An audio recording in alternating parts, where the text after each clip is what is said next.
North and South by Elizabeth Gaskell. Recording by Marianne Spiegel. First published in serial form in Household Words in 1854 to 1855, and in volume form in 1855. On its appearance in Household Words, this tale was obliged to conform to the conditions imposed by the requirements of a weekly publication, and likewise to confine itself within certain advertised limits, in order that faith might be kept with the public.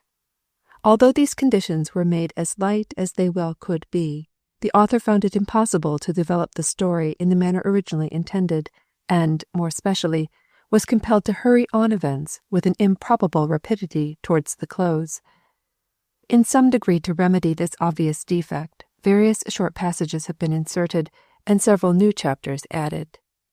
With this brief explanation, the tale is commended to the kindness of the reader. Beseeking him lowly, of mercy and pity, of its rude making to have compassion. Chapter 1. Haste to the Wedding. Wooed and married in a. Edith, said Margaret gently. Edith. But as Margaret half suspected, Edith had fallen asleep. She lay curled up on the sofa in the back drawing-room in Harley Street, looking very lovely in her white muslin and blue ribbons. If Titania had ever been dressed in white muslin and blue ribbons, and had fallen asleep on a crimson damask sofa in the back drawing-room, Edith might have been taken for her. Margaret was struck afresh by her cousin's beauty. They had grown up together from childhood, and all along Edith had been remarked upon by everyone, except Margaret, for her prettiness. But Margaret had never thought about it until the last few days, when the prospect of soon losing her companion seemed to give force to every sweet quality and charm which Edith possessed.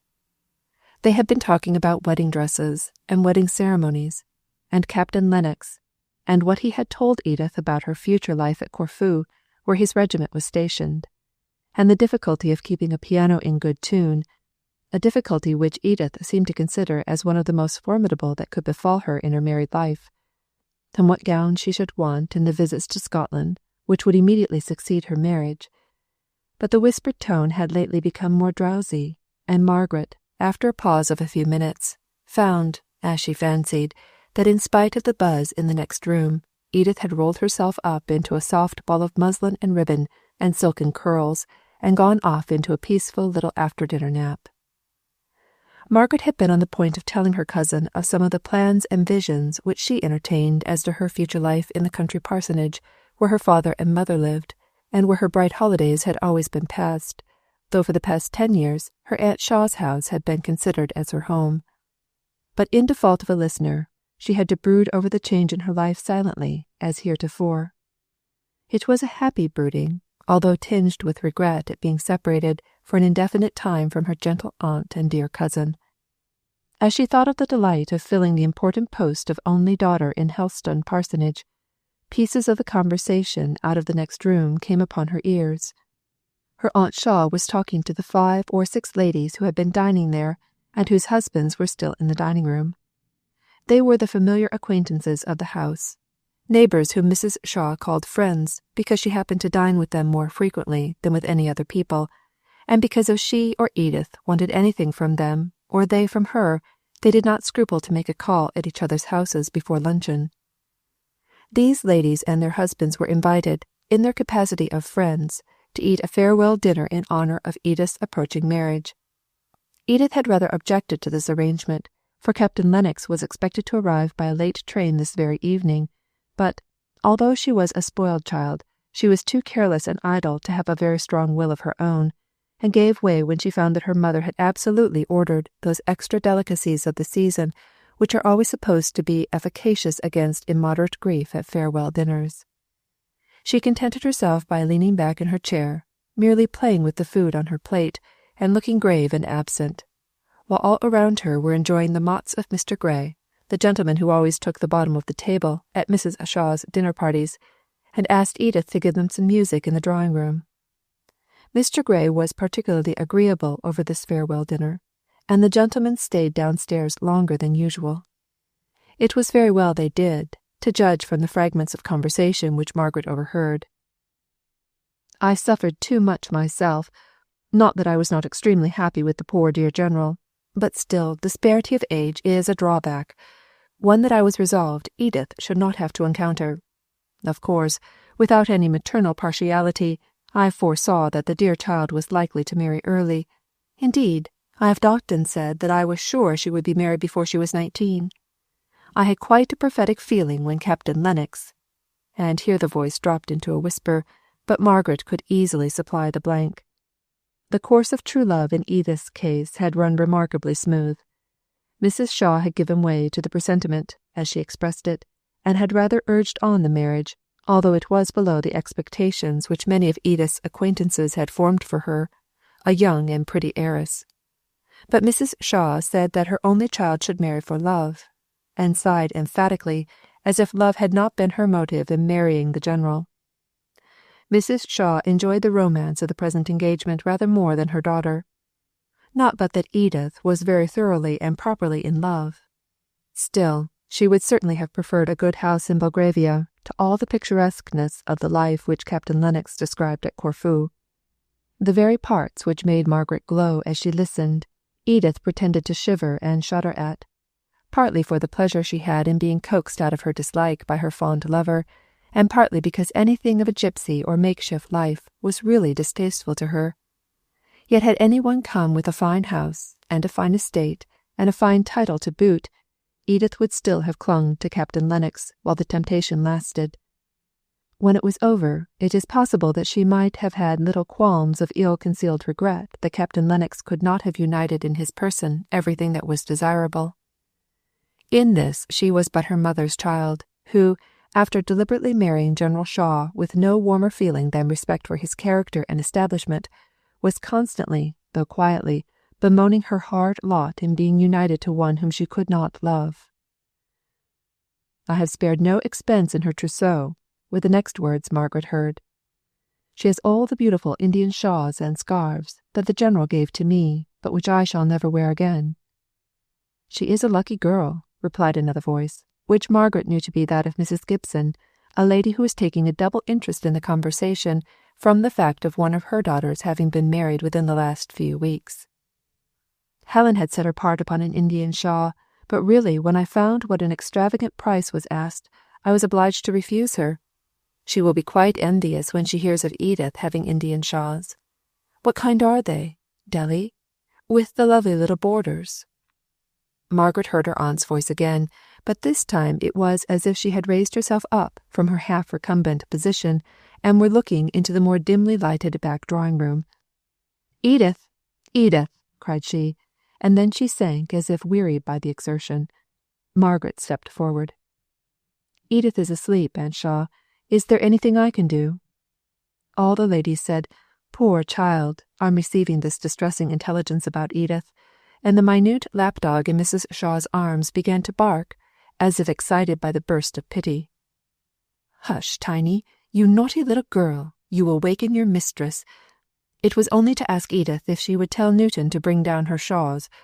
Perhaps you would go, Margaret dear." Margaret went up into the old nursery at the very top of the house, where Newton was busy getting up some laces which were required for the wedding. While Newton went, not without a muttered grumbling, to undo the shawls, which had already been exhibited 4 or 5 times that day, Margaret looked round upon the nursery, the first room in the house with which she had become familiar 9 years ago, when she was brought, all untamed from the forest, to share the home, the play, and the lessons of her cousin Edith. She remembered the dark, dim look of the London nursery, presided over by an austere and ceremonious nurse, who was terribly particular about clean hands and torn frocks. She recollected the first tea up there, separate from her father and aunt, who were dining somewhere down below an infinite depth of stairs, for unless she were up in the sky, the child thought, they must be deep down in the bowels of the earth. At home, before she came to live in Harley Street, her mother's dressing-room had been her nursery, and, as they kept early hours in the country parsonage, Margaret had always had her meals with her father and mother. Oh, well did the tall, stately girl of 18 remember the tears shed with such wild passion of grief by the little girl of 9, as she hid her face under the bedclothes in that first night, and how she was bidden not to cry by the nurse, because it would disturb Miss Edith, and how she had cried as bitterly, but more quietly, till her newly seen, grand, pretty aunt had come softly upstairs with Mr. Hale to show him his little sleeping daughter.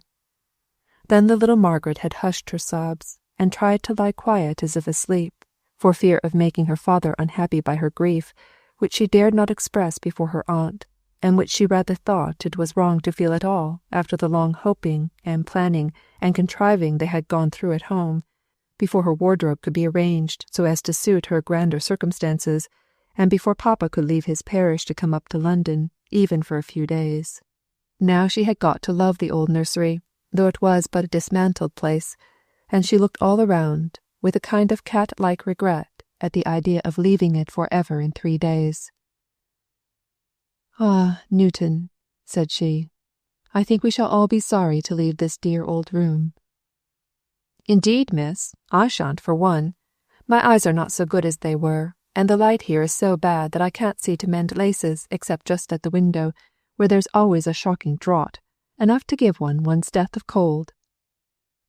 "Well, I dare say you will have both good light and plenty of warmth at Naples.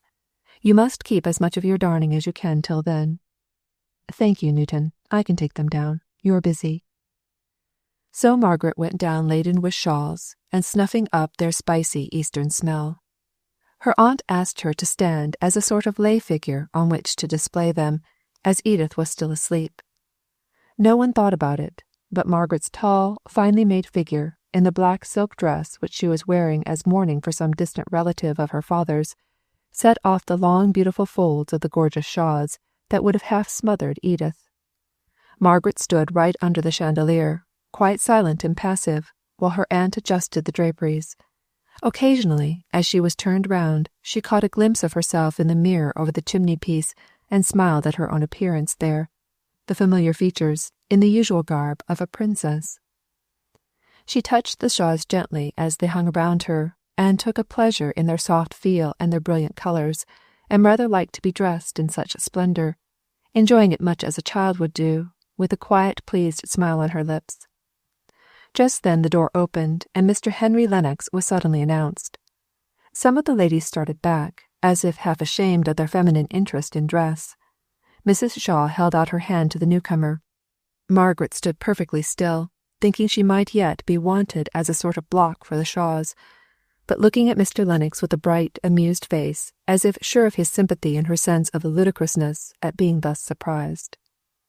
Her aunt was so much absorbed in asking Mr. Henry Lennox, who had not been able to come to dinner, all sorts of questions about his brother the bridegroom, his sister the bridesmaid, coming with the captain from Scotland for the occasion, and various other members of the Lennox family, that Margaret saw she was no more wanted as shawl-bearer, and devoted herself to the amusement of the other visitors, whom her aunt had for the moment forgotten.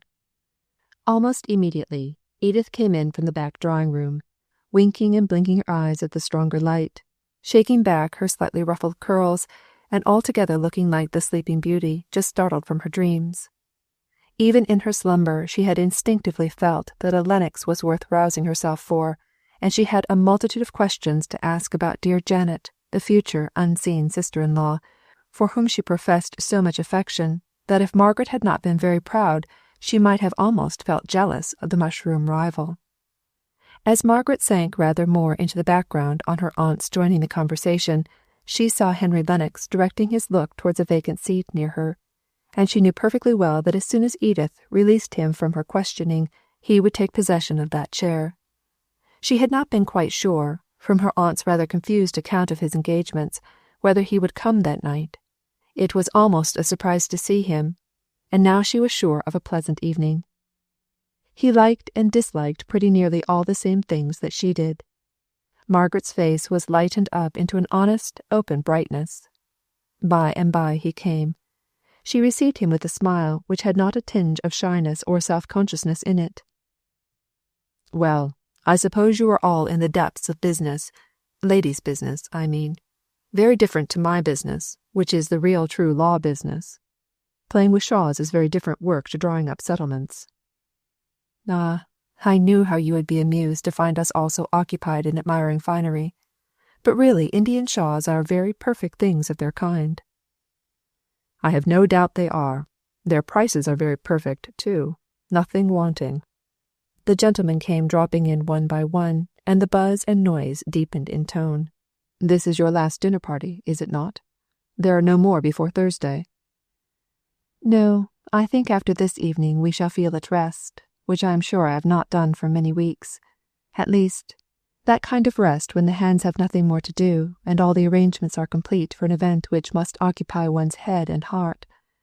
I shall be glad to have time to think, and I am sure Edith will." "I am not so sure about her, but I can fancy that you will. Whenever I have seen you lately, you have been carried away by a whirlwind of some other person's making." "Yes," said Margaret rather sadly, remembering the never-ending commotion about trifles that had been going on for more than a month past. "I wonder if a marriage must always be preceded by what you call a whirlwind, or whether in some cases there might not rather be a calm and peaceful time just before it." "Cinderella's godmother ordering the trousseau, the wedding breakfast, writing the notes of invitation, for instance," said Mr. Lennox, laughing. "But are all these quite necessary troubles?" asked Margaret, looking up straight at him for an answer. A sense of indescribable weariness of all the arrangements for a pretty effect, in which Edith had been busied as supreme authority for the last 6 weeks, oppressed her just now, and she really wanted some one to help her to a few pleasant, quiet ideas connected with a marriage. "Oh, of course," he replied, with a change to gravity in his tone. "There are forms and ceremonies to be gone through, not so much to satisfy oneself as to stop the world's mouth, without which stoppage there would be very little satisfaction in life. But how would you have a wedding arranged?" "Oh, I have never thought much about it, only I should like it to be a very fine summer morning, and I should like to walk to church through the shade of trees, and not to have so many bridesmaids, and to have no wedding breakfast. I dare say I am resolving against the very things that have given me the most trouble just now." "No, I don't think you are. The idea of stately simplicity accords well with your character." Margaret did not quite like this speech. She winced away from it more, from remembering former occasions on which he had tried to lead her into a discussion, in which he took the complimentary part, about her own character and ways of going on. She cut his speech rather short by saying, "It is natural for me to think of Helstone Church, and the walk to it, rather than of driving up to a London church in the middle of a paved street." "Tell me about Helstone. You have never described it to me. I should like some idea of the place you will be living in, when 96 Harley Street will be looking dingy and dirty, and dull, and shut up. Is Helstone a village, or a town, in the first place?" "Oh, only a hamlet. I don't think I could call it a village at all. There's the church and a few houses near it on the green, cottages, rather, with roses growing all over them." "And flowering all the year round, especially at Christmas. Make your picture complete," said he. "No," replied Margaret, somewhat annoyed. "I am not making a picture. I am trying to describe Helstone as it really is. You should not have said that." "I am penitent," he answered. "Only it really sounded like a village in a tale rather than in real life." "And so it is," replied Margaret eagerly. "All the other places in England that I have seen seem so hard and prosaic-looking after the New Forest. Helstone is like a village in a poem, in one of Tennyson's poems. But I won't try and describe it any more. You would only laugh at me if I told you what I think of it, what it really is." "Indeed, I would not. But I see you are going to be very resolved. Well, then, tell me that which I should like still better, to know what the parsonage is like." "Oh, I can't describe my home. It is home, and I can't put its charm into words." "I submit. You are rather severe tonight, Margaret." "How?" said she, turning her large soft eyes round full upon him. "I did not know I was." "Why, because I made an unlucky remark, you will neither tell me what Helstone is like, nor will you say anything about your home, though I have told you how much I want to hear about both, the latter especially." "But indeed I cannot tell you about my own home. I don't quite think it is a thing to be talked about, unless you knew it." "Well, then," pausing for a moment, Tell me what you do there. Here you read, have lessons, or otherwise improve your mind till the middle of the day, take a walk before lunch, go a drive with your aunt after, and have some kind of engagement in the evening. There, now fill up your day at Helstone. Shall you ride, drive, or walk? Walk, decidedly. We have no horse, not even for papa. He walks to the very extremity of his parish. The walks are so beautiful, it would be a shame to drive, almost a shame to ride. Shall you garden much? That, I believe, is a proper employment for young ladies in the country. I don't know. I'm afraid I shan't like such hard work. Archery parties, picnics, race balls, hunt balls? Oh no, she said, laughing. Papa's living is very small, and even if we were near such things, I doubt if I should go to them. I see. You won't tell me anything. You will only tell me that you are not going to do this and that. Before the vacation ends, I think I shall pay you a call and see what you really do employ yourself in. I hope you will. Then you will see for yourself how beautiful Helstone is.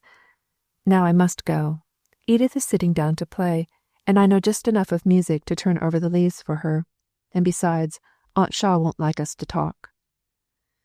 Edith played brilliantly. In the middle of the piece the door half opened, and Edith saw Captain Lennox hesitating whether to come in. She threw down her music and rushed out of the room, leaving Margaret standing confused and blushing to explain to the astonished guests what vision had shown itself to cause Edith's sudden flight. Captain Lennox had come earlier than was expected. Or was it really so late? They looked at their watches, were duly shocked, and took their leave. Then Edith came back, glowing with pleasure, half shyly, half proudly leading in her tall, handsome captain. His brother shook hands with him, and Mrs. Shaw welcomed him in her gentle, kindly way, which had always something plaintive in it, arising from the long habit of considering herself a victim to an uncongenial marriage. Now that, the general being gone, she had every good of life, with as few drawbacks as possible, she had been rather perplexed to find an anxiety, if not a sorrow. She had, however, of late settled upon her own health as a source of apprehension. She had a nervous little cough whenever she thought about it, and some complaisant doctor had ordered her just what she desired, a winter in Italy. Mrs. Shaw had as strong wishes as most people, but she never liked doing anything from the open and acknowledged motive of her own good will and pleasure. She preferred being compelled to gratify herself by some other person's command or desire. She really did persuade herself that she was submitting to some hard external necessity, and thus she was able to moan and complain in her soft manner all the time she was in reality doing just what she liked.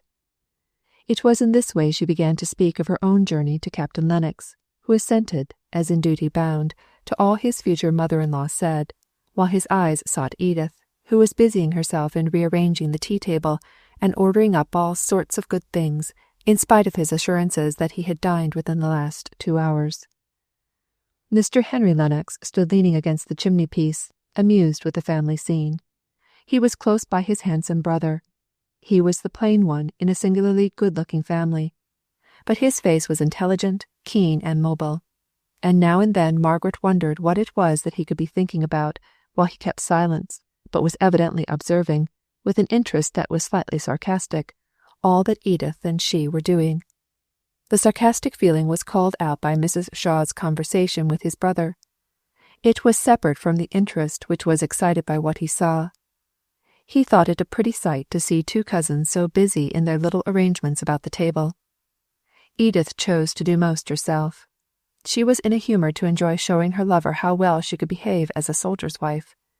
She found out that the water in the urn was cold, and ordered up the kitchen tea-kettle, the only consequence of which was that when she met it at the door and tried to carry it in, it was too heavy for her, and she came in pouting, with a black mark on her muslin gown, and a little round white hand indented by the handle, which she took to show Captain Lennox, just like a hurt child, and, of course, the remedy was the same in both cases.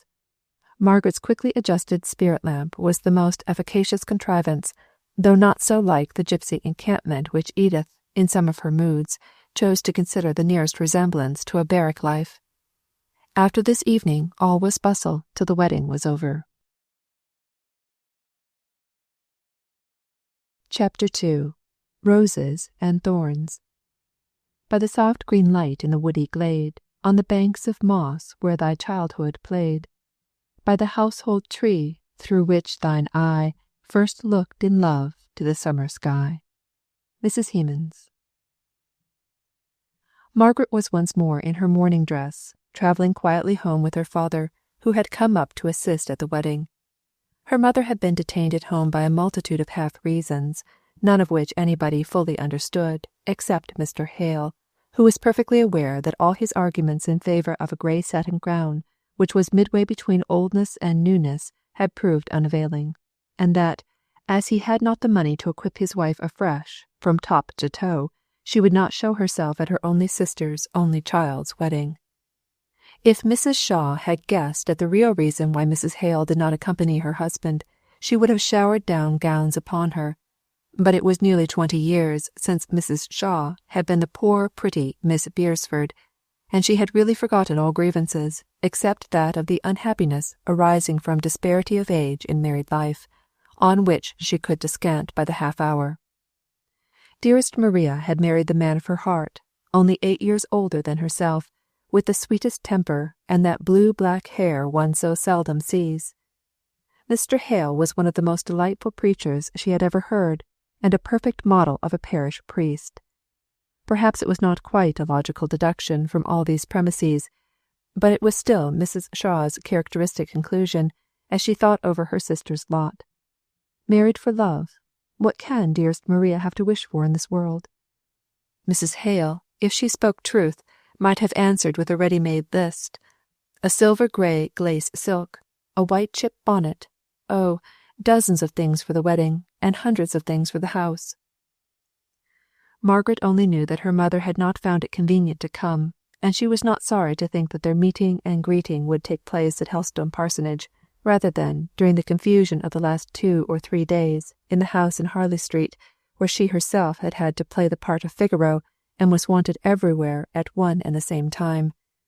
Her mind and body ached now with the recollection of all she had done and said within the last 48 hours.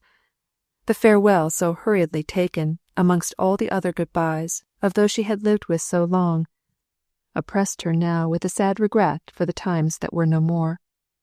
It did not signify what those times had been. They were gone, never to return. Margaret's heart felt more heavy than she could have ever thought it possible in going to her own dear home, the place and the life she had longed for years, at that time of all times for yearning and longing, just before the sharp senses lose their outlines in sleep. She took her mind away with a wrench from the recollection of the past to the bright serene contemplation of the hopeful future. Her eyes began to see, not visions of what had been, but the sight actually before her, her dear father leaning back asleep in the railway carriage. His blue-black hair was grey now, and lay thinly over his brows. The bones of his face were plainly to be seen, too plainly for beauty, if his features had been less finely cut. As it was, they had a grace, if not a comeliness, of their own. The face was in repose, but it was rather rest after weariness than the serene calm of the countenance of one who led a placid, contented life. Margaret was painfully struck by the worn, anxious expression, and she went back over the open and avowed circumstances of her father's life, to find the cause for the lines that spoke so plainly of habitual distress and depression. Poor Frederick, thought she, sighing. Oh, if Frederick had but been a clergyman instead of going into the navy, and been lost to us all. I wish I knew all about it. I never understood it from Aunt Shaw. I only knew that he could not come back to England because of that terrible affair. Poor dear papa! How sad he looks! I am so glad I am going home, to be at hand to comfort him and mamma. She was ready with a bright smile, in which there was not a trace of fatigue, to greet her father when he awakened. He smiled back again, but faintly, as if it were an unusual exertion. His face returned into its lines of habitual anxiety. He had a trick of half opening his mouth as if to speak, which constantly unsettled the form of the lips, and gave the face an undecided expression. but he had the same large, soft eyes as his daughter, eyes which moved slowly and almost grandly round in their orbits, and were well veiled by their transparent white eyelids. Margaret was more like him than like her mother. Sometimes people wondered that parents so handsome should have a daughter who was so far from regularly beautiful. Not beautiful at all, was occasionally said. Her mouth was wide, no rosebud that could only open just enough to let out a yes and no and a "and please you, sir."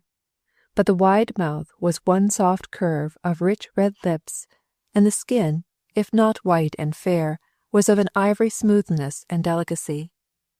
If the look on her face was, in general, too dignified and reserved for one so young, now, talking to her father, it was bright as the morning, full of dimples and glances that spoke of childish gladness and boundless hope in the future. It was the latter part of July when Margaret returned home. The forest trees were all one dark, full, dusky green. The fern below them caught all the slanting sunbeams. The weather was sultry and broodingly still. Margaret used to tramp along by her father's side, crushing down the fern with a cruel glee as she felt it yield under her light foot, and send up the fragrance peculiar to it, out on the broad commons into the warm-scented light, seeing multitudes of wild, free, living creatures revelling in the sunshine, and the herbs and flowers it called forth. This life, at least these walks, realized all Margaret's anticipations. She took a pride in her forest. Its people were her people. She made hearty friends with them, learned and delighted in using their peculiar words, took up her freedom amongst them, nursed their babies, talked or read with slow distinctness to their old people, carried dainty messes to their sick, resolved before long to teach at the school, where her father went every day as to an appointed task, but she was continually tempted off to go and see some individual friend, man, woman, or child, in some cottage in the green shade of the forest. Her out-of-doors life was perfect. Her indoors life had its drawbacks. With the healthy shame of a child, she blamed herself for her keenness of sight in perceiving all that was not as it should be there. Her mother always so kind and tender towards her, seemed now and then so much discontented with their situation, thought that the bishop strangely neglected his episcopal duties in not giving Mr. Hale a better living, and almost reproached her husband because he could not bring himself to say that he wished to leave the parish and undertake the charge of a larger. He would sigh aloud as he answered that if he could do what he ought in Little Helstone he should be thankful. But every day he was more overpowered. The world became more bewildering. At each repeated urgency of his wife that he would put himself in the way of seeking some preferment, Margaret saw that her father shrank more and more, and she strove at such times to reconcile her mother to Helstone. Mrs. Hale said that the near neighbourhood of so many trees affected her health, and Margaret would try to tempt her forth onto the beautiful, broad, upland, sun-streaked, cloud-shadowed common, for she was sure that her mother had accustomed herself too much to an indoors life, seldom extending her walks beyond the church, the school, and the neighbouring cottages. This did good for a time, but when the autumn drew on, and the weather became more changeable, her mother's idea of the unhealthiness of the place increased, and she repined even more frequently that her husband, who was more learned than Mr. Hume, a better parish priest than Mr. Hounsworth, should not have met with the preferment that these two former neighbours of theirs had done. This marring of the peace of home by long hours of discontent was what Margaret was unprepared for. She knew and had rather revelled in the idea that she should have to give up many luxuries which had only been troubles and trammels to her freedom in Harley Street. Her keen enjoyment of every sensuous pleasure was balanced finely, if not overbalanced, by her conscious pride in being able to do without them all, if need were. But the cloud never came in that quarter of the horizon from which we watch for it. There had been slight complaints and passing regrets on her mother's part over some trifle connected with Helstone and her father's position there, when Margaret had been spending her holidays at home before. But in the general happiness of the recollection of those times, she had forgotten the small details which were not so pleasant. In the latter half of September, the autumnal rains and storms came on, and Margaret was obliged to remain more in the house than she had hitherto done. Helstone was at some distance from any neighbours of their own standard of cultivation. "It is undoubtedly one of the most out-of-the-way places in England," said Mrs. Hale, in one of her plaintive moods. "I can't help regretting constantly that papa has really no one to associate with here. He's so thrown away, seeing no one but farmers and labourers from week's end to week's end. If only we lived at the other side of the parish, it would be something. There we should be almost within walking distance of the Stansfields. Certainly the Gormans would be within a walk." "Gormans," said Margaret. "Are those the Gormans who made their fortunes in trade at Southampton? Oh, I'm glad we don't visit them. I don't like shoppy people. I think we are far better off knowing only cottagers and labourers, and people without pretence." "You must not be so fastidious, Margaret dear," said her mother, secretly thinking of a young and handsome Mr. Gorman whom she had once met at Mr. Hume's. "No, I call mine a very comprehensive taste. I like all people whose occupations have to do with land. I like soldiers and sailors, and the 3 learned professions, as they call them. I'm sure you don't want me to admire butchers and bakers and candlestick makers, do you, mamma?" But the Gormans were neither butchers nor bakers, but very respectable coach builders. "Very well. Coach building is a trade all the same, and I think a much more useless one than that of butchers or bakers. Oh, how tired I used to be of the drives every day in Aunt Shaw's carriage, and how I longed to walk." And walk Margaret did, in spite of the weather. She was so happy out of doors, at her father's side, that she almost danced, and with the soft violence of the west wind behind her, as she crossed some heath, she seemed to be borne onwards, as lightly and easily as the fallen leaf that was wafted along by the autumnal breeze. But the evenings were rather difficult to fill up agreeably. Immediately after tea her father withdrew into his small library, and she and her mother were left alone. Mrs. Hale had never cared much for books, and had discouraged her husband, very early in their married life, in his desire of reading aloud to her while she worked. At one time they had tried backgammon as a resource, but as Mr. Hale grew to take an increasing interest in his school and his parishioners, he found that the interruptions which arose out of these duties were regarded as hardships by his wife, not to be accepted as the natural condition of his profession, but to be regretted and struggled against by her as they severally arose. So he withdrew, while the children were yet young, into his library, to spend his evenings, if he were at home, in reading the speculative and metaphysical books which were his delight. When Margaret had been here before, she had brought down with her a great box of books, recommended by masters or governess, and had found the summer's day all too short to get through the reading she had to do before her return to town. Now there were only the well-bound, little-read English classics, which were weeded out of her father's library to fill up the small bookshelves in the drawing-room. Thomson's Seasons, Haley's Cowper, Middleton's Cicero were by far the lightest, newest, and most amusing. The bookshelves did not afford much resource. Margaret told her mother every particular of her London life, to all of which Mrs. Hale listened with interest, sometimes amused and questioning, at others a little inclined to compare her sister's circumstances of ease and comfort with the narrower means at Helstone Vicarage. On such evenings Margaret was apt to stop talking rather abruptly, and listen to the drip, drip of the rain upon the leads of the little bow window. Once or twice Margaret found herself mechanically counting the repetition of the monotonous sound, while she wondered if she might venture to put a question on a subject very near to her heart, and ask where Frederick was now, what he was doing, how long it was since they had heard from him. But a consciousness that her mother's delicate health and positive dislike to Helstone all dated from the time of the mutiny in which Frederick had been engaged, the full account of which Margaret had never heard, and which now seemed doomed to be buried in sad oblivion, made her pause and turn away from the subject each time she approached it. When she was with her mother, her father seemed the best person to apply to for information, and when with him, she thought that she could speak more easily to her mother. Probably there was nothing much to be heard that was new. In one of the letters she had received before leaving Harley Street, her father had told her that they had heard from Frederick. He was still at Rio, and very well in health, and sent his best love to her, which was dry bones, but not the living intelligence she longed for. Frederick was always spoken of, in the rare times when his name was mentioned, as poor Frederick.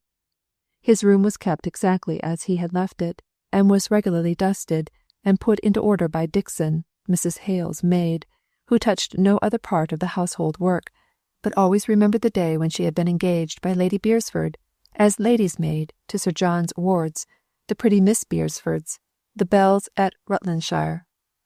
Dixon had always considered Mr. Hale as the blight which had fallen upon her young lady's prospects in life. If Miss Beresford had not been in such a hurry to marry a poor country clergyman, there was no knowing what she might have become. But Dixon was too loyal to desert her in her affliction and downfall, alias her married life.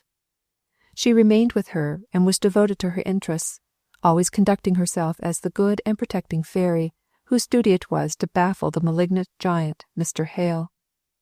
Mr. Frederick had been her favourite and pride, and it was with a little softening of her dignified look and manner that she went in weekly to arrange the chamber as carefully as if he might be coming home that very evening.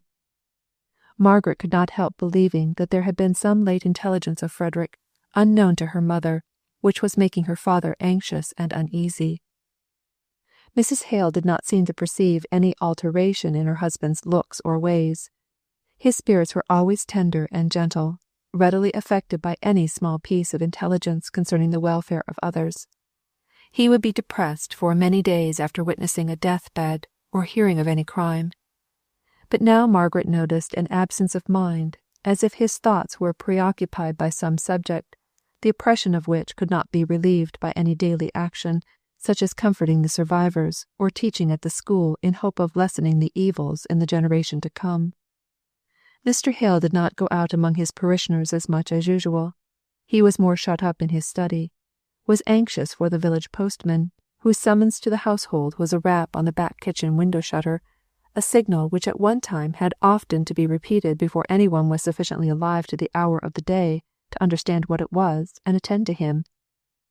Now Mr. Hale loitered about the garden if the morning was fine, and if not, stood dreamily by the study window until the postman had called, or gone down the lane, giving a half respectful, half confidential shake of the head to the parson, who watched him away beyond the sweetbriar hedge, and past the great arbutus, before he turned into the room to begin his day's work, with all the signs of a heavy heart and an occupied mind. But Margaret was at an age when any apprehension, not absolutely based on a knowledge of facts, is easily banished for a time by a bright sunny day, or some happy outward circumstance. And when the brilliant 14 fine days of October came on, her cares were all blown away as lightly as thistledown, and she thought of nothing but the glories of the forest. The fern harvest was over, and now that the rain was gone, many a deep glade was accessible, into which Margaret had only peeped in July and August weather. She had learnt drawing with Edith, and she had sufficiently regretted, during the gloom of the bad weather, her idle revelling in the beauty of the woodlands while it had yet been fine, to make her determined to sketch what she could before the winter fairly set in. Accordingly she was busy preparing her board one morning, when Sarah, the housemaid, threw wide open the drawing-room door and announced, "Mr. Henry Lennox." Chapter 3. The more haste, the worse speed.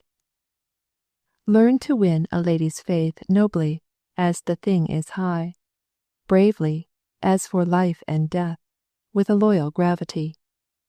Lead her from the festive boards, point her to the starry skies, guard her by your truthful words, pure from courtship's flatteries. Mrs. Browning. Mr. Henry Lennox. Margaret had been thinking of him only a moment before, and remembering his inquiry into her probable occupations at home. It was Parler du soleil et Léon et voit les rayons, and the brightness of the sun came over Margaret's face as she put down her board and went forward to shake hands with him. "Tell Mamma, Sarah," said she. "Mamma and I want to ask you so many questions about Edith. I am so much obliged to you for coming." "Did I not say that I should?" asked he, in a lower tone than that in which she had spoken. "But I heard of you so far away in the Highlands that I never thought Hampshire could come in." "Oh," he said more lightly, "our young couple were playing such foolish pranks, running all sorts of risks, climbing this mountain, sailing that lake, that I really thought they needed a mentor to take care of them. And indeed they did. They were quite beyond my uncle's management, and kept the old gentleman in a panic for 16 hours out of the 24. Indeed, when once I saw how unfit they were to be trusted alone, I thought it my duty not to leave them till I had seen them safely embarked at Plymouth. Have you been at Plymouth? Oh, Edith never named that. To be sure, she has written in such a hurry lately. Did they really sail on Tuesday? Really sailed, and relieved me from many responsibilities. Edith gave me all sorts of messages for you. I believe I have a little diminutive note somewhere. Yes, here it is. Oh, thank you, exclaimed Margaret, and then, half wishing to read it alone and unwatched, she made the excuse of going to tell her mother again. Sarah surely had made some mistake, that Mr. Lennox was there. When she had left the room, he began in his scrutinizing way to look about him. The little drawing-room was looking its best in the streaming light of the morning sun. The middle window in the bow was opened, and clustering roses and the scarlet honeysuckle came peeping round the corner. The small lawn was gorgeous with verbenas and geraniums of all bright colours, but the very brightness outside made the colours within seem poor and faded. The carpet was far from new. The chintz had been often washed. The whole apartment was smaller and shabbier than he had expected, as background and framework for Margaret, herself so queenly. He took up one of the books lying on the table. It was the Paradiso of Dante, in the proper old Italian binding of white vellum and gold. By it lay a dictionary, and some words copied out in Margaret's handwriting. They were a dull list of words, but somehow he liked looking at them. He put them down with a sigh. The living is evidently as small as she said. It seems strange, for the Beresfords belonged to a good family. Margaret meanwhile had found her mother. It was one of Mrs. Hale's fitful days, when everything was a difficulty and a hardship, and Mr. Lennox's appearance took this shape, although secretly she felt complimented by his thinking it worth while to call. It is most unfortunate. We are dining early to-day, and having nothing but cold meat, in order that the servants may get on with their ironing. And yet, of course, we must ask him to dinner, Edith's brother-in-law and all. And your papa is in such low spirits this morning about something. I don't know what. I went into the study just now, and he had his face on the table, covering it with his hands. I told him I was sure Helstone air did not agree with him any more than it did with me, and he suddenly lifted up his head, and begged me not to speak a word more against Helstone. He could not bear it. If there was one place he loved on earth, it was Helstone. But I am sure, for all that, it is the damp and relaxing air. Margaret felt as if a thin cold cloud had come between her and the sun. She had listened patiently, in hopes that it might be some relief to her mother to unburden herself, but now it was time to draw her back to Mr. Lennox. Papa likes Mr. Lennox. They got on together famously at the wedding breakfast. I dare say his coming will do Papa good. And never mind the dinner, dear mamma. Cold meat will do capitally for a lunch, which is the light in which Mr. Lennox will most likely look upon a 2 o'clock dinner. But what are we to do with him till then? It is only 10:30 now. I'll ask him to go out sketching with me. I know he draws, and that will take him out of your way, mamma. Only do come in now. He will think it so strange if you don't. Mrs. Hale took off her black silk apron and smoothed her face. She looked a very pretty, ladylike woman, as she greeted Mr. Lennox with the cordiality due to one who was almost a relation. He evidently expected to be asked to spend the day, and accepted the invitation with a glad readiness that made Mrs. Hale wish she could add something to the cold beef. He was pleased with everything, delighted with Margaret's idea of going out sketching together, would not have Mr. Hale disturbed for the world, with the prospect of so soon meeting him at dinner. Margaret brought out her drawing materials for him to choose from, and after the paper and brushes had been duly selected, the two set out in the merriest spirits in the world. "Now, please, just stop here for a minute or two," said Margaret. "These are the cottages that haunted me so during the rainy fortnight, reproaching me for not having sketched them. Before they tumbled down and were seen no more. Truly, if they are to be sketched, and they are very picturesque, we had better not put it off till next year. But where shall we sit?" "Oh, You might have come straight from the chambers in the Temple, instead of having been 2 months in the Highlands. Look at this beautiful trunk of a tree, which the woodcutters have left just in the right place for the light. I will put my plaid over it, and it will be a regular forest throne. With your feet in that puddle for a regal footstool. Stay, I will move, and then you can come nearer this way. Who lives in these cottages? They were built by squatters 50 or 60 years ago. One is uninhabited. The foresters are going to take it down as soon as the old man who lives in the other is dead. Poor old fellow. Look, there he is. I must go and speak to him. He is so deaf you will hear all our secrets. The old man stood bareheaded in the sun, leaning on his stick in the front of his cottage. His stiff features relaxed into a slow smile as Margaret went up and spoke to him. Mr. Lennox hastily introduced the 2 figures into his sketch, and finished up the landscape with a subordinate reference to them, as Margaret perceived when the time came for getting up, putting away water and scraps of paper, and exhibiting to each other their sketches. She laughed and blushed. Mr. Lennox watched her countenance. Now, I call that treacherous, said she. I little thought you were making old Isaac and me into subjects when you told me to ask him the history of these cottages. It was irresistible.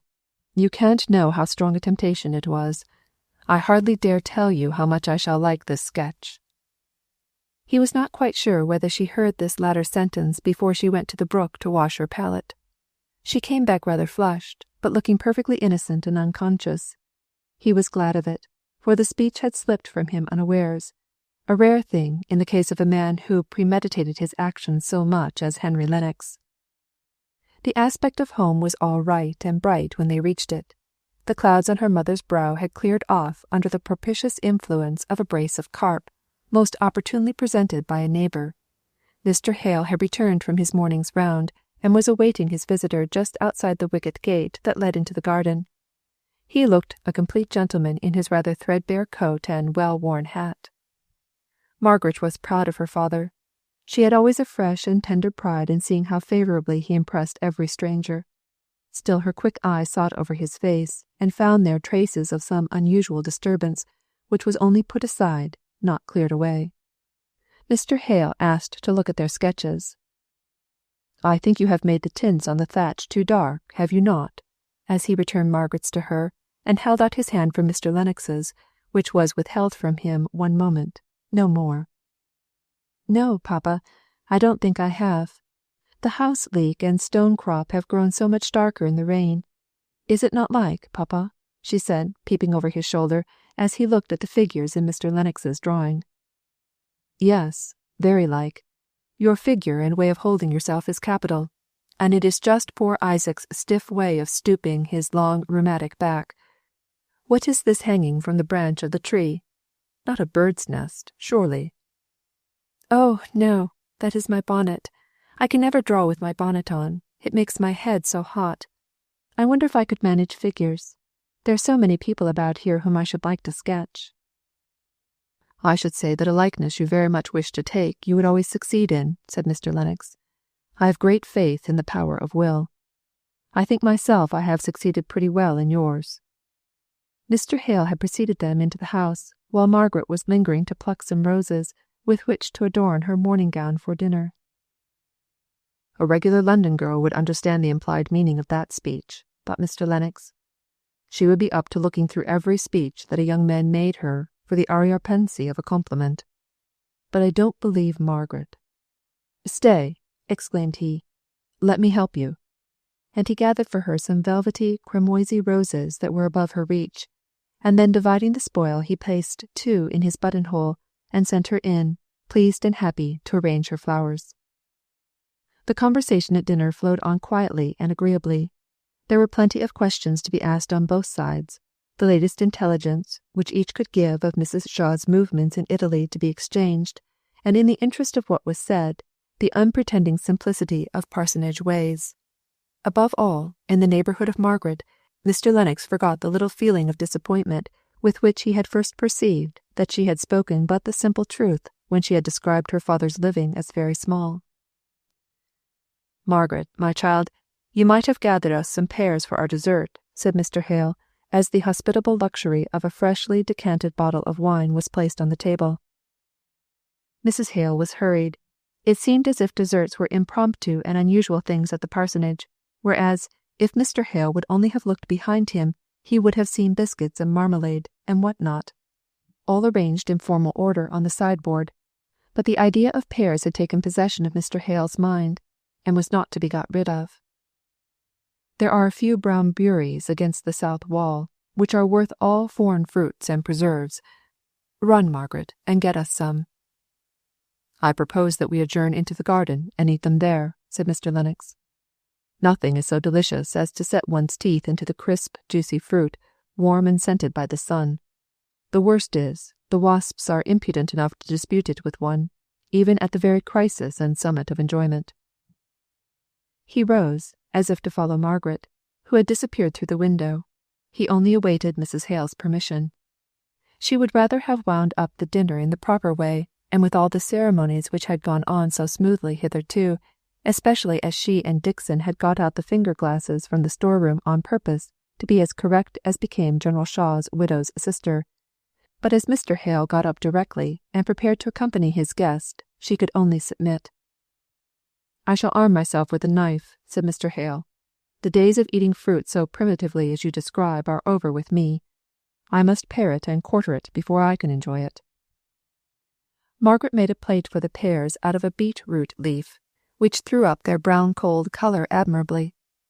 Mr. Lennox looked more at her than at the pears, but her father, inclined to cull fastidiously the very zest and perfection of the hour he had stolen from his anxiety, chose daintily the ripest fruit, and sat down on the garden bench to enjoy it at his leisure. Margaret and Mr. Lennox strolled along the little terrace walk under the south wall, where the bees still hummed and worked busily in their hives. What a perfect life you seem to live here! I have always felt rather contemptuously toward the poets before, with their wishes, mine be a cot beside a hill, and that sort of thing. But now I am afraid that the truth is, I have been nothing better than a cockney. Just now I feel as if 20 years' hard study of law would be amply rewarded by 1 year of such exquisite serene life as this. Such skies, looking up, such crimson and amber foliage, so perfectly motionless as that, pointing to some of the great forest trees which shut in the garden as if it were a nest. You must please to remember that our skies are not always as deep a blue as they are now. We have rain, and our leaves do fall, and get sodden, though I think Helstone is about as perfect a place as any in the world. Recollect how you rather scorned my description of it one evening in Harley Street, a village in a tale. Scorned, Margaret. That's a rather hard word. Perhaps it is. Only I know I should have liked to have talked to you of what I was very full at the time, and you, what must I call it then, spoke disrespectfully of Helstone as a mere village in a tale.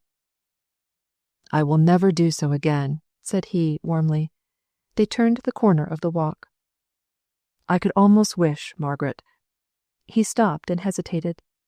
It was so unusual for the fluent lawyer to hesitate that Margaret looked up at him, in a little state of questioning wonder, but in an instant, from what about him she could not tell, she wished herself back with her mother, her father, anywhere away from him, for she was sure that he was going to say something to which she should not know what to reply. In another moment the strong pride that was in her came to conquer her sudden agitation, which she hoped he had not perceived. Of course she could answer, and answer the right thing, and it was poor and despicable of her to shrink from hearing any speech, as if she had not power to put an end to it with her high maidenly dignity. Margaret, said he, taking her by surprise, and getting sudden possession of her hand, so that she was forced to stand still and listening, despising herself for the fluttering at her heart all the time. Margaret, I wish you did not like Helstone so much, did not seem so perfectly calm and happy here. I have been hoping for these 3 months past to find you regretting London, and London friends, a little, enough to make you listen more kindly, for she was quietly but firmly striving to extricate her hand from his grasp. To one who has not much to offer, it is true, nothing but prospects in the future, but who does love you, Margaret, almost in spite of himself. "Margaret, have I startled you too much?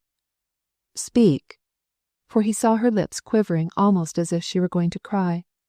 She made a strong effort to be calm. She would not speak till she had succeeded in mastering her voice. And then she said, "I was startled. I did not know that you cared for me in that way. I have always thought of you as a friend, and, please, I would rather go on thinking of you so. I don't like to be spoken to as you have been doing. I cannot answer you as you want me to do, and yet I should feel so sorry if I vexed you." "Margaret," said he, looking into her eyes, which met his with their open, straight look, expressive of the utmost good faith and reluctance to give pain. "Do you," he was going to say, "love anyone else?" but it seemed as if this question would be an insult to the pure serenity of those eyes. "Forgive me, I have been too abrupt. I am punished. Only let me hope. Give me the poor comfort of telling me you have never seen anyone whom you could—" Again a pause. He could not end his sentence. Margaret reproached herself acutely as the cause of his distress. "Ah, if you had but never got this fancy into your head! It was such a pleasure to think of you as a friend." "But I may hope, may I not, Margaret, that some time you will think of me as a lover? Not yet, I see. There is no hurry. But some time." She was silent for a minute or two, trying to discover the truth as it was in her own heart, before replying. Then she said, "I have never thought of you but as a friend. I like to think of you so, but I am sure I could never think of you as anything else. Pray, let us both forget all this." Disagreeable, she was going to say, but stopped short. "Conversation has taken place." He paused before he replied. Then, in his habitual coldness of tone, he answered, "Of course. As your feelings are so decided, and as this conversation has been so evidently unpleasant to you, it had better not be remembered. That is all very fine in theory, that plan of forgetting whatever is painful, but it will be somewhat difficult for me, at least, to carry it into execution." "You are vexed," she said, sadly. "Yet how can I help it?" She looked so truly grieved as she said this that he struggled for a moment with his real disappointment, and then answered more cheerfully, but still with a little hardness in his tone. "You should make allowances for the mortification, not only of a lover, Margaret, but of a man not given to romance in general. Prudent, worldly, as some people call me, who has been carried out of his usual habits by the force of a passion. Well, we will say no more of that. But in the one outlet which he has formed for the deeper and better feelings of his nature, he meets with rejection and repulse. I shall have to console myself with scorning my own folly, a struggling barrister to think of matrimony." Margaret could not answer this. The whole tone of it annoyed her. It seemed to touch on and call out all the points of difference which had often repelled her in him. While yet he was the pleasantest man, the most sympathizing friend, the person of all others who understood her best in Harley Street. She felt a tinge of contempt mingle itself with her pain at having refused him. Her beautiful lip curled in slight disdain. It was well that, having made the round of the garden, they came suddenly upon Mr. Hale, whose whereabouts had been quite forgotten by them. He had not yet finished the pear, which he had delicately peeled in one long strip of silver paper thinness, and which he was enjoying in a deliberate manner. It was like the story of the Eastern king, who dipped his head into a basin of water, at the magician's command, and ere he instantly took it out went through the experience of a lifetime. Margaret felt stunned, and unable to recover her self-possession enough to join in the trivial conversation that ensued between her father and Mr. Lennox. She was grave, and little disposed to speak, full of wonder when Mr. Lennox would go, and allow her to relax into thought on the events of the last quarter of an hour. He was almost as anxious to take his departure as she was for him to leave. But a few minutes' light and careless talking, carried on at whatever effort, was a sacrifice which he owed to his mortified vanity, or his self-respect. He glanced from time to time at her sad and pensive face. "I am not so indifferent to her as she believes," he thought to himself. "I do not give up hope." Before a quarter of an hour was over, he had fallen into a way of conversing with quiet sarcasm, speaking of life in London and life in the country as if he were conscious of his second mocking self and afraid of his own satire. Mr. Hale was puzzled.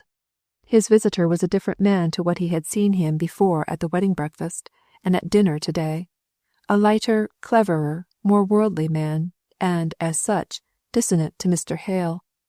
It was a relief to all three when Mr. Lennox said that he must go directly if he meant to catch the 5 o'clock train. They proceeded to the house to find Mrs. Hale and wish her good-bye. At the last moment, Henry Lennox's real self broke through the crust.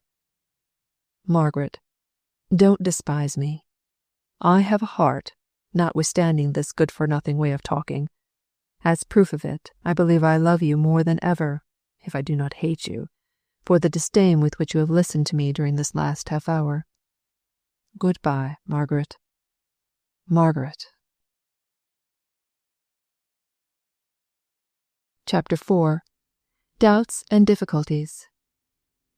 Cast me upon some naked shore, where I may track only the print of some sad wreck. If thou be there, though the seas roar, I shall no gentler calm implore. Habington. He was gone. The house was shut up for the evening. No more deep blue skies or crimson and amber tints. Margaret went up to dress for the early tea, finding Dixon in a pretty temper from the interruption which her visitor had naturally occasioned on a busy day. She showed it by brushing away viciously at Margaret's hair, under pretence of being in a great hurry to go to Mrs. Hale. Yet, after all, Margaret had to wait a long time in the drawing-room before her mother came down. She sat by herself at the fire, with unlighted candles on the table behind her, thinking over the day, the happy walk, happy sketching, cheerful pleasant dinner, and the uncomfortable, miserable walk in the garden. How different men were to women! Here was she disturbed and unhappy, because her instinct had made anything but a refusal impossible, while he, not many minutes after he had met with a rejection of what ought to have been the deepest, holiest proposal of his life, could speak as if briefs, success, and all its superficial consequences of a good house, clever and agreeable society, were the sole avowed objects of his desires. Oh dear!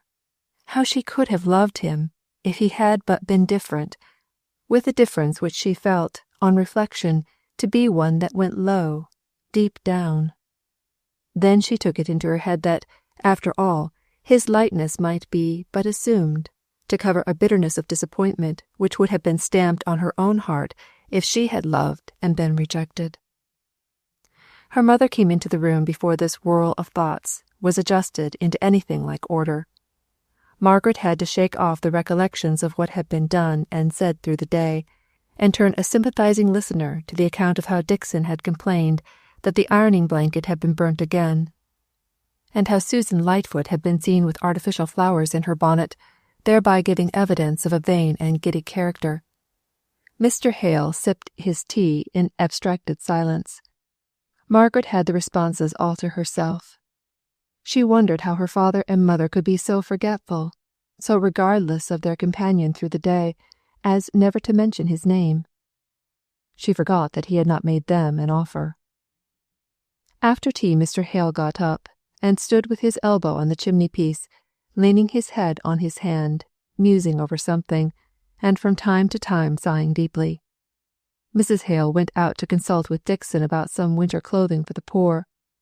Margaret was preparing her mother's worsted work, and rather shrinking from the thought of the long evening, and wishing bedtime were come that she might go over the events of the day again.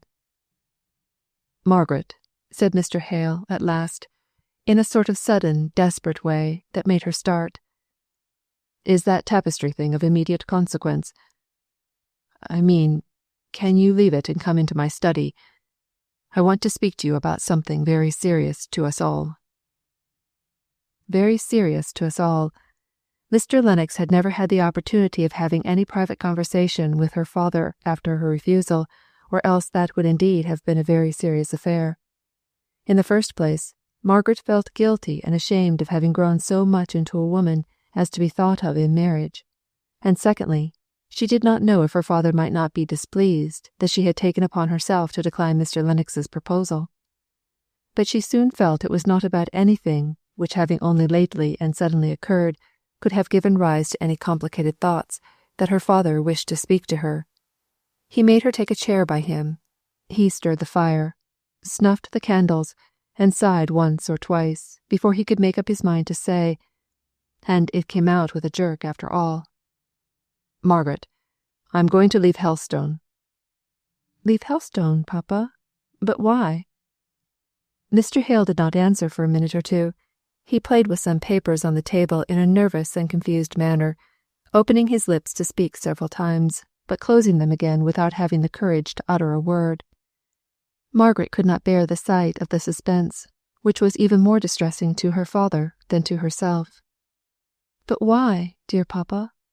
Do tell me." He looked up at her suddenly, and then said with a slow and enforced calmness, "Because I must no longer be a minister in the Church of England." Margaret had imagined nothing less than that some of the preferments which her mother so much desired had befallen her father at last, something that would force him to leave beautiful, beloved Helstone, and perhaps compel him to go and live in some of the stately and silent closes which Margaret had seen from time to time in cathedral towns. They were grand and imposing places, but if, to go there, it was necessary to leave Helstone as a home for ever, that would have been a sad, long, lingering pain, but nothing to the shock she received from Mr. Hale's last speech. What could he mean? It was all the worse for being so mysterious.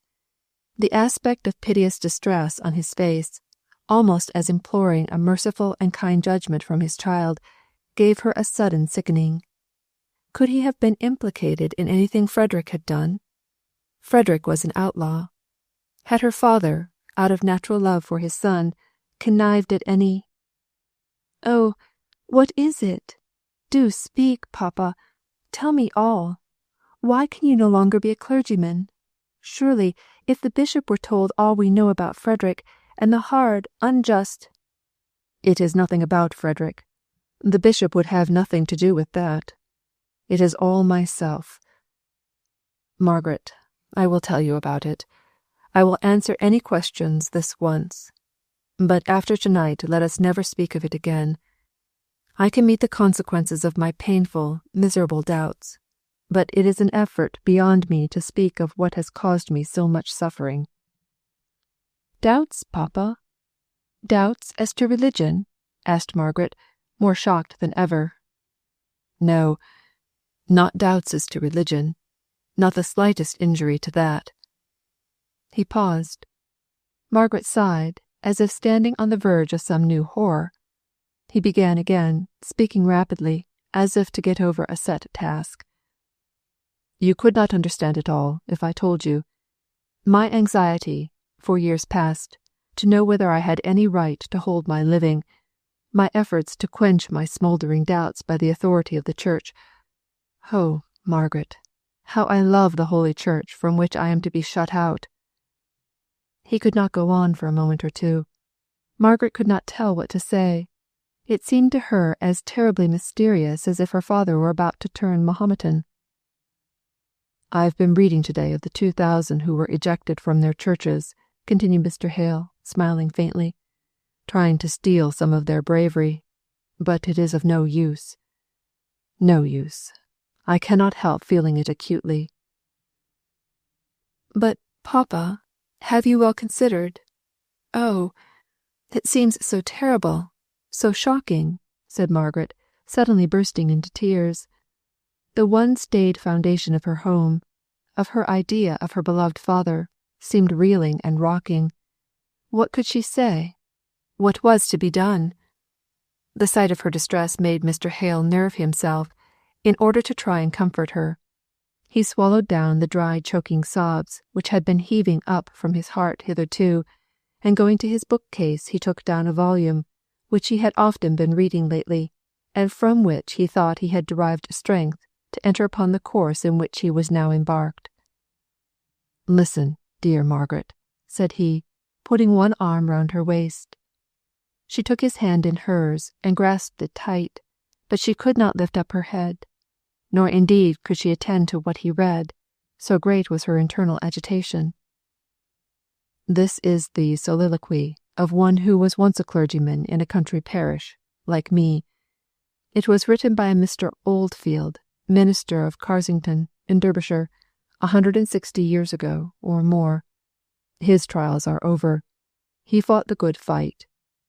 These last two sentences he spoke low, as if to himself.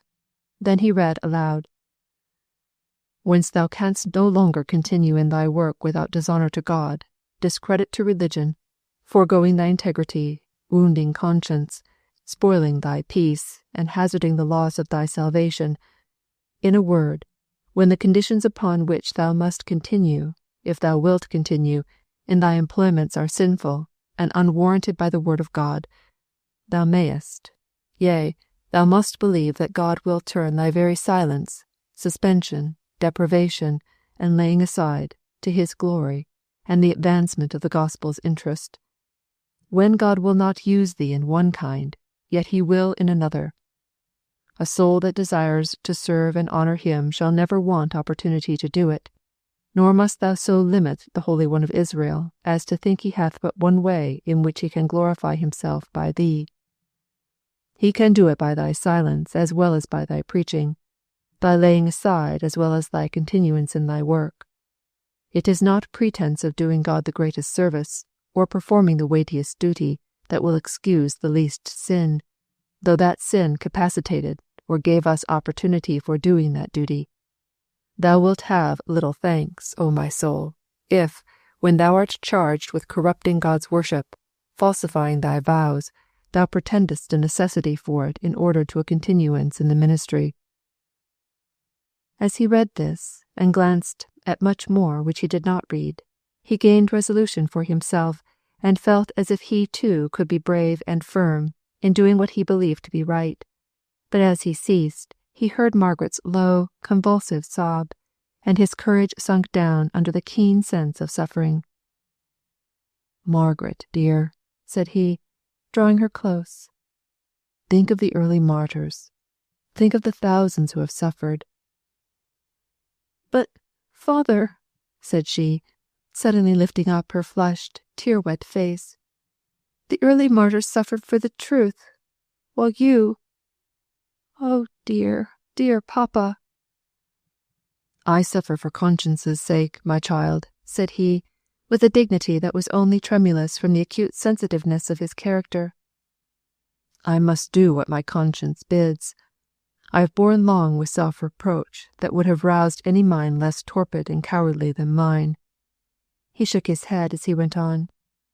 "Your poor mother's fond wish, gratified at last in the mocking way in which over-fond wishes are too often fulfilled, Sodom apples as they are, has brought on this crisis, for which I ought to be, and I hope I am, thankful.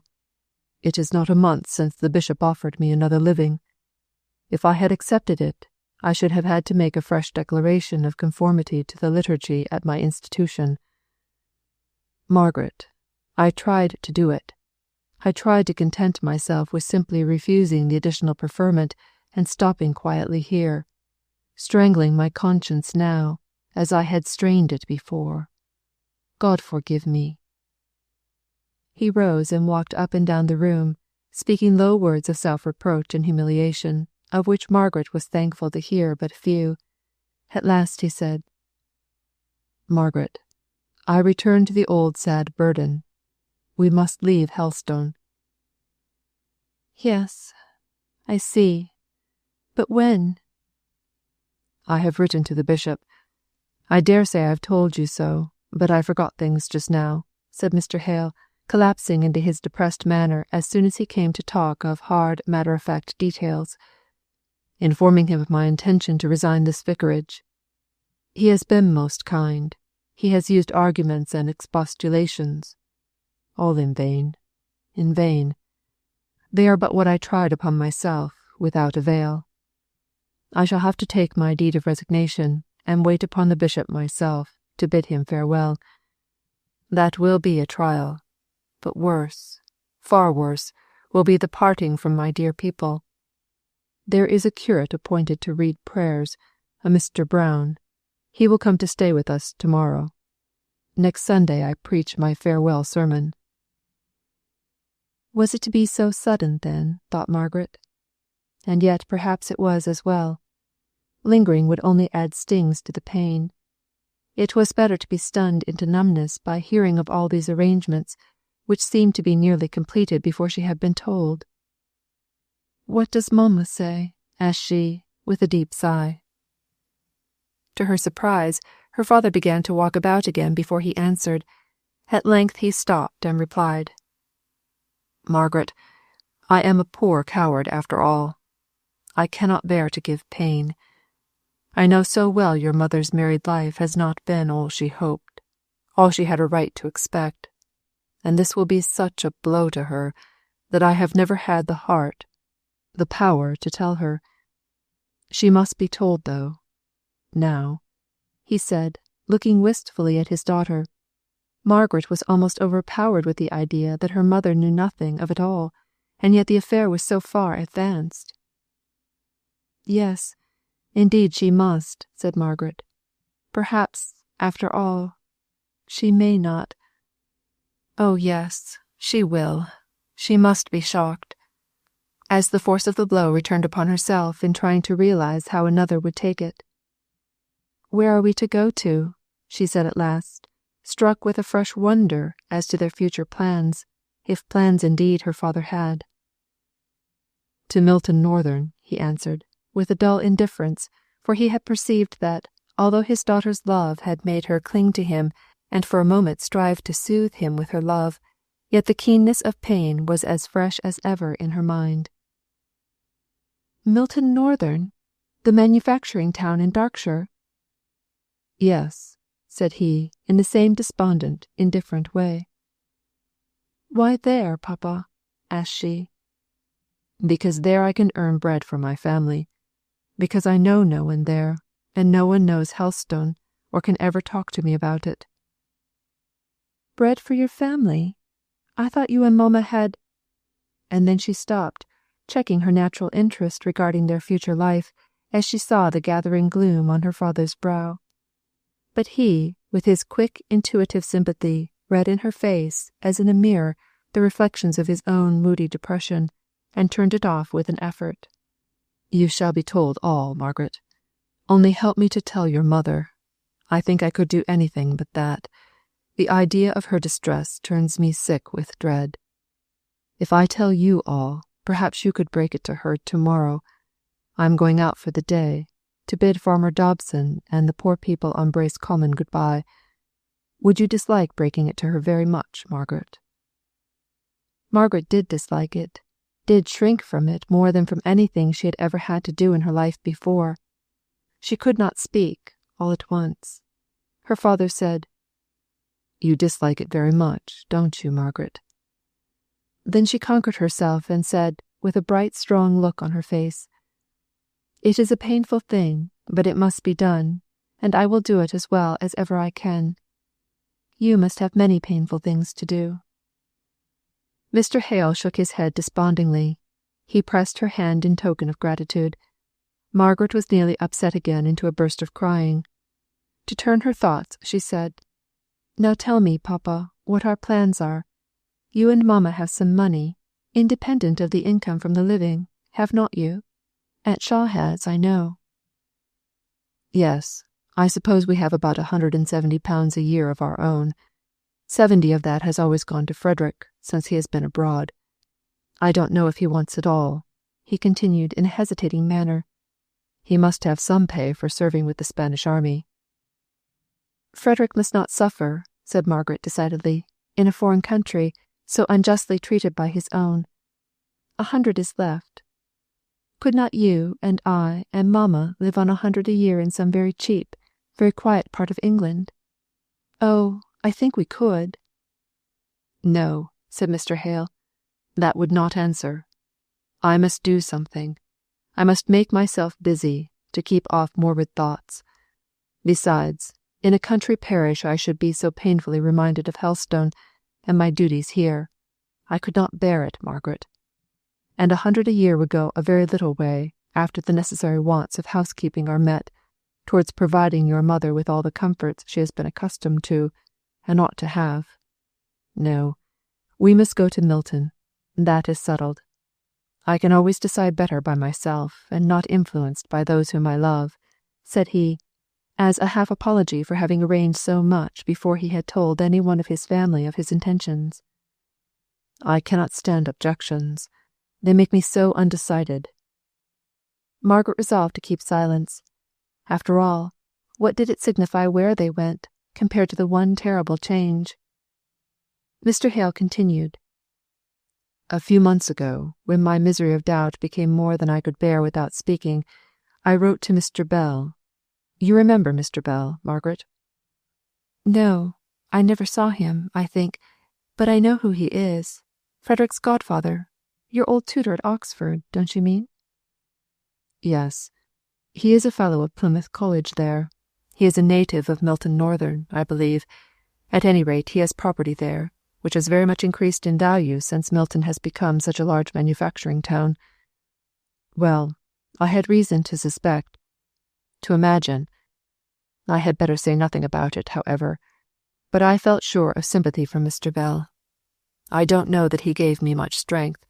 He has lived an easy life in his college all his days, but he has been as kind as can be, and it is owing to him we are going to Milton." "How?" said Margaret. "Why, he has tenants and houses and mills there, so, though he dislikes the place, too bustling for one of his habits, he is obliged to keep up some sort of connection, and he tells me that he hears there is a good opening for a private tutor there." "A private tutor?" said Margaret, looking scornful. "What in the world do manufacturers want with the classics, or literature, or the accomplishments of a gentleman?" "Oh," said her father, "some of them seem really to be fine fellows, conscious of their own deficiencies, which is more than many a man at Oxford is. Some want resolutely to learn, though they have come to man's estate. Some want their children to be better instructed than they themselves have been. At any rate, there is an opening, as I have said, for a private tutor. Mr. Bell has recommended me to a Mr. Thornton, a tenant of his, and a very intelligent man, as far as I can judge from his letters. And in Milton, Margaret, I shall find a busy life, if not a happy one, and people and scenes so different that I shall never be reminded of Helstone." There was a secret motive, as Margaret knew from her own feelings. It would be different. Discordant as it was, with almost a detestation for all she had ever heard of the north of England, the manufacturers, the people, the wild and bleak country, there was this one recommendation. It would be different from Helstone, and could never remind them of that beloved place. "When do we go?" asked Margaret, after a short silence. "I do not know exactly. I wanted to talk it over with you. You see, your mother knows nothing about it yet, but I think, in a fortnight, after my deed of resignation is sent in, I shall have no right to remain." Margaret was almost stunned. "In a fortnight?" No, not exactly to a day. Nothing is fixed," said her father with anxious hesitation, as he noticed the filmy sorrow that had come over her eyes, and the sudden change in her complexion, but she recovered herself immediately. "Yes, papa, it had better be fixed soon and decidedly, as you say, only mamma to know nothing about it. It is that is the great perplexity." "Poor Maria," replied Mr. Hale tenderly. "Poor, poor Maria. Oh, if I were not married, if I were but myself in the world, how easy it would be. As it is, Margaret, I dare not tell her." "No," said Margaret sadly. "I will do it. Give me till to-morrow evening to choose my time." "Oh, papa," cried she, with sudden passionate entreaty, tell me it is a nightmare, a horrid dream, not the real waking truth. You cannot mean that you are really going to leave the church, to give up Helstone, to be forever separate from me, from Mamma, led away by some delusion, some temptation. You do not really mean it." Mr. Hale sat in rigid stillness while she spoke. Then he looked her in the face and said in a slow, hoarse, measured way, "I do mean it, Margaret. You must not deceive yourself into doubting the reality of my words, my fixed intention and resolve." He looked at her in the same steady, stony manner for some moments after he had done speaking. She, too, gazed back with pleading eyes before she would believe that it was irrevocable. Then she arose and went, without another word or look, towards the door. As her fingers were on the handle, he called her back. He was standing by the fireplace, shrunk and stooping, but as she came near he drew himself up to his full height, and placing his hands on her head, he said solemnly, "The blessing of God be upon thee, my child." "And may he restore you to his church," responded she, out of the fullness of her heart. The next moment she feared lest this answer to his blessing might be irreverent, wrong, might hurt him as coming from his daughter, and she threw her arms round his neck.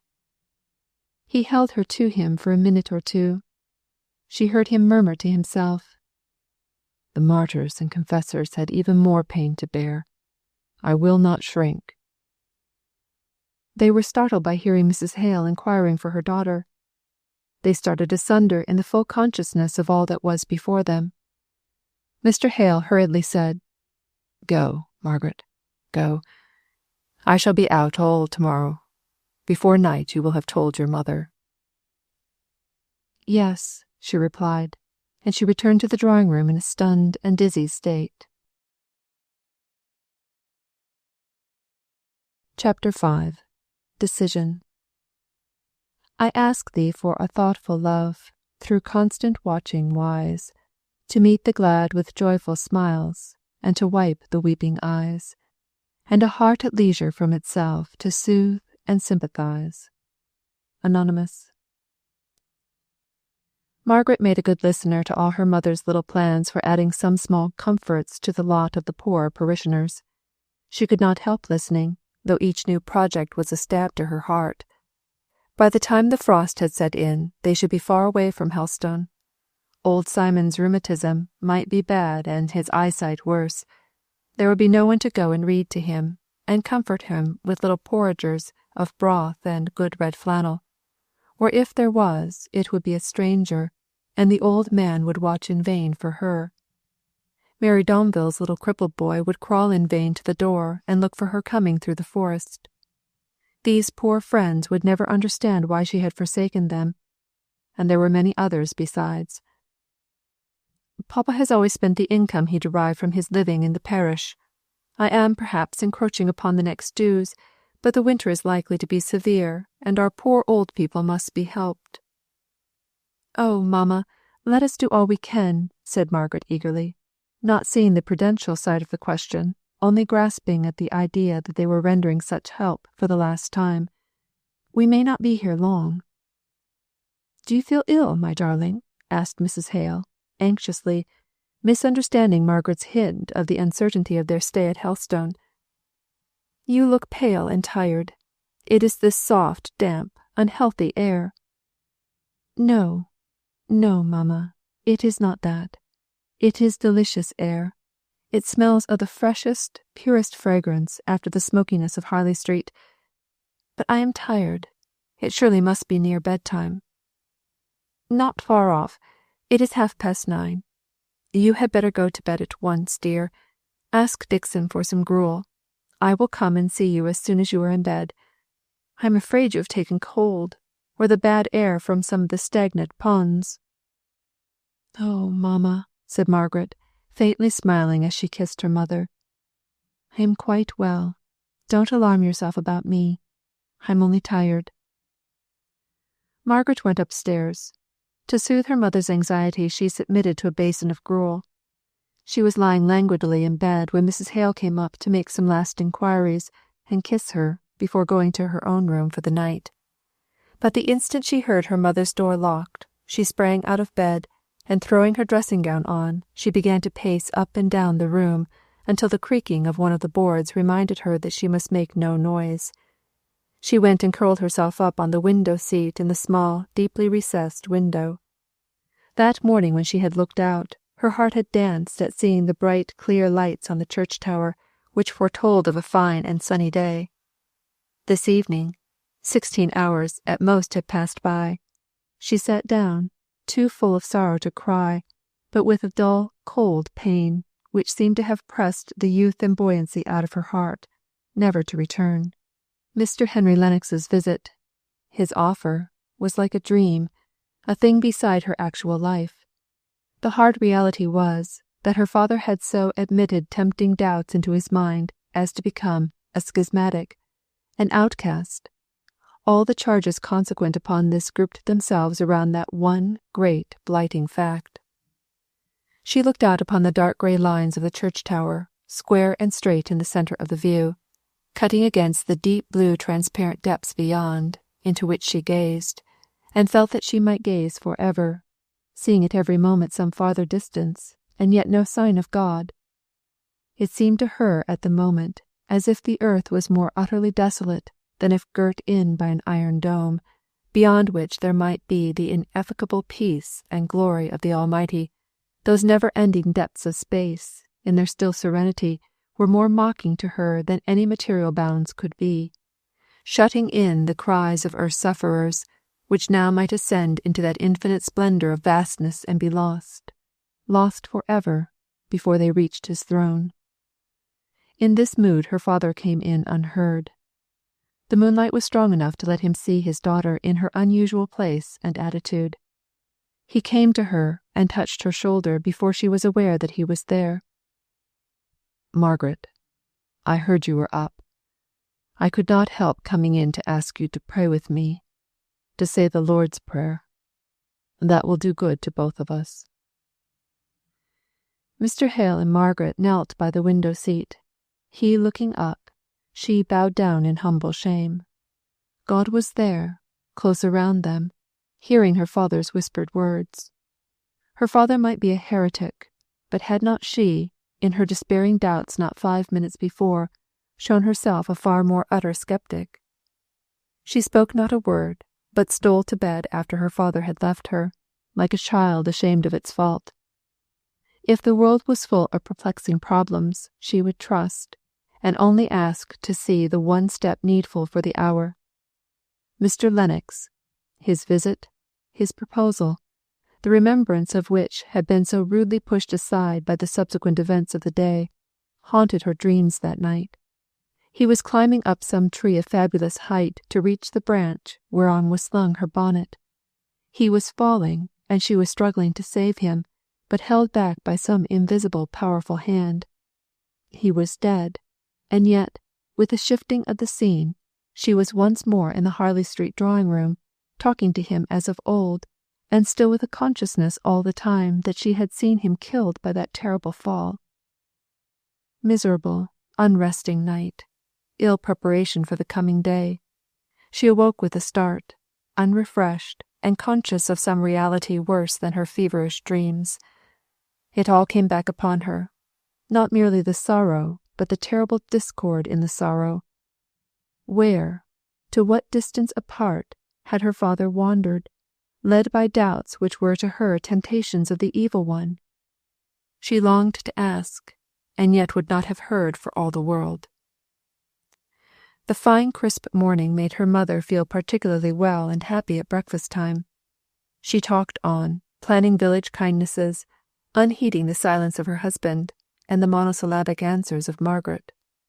Before the things were cleared away, Mr. Hale got up. He leaned one hand on the table, as if to support himself. "I shall not be at home at all till evening. I am going to Bracy Common, and will ask Farmer Dobson to give me something for dinner. I shall be back to tea at 7. He did not look at either of them, but Margaret knew what he meant. By 7 the announcement must be made to her mother. Mr. Hale would have delayed making it till 6:30, but Margaret was of different stuff. She could not bear the impending weight on her mind all the day long. Better to get the worst over. The day would be too short to comfort her mother. But while she stood by the window, thinking how to begin, and waiting for the servant to have left the room, her mother had gone upstairs to put on her things to go to the school. She came down ready equipped, in a brisker mood than usual. "Mother, come round the garden with me this morning. Just one turn," said Margaret, putting her arm round Mrs. Hale's waist. They passed through the open window. Mrs. Hale spoke, said something, Margaret could not tell what. Her eye caught on a bee entering a deep-belled flower. When that bee flew forth with his spoil she would begin. That should be the sign. Out he came. "Mamma, Papa's going to leave Helstone," she blurted forth. "He is going to leave the church, and live in Milton Northern." There were the three hard facts, hardly spoken. "What makes you say so?" asked Mrs. Hale, in a surprised, incredulous voice. "Who has been telling you such nonsense?" "Papa himself," said Margaret, longing to say something gentle and consoling, but literally not knowing how. They were close to a garden bench.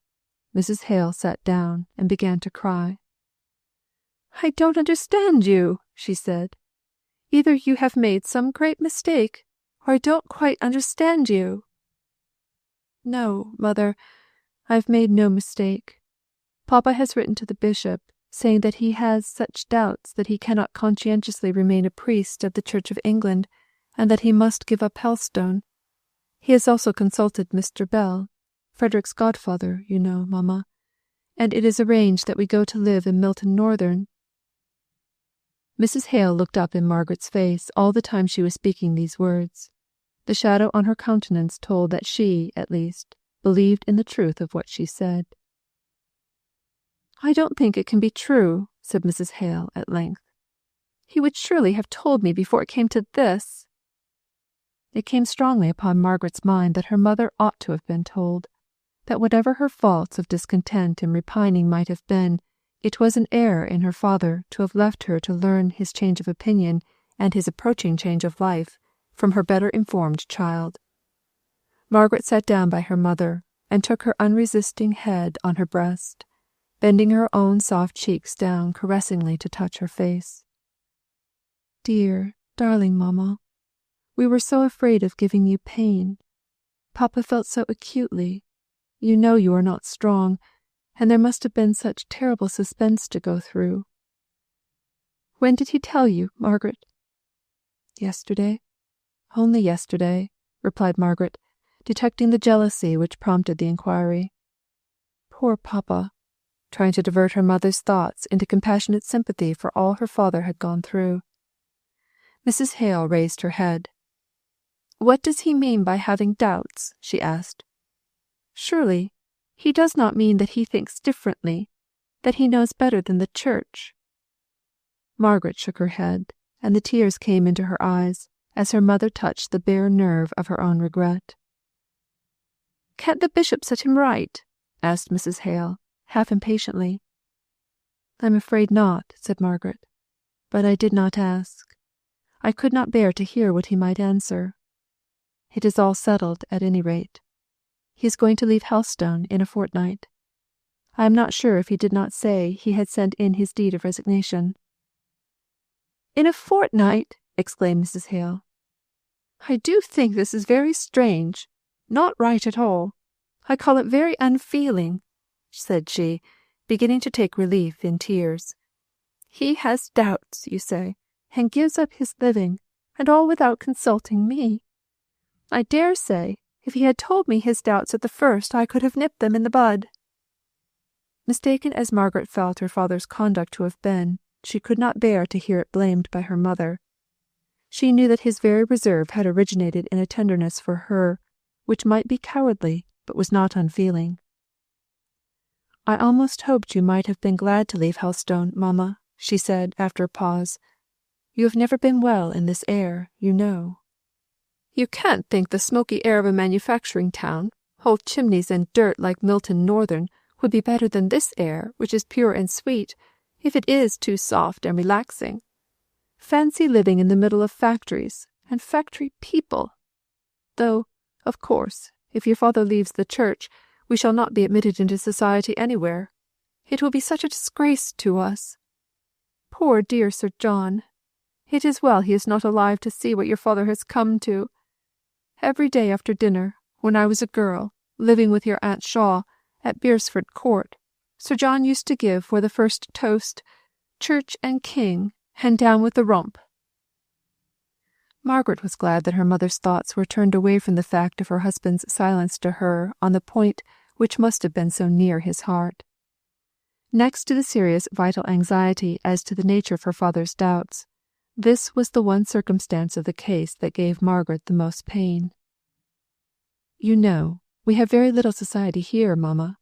The Gormons, who are our nearest neighbours, to call society, and we hardly ever see them, have been in trade just as much as these Milton northern people." "Yes," said Mrs. Hale, almost indignantly. "But, at any rate, the Gormons made carriages for half the gentry of the county, and were brought into some kind of intercourse with them. But these factory people, who on earth wears cotton that can afford linen?" "Well, mamma, I give up the cotton spinners. I am not standing up for them, any more than for any other tradespeople, only we shall have little enough to do with them." "Why on earth has your father fixed on Milton Northern to live in?" "Partly," said Margaret, sighing, "because it is so different from Helstone, partly because Mr. Bell says there is an opening there for a private tutor." "Private tutor in Milton? Why can't he go to Oxford and be a tutor to gentlemen?" "You forget, mamma, he is leaving the church on account of his opinions. His doubts would do him no good at Oxford." Mrs. Hale was silent for some time, quietly crying. At last she said, "And the furniture? How in the world are we to manage the removal? I never removed in my life, and only a fortnight to think about it." Margaret was inexpressibly relieved to find that her mother's anxiety and distress was lowered to this point, so insignificant to herself, and on which she could do so much to help. She planned and promised, and led her mother on to arrange fully as much as could be fixed before they knew somewhat more definitely what Mr. Hale intended to do. Throughout the day Margaret never left her mother, bending her whole soul to sympathize in all the various turns her feelings took. Towards evening especially, as she became more and more anxious that her father should find a soothing welcome home awaiting him after his return from his day of fatigue and distress. She dwelt upon what he must have borne in secret for so long. Her mother could only reply coldly that he ought to have told her, and that then at any rate he would have had an adviser to give him counsel. And Margaret turned faint at heart when she heard her father's step in the hall. She dared not go to meet him and tell him what she had done all day, for fear of her mother's jealous annoyance. She heard him linger, as if awaiting her, or some sign of her, and she dared not stir. She saw by her mother's twitching lips and changing colour that she too was aware that her husband had returned. Presently he opened the room door, and stood there uncertain whether to come in. His face was grey and pale. He had a timid, fearful look in his eyes, something almost pitiful to see in a man's face, but that look of despondent uncertainty, of mental and bodily languor, touched his wife's heart. She went to him and threw herself on his breast, crying out, "Oh, Richard, Richard, you should have told me sooner." And then, in tears, Margaret left her, as she rushed upstairs to throw herself on her bed and hide her face in the pillows, to stifle the hysteric sobs that would force their way at last, after the rigid self-control of the whole day. How long she lay thus she could not tell. She heard no noise, though the housemaid came in to arrange the room. The affrighted girl stole out again on tiptoe, and went and told Mrs. Dixon that Miss Hale was crying as if her heart would break. She was sure she would make herself deadly ill if she went on at that rate. In consequence of this, Margaret felt herself touched, and started up into a sitting posture. She saw the accustomed room, the figure of Dixon in shadow, as the latter stood holding the candle a little behind her, for fear of the effect on Miss Hale's startled eyes, swollen and blinded as they were. "Oh, Dixon, I did not hear you come into the room," said Margaret, resuming her trembling self-restraint. "Is it very late?" she continued, lifting herself languidly off the bed, yet letting her feet touch the ground without fairly standing down, as she shaded her wet ruffled hair off her face, and tried to look as if nothing were the matter, as if she had only been asleep. "I hardly can tell what time it is," replied Dixon, in an aggrieved tone of voice. "Since your mamma told me of this terrible news, when I dressed her for tea, I've lost all count of time. I'm sure I don't know what is to become of us all. When Charlotte told me just now you were sobbing, Miss Hale, I thought, no wonder, poor thing, and master thinking of turning dissenter at his time of life, when, if it is not to be said he's done well in the church, he's not done badly after all. I had a cousin, miss, who turned Methodist preacher after he was 50 years of age, and a tailor all his life. But then he had never been able to make a pair of trousers to fit, for as long as he had been in trade. So it was no wonder. But for master, as I said to Mrs., what would poor St. John have said? He never liked your marrying Mr. Hale, but if he could have known it would have come to this, he would have sworn worse oaths than ever, if that was possible." Dixon had been so much accustomed to comment upon Mr. Hale's proceedings to her mistress, who listened to her, or not, as she was in the humour, that she never noticed Margaret's flashing eye and dilating nostril. To hear her father talked of in this way by a servant to her face. "Dixon," she said, in the low tone she always used when much excited, which had a sound in it as of some distant turmoil or threatening storm breaking far away. "Dixon, you forget to whom you are speaking."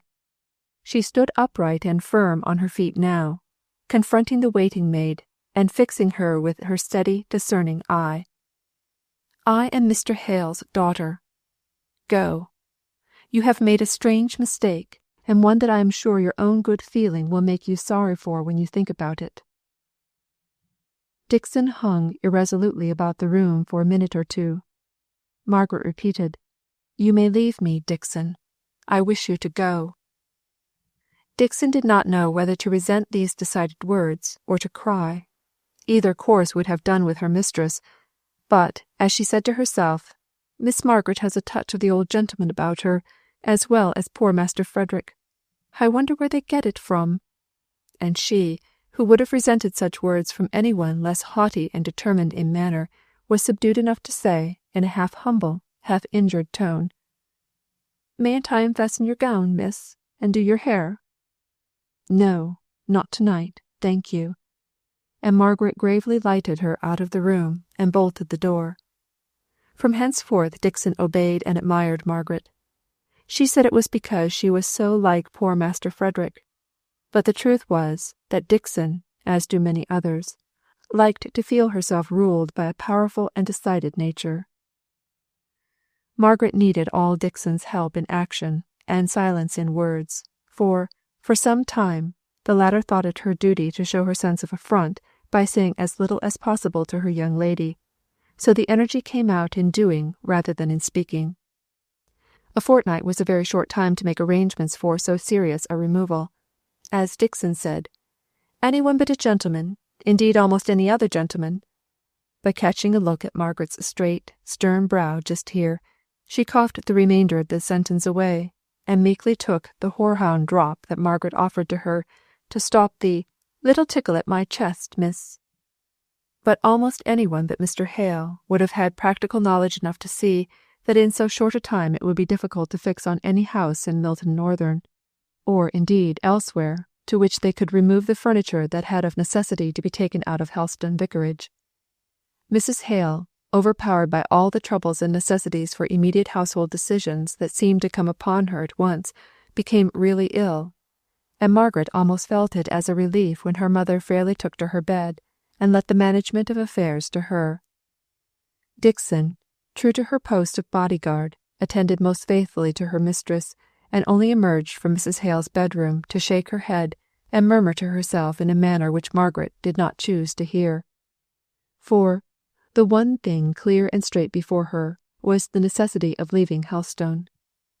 Mr. Hale's successor in the living was appointed, and, at any rate, after her father's decision, There must be no lingering now, for his sake as well as from every other consideration.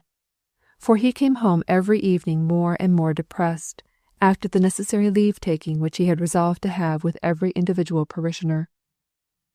Margaret, inexperienced as she was in all the necessary matter-of-fact business to be got through, did not know to whom to apply for advice.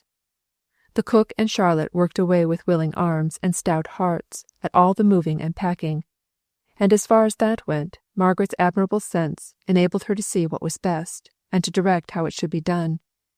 But where were they to go? In a week they must be gone. Straight to Milton, or where? So many arrangements depended on this decision that Margaret resolved to ask her father one evening, in spite of his evident fatigue and low spirits. He answered, "My dear, I really have too much to think about to settle this. What does your mother say? What does she wish? Poor Maria." He met with an echo even louder than his sigh. Dixon had just come into the room for another cup of tea for Mrs. Hale, and catching Mr. Hale's last words, and protected by his presence from Margaret's upbraiding eyes, made bold to say, "My poor mistress!" "You don't think her worse to-day?" said Mr. Hale, turning hastily. "I'm sure I can't say, sir. It's not for me to judge. The illness seems so much more on the mind than on the body." Mr. Hale looked infinitely distressed. "You had better take mamma her tea while it is hot, Dixon," said Margaret, in a tone of quiet authority. "Oh, I beg your pardon, miss. My thoughts was otherwise occupied in thinking of of Mrs. Hale." "Papa," said Margaret, "it is this suspense that is bad for both of you. Of course, mamma must feel your change of opinions. We can't help that," she continued softly. "But now the course is clear, at least to a certain point, and I think, papa, that I can get mamma to help me in planning, if you could tell me what to plan for. She has never expressed any wish in any way, and only thinks of what can't be helped. Are we to go straight to Milton? Have you taken a house there?" "No," he replied. "I suppose we must go into lodgings and look about for a house." "And pack up the furniture so that it can be left at the railway station till we have met with one?" "I suppose so. Do what you think is best. Only remember, we shall have much less money to spend." They had never had much superfluity, as Margaret knew. She felt that it was a great weight suddenly thrown upon her shoulders. 4 months ago, all the decisions she needed to make were what dress she would wear for dinner, and to help Edith to draw out the lists of who should take down whom in the dinner parties at home. Nor was the household in which she lived one that called for much decision. Except in the one grand case of Captain Lennox's offer, everything went on with the regularity of clockwork. Once a year there was a long discussion between her aunt and Edith as to whether they should go to the Isle of Wight, abroad, or to Scotland, but at such times Margaret herself was secure of drifting, without any exertion of her own, into the quiet harbour of home. Now, since that day when Mr. Lennox came and startled her into a decision, every day brought some question, momentous to her and to those whom she loved, to be settled. Her father went up after tea to sit with his wife. Margaret remained alone in the drawing-room. Suddenly she took a candle and went into her father's study for a great atlas, and lugging it back into the drawing-room, she began to pore over the map of England. She was ready to look up brightly when her father came downstairs. "I have hit upon such a beautiful plan. Look here. In Darkshire, hardly the breadth of my finger from Milton, is Haste, which I have often heard of from people living in the north as such a pleasant little bathing place. Now don't you think we could get mamma there with Dixon, while you and I go and look after houses and get one all ready for her in Milton? She would get a breath of sea air to set her up for the winter, and be spared all the fatigue, and Dixon would enjoy taking care of her." "Is Dixon to go with us?" asked Mr. Hale, in a kind of helpless dismay. "Oh yes," said Margaret. "Dixon quite intends it, and I don't know what mamma would do without her." "But we shall have to put up with a very different way of living, I am afraid. Everything is so much dearer in a town. I doubt if Dixon can make herself comfortable. To tell you the truth, Margaret, I sometimes feel as if that woman gave herself airs." "To be sure she does, papa," replied Margaret. "And if she has to put up with a different style of living, we shall have to put up with her airs, which will be worse. But she really loves us all, and would be miserable to leave us, I am sure, especially in this change. So, for mamma's sake, and for the sake of her faithfulness, I do think she must go." "Very well, my dear. Go on. I am resigned. How far is Heston from Milton? The breadth of one of your fingers does not give me a very clear idea of distance." "Well, then, I suppose it is 30 miles. That is not much." "Not in distance, but in— Never mind. If you really think it will do your mother good, let it be fixed so." This was a great step. Now Margaret could work, and act, and plan in good earnest. And now Mrs. Hale could rouse herself from her languor, and forget her real suffering in thinking of the pleasure and delight of going to the seaside. Her only regret was that Mr. Hale could not be with her all the fortnight she was to be there, as he had been for a whole fortnight once, when they were engaged, and she was staying with Sir John and Lady Beresford at Torquay. Chapter 6. Farewell. Unwatched the garden bough shall sway, the tender blossom flutter down. Unloved that beech will gather brown, the maple burn itself away. Unloved the sunflower, shining fair, ray round with flames her disk of seed, and many a rose carnation feed with summer spice the humming air. Till from the garden and the wild a fresh association blow, and year by year the landscape grow familiar to the stranger's child, as year by year the labourer tills his wonted glebe or lops the glades, and year by year our memory fades from all the circle of the hills. Tennyson. The last day came. The house was full of packing cases, which were being carted off at the front door to the nearest railway station. Even the pretty lawn at the side of the house was made unsightly and untidy by the straw that had been wafted upon it through the open door and windows. The rooms had a strange echoing sound in them, and the light came harshly and strongly in through the uncurtained windows, seeming already unfamiliar and strange. Mrs. Hale's dressing-room was left untouched to the last, and there she and Dixon were packing up clothes, and interrupting each other now and then to exclaim at, and turn over with fond regard, some forgotten treasure, in the shape of some relic of the children while they were yet little. They did not make much progress with their work. Downstairs, Margaret stood calm and collected, ready to counsel or advise the men who had been called in to help the cook and Charlotte. These two last, crying between the whiles, wondered how the young lady could keep up so this last day, and settled it between them that she was not likely to care much for Helstone, having been so long in London. There she stood, very pale and quiet, with her large grave eyes observing everything, up to every present circumstance, however small. They could not understand how her heart was aching all the time, with a heavy pressure that no sighs could lift off or relieve, and how constant exertion from her perceptive faculties was the only way to keep herself from crying out with pain. Moreover, if she gave way, who was to act? Her father was examining papers, books, registries, what not, in the vestry with the clerk, and when he came in, there were his own books to pack up, which no one but himself could do to his satisfaction. Besides, was Margaret one to give way before strange men, or even household friends like the cook and Charlotte? Not she. But at last the 4 packers went into the kitchen to their tea, and Margaret moved stiffly and slowly away from the place in the hall where she had been standing so long, out through the bare echoing drawing-room, into the twilight of an early November evening. There was a filmy veil of soft dull mist obscuring, but not hiding, all objects, giving them a lilac hue, for the sun had not yet fully set. A robin was singing, perhaps, Margaret thought, the very robin that her father had so often talked of as his winter pet, and for which he had made, with his own hands, a kind of robin house by his study window. The leaves were more gorgeous than ever. The first touch of frost would lay them all low on the ground. Already one or two kept constantly floating down, amber and golden in the low slanting sunrays. Margaret went along the walk under the pear-tree wall. She had never been along it since she paced it at Henry Lennox's side. Here, at this bed of time, he began to speak of what she must not think of now.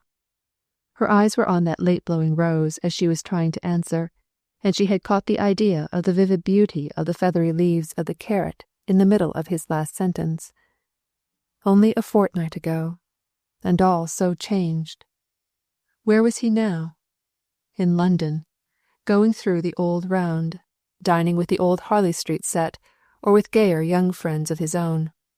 Even now, while she walked sadly through that damp and drear garden in the dusk, with everything falling and fading, and turning to decay around her, he might be gladly putting away his law books after a day of satisfactory toil, and freshening himself up, as he had told her he often did, by a run in the Temple Gardens, taking in the while the grand inarticulate mighty roar of tens of thousands of busy men, nigh at hand but not seen, and catching ever, at his quick turns, glimpses of the lights of the cities coming up out of the depths of the river.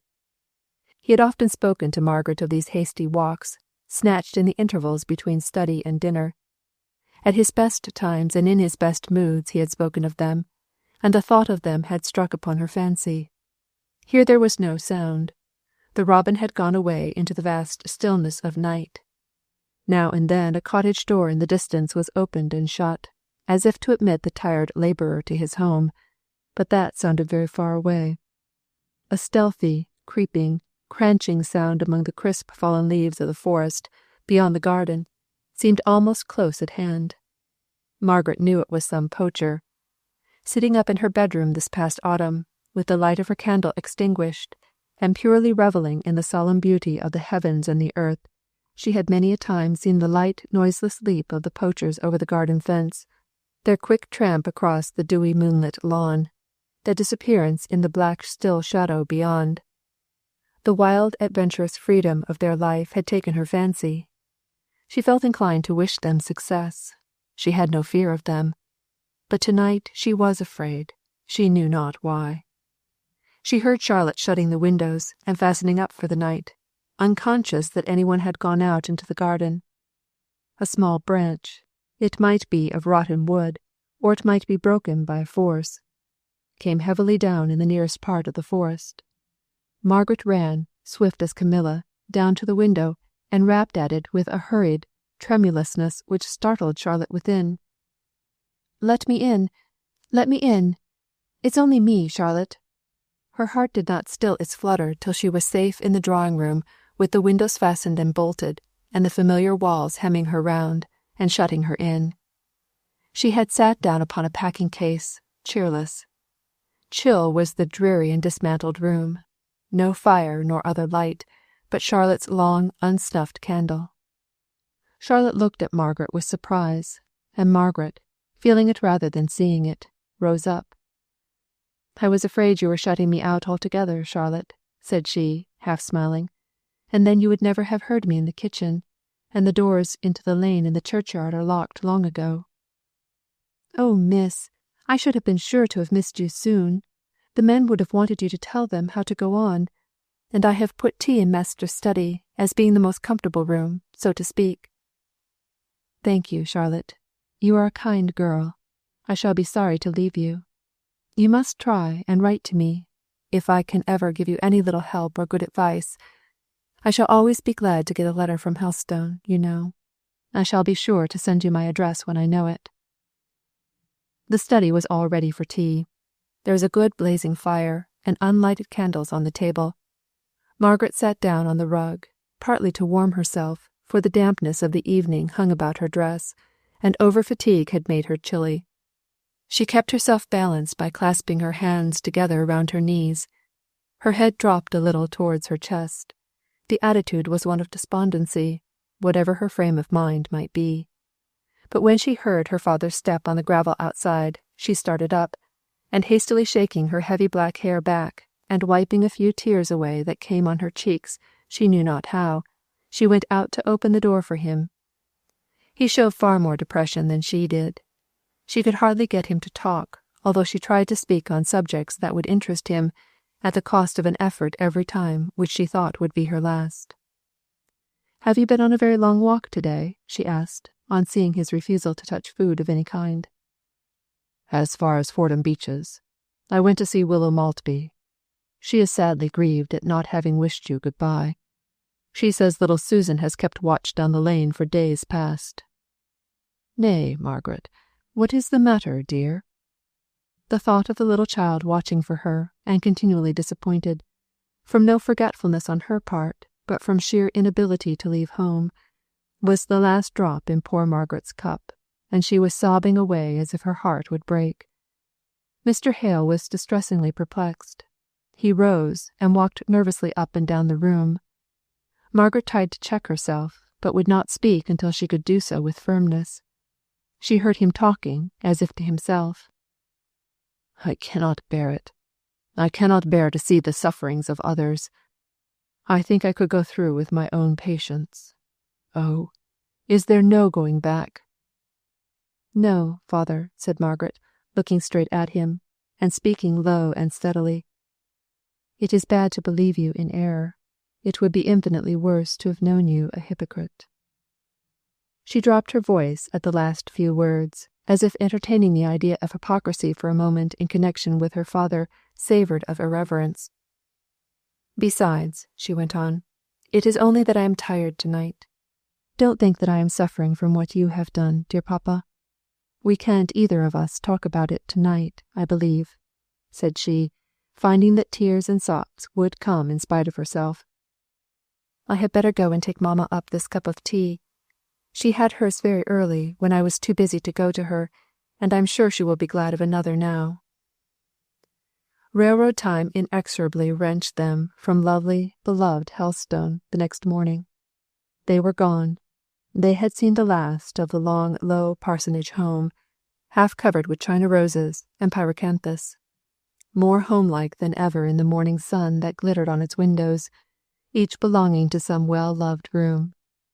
Almost before they had settled themselves into the car, sent from Southampton to fetch them to the station, they were gone away to return no more.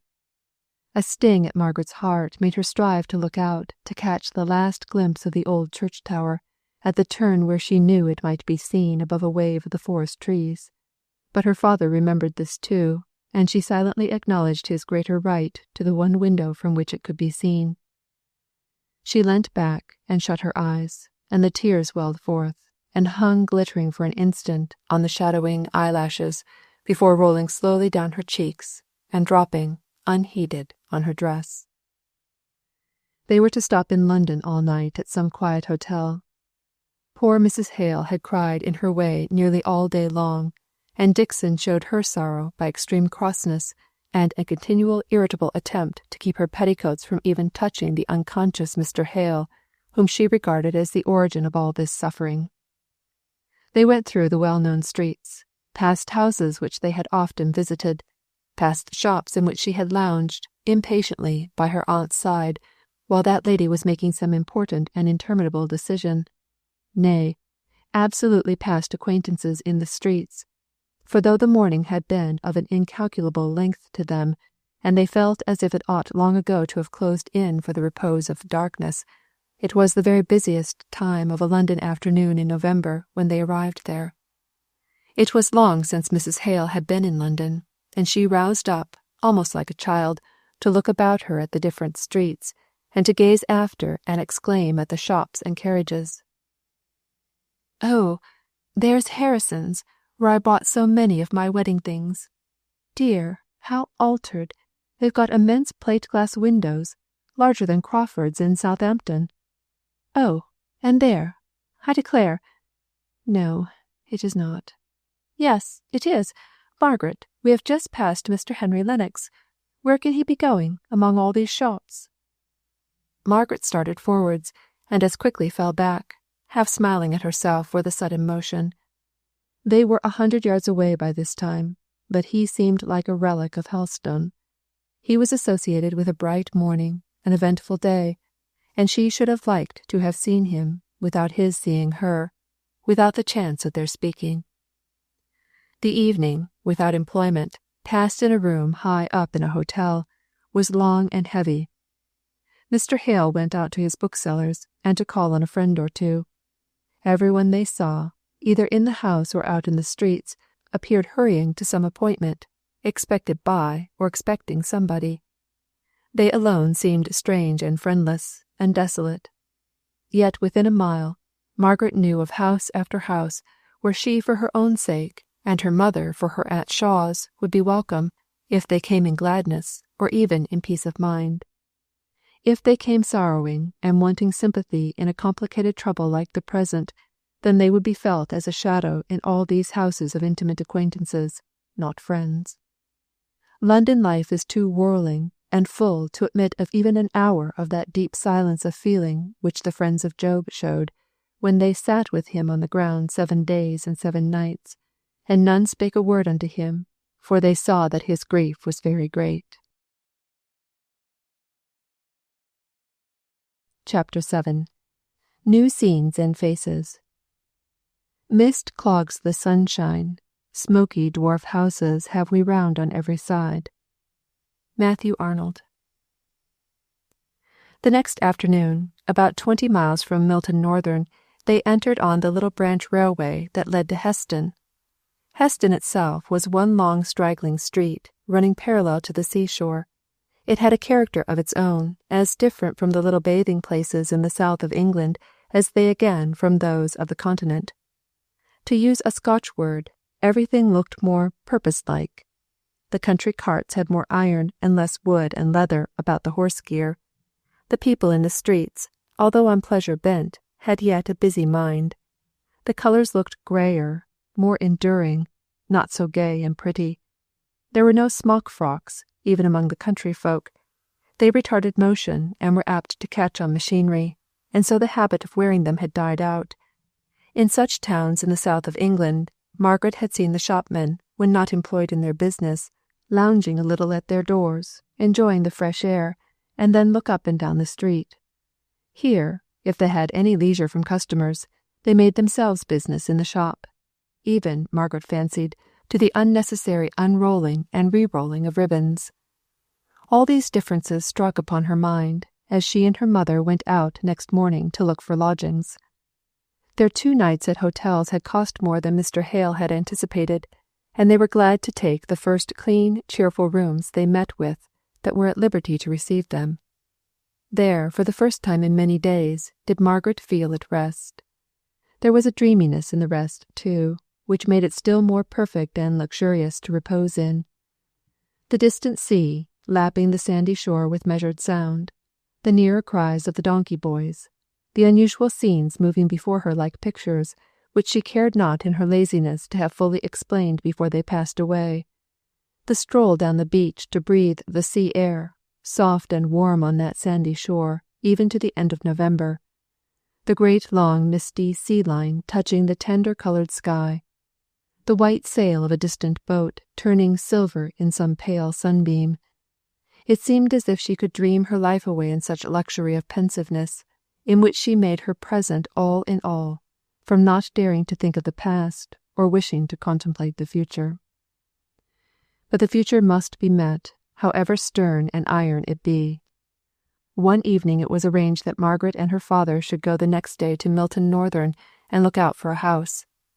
Mr. Hale had received several letters from Mr. Bell, and 1 or 2 from Mr. Thornton, and he was anxious to ascertain at once a good many particulars respecting his position and chances of success there, which he could only do by an interview with the latter gentleman. Margaret knew that they ought to be removing, but she had a repugnance to the idea of a manufacturing town, and believed that her mother was receiving benefit from Heston air, so she would willingly have deferred the expedition to Milton. For several miles before they reached Milton, they saw a deep, lead-coloured cloud hanging over the horizon in the direction in which it lay. It was all the darker from contrast with the pale blue-grey of the wintry sky, for in Heston there had been the earliest signs of frost. Nearer to the town, the air had a faint taste and smell of smoke, perhaps, after all, more a loss of the fragrance of grass and herbage than any positive taste or smell. Quick they were whirled over long, straight, hopeless streets of regularly built houses, all small and of brick. Here and there a great oblong, many-windowed factory stood up, like a hen among her chickens, puffing out black, unparliamentary smoke, and sufficiently accounting for the cloud which Margaret had taken to foretell rain. As they drove through the larger and wider streets from the station to the hotel, they had to stop constantly. Great loaded lorries blocked up the not over-wide thoroughfares. Margaret had now and then been into the city in her drives with her aunt, but there the heavy lumbering vehicles seemed various in their purposes and intents. Here every van, every wagon and truck bore cotton, either in the raw shape in bags or the woven shape in bales of calico. People thronged the footpaths, most of them well dressed as regarded the material, but with a slovenly looseness which struck Margaret as different from the shabby, threadbare smartness of a similar class in London. "New Street," said Mr. Hale. "This, I believe, is the principal street in Milton. Bell has often spoken to me about it. It was the opening of this street from a lane into a great thoroughfare 30 years ago, which caused his property to rise so much in value. Mr. Thornton's mill must be somewhere not very far off, for he is Mr. Bell's tenant, but I fancy he dates from his warehouse." "Where's our hotel, Papa?" "Close to the end of this street, I believe. Shall we have lunch before or after we have looked at the houses we marked in the Milton Times?" "Oh, let us get our work done first." "Very well. Then I will only see if there is any note or letter for me from Mr. Thornton, who said he would let me know anything he might hear about these houses, and then we will set off. We will keep the cab. It will be safer than losing ourselves, and being too late for the train this afternoon." There were no letters awaiting him. They set out on their house hunting. £30 a year was all they could afford to give, but in Hampshire they could have met with a roomy house and a pleasant garden for the money. Here, even the necessary accommodation of 2 sitting-rooms and 4 bedrooms seemed unattainable. They went through their list, rejecting each as they visited it. Then they looked at each other in dismay. "We must go back to the second, I think. That one. In Crampton, don't they call the suburb? There were 3 sitting-rooms. Don't you remember how we laughed at the number compared with the 3 bedrooms? But I have planned it all. The front room downstairs is to be your study and our dining room. Poor Papa! For, you know, we settled Mamma is to have as cheerful a sitting-room as we can get. And that front room upstairs, with the atrocious blue and pink paper and heavy cornice, had really a pretty view over the plain, with a great bend of a river, or a canal, or whatever it is, down below. Then I could have the little bedroom behind, in that projection at the head of the first flight of stairs, over the kitchen, you know, and you and Mamma the room behind the drawing-room, and that closet in the roof will make you a splendid dressing-room." "But Dixon, and the girl we are to have to help?" "Oh, wait a minute. I am overpowered by the discovery of my own genius for management. Dixon is to have, let me see, I had it once, the back sitting-room. I think she will like that. She grumbles so much about the stairs at Heston. And the girl is to have that sloping attic over your room and Mamma's. Won't that do?" "I dare say it will. But the papers, what taste! And the overloading such a house with colour and such heavy cornices." "Never mind, Papa. Surely you can charm the landlord into repapering 1 or 2 of the rooms, the drawing-room and your bedroom, for Mamma will come in most contact with them, and your bookshelves will hide a great deal of that gaudy paper in the dining-room." "Then you think it best? If so, I had better go at once and call on this Mr. Donkin, to whom the advertisement refers me. I will take you back to the hotel, where you can order lunch and rest, and by the time it is ready I shall be with you. I hope I shall be able to get new papers." Margaret hoped so too, though she said nothing. She had never come fairly in contact with the taste that loves ornament, however bad, more than plainness and simplicity, which are of themselves the framework of elegance. Her father took her through the entrance of the hotel, and leaving her at the foot of the staircase, went to the address of the landlord of the house they had fixed upon. Just as Margaret had her hand on the door of their sitting-room, she was followed by a quick-stepping waiter. "I beg your pardon, ma'am, The gentleman was gone so quickly, I had no time to tell him. Mr. Thornton called almost directly after you left, and, as I understood from what the gentleman said, you would be back in an hour, I told him so, and he came again 5 minutes ago, and said he would wait for Mr. Hale. He is in your room now, ma'am." "Thank you. My father will return soon, and then you can tell him." Margaret opened the door and went in with the straight, fearless, dignified presence habitual to her. She felt no awkwardness. She had too much the habits of society for that. Here was a person come on business to her father, and, as he was one who had shown himself obliging, she was disposed to treat him with a full measure of civility. Mr. Thornton was a good deal more surprised and discomfited than she. Instead of a quiet, middle-aged clergyman, a young lady came forward with frank dignity, a young lady of a different type to most of those he was in the habit of seeing. Her dress was very plain, a close straw bonnet of the best material and shape, trimmed with white ribbon, a dark silk gown without any trimmings or flounce, a large Indian shawl, which hung about her in long heavy folds, and which she wore as an empress wears her drapery. He did not understand who she was, as he caught the simple, straight, unabashed look, which showed that his being there was of no concern to the beautiful countenance, and called up no flush of surprise to the pale ivory of the complexion. He had heard that Mr. Hale had a daughter, but he had imagined that she was a little girl. "Mr. Thornton, I believe," said Margaret, after a half-instant's pause, during which his unready words would not come. "Will you sit down? My father brought me to the door not a minute ago, but unfortunately he was not told that you were here, and he has gone away on some business. But he will come back almost directly. I am sorry you have had the trouble of calling twice." Mr. Thornton was in habits of authority himself, but she seemed to assume some kind of rule over him at once. He had been getting impatient at the loss of his time on a market day, the moment before she appeared, yet now he calmly took a seat at her bidding. "Do you know where it is that Mr. Hale has gone to? Perhaps I might be able to find him." "He has gone to Mr. Donkin's, in Canute Street.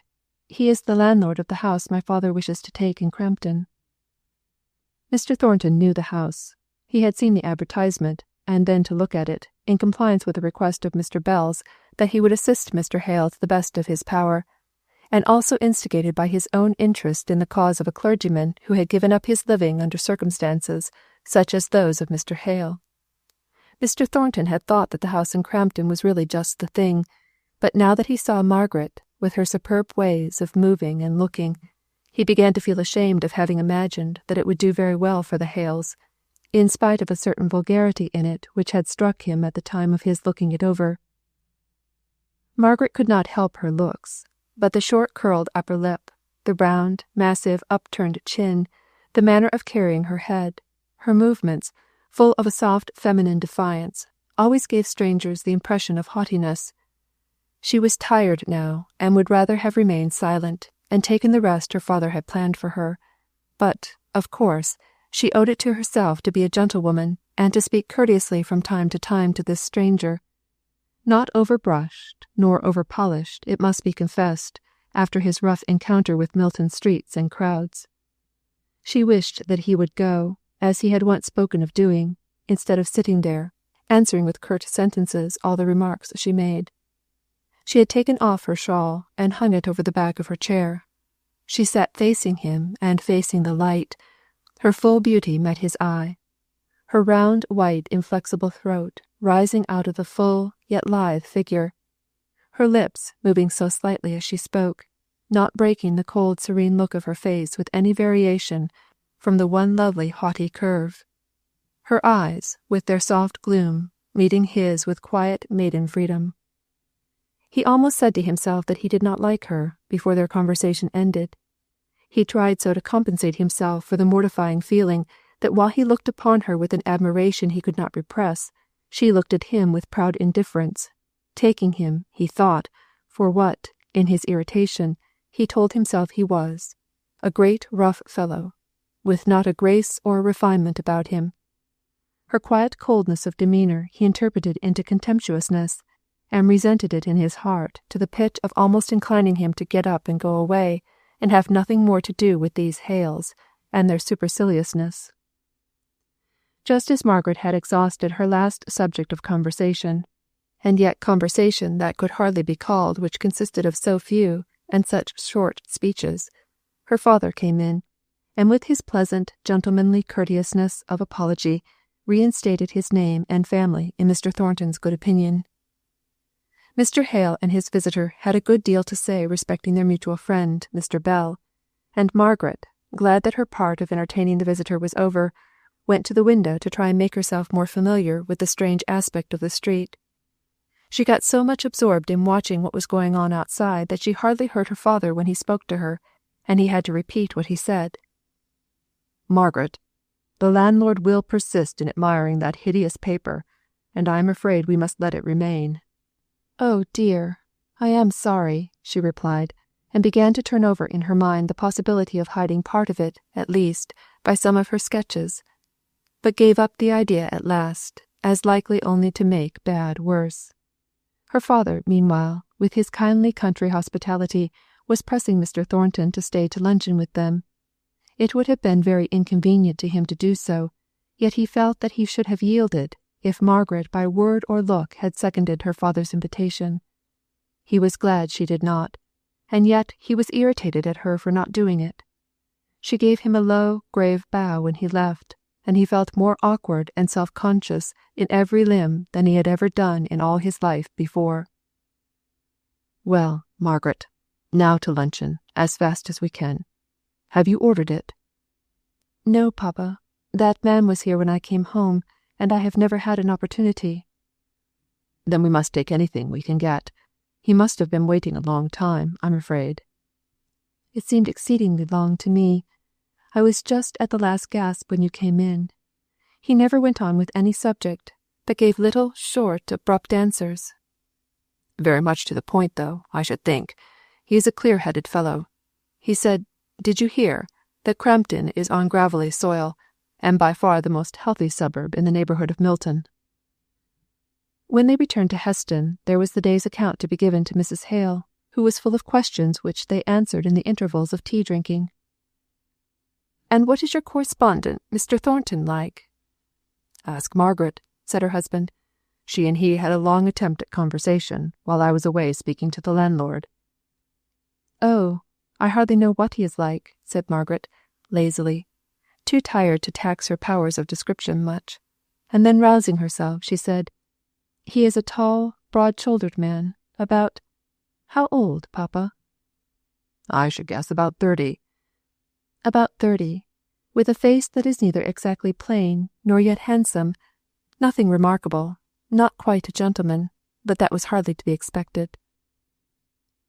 "Not vulgar or common, though," put in her father, rather jealous of any disparagement of the sole friend he had in Milton.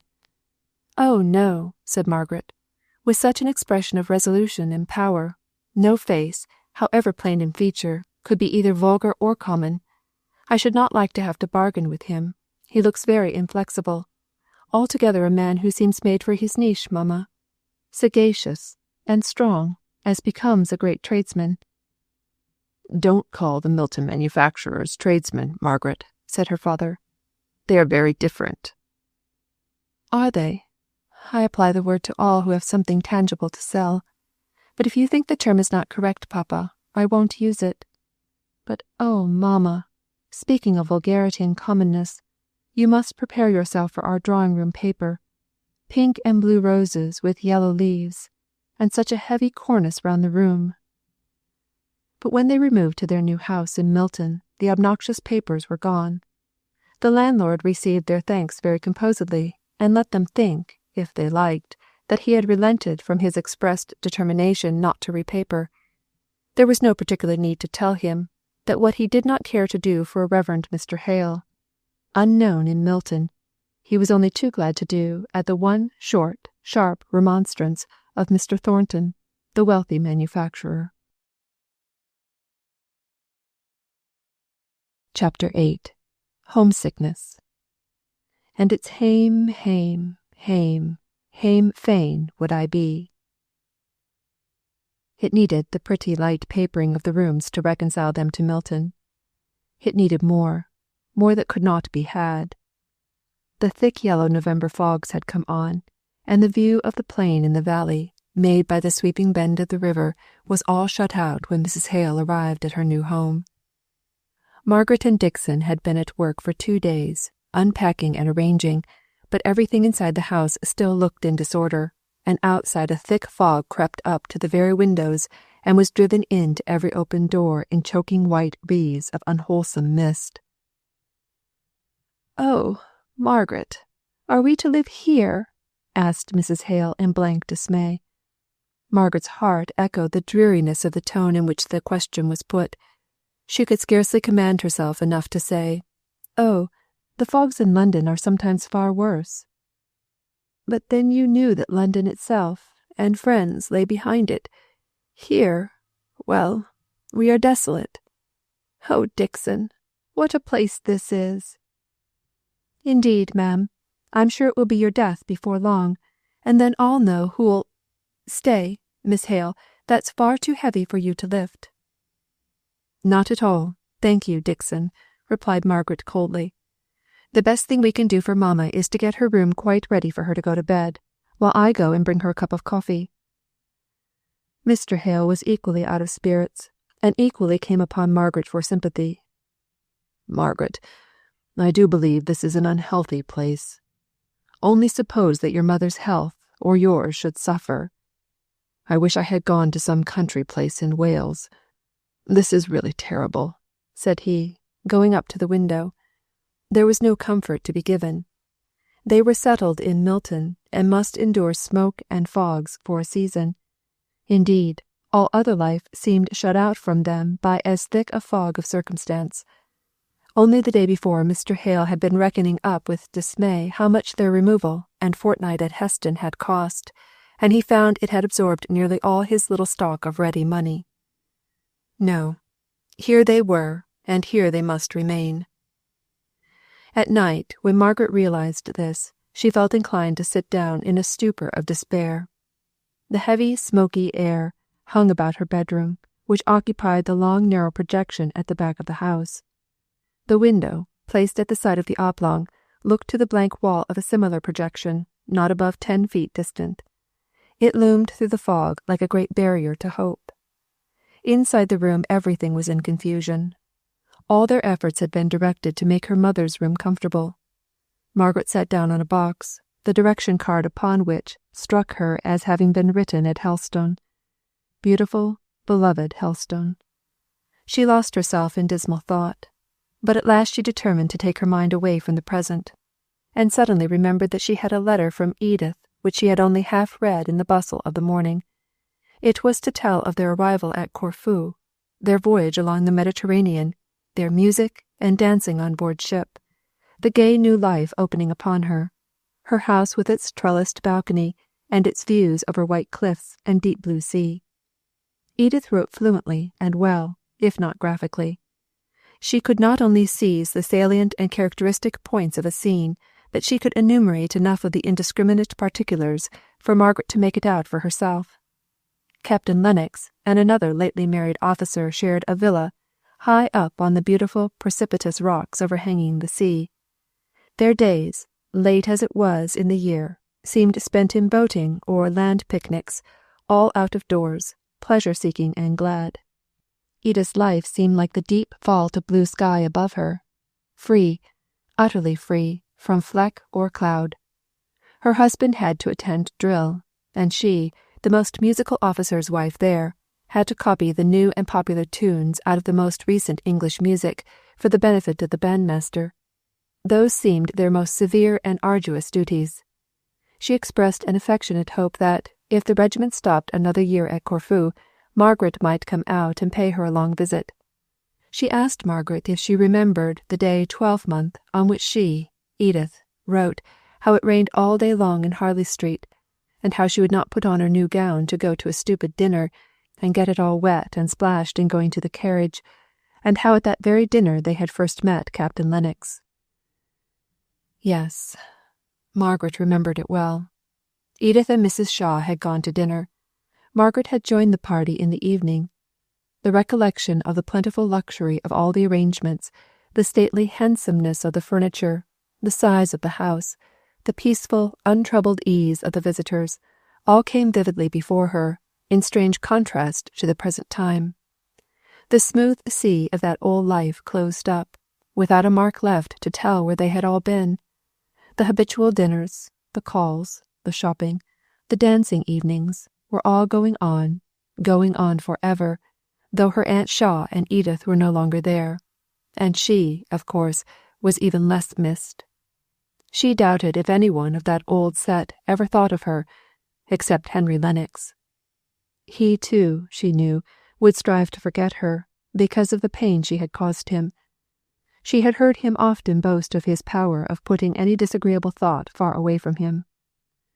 Then she penetrated farther into what might have been. If she had cared for him as a lover, and had accepted him, and this change in her father's opinions and consequent station had taken place, she could not doubt but that it would have been impatiently received by Mr. Lennox. It was a bitter mortification to her in one sense, but she could bear it patiently, because she knew her father's purity of purpose, and that strengthened her to endure his errors, grave and serious though in her estimation they were. But the fact of the world esteeming her father degraded, in its rough wholesale judgment, would have oppressed and irritated Mr. Lennox. As she realized what might have been, she grew to be thankful for what was. They were at the lowest now. They could not be worse. Edith's astonishment and her Aunt Shaw's dismay would have to be met bravely when their letters came.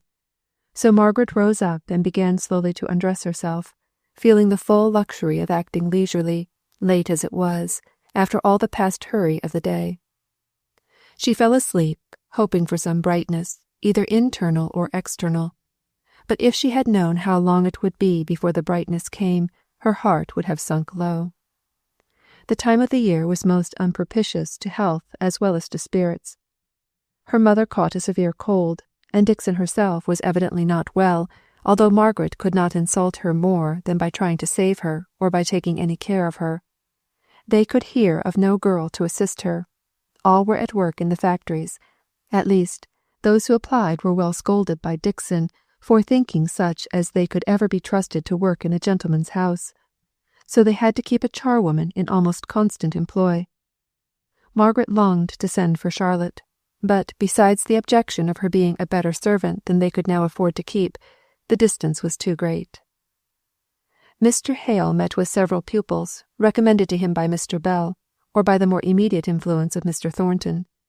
They were mostly of the age when many boys would be still at school, but, according to the prevalent and apparently well-founded notions of Milton, to make a lad into a good tradesman he must be caught young and acclimated to the life of the mill, or office, or warehouse. If he were sent even to the Scotch universities, he came back unsettled for commercial pursuits.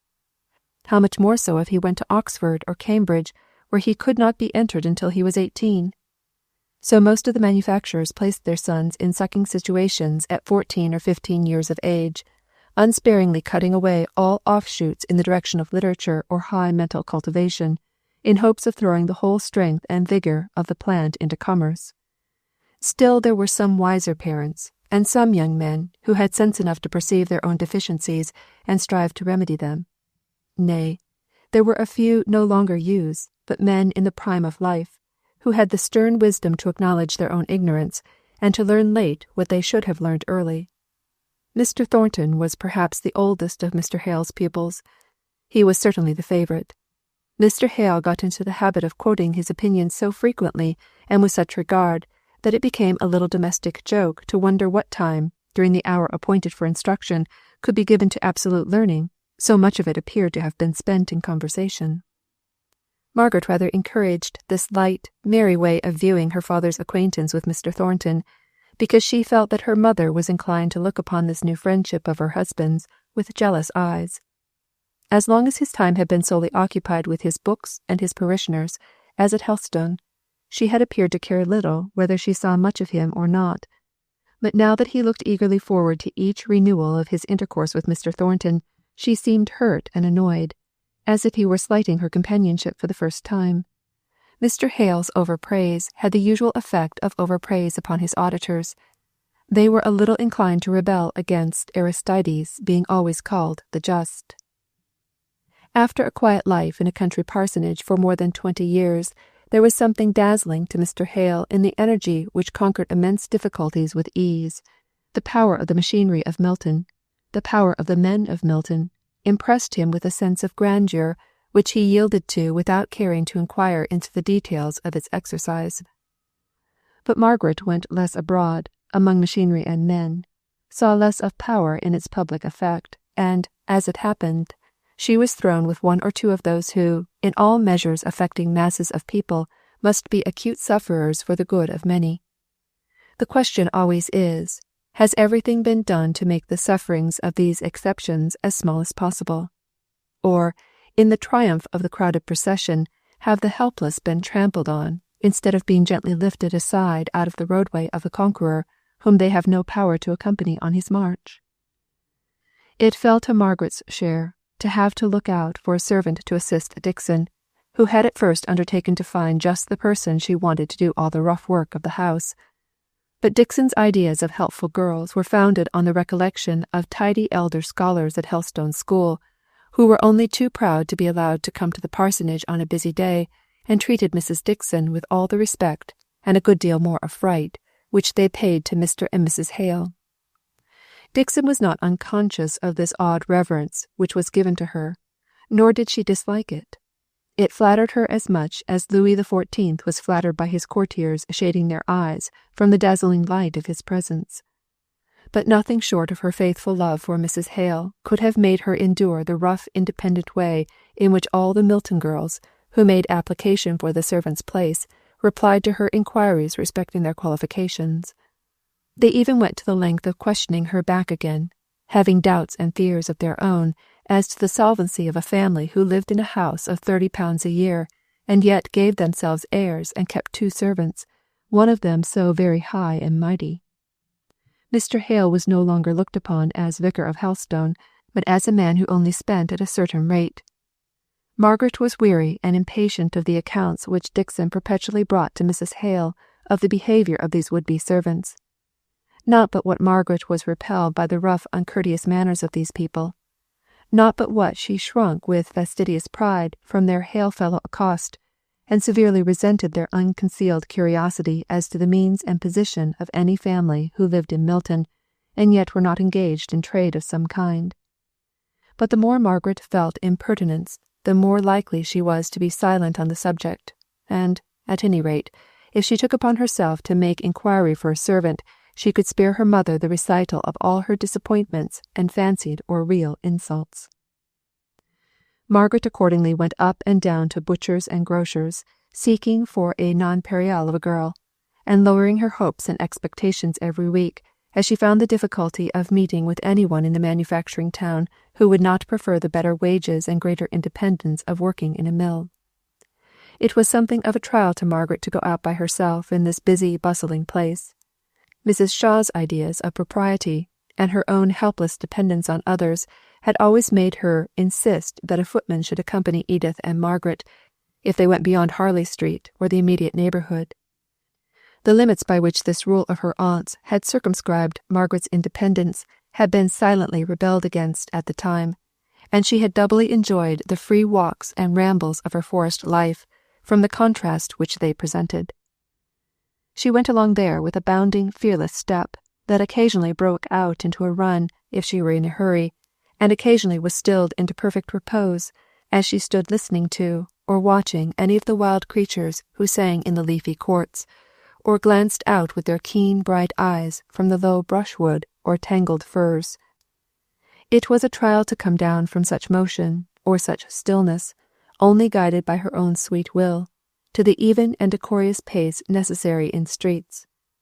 But she could have laughed at herself for minding this change, if it had not been accompanied by what was a more serious annoyance.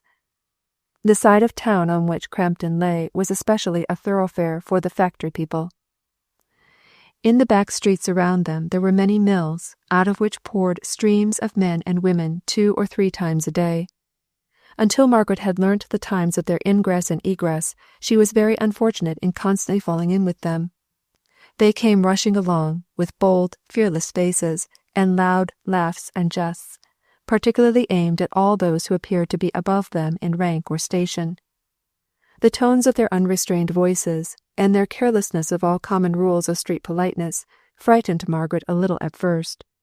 The girls, with their rough but not unfriendly freedom, would comment on her dress, even touch her shawl or gown to ascertain the exact material.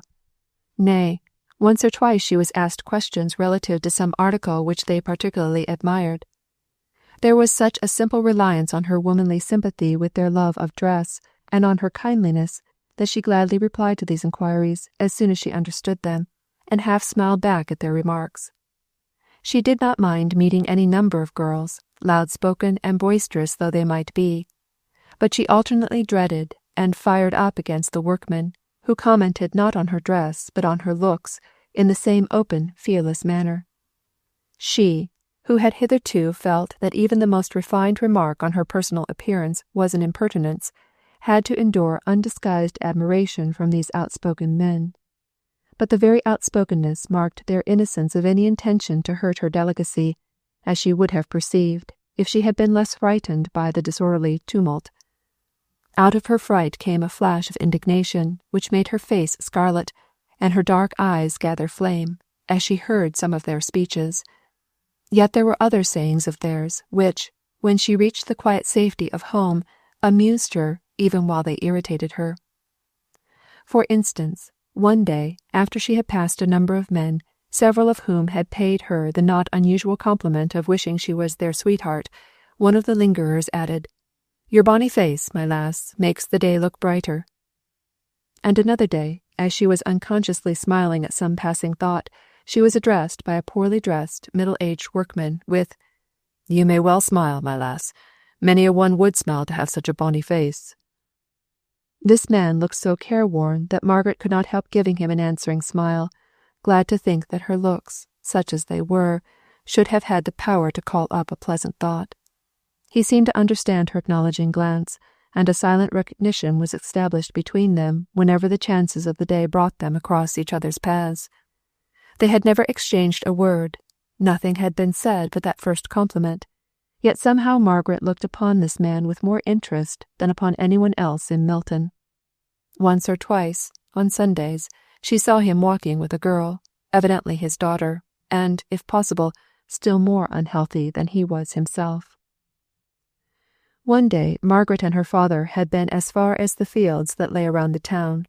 It was early spring, and she had gathered some of the hedge and ditch flowers, dog violets, lesser celandines, and the like, with an unspoken lament in her heart for the sweet profusion of the south.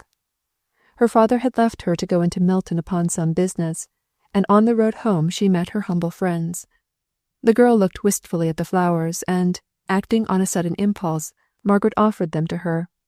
Her pale blue eyes lighted up as she took them, and her father spoke for her. "Thank you, miss. Bess, you'll think a deal o' them flowers, that who will, and I shall think a deal o' your kindness.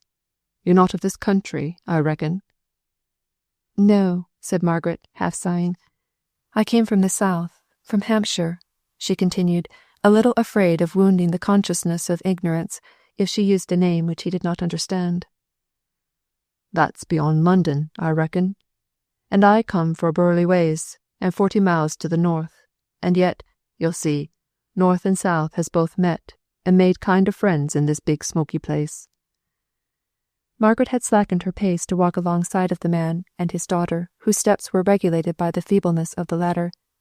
She now spoke to the girl, and there was a sound of tender pity in the tone of her voice as she did so that went right to the heart of the father.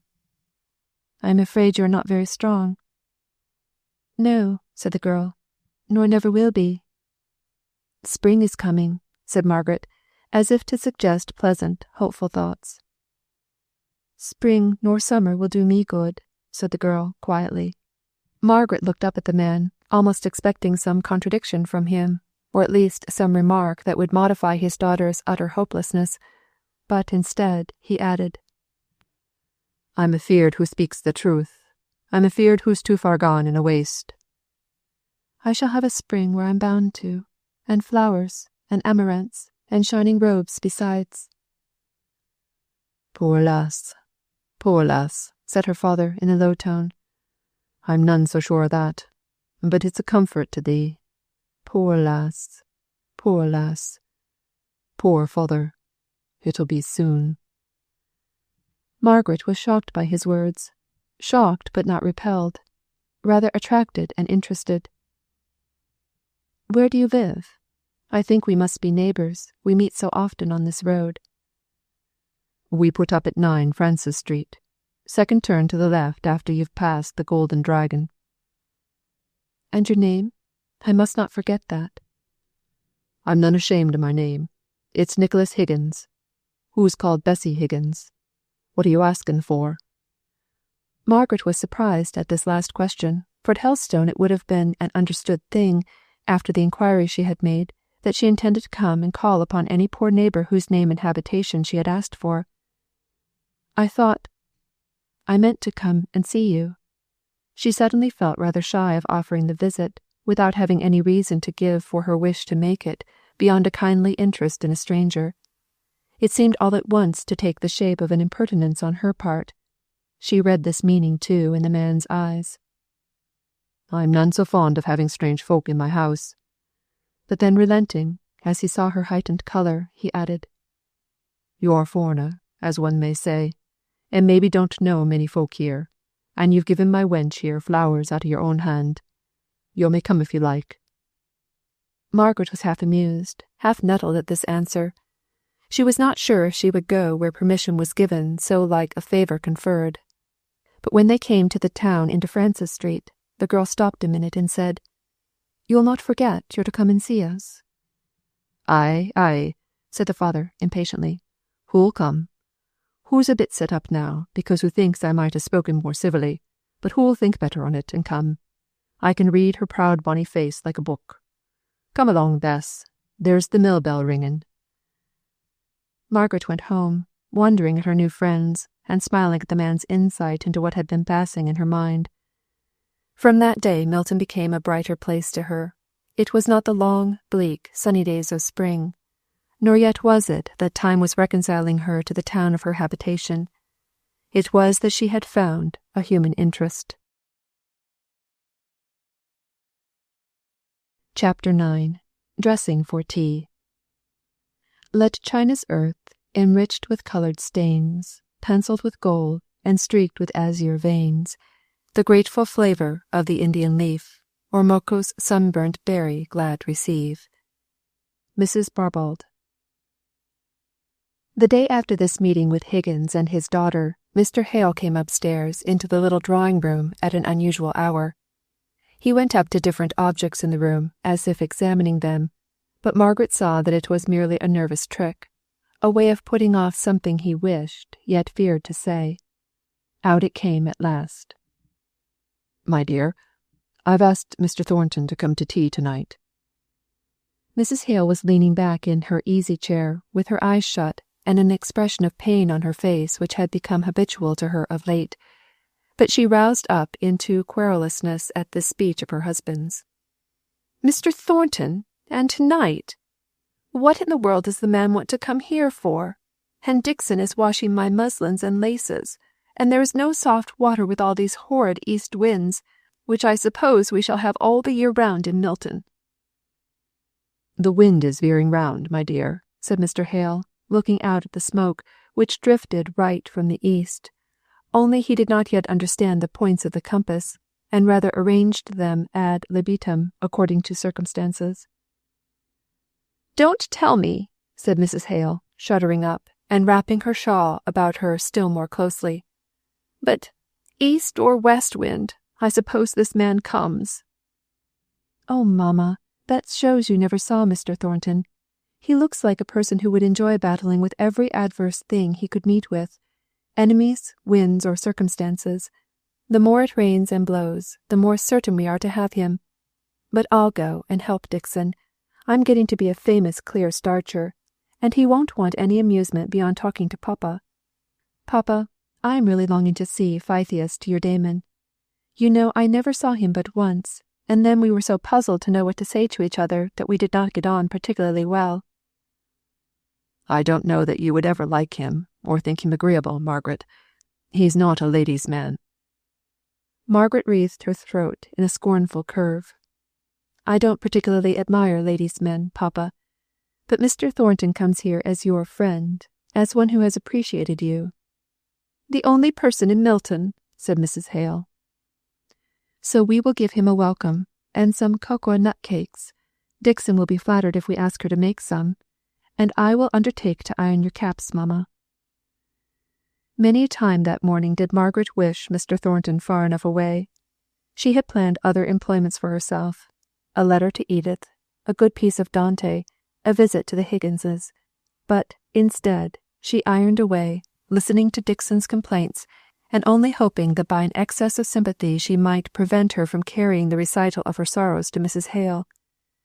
Every now and then Margaret had to remind herself of her father's regard for Mr. Thornton, to subdue the irritation of weariness that was stealing over her, and bringing on one of the bad headaches to which she had lately become liable.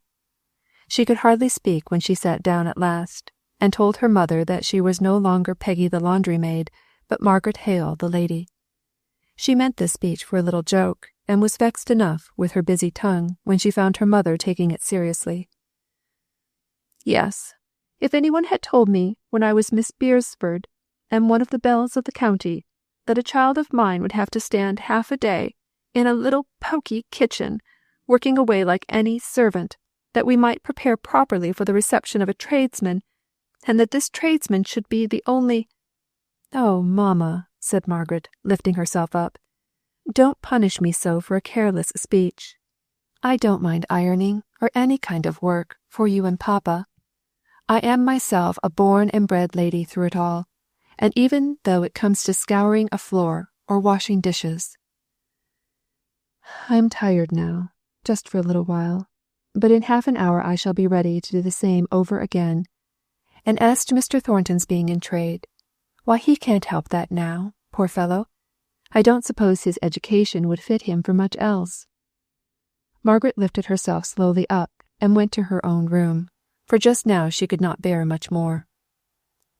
In Mr. Thornton's house, at this very same time, a similar, yet different, scene was going on. A large-boned lady, long past middle age, sat at work in a grim, handsomely furnished dining-room. Her features, like her frame, were strong and massive rather than heavy. Her face moved slowly from one decided expression to another equally decided. There was no great variety in her countenance, but those who looked at it once generally looked at it again. Even the passers-by in the street half turned their heads to gaze an instant longer at the firm, severe, dignified woman, who never gave way in street courtesy, or paused in her straight onward course to the clearly defined end which she proposed to herself. She was handsomely dressed in stout black silk, of which not a thread was worn or discoloured. She was mending a large long tablecloth of the finest texture, holding it up against the light occasionally to discover thin places which required her delicate care. There was not a book about in the room, with the exception of Matthew Henry's Bible commentaries, 6 volumes of which lay in the centre of the massive sideboard, flanked by a tea-urn on one side and a lamp on the other. In some remote apartment there was exercise upon the piano going on. Someone was practising up a morceau de salon, playing it very rapidly, every third note, on an average, being either indistinct or wholly missed out, and the loud chords at the end being half of them false, but not the less satisfactory to the performer. Mrs. Thornton heard a step, like her own in its decisive character, pass the dining-room door. "John, is that you?" Her son opened the door and showed himself. "What has brought you home so early? I thought you were going to tea with that friend of Mr. Bell's, that Mr. Hale." "So I am, mother. I came home to dress." "Dress? Humph! When I was a girl, young men were satisfied with dressing once in a day. Why should you dress to go and take a cup of tea with an old parson?" "Mr. Hale is a gentleman, and his wife and daughter are ladies." "Wife and daughter?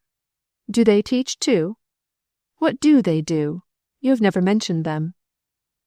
"No, mother, because I have never seen Mrs. Hale, and I have only seen Miss Hale for half an hour." "Take care you don't get caught by a penniless girl, John." I am not easily caught, mother, as I think you know. But I must not have Miss Hale spoken of in that way, which, you know, is offensive to me. I never was aware of any young lady trying to catch me yet, nor do I believe that any one has ever given themselves that useless trouble. Mrs. Thornton did not choose to yield the point to her son, or else she had, in general, pride enough for her sex. Well, I only say take care. Perhaps our Milton girls have too much spirit and good feeling to go angling after husbands, but this Miss Hale comes out of the aristocratic counties, where, if tales be true, rich husbands are reckoned prizes. Mr. Thornton's brow contracted, and he came a step forward into the room. Mother, with a short scornful laugh, you will make me confess. The only time I saw Miss Hale, she treated me with a haughty civility which had a strong flavour of contempt in it. She held herself aloof from me as if she had been a queen, and I her humble, unwashed vassal. Be easy, mother. No, I am not easy, nor content either. What business had she, her renegade clergyman's daughter, to turn up her nose at you? I would dress for none of them, a saucy set, if I were you. As he was leaving the room, he said, Mr. Hale is good, and gentle, and learned. He is not saucy. As for Mrs. Hale, I will tell you what she is like tonight, if you care to hear. He shut the door and was gone. Despise my son! Treat him as a vassal indeed! Humph! I should like to know where she could find such another. Boy and man, he is the noblest, stoutest heart I ever knew. I don't care if I am his mother. I can see what's what, and not be blind. I know what Fanny is, and I know what John is. Despise him. I hate her. Chapter 10. Wrought Iron and Gold. We are the trees whom shaking fastens more. George Herbert. Mr. Thornton left the house without coming into the dining room again, and walked rapidly out to Crampton. He was anxious not to slight his new friend by any disrespectful unpunctuality. The church clock struck 7:30 as he stood at the door awaiting Dixon's slow movements, always doubly tardy when she had to degrade herself by answering the doorbell. He was ushered into the little drawing-room and kindly greeted by Mr. Hale, who led him up to his wife, whose pale face and shawl-draped figure made a silent excuse for the cold languor of her greeting. Margaret was lighting the lamp when he entered, for the darkness was coming on. The lamp threw a pretty light into the centre of the dusky room, from which, with country habits, they did not exclude the night skies and the outer darkness of air. Somehow that room contrasted itself with the one he had lately left. Handsome, ponderous, with no sign of feminine habitation, except in the one spot where his mother sat, and no convenience for any other employment than eating and drinking. To be sure, it was a dining-room. His mother preferred to sit in it, and her will was a household law. But the drawing-room was not like this. It was 20 times as fine, not 1/4 as comfortable. Here were no mirrors, not even a scrap of glass to reflect the light, and answer the same purpose as water in a landscape. No gilding. A warm, sober breath of colouring, well relieved by the dear old Helstone chintz curtains and chair covers. An open davenport stood in the window opposite the door. In the other there was a stand, with a tall white china vase, from which drooped wreaths of English ivy, pale green birch, and copper-coloured beech leaves. Pretty baskets of work stood about in different places, and books, not cared for on account of their binding solely, lay on one table, as if recently put down. Behind the door was another table, decked out for tea, with a white tablecloth, on which flourished the cocoanut cakes, and a basket piled with oranges and ruddy American apples, heaped on leaves. It appeared to Mr. Thornton that all these graceful cares were habitual to the family, and especially of a piece with Margaret. She stood by the tea-table in a light-coloured muslin gown, which had a good deal of pink about it. She looked as if she was not attending to the conversation, but solely busy with the teacups, among which her round ivory hands moved with pretty, noiseless daintiness. She had a bracelet on one taper arm, which would fall down over her round wrist. Mr. Thornton watched the replacing of this troublesome ornament with far more attention than he listened to her father. It seemed as if it fascinated him to see her push it up impatiently until it tightened her soft flesh, and then to mark the loosening, the fall. He could almost have exclaimed, "There it goes, again." There was so little left to be done after he arrived at the preparation for tea that he was almost sorry the obligation of eating and drinking came so soon as to prevent his watching Margaret. She handed him his cup of tea with the proud air of an unwilling slave, but her eye caught the moment when he was ready for another cup, and he almost longed to ask her to do for him what he saw her compelled to do for her father, who took her little finger and thumb in his masculine hand and made them serve as sugar tongs. Mr. Thornton saw her beautiful eyes lifted to her father, full of light, half laughter and half love, as this bit of pantomime went on between the two, unobserved, as they fancied, by any.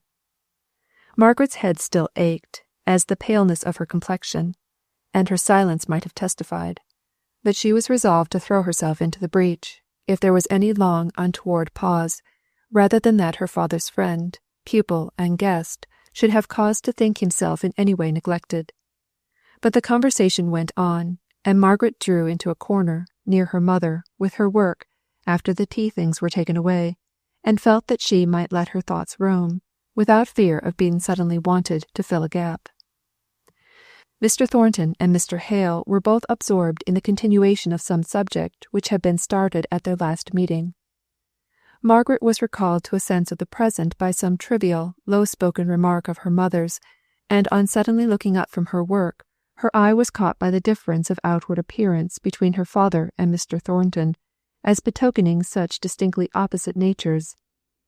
Her father was of slight figure, which made him appear taller than he really was, when not contrasted, as at this time, with the tall, massive frame of another. The lines in her father's face were soft and waving, with a frequent undulating kind of trembling movement passing over them, showing every fluctuating emotion. The eyelids were large and arched, giving to the eyes a peculiar languid beauty which was almost feminine. The brows were finely arched, but were, by the very size of the dreamy lids, raised to a considerable distance from the eyes. Now, in Mr. Thornton's face, the straight brows fell low over the clear, deep-set, earnest eyes, which, without being unpleasantly sharp, seemed intent enough to penetrate into the very heart and core of what he was looking at. The lines in the face were few but firm, as if they were carved in marble, and lay principally about the lips, which were slightly compressed over a set of teeth so faultless and beautiful as to give the effect of sudden sunlight, when the rare bright smile, coming in an instant and shining out of the eyes, changed the whole look from the severe resolved expression of a man ready to do and dare everything, to the keen honest enjoyment of the moment, which is seldom shown so fearlessly and instantaneously except by children. Margaret liked this smile. It was the first thing she had admired in this new friend of her father's, and the opposition of character, shown in all these details of appearance she had just been noticing, seemed to explain the attraction they evidently felt towards each other. She rearranged her mother's worsted work, and fell back into her own thoughts, as completely forgotten by Mr. Thornton as if she had not been in the room, so thoroughly was he occupied in explaining to Mr. Hale the magnificent power yet delicate adjustment of the might of the steam-hammer, which was recalling to Mr. Hale some of the wonderful stories of the subservient genie in the Arabian Nights, one moment stretching from earth to sky and filling all the width of the horizon, and the next obediently compressed into a vase small enough to be borne in the hand of a child. And this imagination of power, this practical realization of a gigantic thought, came out of one man's brain in our good town. That very man has it within him to mount, step by step, on each wonder he achieves, to higher marvels still. And I'll be bound to say, we have many among us who, if he were gone, could spring into the breach and carry on the war which compels, and shall compel, all material power to yield to science. Your boast reminds me of the old lines. I've 100 captains in England, he said, as good as ever he was. At her father's quotation, Margaret looked suddenly up, with inquiring wonder in her eyes. How in the world had they got from cogwheels to Chevy Chase? It's no boast of mine, replied Mr. Thornton. It is plain matter of fact. I won't deny that I am proud of belonging to a town, or perhaps I should rather say a district, the necessities of which give birth to such grandeur of conception.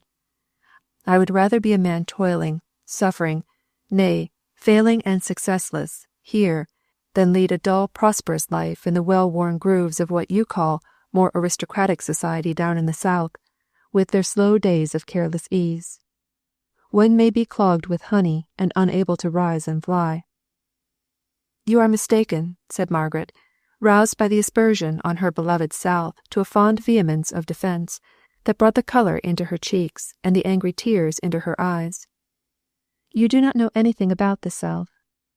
If there is less adventure or less progress, I suppose I must not say less excitement, from the gambling spirit of trade, which seems requisite to force out these wonderful inventions, there is less suffering also. I see men here going about in the streets who look ground down by some pinching sorrow or care, who are not only sufferers but haters. Now, in the South we have our poor, but there is not that terrible expression in their countenances of a sullen sense of injustice which I see here.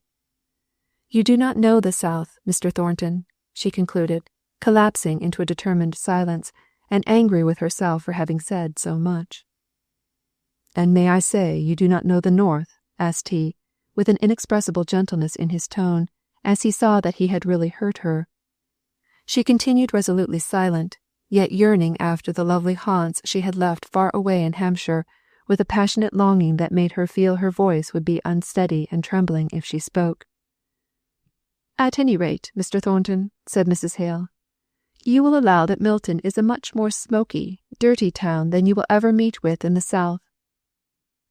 I am afraid I must give up its cleanliness, said Mr. Thornton, with the quick, gleaming smile. But we are bidden by Parliament to burn our own smoke, so I suppose, like good little children, we shall do as we are bid, sometime. But I thought you told me you had altered your chimneys so as to consume the smoke, did you not? Asked Mr. Hale. Mine were altered by my own will, before Parliament meddled with the affair. It was an immediate outlay, but it repays me in the saving of coal. I'm not sure whether I should have done it if I had waited until the Act was passed. At any rate, I should have waited to be informed against and fined, and given all the trouble in yielding that I legally could. But all laws which depend for their enforcement upon informers and fines become inert from the odiousness of the machinery. I doubt if there has been a chimney in Milton informed against for 5 years past, although some are constantly sending out 1/3 of their coal in what is called here unparliamentary smoke. I only know it is impossible to keep the muslin blinds clean here above a week together, and at Helstone we had them up for a month or more, and they have not looked dirty at the end of that time. And as for hands, Margaret, how many times did you say you had washed your hands this morning before 12 o'clock? 3 times, was it not? Yes, mamma. You seem to have a strong objection to the Acts of Parliament and all legislation affecting your mode of management down here at Milton, said Mr. Hale. Yes, I have, and many others have as well, and with justice, I think. The whole machinery, I don't mean the wood and iron machinery now, of the cotton trade is so new that is it no wonder if it does not work well in every part all at once. 70 years ago, what was it? And now, what is it not? Raw, crude materials came together. Men of the same level, as regarding education and station, took suddenly the different positions of masters and men, owing to the mother-wit, as regarded opportunities and probabilities, which distinguished some and made them far-seeing as to what great future lay concealed in that rude model of Sir Richard Arkwright's. The rapid development of what might be called a new trade gave those early masters enormous power of wealth and command. I don't mean merely over the workmen, I mean over purchasers, over the whole world's market. Why, I may give you, as an instance, an advertisement inserted not 50 years ago in a Milton paper, that so-and-so, one of the half-dozen calico printers of the time, would close his warehouse at noon each day, therefore that all purchasers must come before that hour. Fancy a man dictating in this manner the time when he would sell and when he would not sell. Now, I believe, if a good customer chose to come at midnight, I should get up and stand hat in hand to receive his orders." Margaret's lip curled, but somehow she was compelled to listen. She could no longer abstract herself in her own thoughts. I only name such things to show what almost unlimited power the manufacturers had about the beginning of this century. The men were rendered dizzy by it. Because a man was successful in his ventures, there was no reason that in all other things his mind should be well balanced. On the contrary, his sense of justice and his simplicity were often utterly smothered under the glut of wealth that came down upon him, and they tell strange tales of the wild extravagance of living indulged in on gala days by those early cotton lords. There can be no doubt, too, of the tyranny they exercised over their workpeople. You know the proverb, Mr. Hale, "Set a beggar on horseback, and he'll ride to the devil." Well, some of these early manufacturers did ride to the devil in a magnificent style, crushing human bone and flesh under their horses' hoofs without remorse. But by and by came a reaction. There were more factories, more masters, more men were wanted. The power of masters and men became more evenly balanced, and now the battle is pretty fairly waged between us. We will hardly submit to the decision of an umpire, much less to the interference of a meddler with only a smattering of the knowledge of the real facts of the case, even though that meddler be called the High Court of Parliament. "Is there necessity for calling it a battle between the two classes?" asked Mr. Hale. "I know, from your using the term, it is one which gives a true idea of the real state of things to your mind." "It is true, and I believe it to be as much a necessity as that prudent wisdom and good conduct are always opposed to, and doing battle with ignorance and improvidence. It is one of the great beauties of our system, that a working man may raise himself into the power and position of a master by his own exertions and behaviour, that, in fact, everyone who rules himself to decency and sobriety of conduct and attention to his duties comes over to our ranks. It may not always be as a master, but as an overlooker, a cashier, a bookkeeper, a clerk, one on the side of authority and order. You consider all who are unsuccessful in raising themselves in the world, from whatever cause, as your enemies, then, if I understand you rightly," said Margaret, in a clear, cold voice. "As their own enemies, certainly," said he, quickly, not a little piqued by the haughty disapproval her form of expression and tone of speaking implied. But, in a moment, his straightforward honesty made him feel that his words were but a poor and quibbling answer to what she had said, and, be she as scornful as she liked, it was a duty he owed to himself to explain, as truly as he could, what he did mean. Yet it was very difficult to separate her interpretation and keep it distinct from his meaning. He could best have illustrated what he wanted to say by telling them something of his own life, but was it not too personal a subject to speak about to strangers? Still, it was the simple, straightforward way of explaining his meaning, so, putting aside the touch of shyness that brought a momentary flush of colour into his dark cheek, he said, "I am not speaking without book. 16 years ago my father died under very miserable circumstances.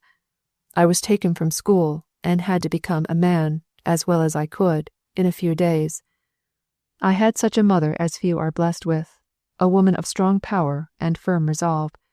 We went into a small country town, where living was cheaper than in Milton, and where I got employment in a draper's shop, a capital place, by the way, for obtaining a knowledge of goods. Week by week our income came to 15 shillings, out of which 3 people had to be kept. My mother managed so that I could put by 3 of these 15 shillings regularly. This made the beginning. This taught me self-denial. Now that I am able to afford my mother such comforts as her age, rather than her own wish, requires, I thank her silently on each occasion for the early training she gave me.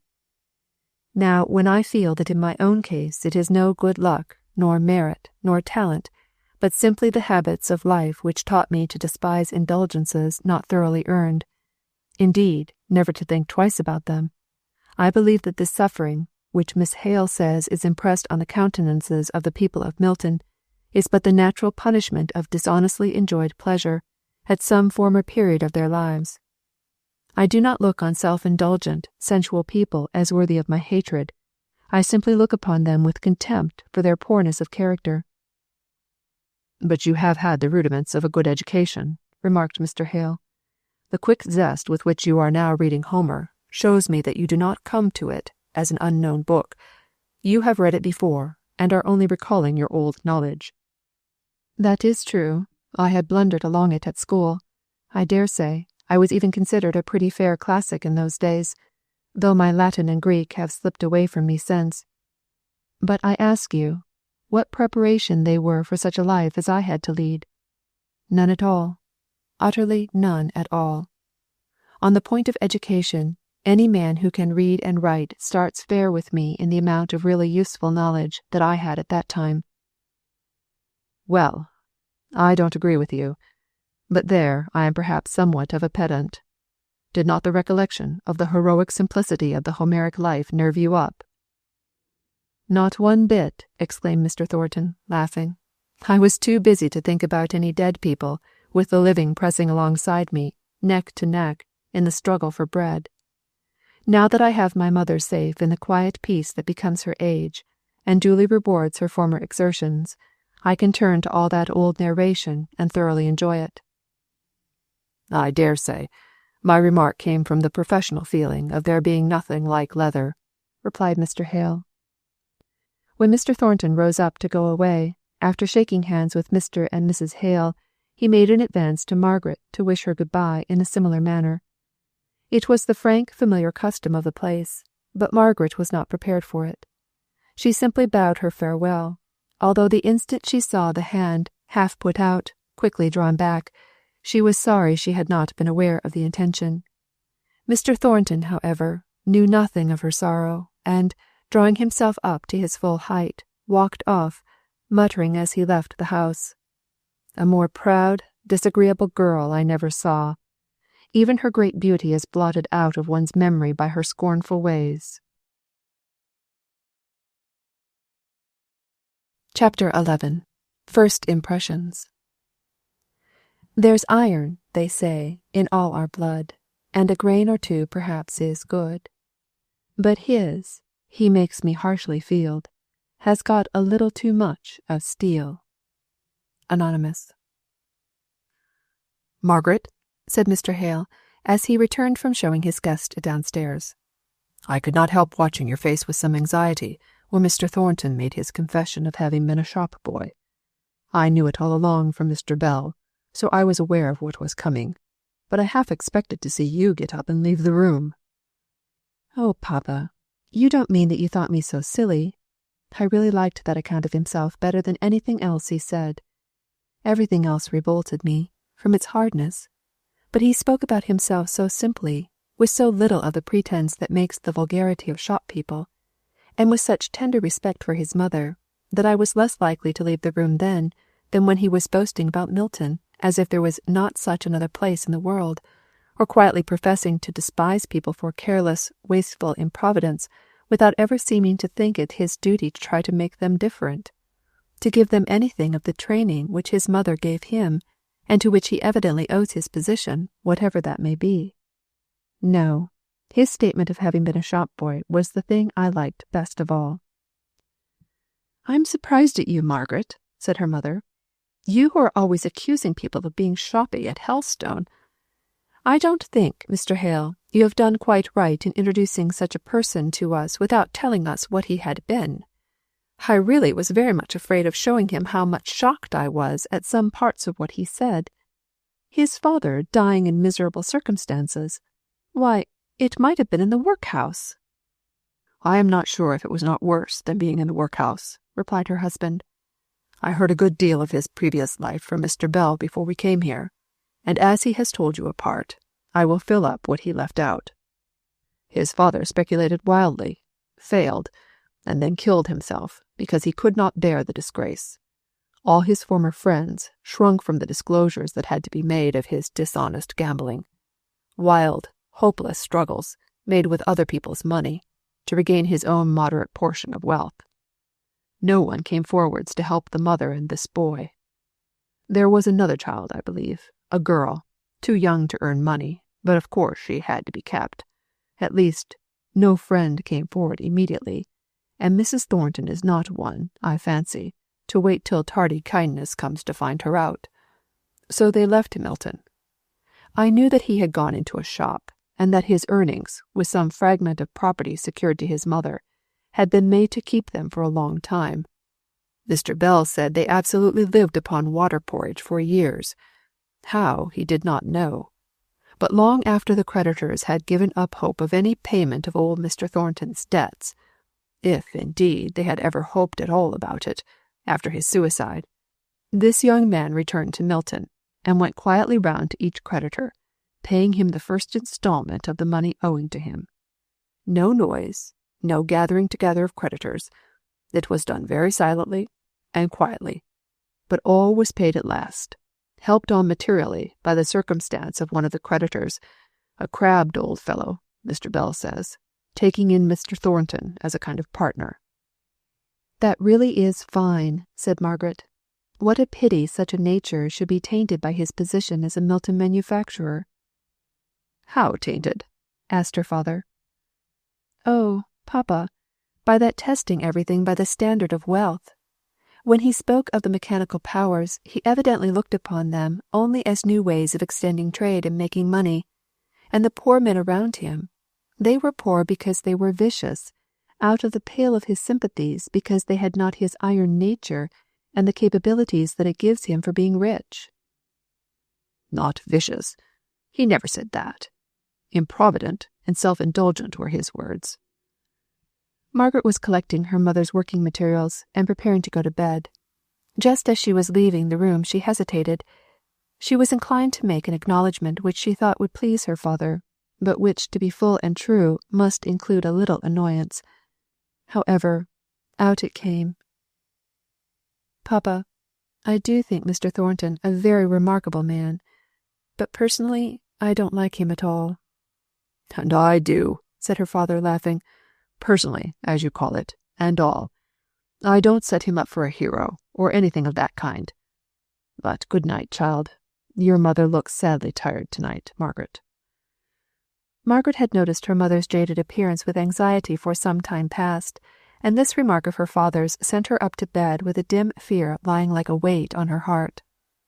The life in Milton was so different from what Mrs. Hale had been accustomed to live in Helstone, in and out perpetually into the fresh and open air. The air itself was so different, deprived of all revivifying principle as it seemed to be here.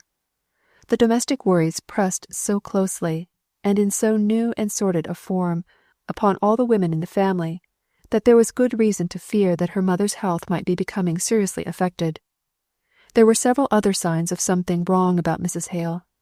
She and Dixon held mysterious consultations in her bedroom, from which Dixon would come out crying and cross, as was her custom when any distress of her mistress called upon her sympathy. Once Margaret had gone into the chamber soon after Dixon left it, and found her mother on her knees, and as Margaret stole out she caught a few words which were evidently a prayer for strength and patience to endure severe bodily suffering. Margaret yearned to reunite the bond of intimate confidence which had been broken by her long residence at her Aunt Shaw's, and strove by gentle caresses and softened words to creep into the warmest place in her mother's heart. But though she received caresses and fond words back again, in such profusion as would have gladdened her formerly, yet she felt there was a secret withheld from her, and she believed it bore serious reference to her mother's health. She lay awake very long this night, planning how to lessen the evil influence of their Milton life on her mother. A servant to give Dixon permanent assistance should be got, if she gave up her whole time to the search, and then, at any rate, her mother might have all the personal attention she required and had been accustomed to her whole life. Visiting register offices, seeing all manner of unlikely people, and very few in the least likely, absorbed Margaret's time and thoughts for several days. One afternoon she met Bessie Higgins in the street, and stopped to speak to her.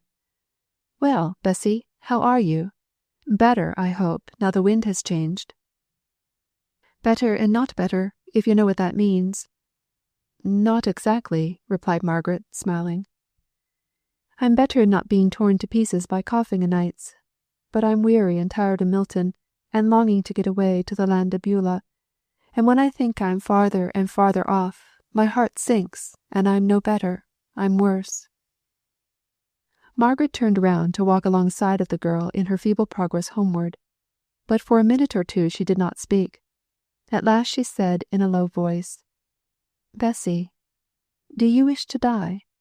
For she shrank from death herself, with all the clinging to life so natural to the young and healthy. Bessy was silent in her turn for a minute or two. Then she replied, If you'd led the life I have, and getten as weary of it as I have, and thought at times, maybe it'll last for 50 or 60 years, it does with some, and got dizzy and dazed, and sick, as each of them 60 years seemed to spin about me, and mock me with its length of hours and minutes, and endless bits of time. Oh, wench, I tell thee thou'd be glad enough when the doctor said he feared thou'd never see another winter. Why, Bessy, what kind of a life has yours been? Not worse than many others, I reckon, only I fretted again it, and they didn't. But what was it? You know, I am a stranger here, so perhaps I'm not so quick at understanding what you mean as if I'd lived all my life in Milton. If you'd a come to our house when you said you would, I could maybe ha' told you, but father says you're just like the rest of 'em. It's out of sight, out of mind with you. I don't know who the rest are, and I've been very busy, and to tell the truth, I had forgotten my promise. You offered it. We asked none of it. I had forgotten what I said for the time, continued Margaret quietly. I should have thought of it again when I was less busy. May I go with you now?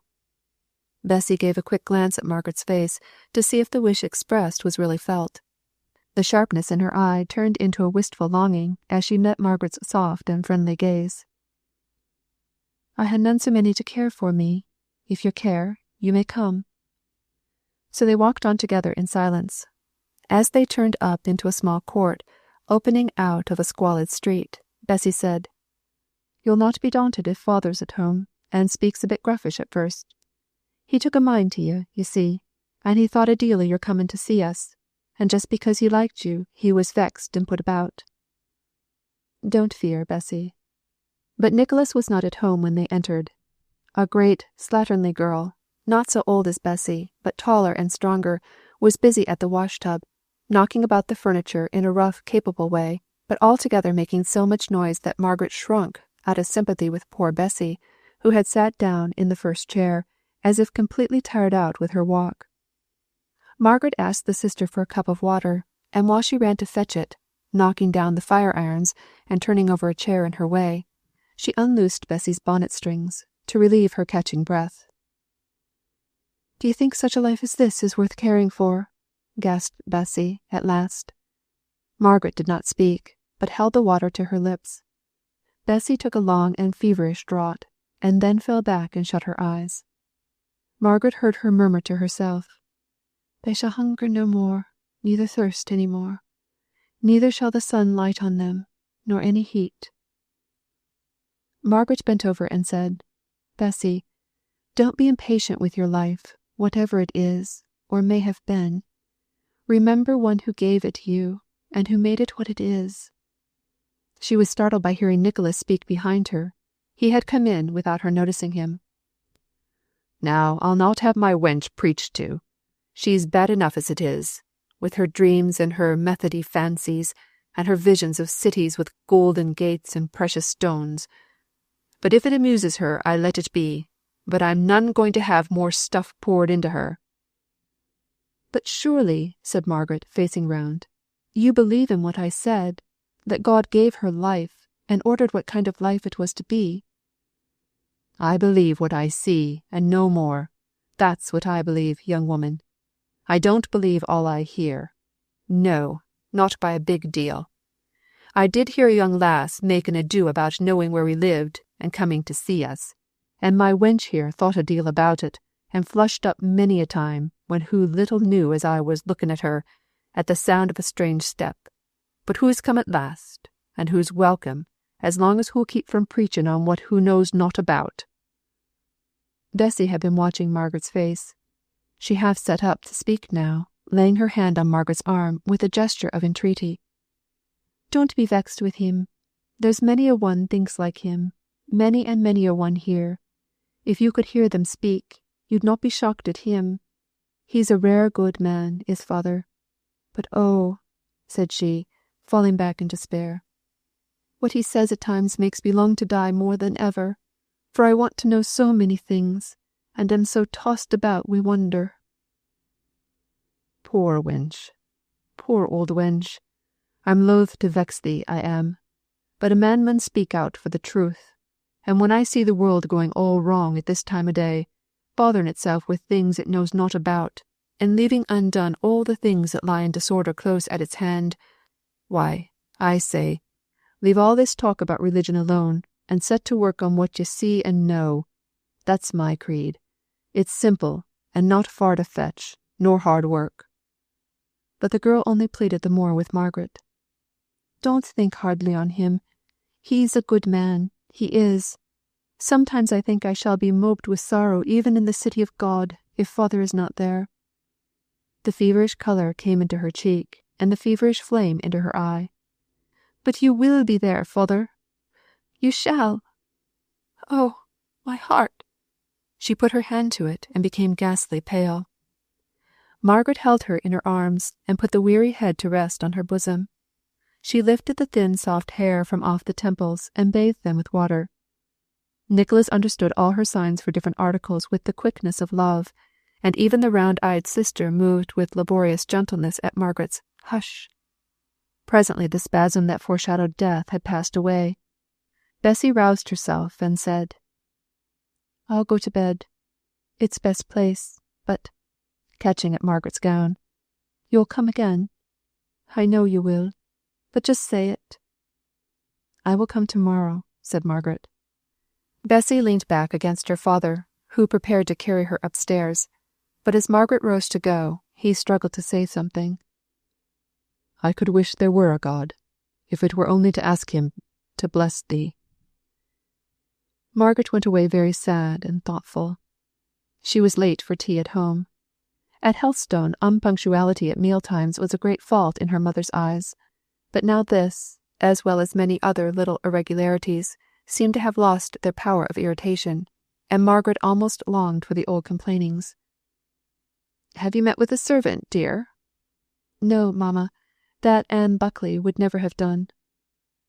"Suppose I try," said Mr. Hale. "Everybody else has got their turn at this great difficulty. Now let me try. I may be the Cinderella to put on the slipper after all."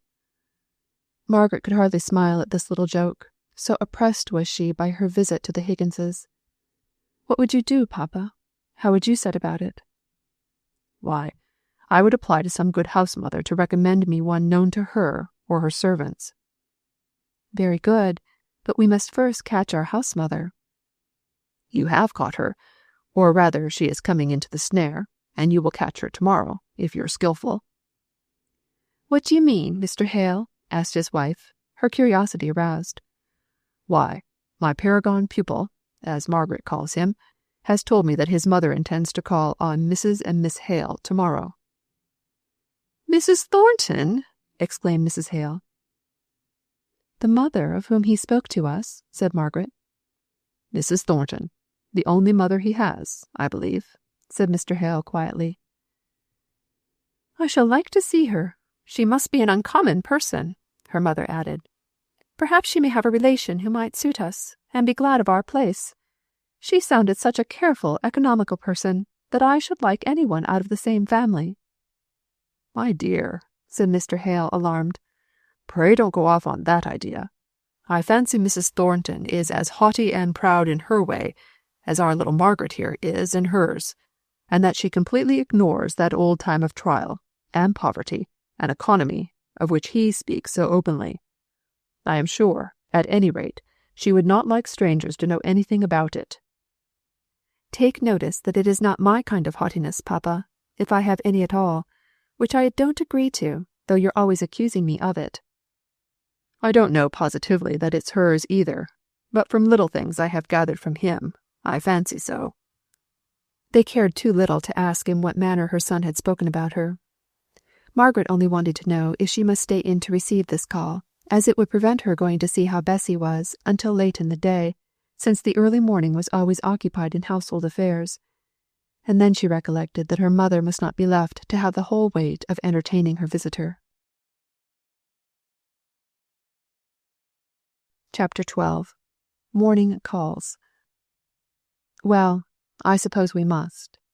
Friends in council. Mr. Thornton had some difficulty in working up his mother to the desired point of civility. She did not often make calls, and when she did, it was in heavy state that she went through her duties. Her son had given her a carriage, but she refused to let him keep horses for it.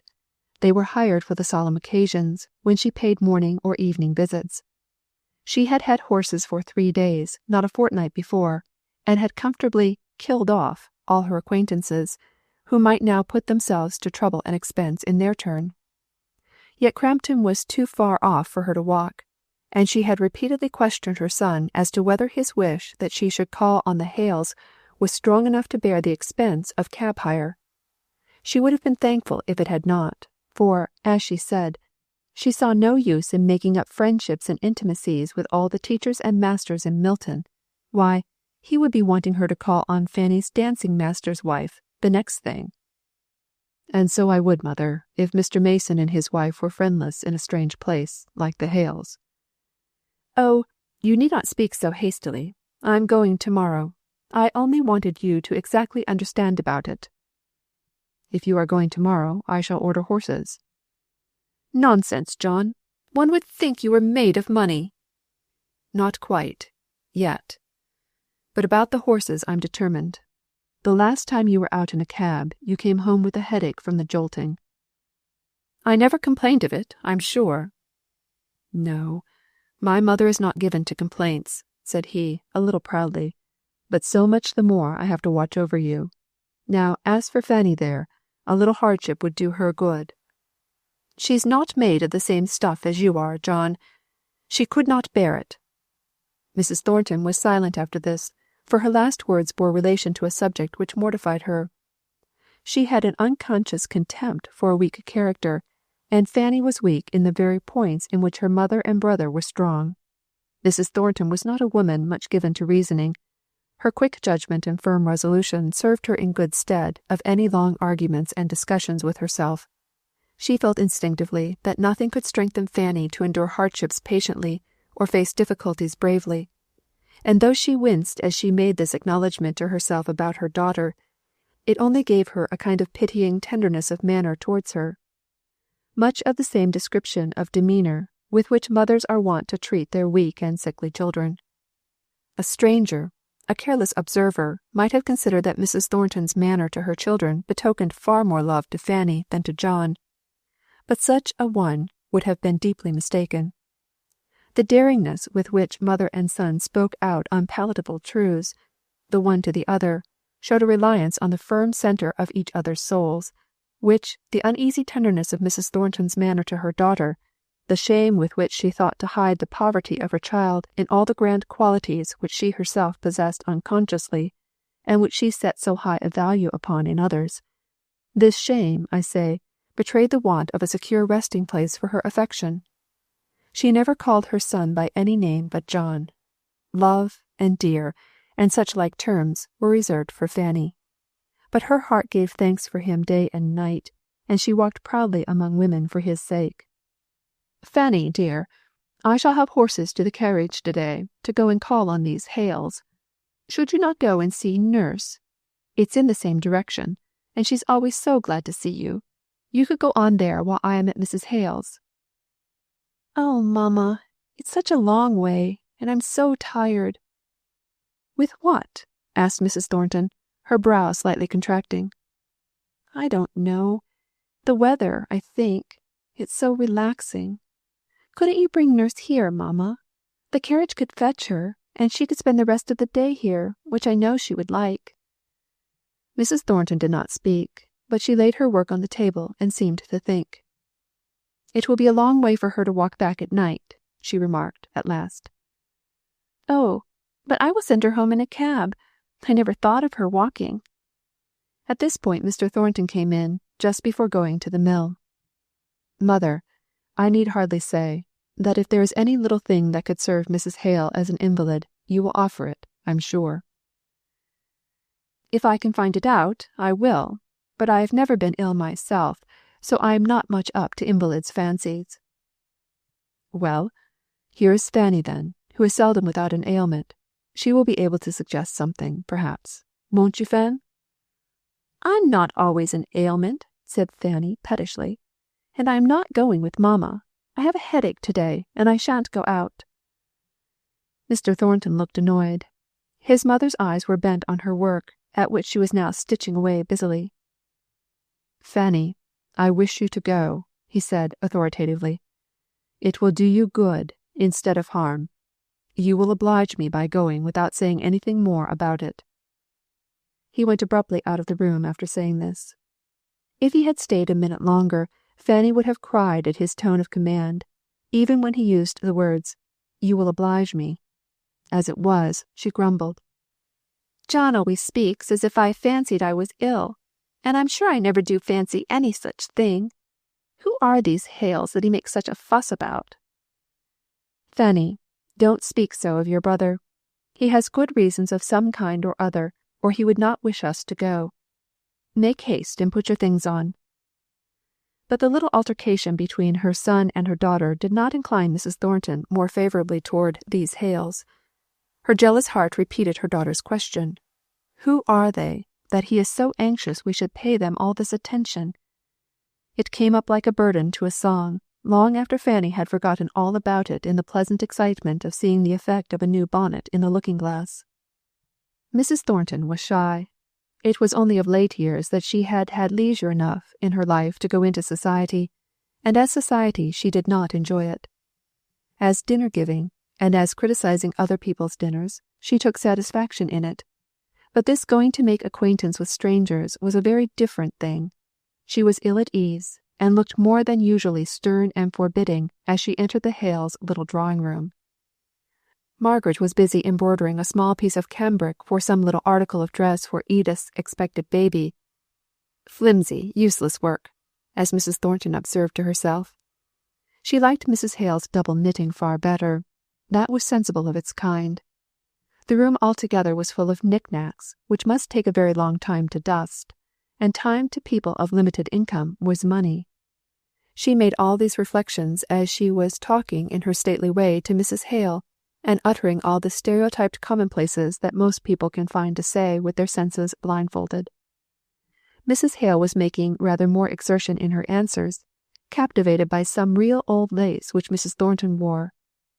Lace, as she afterwards observed to Dixon, of that old English point, which has not been made for the 70 years, and which cannot be bought. It must have been an heirloom, and shows that she had ancestors.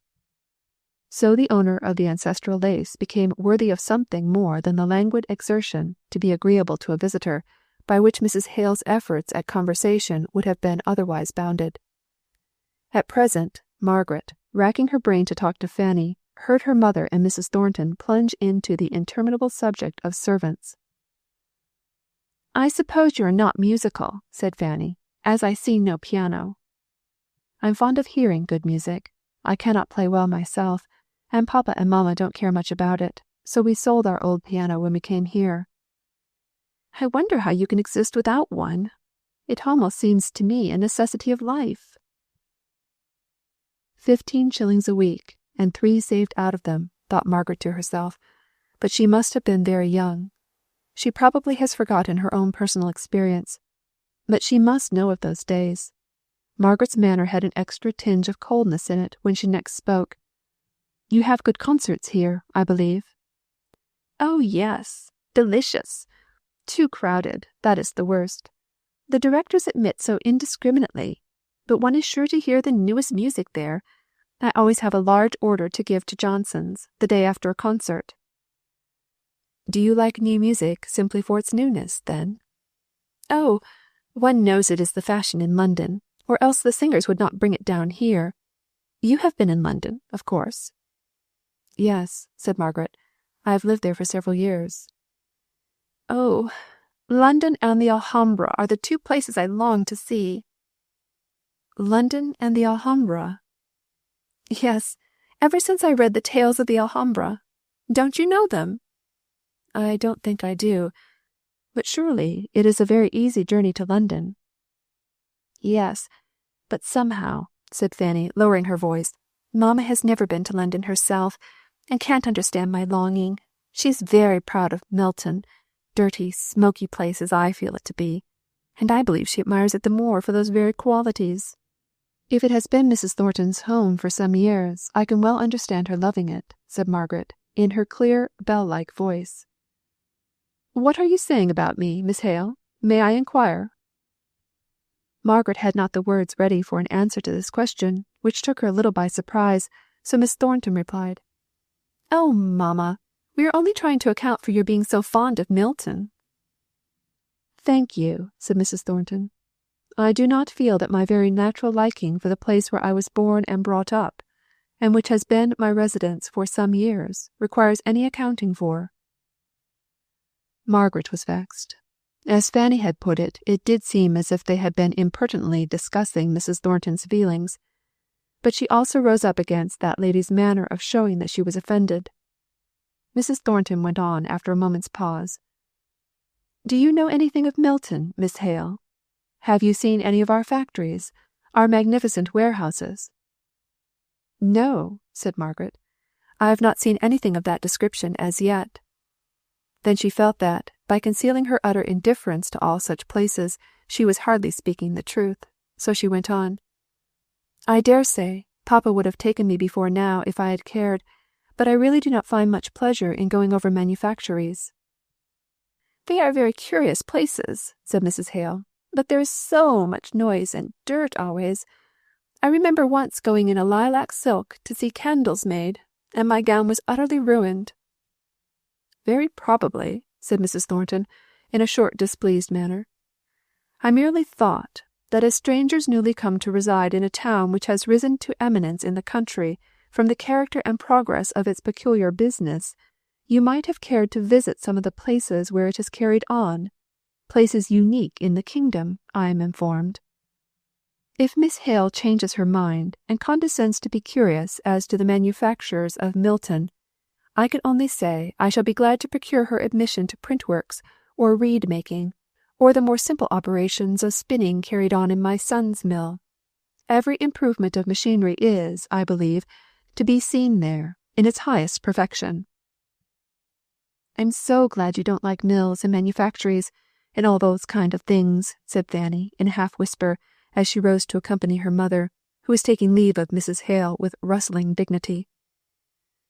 I think I should like to know all about them, if I were you, replied Margaret, quietly. Fanny, said her mother, as they drove away, we will be civil to these Hales, but don't form one of your hasty friendships with the daughter. She will do you no good, I see. The mother looks very ill, and seems a nice, quiet kind of person. I don't want any form of friendship with Miss Hale, Mamma, said Fanny, pouting. I thought I was doing my duty by talking to her and trying to amuse her. Well, at any rate, John must be satisfied now. Chapter 13. A soft breeze in a sultry place. That doubt and trouble, fear and pain, and anguish, all are shadows vain. That death itself shall not remain. That weary deserts we may tread, a dreary labyrinth may thread, through dark ways underground be led. Yet, if we will one guide obey, the dreariest path, the darkest way shall issue out in heavenly day. And we, on divers shores now cast, shall meet, our perilous voyage past, all in our Father's house at last. R.C. Trench. Margaret flew upstairs as soon as their visitors were gone, and put on her bonnet and shawl, to run and inquire how Bessy Higgins was, and to sit with her as long as she could before dinner. As she went along the crowded narrow streets, she felt how much of interest they had gained by the simple fact of her having learnt to care for a dweller in them. Mary Higgins, the slatternly younger sister, had endeavoured as well as she could to tidy up the house for the expected visit. There had been rough stoning done in the middle of the floor, while the flags under the chairs and table and round the walls retained their dark, unwashed appearance. Although the day was hot, there burnt a large fire in the grate, making the whole place feel like an oven. Margaret did not understand that the lavishness of coals was a sign of hospitable welcome to her on Mary's part, and thought that perhaps the oppressive heat was necessary for Bessy. Bessy herself lay on a squab, or short sofa, placed under the window. She was very much more feeble than on the previous day, and tired with raising herself at every step to look out and see if it was Margaret coming. And now that Margaret was there, and had taken a chair by her, Bessy lay back silent, and content to look at Margaret's face, and touch her articles of dress, with a childish admiration of their fineness of texture. "I never knew why folk in the Bible cared for soft raiment afore, but it must be nice to go dressed as you do. It's different for common folk. Most fine folk tire my eyes out with their colours, but somehow yours rest me. Where did you get this frock?" "In London," said Margaret, much amused. "London? Have you been to London?" "Yes, I lived there for some years, but my home was in a forest, in the country." "Tell me about it," said Bessy. "I like to hear speak of the country and trees, and such like things." She leant back and shut her eyes and crossed her hands over her breast, lying at perfect rest, as if to receive all the ideas Margaret could suggest. Margaret had never spoken of Helstone since she left it, except just naming the place incidentally. She saw it in dreams more vivid than life, and as she fell away to slumber at nights, her memory wandered in all its pleasant places. But her heart was opened to this girl. "Oh, Bessy, I loved the home we have left so dearly. I wish you could see it. I cannot tell you half its beauty. There are great trees standing all about it, with their branches stretching long and level, and making a deep shade of rest even at noonday. And yet, though every leaf may seem still, there's a continual rushing sound of movement all around, not close at hand. Then sometimes the turf is as soft and fine as velvet, and sometimes quite lush with the perpetual moisture of a little, hidden, tinkling brook near at hand. And then in other parts there are billowy ferns, whole stretches of fern, some in the green shadow, some with long streaks of golden sunlight lying on them, just like the sea." "I have never seen the sea," murmured Bessy, "but go on." "Then, here and there are wide commons, high up as if above the very tops of the trees." "I'm glad of that. I felt smothered like down below. When I have gone for an out, I've always wanted to get high up and see far away, and take a deep breath of fullness in that air. I get smothered enough in Milton, and I think the sound you speak of among the trees, going on for ever and ever, would send me dazed. It's that made my head ache so in the mill. Now on these commons, I reckon, there is but little noise." "No," said Margaret, "nothing but here and there a lark high in the air. Sometimes I used to hear a farmer speaking sharp and loud to his servants, but it was so far away that it only reminded me pleasantly that other people were hard at work in some distant place, while I just sat on the heather and did nothing. I used to think once that if I could have a day of doing nothing, to rest me, a day in some quiet place like that you speak on, it would maybe set me up. But now I've had many days of idleness, and I'm just as weary of them as I was of my work.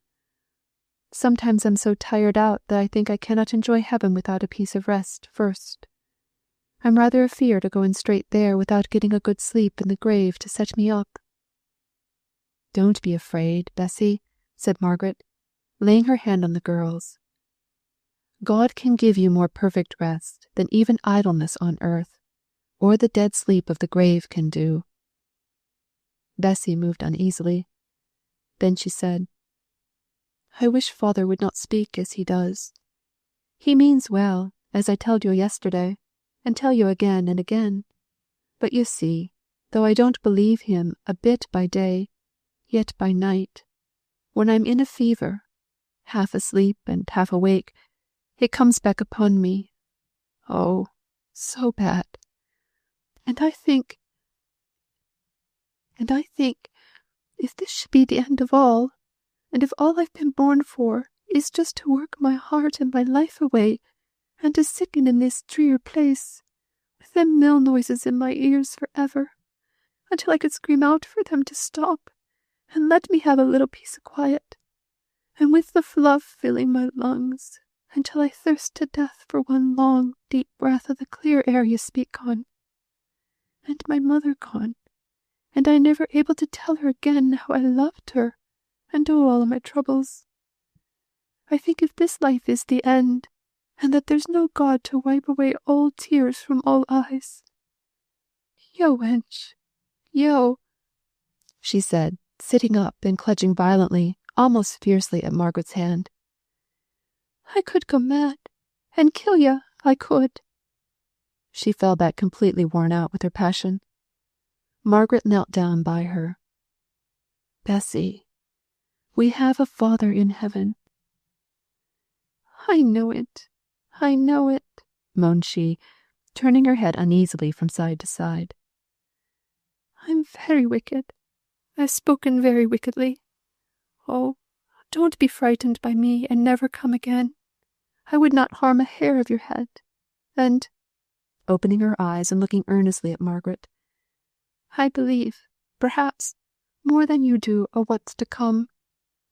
I read the book of Revelations until I know it off by heart, and I never doubt when I'm wakened and in my senses of all the glory I'm to come to." "Don't let us talk of what fancies come into your head when you are feverish. I would rather hear something about what you used to do when you were well." "I think I was well when mother died, but I have never been rightly strong since somewhere about that time.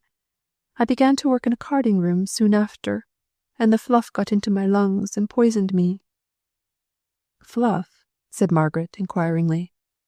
"Fluff," replied Bessy. "Little bits as fly off for the cotton when they're carding it, and fill the air till it looks all fine white dust. They say it winds around the lungs and tightens them up.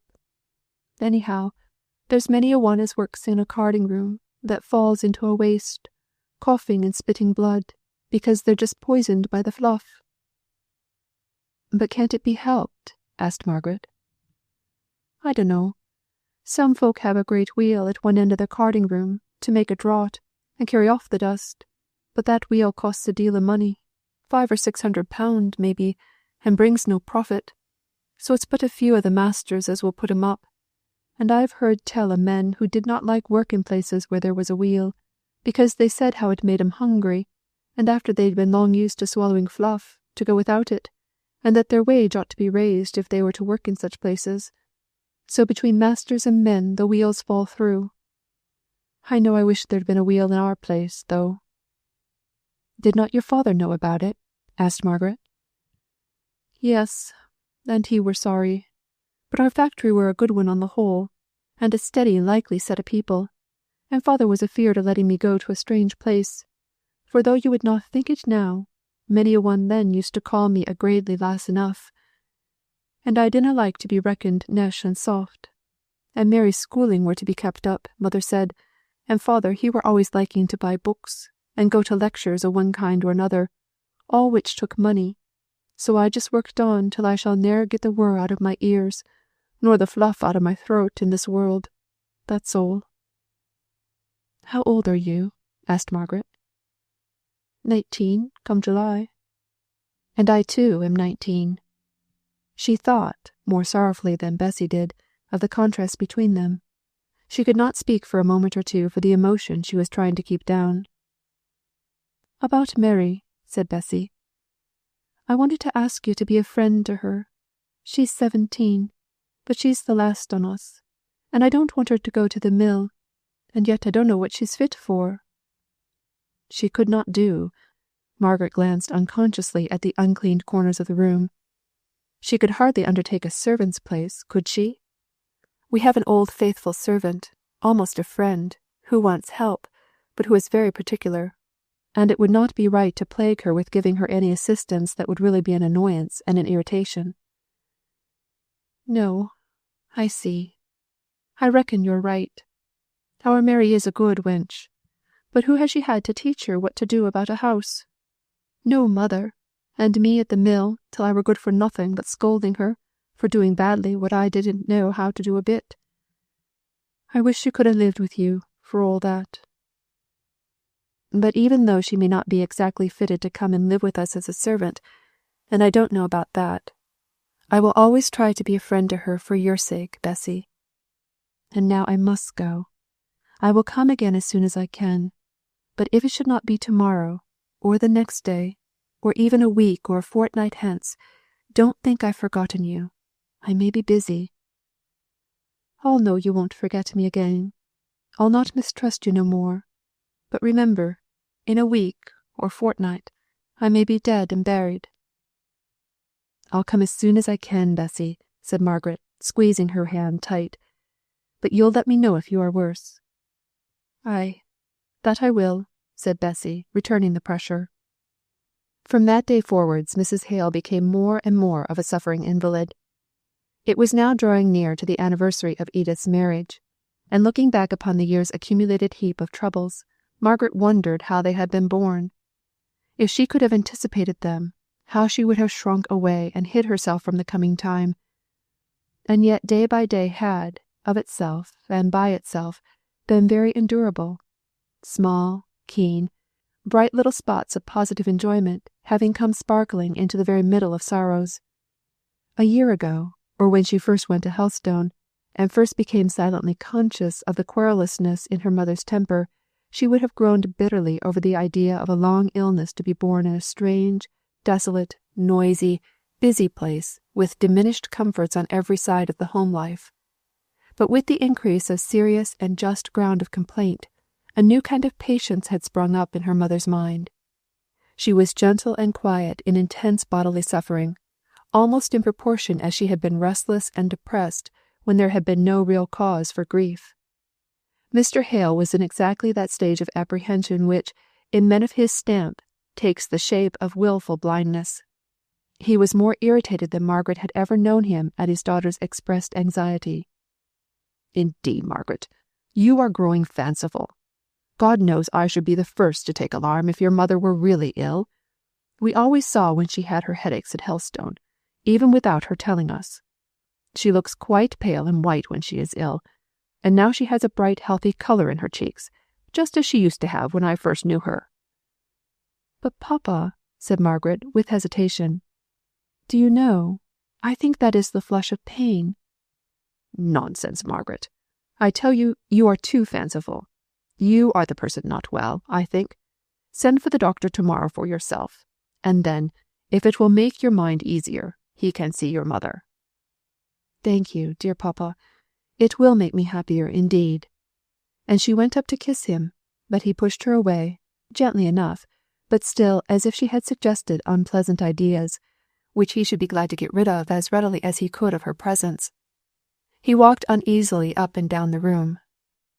"Poor Maria," said he, half soliloquizing. "I wish one could do right without sacrificing others. I shall hate this town, and myself too, if she... Pray, Margaret, does your mother often talk to you of the old places? Of Helstone, I mean?" "No, Papa," said Margaret sadly. "Then, you see, she can't be fretting after them, eh? It's always been a comfort to me to think that your mother was so simple and open that I knew every little grievance she had. She never would conceal anything seriously affecting her health from me, would she, Margaret? I'm quite sure she would not. So don't let me hear of these foolish, morbid ideas. Come, give me a kiss, and run off to bed." But she heard him pacing about, raccooning, as she and Edith used to call it, long after her slow and languid undressing was finished. long after she began to listen as she lay in bed. Chapter 14. The Mutiny.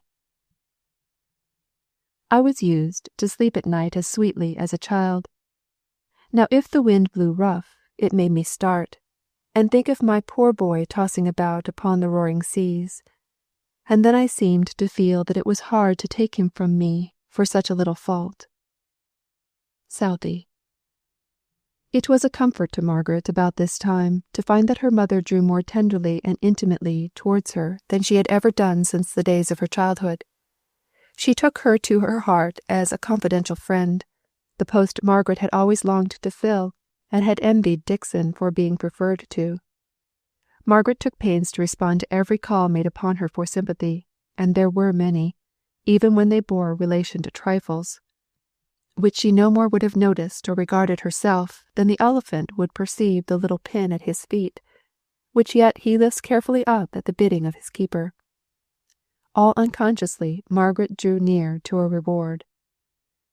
One evening, Mr. Hale being absent, her mother began to talk to her about her brother Frederick, the very subject on which Margaret had longed to ask questions, and almost the only one on which her timidity overcame her natural openness. The more she wanted to hear about him, the less likely she was to speak. "Oh, Margaret, it was so windy last night. It came howling down the chimney in our room. I could not sleep.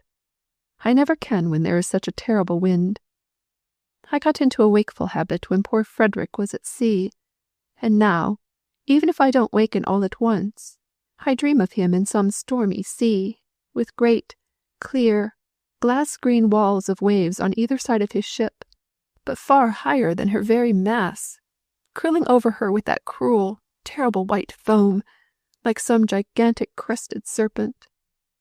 It is an old dream, but it always comes back on windy nights, till I am thankful to waken, sitting straight and stiff up in bed with my terror. Poor Frederick! He is on land now, so wind can do him no harm, though I did think it might shake down some of those tall chimneys." "Where is Frederick now, mamma? Our letters are directed to the care of Messrs. Barber at Cadiz, I know, but where is he himself?" "I can't remember the name of the place, but he is not called Hale. You must remember that, Margaret. Notice the F.D. in every corner of the letters. He has taken the name of Dickinson. I wanted him to be called Beresford, to which he had a kind of a right, but your father thought he had better not. He might be recognized, you know, if he were called by my name." "Mamma," said Margaret, "I was at Aunt Shaw's when it all happened, and I suppose I was not old enough to be told plainly about it. But I should like to know now, if I may, if it does not give you too much pain to speak about it." "Pain? No," replied Mrs. Hale, her cheeks flushing. "Yet it is pain to think that perhaps I may never see my darling boy again. Or else he did right, Margaret. They may say what they like, but I have his own letters to show, and I'll believe him, though he is my son, sooner than any court-martial on earth. Go to my little Japan cabinet, dear, and in the second left-hand drawer you will find a packet of letters." Margaret went. There were the yellow, sea-stained letters, with the peculiar fragrance which ocean letters have. Margaret carried them back to her mother, who untied the silken string with trembling fingers, and, examining their dates, she gave them to Margaret to read, making her hurried, anxious remarks on their contents, almost before her daughter could have understood what they were. "You see, Margaret, how from the very first he disliked Captain Reed. He was second lieutenant in the ship, the Orion, in which Frederick sailed the very first time. Poor little fellow! How well he looked in his midshipman's dress, with his dirk in his hand, cutting open all the newspapers with it as if it were a paper-knife. But this Mr. Reed, as he was then, seemed to take a dislike to Frederick from the very beginning. And then, stay, these are the letters he wrote on board the Russell, when he was appointed to her, and found his old enemy Captain Reed in command. He did mean to bear all his tyranny patiently. Look, this is the letter. Just read it, Margaret. Where is it he says, stop, My father may rely upon me, that I will bear with all proper patience everything that one officer and gentleman can take from another. But from my former knowledge of my present captain, I confess I look forward with apprehension to a long cruise of tyranny on board the Russell. You see, he promises to bear patiently, and I am sure he did, for he was the sweetest-tempered boy, when he was not vexed, that could possibly be. Is that the letter in which he speaks of Captain Reed's impatience with the men for not going through the ship's manoeuvres as quickly as the Avenger? You see, he says that they had many new hands on board the Russell, while the Avenger had been nearly 3 years on the station, with nothing to do but keep slavers off, and work her men till they ran up and down the rigging like rats or monkeys. Margaret slowly read the letter, half illegible, through the fading of the ink. It might be, it probably was, a statement of Captain Reed's imperiousness in trifles, very much exaggerated by the narrator, who had written it while fresh and warm from the scene of altercation. Some sailors being aloft in the main topsail rigging, the captain had ordered them to race down, threatening the hindmost with the cat-o'-nine-tails. He who was furthest on the spar, feeling the impossibility of passing his companions, and yet passionately dreading the disgrace of the flogging, threw himself desperately down to catch a rope considerably lower, failed, and fell senseless on the deck. He only survived for a few hours afterwards, and the indignation of the ship's crew was at a boiling point when young Hale wrote. But we did not receive this letter till long, long after we heard of the mutiny. Poor Fred! I dare say it was a comfort to him to write it, even though he could not have known how to send it, poor fellow. And then we saw a report in the papers, that's to say, long before Fred's letter reached us, of an atrocious mutiny having broken out on board the Russell, and that the mutineers had remained in possession of the ship, which had gone off, it was supposed, to be a pirate, and that Captain Reed was sent adrift in a boat with some men, officers or something, whose names were all given, for they were picked up by a West Indian steamer. Oh, Margaret, how your father and I turned sick over that list, when there was no name of Frederick Hale. We thought it must be some mistake, for poor Fred was such a fine fellow, only perhaps rather too passionate, and we hoped that the name of Carr, which was in the list, was a misprint for that of Hale. Newspapers are so careless. And towards post-time the next day, Papa set off to walk to Southampton to get the papers, and I could not stop at home, so I went to meet him. He was very late, much later than I thought he would have been, and I sat down under a hedge to wait for him. He came at last, his arms hanging loose down, his head sunk, and walking heavily along, as if every step was a labour and a trouble. Margaret, I see him now. Don't go on, mamma. I can understand it all, said Margaret, leaning up caressingly against her mother's side and kissing her hand. No, you can't, Margaret.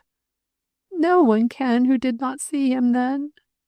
I could hardly lift myself up to go and meet him.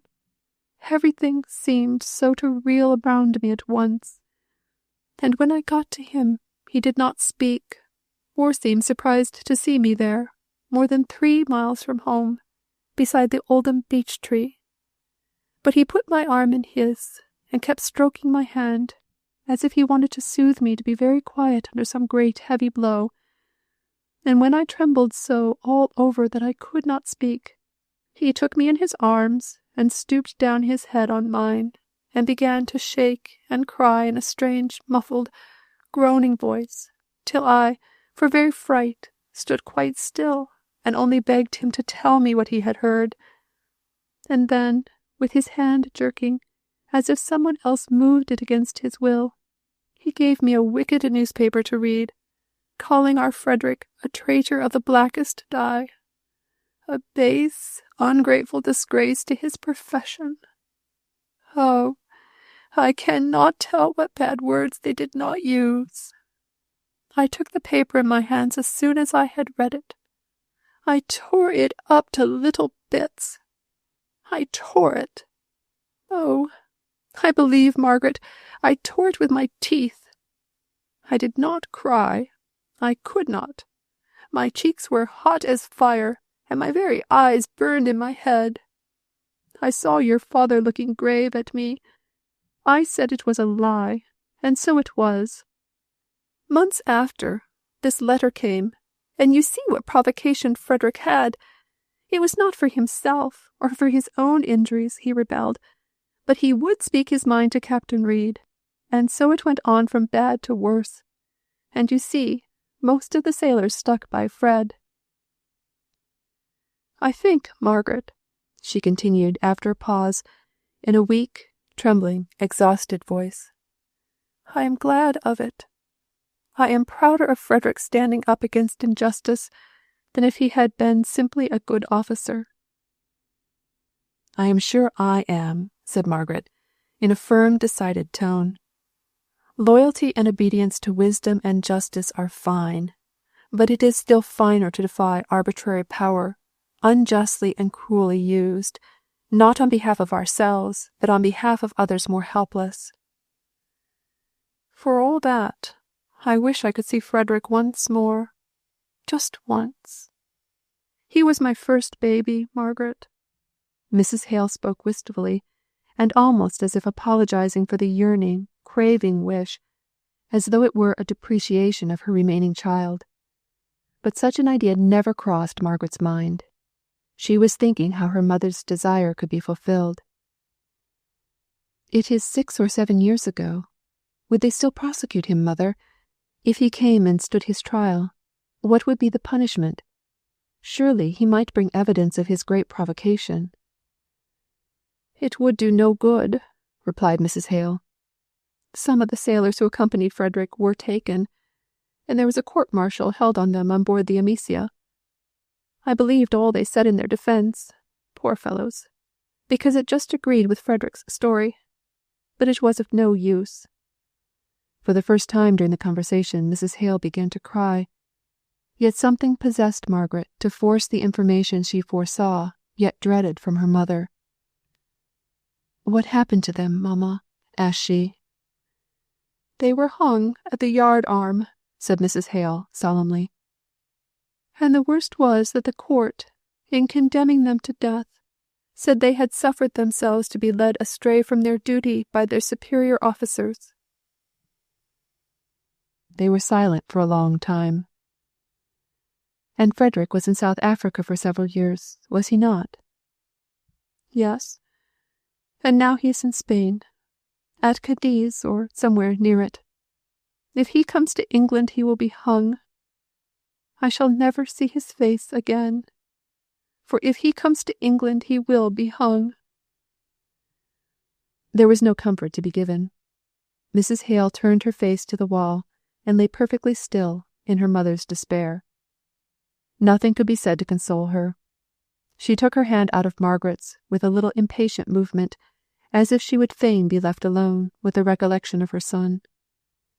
When Mr. Hale came in, Margaret went out, oppressed with gloom, and seeing no promise of brightness on any side of the horizon. Chapter 15. Masters and Men. Thought fights with thought. Out springs a spark of truth from the collision of the sword and shield. W. S. Landor. Margaret, said her father the next day, we must return Mrs. Thornton's call. Your mother is not very well, and thinks she cannot walk so far, but you and I will go this afternoon. As they went, Mr. Hale began about his wife's health with a kind of veiled anxiety, which Margaret was glad to see awakened at last. Did you consult the doctor, Margaret? Did you send for him? No, Papa. You spoke of his coming to see me. Now I was well, but if I only knew of some good doctor, I would go this afternoon and ask him to come, for I am sure Mamma is seriously indisposed. She put the truth thus plainly and strongly because her father had so completely shut his mind against the idea when she had last named her fears. But now the case was changed. He answered in a despondent tone. Do you think she has any hidden complaint? Do you think she is really ill? Has Dixon said anything? Oh, Margaret, I am haunted by the fear that our coming to Milton has killed her. My poor Maria." "Oh, papa, don't imagine such things," said Margaret, shocked. "She is not well, that is all.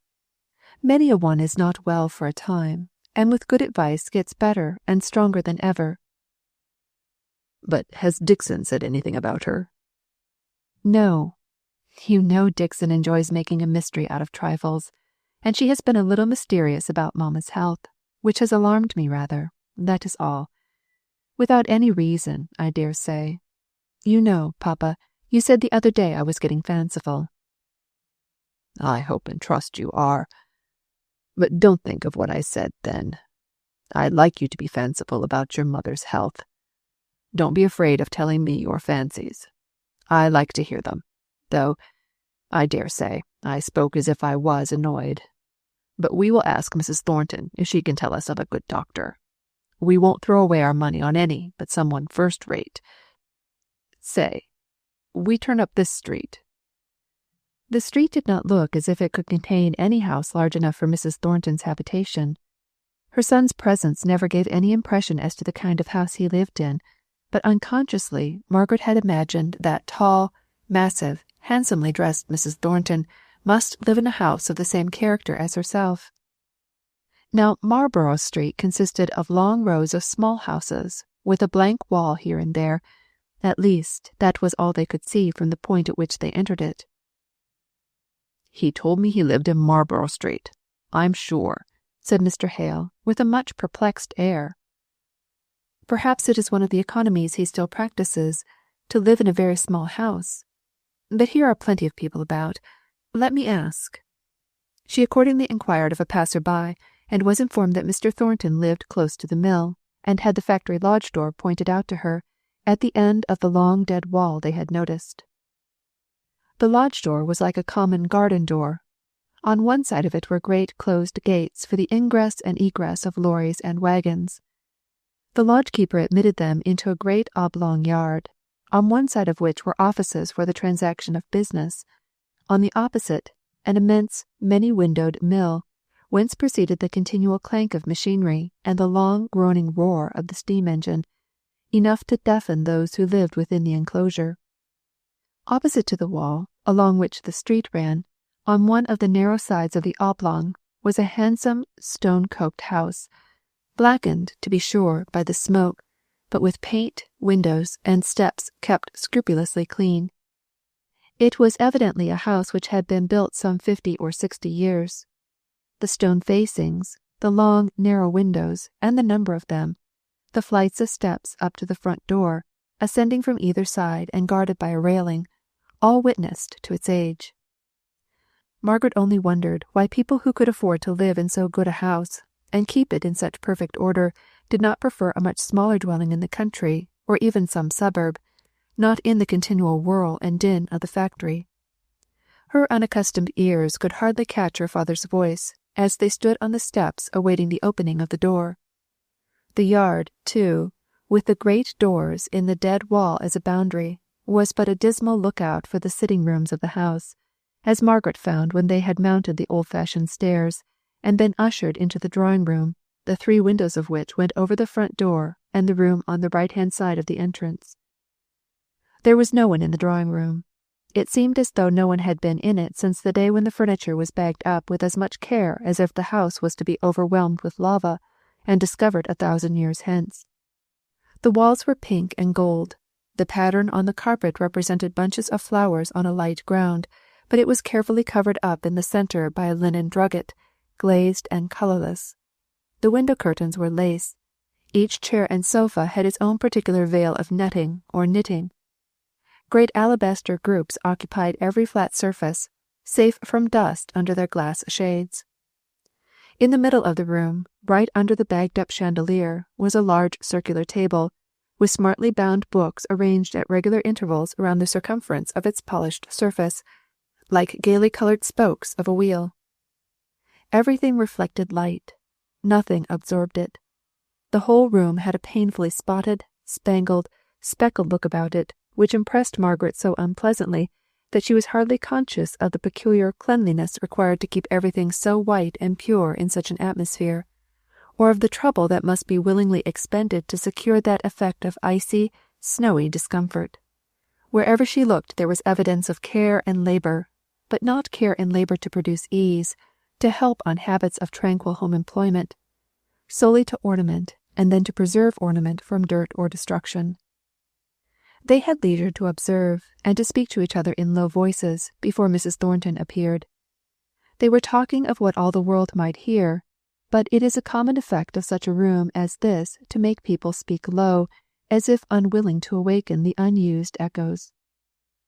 At last Mrs. Thornton came in, rustling in handsome black silk, as was her wont, her muslins and laces rivaling, not excelling, the pure whiteness of the muslins and netting of the room.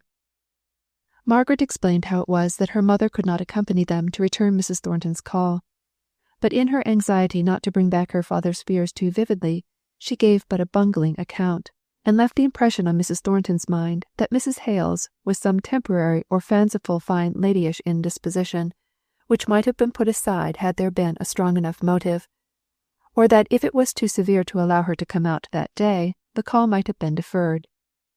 Remembering, too, the horses to her carriage, hired for her own visit to the Hales, and how Fanny had been ordered to go by Mr. Thornton in order to pay every respect to them, Mrs. Thornton drew up slightly offended, and gave Margaret no sympathy, indeed hardly any credit for the statement of her mother's indisposition. "How is Mr. Thornton?" asked Mr. Hale. "I was afraid he was not well, from his hurried note yesterday."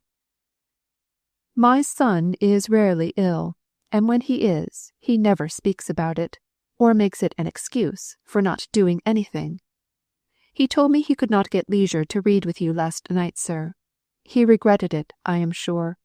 He values the hours spent with you." "I'm sure they are equally agreeable to me," said Mr. Hale. "It makes me feel young again to see his enjoyment and appreciation of all that is fine in classical literature." "I have no doubt the classics are very desirable for people who have leisure, but, I confess, it was against my judgment that my son renewed his study of them. The time and place in which he lives seems to me to require all his energy and attention. Classics may do well for men who loiter away their lives in the country or in colleges, but Milton men ought to have their thoughts and powers absorbed by the work of to-day. At least, that is my opinion." This last clause she gave out with the pride that apes humility. "But surely, if the mind is too long directed to one object only, it will get stiff and rigid, and be unable to take in many interests," said Margaret. "I do not quite understand what you mean by a mind getting stiff and rigid. Nor do I admire those whirligig characters that are full of this thing to-day, to be utterly forgetful of it in their new interest to-morrow. Having many interests does not suit the life of a Milton manufacturer. It is, or ought to be, enough for him to have one great desire, and to bring all the purposes of his life to bear on the fulfilment of that." "And that is?" asked Mr. Hale. Her sallow cheek flushed, and her eye lightened, as she answered, "To hold and maintain a high, honourable place among the merchants of his country, the men of his town. Such a place my son has earned for himself. Go where you will, I don't say in England only, but in Europe. The name of John Thornton of Milton is known and respected amongst all men of business. Of course, it is unknown in the fashionable circles," she continued scornfully.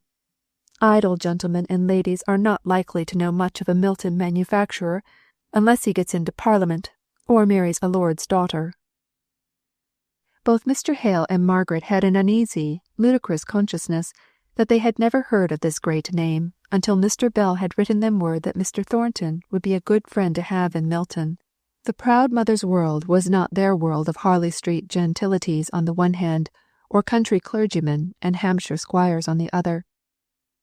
Margaret's face, in spite of all her endeavours to keep it simply listening in its expression, told the sensitive Mrs. Thornton this feeling of hers. "You think you have never heard of this wonderful son of mine, Miss Hale. You think I'm an old woman whose ideas are bounded by Milton, and whose own crow is the whitest ever seen." "No," said Margaret with some spirit. "It may be true that I was thinking I had hardly heard Mr. Thornton's name before I came to Milton, but since I have come here, I have heard enough to make me respect and admire him, and to feel just how much justice and truth there is in what you have said of him." "Who spoke to you of him?" asked Mrs. Thornton, a little mollified, yet jealous lest anyone else's words should not have done him full justice. Margaret hesitated before she replied. She did not like this authoritative questioning. Mr. Hale came in, as he thought, to the rescue. "It was what Mr. Thornton said himself that made us know the kind of man he was it not, Margaret?" Mrs. Thornton drew herself up and said, "My son is not the one to tell of his own doings. May I ask you again, Miss Hale, from whose account you formed your favourable opinion of him? A mother is curious and greedy of commendation of her children, you know." Margaret replied, "It was as much from what Mr. Thornton withheld, of that which we had been told of his previous life by Mr. Bell. It was more that than what he said, that made us all feel what reason you have to be proud of him." "Mr. Bell? What can he know of John? He, living a lazy life in a drowsy college. But I'm obliged to you, Miss Hale. Many a missy young lady would have shrunk from giving an old woman the pleasure of hearing that her son was well spoken of." "Why?" asked Margaret, looking straight at Mrs. Thornton, in bewilderment. "Why? Because I suppose they might have consciences that told them how surely they were making the old mother into an advocate for them, in case they had any plans on the son's heart." She smiled a grim smile, for she had been pleased by Margaret's frankness, and perhaps she felt that she had been asking questions too much, as if she had a right to catechize. Margaret laughed outright at the notion presented to her, laughed so merrily that it grated on Mrs. Thornton's ear, as if the words that called forth that laugh must have been utterly and entirely ludicrous. Margaret stopped her merriment as soon as she saw Mrs. Thornton's annoyed look. "I beg your pardon, madam, but I am really very much obliged to you for exonerating me from making any plans on Mr. Thornton's heart." "Young ladies have before now," said Mrs. Thornton stiffly.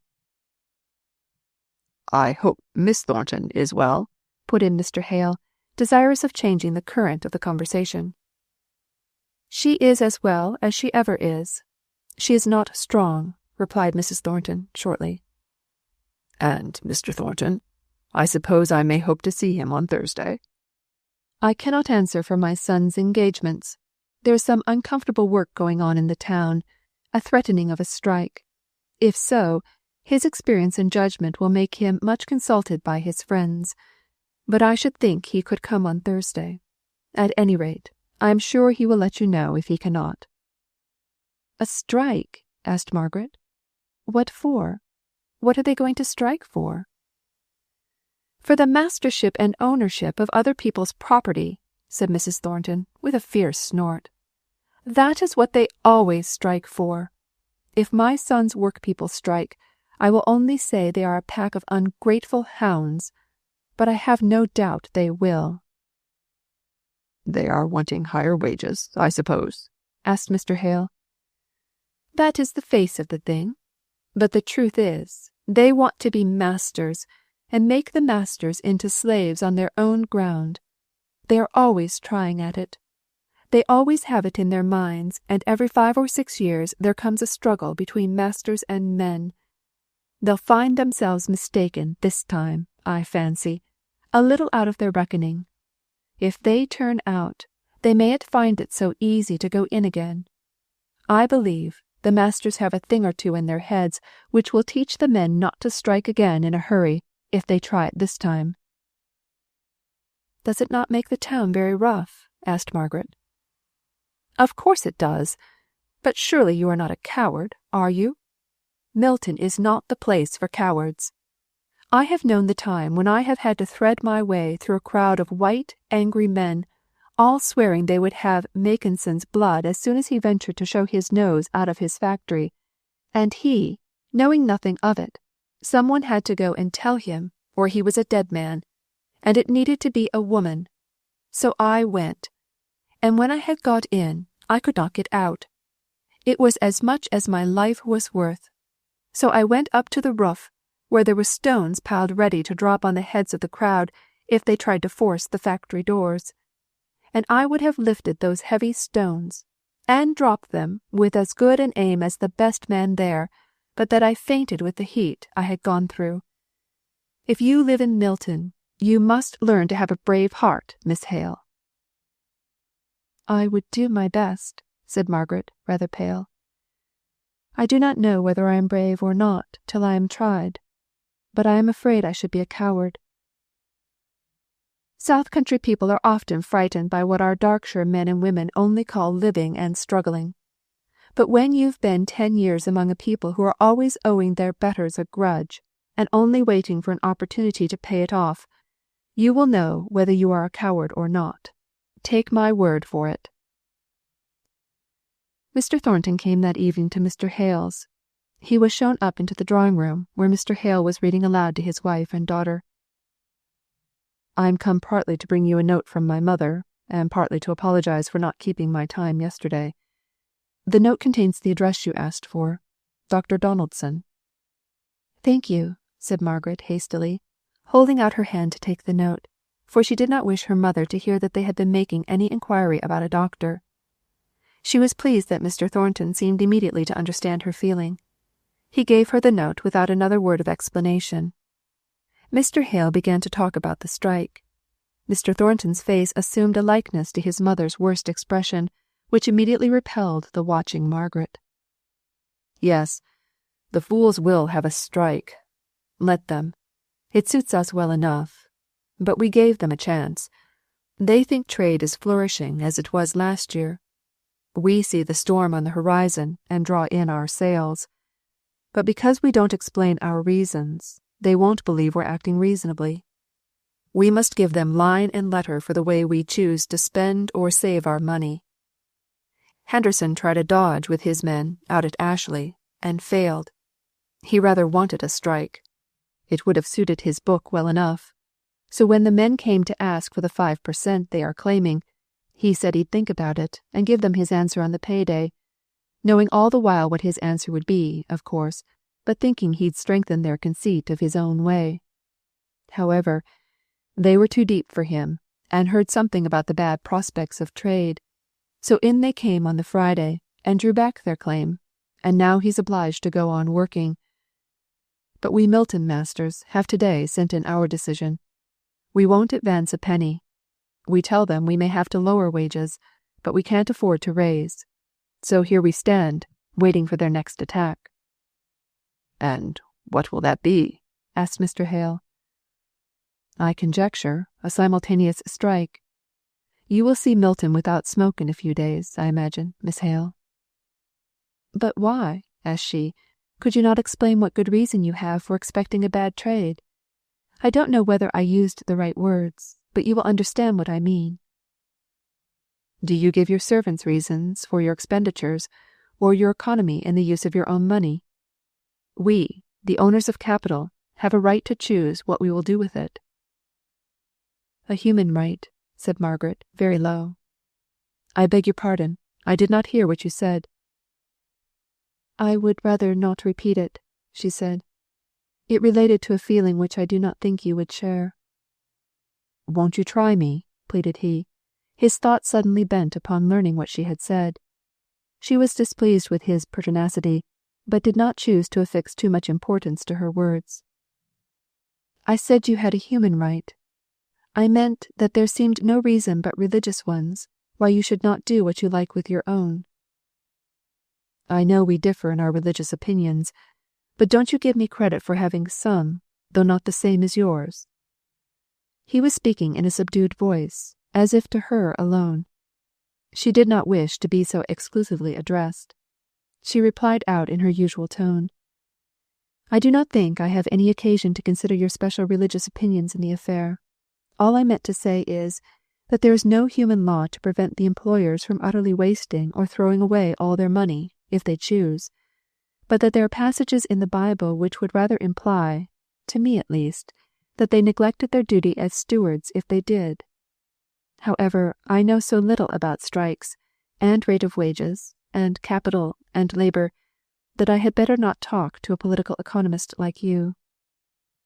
"Nay, the more reason," said he eagerly. "I shall only be too glad to explain to you all that may seem anomalous or mysterious to a stranger, especially at a time like this, when our doings are sure to be canvassed by every scribbler who can hold a pen." "Thank you," she answered, coldly. "Of course, I shall apply to my father in the first instance for any information he can give me, if I get puzzled with living here amongst this strange society." "You think it strange? Why?" "I don't know. I suppose because, on the very face of it, I see two classes dependent on each other in every possible way, yet evidently regarding the interests of the other as opposed to their own. I never lived in a place before where there were two sets of people always running each other down." "Who have you heard running the masters down? I don't ask who you have heard abusing the men, for I see you persist in misunderstanding what I said the other day. But who have you heard abusing the masters?" Margaret reddened, then smiled as she said, "I am not fond of being catechized. I refuse to answer your question. Besides, it has nothing to do with the fact. You must take my word for it, that I have heard some people, or, it may be, only someone of the work people, speak as though it were the interest of the employers to keep them from acquiring money, that it would make them too independent if they had a sum in the savings bank." "I dare say it was that man Higgins who told you all this," said Mrs. Hale. Mr. Thornton did not appear to hear what Margaret evidently did not wish him to know, but he caught it nevertheless. "I heard, moreover, that it was considered to the advantage of the masters to have ignorant workmen, not hedge lawyers, as Captain Lennox used to call those men in his company, who questioned and would know the reason for every order." This latter part of her sentence she addressed rather to her father than to Mr. Thornton. "Who is Captain Lennox?" asked Mr. Thornton to himself, with a strange kind of displeasure that prevented him for the moment from replying to her. Her father took up the conversation. "You were never fond of schools, Margaret, or you would have seen and known before this how much is being done for education in Milton." "No," said she, with sudden meekness. "I know I do not care enough about schools, but the knowledge and the ignorance of which I was speaking did not relate to reading and writing, the teaching or information one can give to a child. I am sure that what was meant was ignorance of the wisdom that shall guide men and women. I hardly know what that is, but he, that is, my informant, spoke as if the masters would like their hands to be merely tall, large children, living in the present moment, with a blind, unreasoning kind of obedience." "In short, Miss Hale, it is very evident that your informant found a pretty ready listener to all the slander he chose to utter against the masters," said Mr. Thornton, in an offended tone. Margaret did not reply. She was displeased at the personal character Mr. Thornton affixed to what she had said. Mr. Hale spoke next. "I must confess that, although I have not become so intimately acquainted with any workmen as Margaret has, I am very much struck by the antagonism between the employer and the employed on the very surface of things. I even gather this impression from what you yourself have from time to time said." Mr. Thornton paused a while before he spoke. Margaret had just left the room, and he was vexed at the state of feeling between himself and her.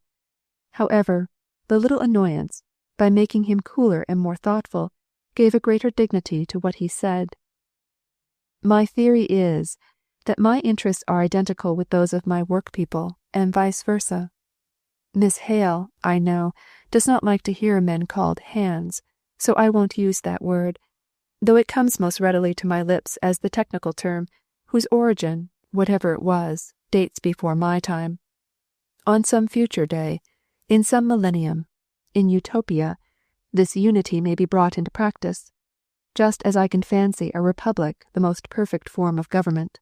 "We will read Plato's Republic as soon as we have finished Homer." "Well, in the Platonic year, it may fall out that we are all, men, women, and children, fit for a republic, but give me a constitutional monarchy in our present state of morals and intelligence. In our infancy we require a wise despotism to govern us. Indeed, long past infancy, children and young people are the happiest under the unfailing laws of a discreet, firm authority. I agree with Miss Hale so far as to consider our people in the condition of children, while I deny that we, the masters, have anything to do with making or keeping them so. I maintain that despotism is the best kind of government for them, so that in the hours in which I come in contact with them I must necessarily be an autocrat. I will use my best discretion, from no humbug or philanthropic feeling, of which we had rather too much in the North, to make wise laws and come to just decisions in the conduct of my business, laws and decisions which work for my own good in the first instance, for theirs in the second. But I will neither be forced to give my reasons, nor flinch from what I have once declared to be my resolution. Let them turn out. I shall suffer as well as they, but at the end they will find that I have not bated or altered one jot. Margaret had re-entered the room, and was sitting at her work, but she did not speak.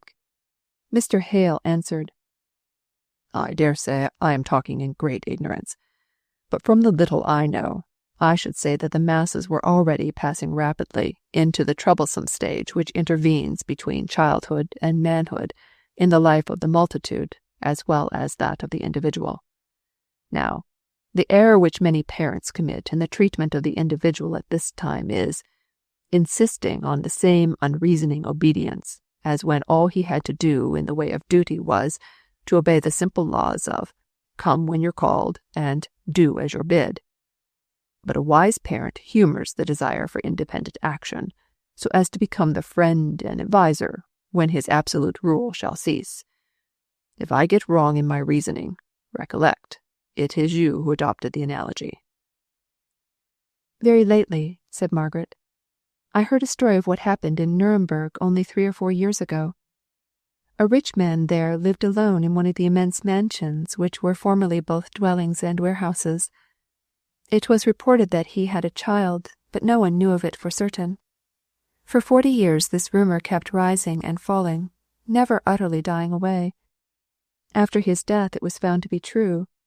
He had a son, an overgrown man with the unexercised intellect of a child, whom he had kept up in that strange way, in order to save him from temptation and error. But, of course, when this great old child was turned loose into the world, every bad counsellor had power over him. He did not know good from evil. His father had made the blunder of bringing him up in ignorance and taking it for innocence, and after 14 months of riotous living, the city authorities had to take charge of him in order to save him from starvation. He could not even use words effectively enough to be a successful beggar. I used the comparison, suggested by Miss Hale, of the position of the master to that of a parent, so I ought not to complain of your turning the simile into a weapon against me. But, Mr. Hale, when you were setting up a wise parent as a model for us, you said he humoured his child in their desire for independent action.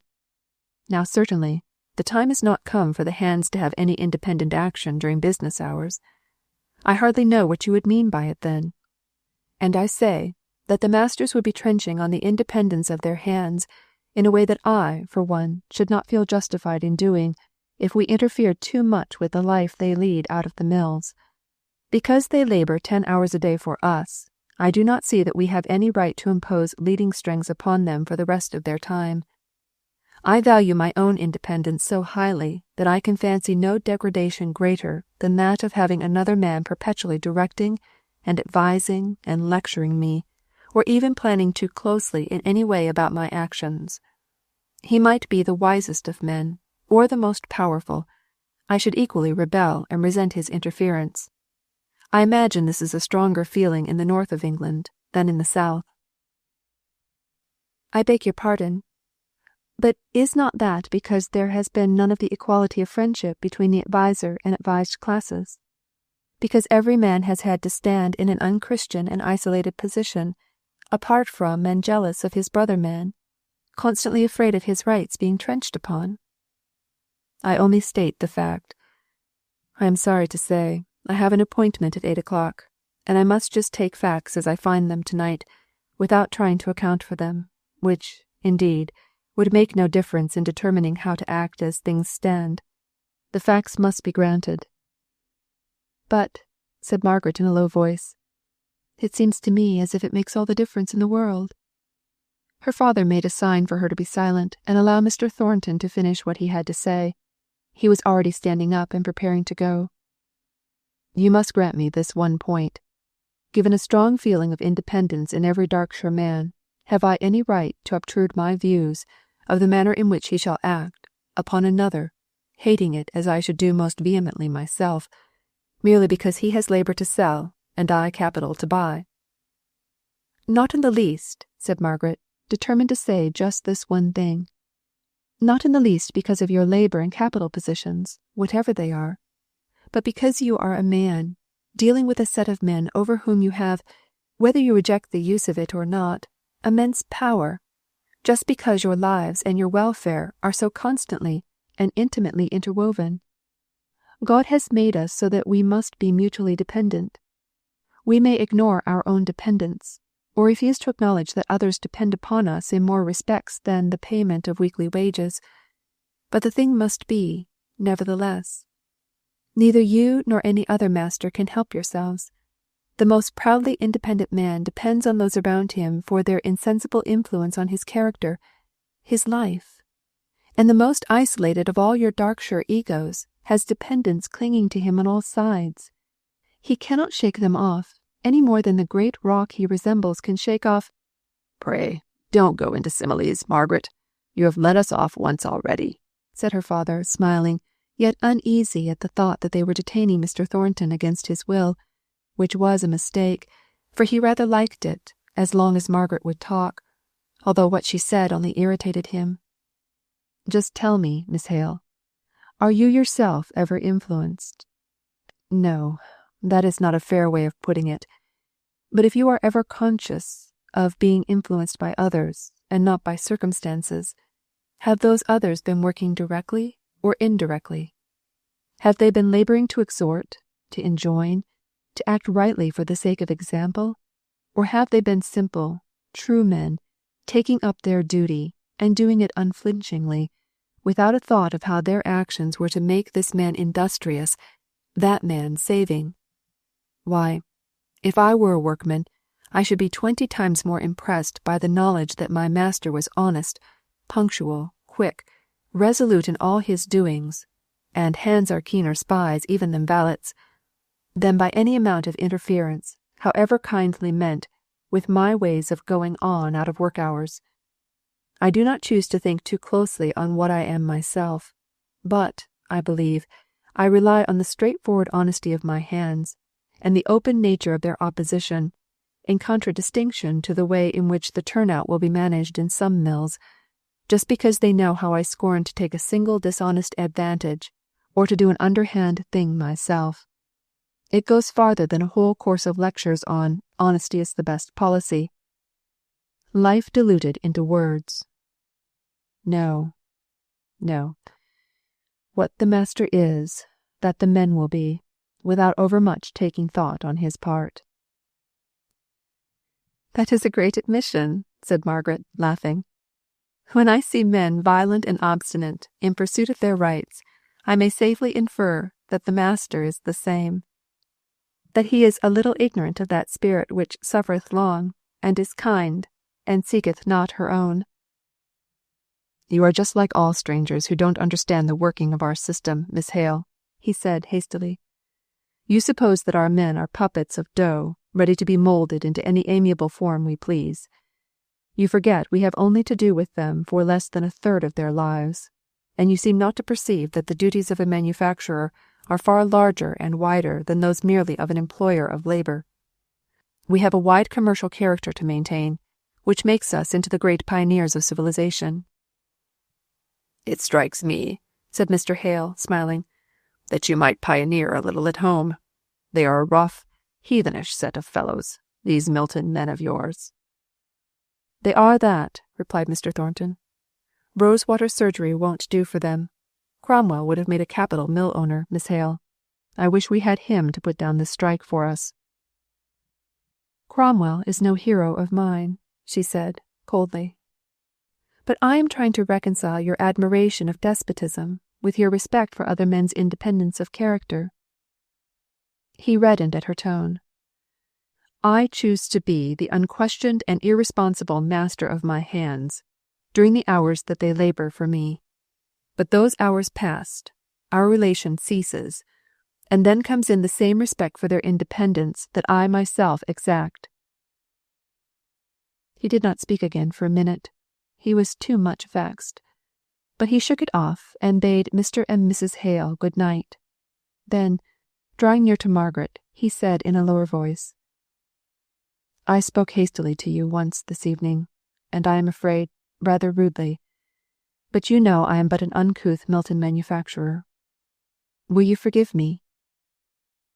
"Certainly," she said, smiling up in his face, the expression of which was somewhat anxious and oppressed, and hardly cleared away as he met her sweet sunny countenance, out of which all the north wind effect of their discussion had entirely vanished. But she did not put out her hand to him, and again he felt the omission, and set it down to pride. Chapter 16. The Shadow of Death. Trust in that veiled hand, which leads none by the path that he would go, and always be for change prepared, for the world's law is ebb and flow. From the Arabic.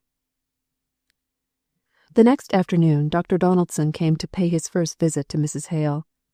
The mystery that Margaret hoped their late habits of intimacy had broken through was resumed.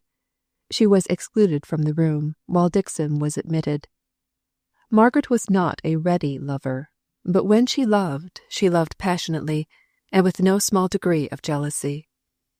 She went into her mother's bedroom, just beyond the drawing-room, and paced it up and down, while awaiting the doctor's coming out. Every now and then she stopped to listen. She fancied she heard a moan. She clenched her hands tight, and held her breath. She was sure she heard a moan. Then all was still for a few minutes more, and then there was the moving of chairs, the raised voices, and all the little disturbances of leave-taking. When she heard the door open, she went quickly out of the bedroom. "My father is from home, Dr. Donaldson. He has to attend a pupil at this hour. May I trouble you to come into his room downstairs?" She saw, and triumphed over all the obstacles which Dixon threw in her way, assuming her rightful position as daughter of the house in something of the spirit of the elder brother, which quelled the old servant's officiousness very effectually. Margaret's conscious assumption of this unusual dignity of demeanour towards Dixon gave her an instant's amusement in the midst of her anxiety. She knew, from the surprised expression on Dixon's face, how ridiculously grand she herself must be looking, and the idea carried her downstairs into the room. It gave her that length of oblivion from the keen sharpness of the recollection of the actual business at hand. Now, that came back, and seemed to take away her breath. It was a moment or two before she could utter a word. But she spoke with an air of command as she asked, "What is the matter with Mamma?" "You will oblige me by telling the simple truth." Then, seeing a slight hesitation on the doctor's part, she added, "I am the only child she has. Here, I mean. My father is not sufficiently alarmed, I fear, and, therefore, if there is any serious apprehension, it must be broken to him gently. I can do this. I can nurse my mother. Pray, speak, sir. To see your face, and not be able to read it, gives me a worse dread than I trust any words of yours will justify." "My dear young lady, your mother seems to have a most attentive and efficient servant, who is more like her friend." "I am her daughter, sir. But when I tell you she expressly desired that you might not be told, I am not good or patient enough to submit to the prohibition. Besides, I am sure you are too wise, too experienced to have promised to keep the secret." "Well," he said, half smiling, though sadly enough, "there you are right. I did not promise. In fact, I fear, The secret will be known soon enough without my revealing it." He paused. Margaret went very white, and compressed her lips a little more. Otherwise not a feature moved. With the quick insight into character, without which no medical man can rise to the eminence of Dr. Donaldson, he saw that she would exact the full truth, that she would know if one iota was withheld, and that the withholding would be torture more acute than the knowledge of it. He spoke 2 short sentences in a low voice, watching her all the time, for the pupils of her eyes dilated into a black horror, and the whiteness of her complexion became livid. He ceased speaking. He waited for that look to go off, for her gasping breath to come. Then she said, "I thank you most truly, sir, for your confidence. That dread has haunted me for many weeks. It is a true, real agony. My poor, poor mother." Her lips began to quiver, and he let her have the relief of tears, sure of her power of self-control to check them. A few tears, those were all she shed, before she recollected the many questions she longed to ask. "Will there be much suffering?" He shook his head. "That we cannot tell. It depends on constitution, on 1,000 things. But the late discoveries of medical science have given us a large power of alleviation." "My father," said Margaret, trembling all over. "I do not know, Mr. Hale.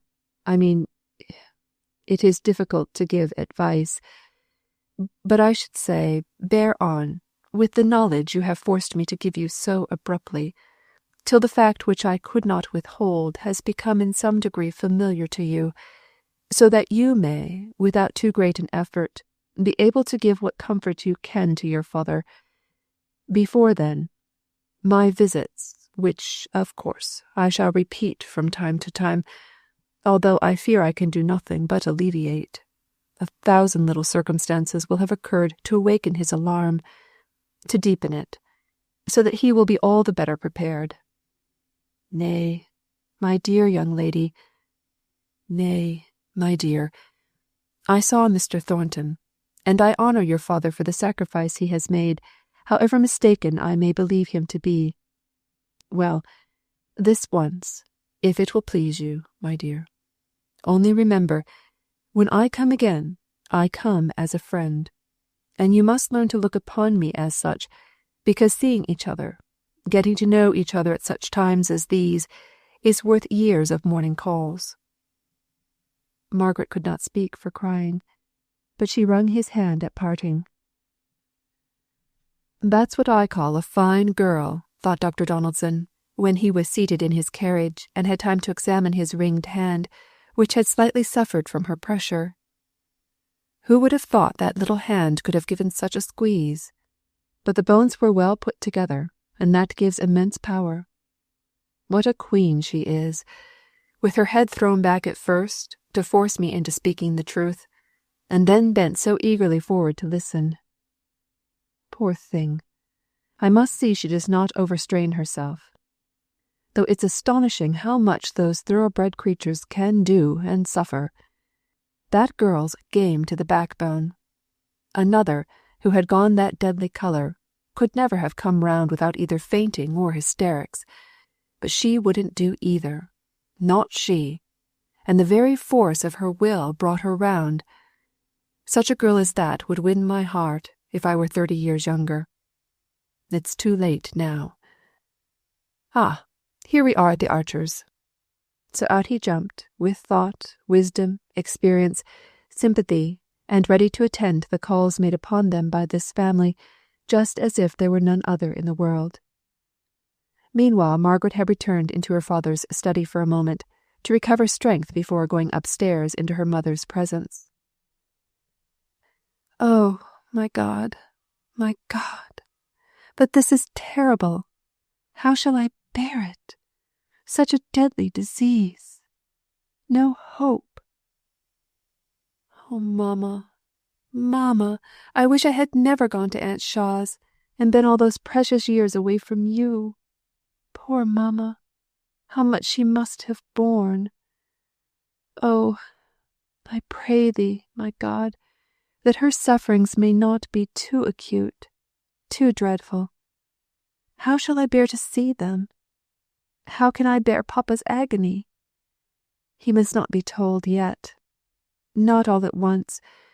It would kill him. But I won't lose another moment of my own dear, precious mother. She ran upstairs. Dixon was not in the room. Mrs. Hale lay back in an easy-chair with a soft white shawl wrapped around her and a becoming cap put on, in expectation of the doctor's visit. Her face had a little faint colour in it, and the very exhaustion after the examination gave it a peaceful look. Margaret was surprised to see her look so calm. "Why, Margaret, how strange you look! What is the matter?" And then, as the idea stole into her mind of what was indeed the real state of the case, she added, as if a little displeased, "You have not been seeing Dr. Donaldson and asking him any questions, have you, child?" Margaret did not reply, only looked wistfully towards her. Mrs. Hale became more displeased. "He would not, surely, break his word to me, and—" "Oh, yes, mamma, he did. I made him. It was I. Blame me." She knelt down by her mother's side and caught her hand. She would not let it go, though Mrs. Hale tried to pull it away. She kept kissing it, and the hot tears she shed bathed it. "Margaret, it was very wrong of you. You knew I did not wish you to know." But, as if tired with the contest, she left her hand in Margaret's clasp, and by she returned the pressure faintly. That encouraged Margaret to speak. "Oh, mamma, let me be your nurse. I will learn anything Dixon can teach me. But you know I am your child, and I do think I have a right to do everything for you." "You don't know what you are asking," said Mrs. Hale, with a shudder. "Yes, I do. I know a great deal more than you are aware of. Let me be your nurse. Let me try, at any rate.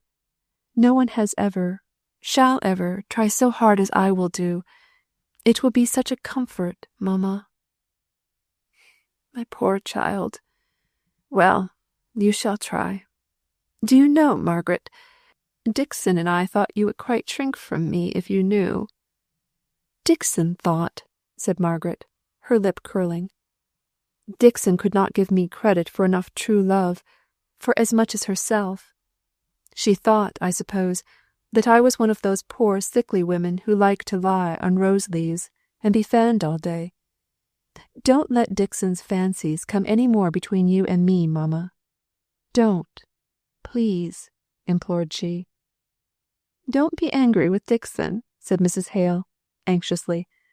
Margaret recovered herself. "No, I won't. I will try and be humble and learn her ways, if only you will let me do all I can for you. Let me be in the first place, mother. I am greedy of that. I used to fancy you would forget me while I was away at Aunt Shaw's, and cry myself to sleep at night with that notion in my head. And I used to think, how will Margaret bear our makeshift poverty after the thorough comfort and luxury in Harley Street? Shall I have many a time been more ashamed of your seeing our contrivances at Helstone than of any stranger finding them out? Oh, mamma, and I did so enjoy them. They were so much more amusing than all the jog-trot Harley Street ways. The wardrobe shelf with handles that served as a supper tray on grand occasions, and the old tea-chest stuffed and covered for ottomans. I think what you call the makeshift contrivances at dear Helstone were a charming part of the life there." "I shall never see Helstone again, Margaret," said Mrs. Hale, the tears welling up into her eyes. Margaret could not reply. Mrs. Hale went on. "While I was there, I was for ever wanting to leave it. Every place seemed pleasanter. And now I shall die far away from it. I am rightly punished." "You must not talk so," said Margaret impatiently. "He said you might live for years. Oh, mother, We will have you back at Helstone yet." "No, never. That I must take as a just penance. But, Margaret, Frederick." At the mention of that one word, she suddenly cried out loud, as if in some sharp agony. It seemed as if the thought of him upset all her composure, destroyed the calm, overcame the exhaustion. Wild, passionate cry succeeded to cry. "Frederick! Frederick! Come to me! I am dying! Little firstborn child, come to me once again!" She was in violent hysterics. Margaret went and called Dixon in terror. Dixon came in a huff and accused Margaret of having overexcited her mother. Margaret bore all meekly, only trusting that her father might not return. In spite of her alarm, which was even greater than the occasion warranted, she obeyed all Dixon's directions promptly and well, without a word of self-justification. By so doing she mollified her accuser. They put her mother to bed, and Margaret sat by her till she fell asleep, and afterwards till Dixon beckoned her out of the room, and, with a sour face, as if doing something against the grain, she bade her drink a cup of coffee which she had prepared for her in the drawing-room, and stood over her in a commanding attitude as she did so. "You shouldn't have been so curious, miss, and then you wouldn't have needed to fret before your time. It would have come soon enough.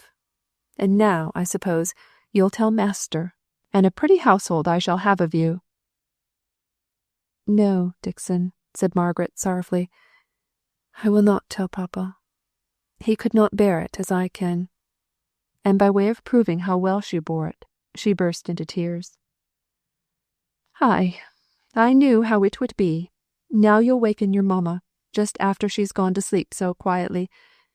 Miss Margaret, my dear, I've had to keep it down this many a week, and though I don't pretend I can love her as you do, yet I loved her better than any other man, woman, or child.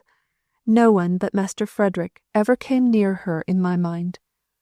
Ever since Lady Beresford's maid first took me in to see her dressed out in white crape, and corn ears, and scarlet poppies, and I ran a needle down into my finger, and broke it in, and she tore up her worked pocket-handkerchief after they'd cut it out, and came in to wet the bandages again with lotion when she returned from the ball, where she'd been the prettiest young lady of all. I've never loved anyone like her. I little thought that I should live to see her brought so low. I don't mean no reproach to nobody. Many a one calls you pretty and handsome and what not, even in this smoky place, enough to blind one's eyes. The owls can see that. But you'll never be like your mother for beauty. Never. Not if you live to be 100. Mamma is very pretty still. Poor mamma. Now, don't ye set off again, or I shall give way at last," whimpering. "You'll never stand master's coming home and questioning at this rate. Go out and take a walk, and come in something like. Many's the time I've longed to walk it off, the thought of what was the matter with her, and how it must all end." "Oh, Dixon," said Margaret, "how often I've been cross with you, not knowing what a terrible secret you had to bear." "Bless you, child. I like to see you showing a bit of spirit. It's the good old Beresford blood.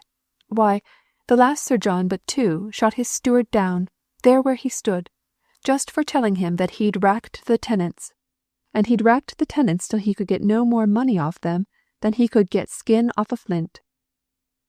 Well, Dixon, I won't shoot you, and I'll try not to be cross again. You never have. If I've said it at times, it's always been to myself, just in private, by way of making a little agreeable conversation, for there's no one here fit to talk to, and when you fire up, you're the very image of Master Frederick. I could find in my heart to put you in a passion any day, just to see his stormy look coming like a great cloud over your face. But now you go out, miss. I'll watch over missus. And as for master, his books are company enough for him if he should come in." "I will go," said Margaret. She hung about Dixon for a minute or so, as if afraid and irresolute. Then suddenly kissing her, she went quickly out of the room. "Bless her," said Dixon. "She's as sweet as a nut. There are 3 people I love. It's Mrs., Master Frederick, and her. Just them 3. That's all. The rest be hanged, for I don't know what they're in the world for. Master was born, I suppose, for to marry Mrs. If I thought he loved her properly, I might get to love him in time. But he should have made a deal more on her, and not been always reading, thinking. See what it has brought him to.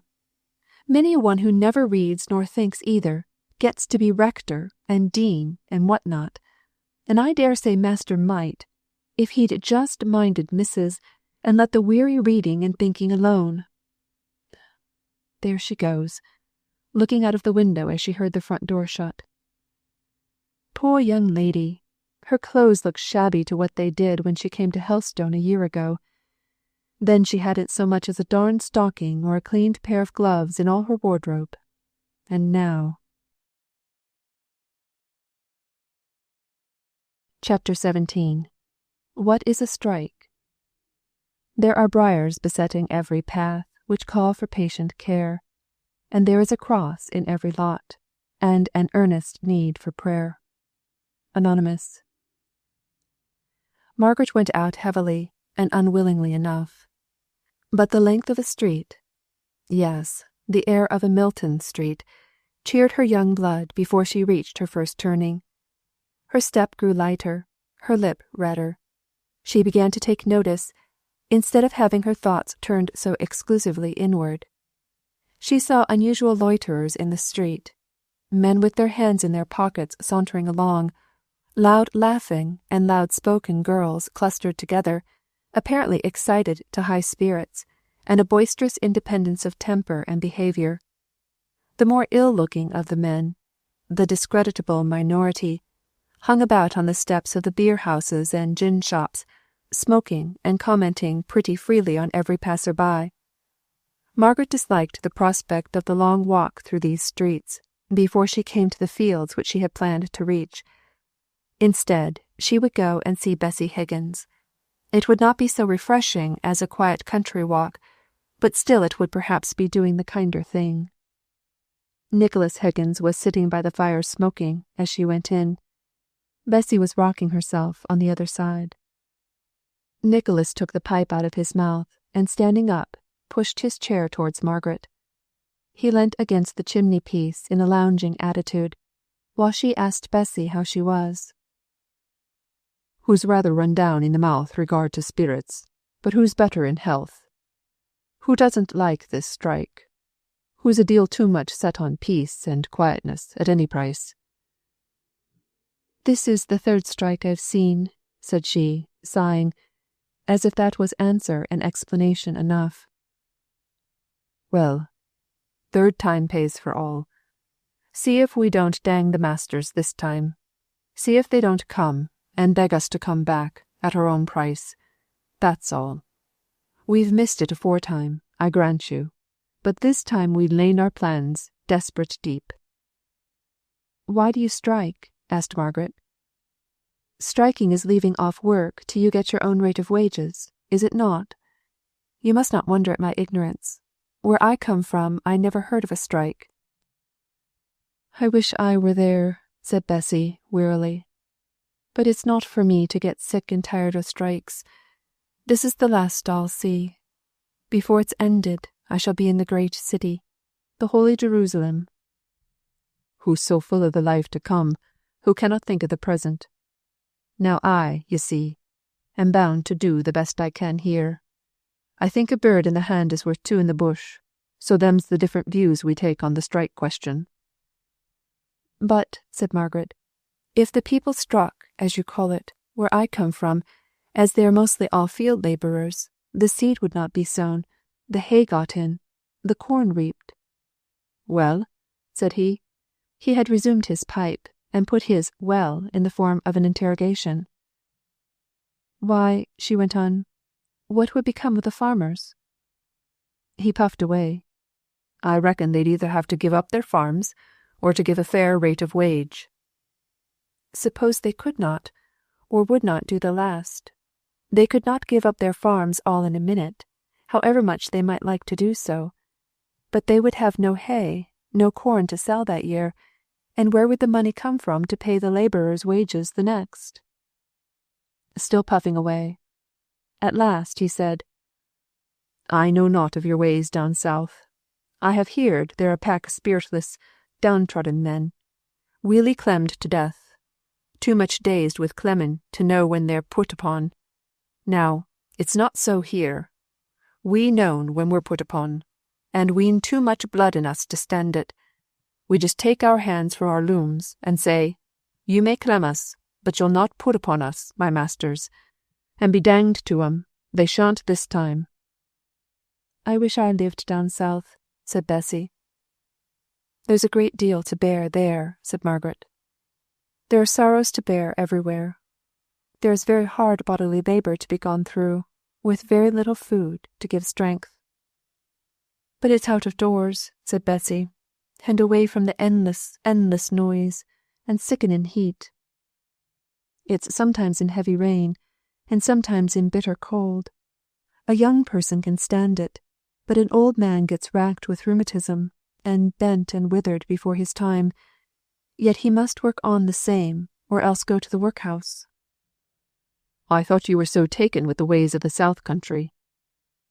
So I am, said Margaret, smiling a little, as she found herself thus caught.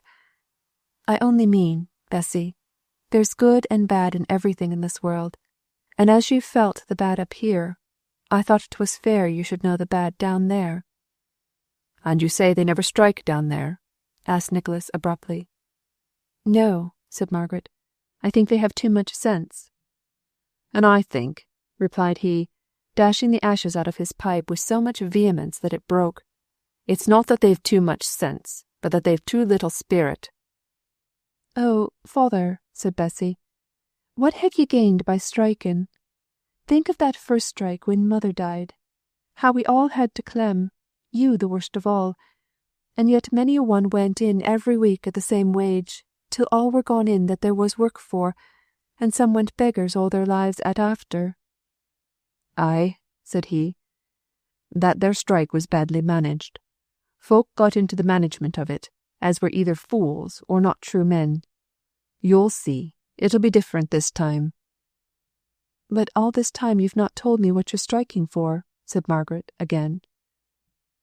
Why, you see, there's 5 or 6 masters who have set themselves again paying the wages they've been paying these 2 years past, and flourishing upon, and getting richer upon.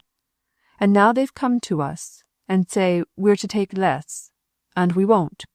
We'll just clem them to death first, and see who'll work for 'em then. They'll have killed the goose that laid 'em the golden eggs, I reckon. And so you plan dying, in order to be revenged upon them? No, said he, I do not. I just look forward to the chance of dying at my post sooner than yield. That's what folks call fine and honourable in a soldier, and why not in a poor weaver chap? But, said Margaret, a soldier dies in the cause of the nation, in the cause of others. He laughed grimly.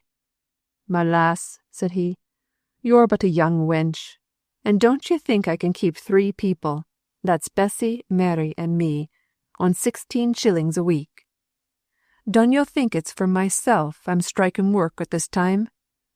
It's just as much in the cause of others as yon soldier, only mayhappen the cause he dies for is just that of somebody he's never clapped eyes on, nor heerd on all his born days, while I take up John Boucher's case, as lives next door but one, wi' a sickly wife, and 8 children, none of 'em factory age, and I don't take up his cause only, though he's a poor good-for-naught, as can only manage 2 looms at a time, but I take up the cause of justice.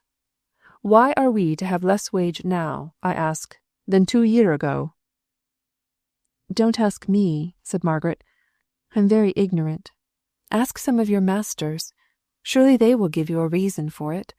It's not merely an arbitrary decision of theirs, come to without reason. You're just a foreigner, and nothing more, he said contemptuously. But you'll know about it. Ask the masters. They'd tell us to mind our own business, and they'd mind theirs. Our business being, you understand, to take the bated wage and be thankful, and their business, to bait us down to clemmin point to swell their profits. That's what it is." "But," said Margaret, determined not to give way, although she saw she was irritating him, "the state of trade may be such as not to enable them to give you the same remuneration." "State of trade? That's just a piece of master's humbug. It's rate of wages I was talking of. The masters keep the state of trade in their own hands, and just walk it forward like a black bugaboo, to frighten naughty children with into being good. I tell you, it's their part, their cue, as some folks call it, to beat us down, to swell their fortunes. And it's ours to stand up and fight hard, not for ourselves alone, but for them round about us, for justice and fair play. We help to make their profits, and we ought to help spend 'em. It's not that we want their brass so much this time, as we've done many a time afore. We'n getting money laid by, and we're resolved to stand and fall together. Not a man on us will go in for less wage than the Union says is our due. So I say, hooray for the strike, and let Thornton, and Slickson, and Hamper, and their set look to it." "Thornton," said Margaret. "Mr. Thornton, of Marlborough Street." "Aye, Thornton of Marlborough Mill, as we call him." "He is one of the masters you are striving with, is he not? What sort of a master is he?" "Do you ever see a bulldog? Set a bulldog on hind legs, and dress him up in coat and breeches, and you'n just getten John Thornton." "Nay," said Margaret, laughing, "I deny that.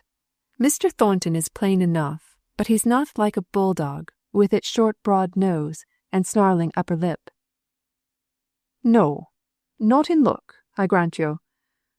But let John Thornton get a hold of a notion, and he'll stick to it like a bulldog. You might pull him away with a pitchfork ere he'd leave to go. He's worth fighting with, is John Thornton. As for Slickson, I take it some of these days he'll wheedle his men back with fair promises, that they'll just get cheated out of as soon as they're in his power again. He'll work his fines well out on 'em, I'll warrant. He's as slippery as an eel, he is. He's like a cat, as sleek and cunning and fierce. It'll never be an honest up and down fight with him, as it will be with Thornton. Thornton's as dour as a doornail, an obstinate chap, every inch on him, the old bulldog." "Poor Bessy," said Margaret, turning round to her. "You sigh over it all. You don't like struggling and fighting as your father does, do you?" "No," she said heavily. "I'm sick on it. I could have wished to have had other talk about me in my latter days than just the clashing and clanging and clattering that has wearied my life long about work and wages and masters and hands and knobsticks." "Poor wench. Latter days be farred. Thou'rt looking a slight better already for a little stir and change. Beside, I shall be a deal here to make it more lively for thee." "Tobacco smoke chokes me," she said querulously. "Then I'll never smoke no more in the house," he replied tenderly. "But why didst thou not tell me afore, thou foolish wench?" She did not speak for a while, and then so low that only Margaret heard her. "I reckon he'll want the comfort he can get out o' either pipe or drink afore he's done." Her father went out of doors, evidently to finish his pipe. Bessy said passionately, "Now am I not a fool? Am I not, miss? There, I knew I ought to keep father at home, and away for the folk that are always ready to tempt a man, in time of strike, to go drink. And there my tongue must needs quarrel with this pipe of his'n, and he'll go off, I know he will, as often as he wants to smoke, and nobody knows where it'll end. I wish I'd let him myself be choked first." "But does your father drink?" asked Margaret. "No, not to say drink," replied she, still in the same wild excited tone. "But what win ye have? There are days with you, as with other folk, I suppose, when you get up and go through the hours, just longing for a bit of change, a bit of fillip, as it were. I know I hae gone and bought a 4-pounder out of another baker's shop to common on such days, just because I sickened at the thought of going on for ever with the same sight in my eyes, and the same sound in my ears, and the same taste in my mouth, and the same thought, or no thought for that matter, in my head, day after day, for ever. I've longed for to be a man to go spreeing, even it were only to tramp to some new place in search of work. And father, all men, have it stronger in 'em than me to get tired of sameness and work for ever. And what is 'em to do? It's little blame to them if they go to the gin shop for to make their blood flow quicker and more lively, and to see things they never see at no other time, pictures, and looking-glass, and such like. But father never was a drunkard, though maybe he's got worse for drink now and then. Only you see," and now her voice took a mournful, pleading tone, "at times o' strike there's much to knock a man down, for all they start so hopefully, and where's the comfort to come fro? He'll get angry and mad, they all do, and then they get tired out with being angry and mad, and maybe had on things in their passion they'd be glad to forget.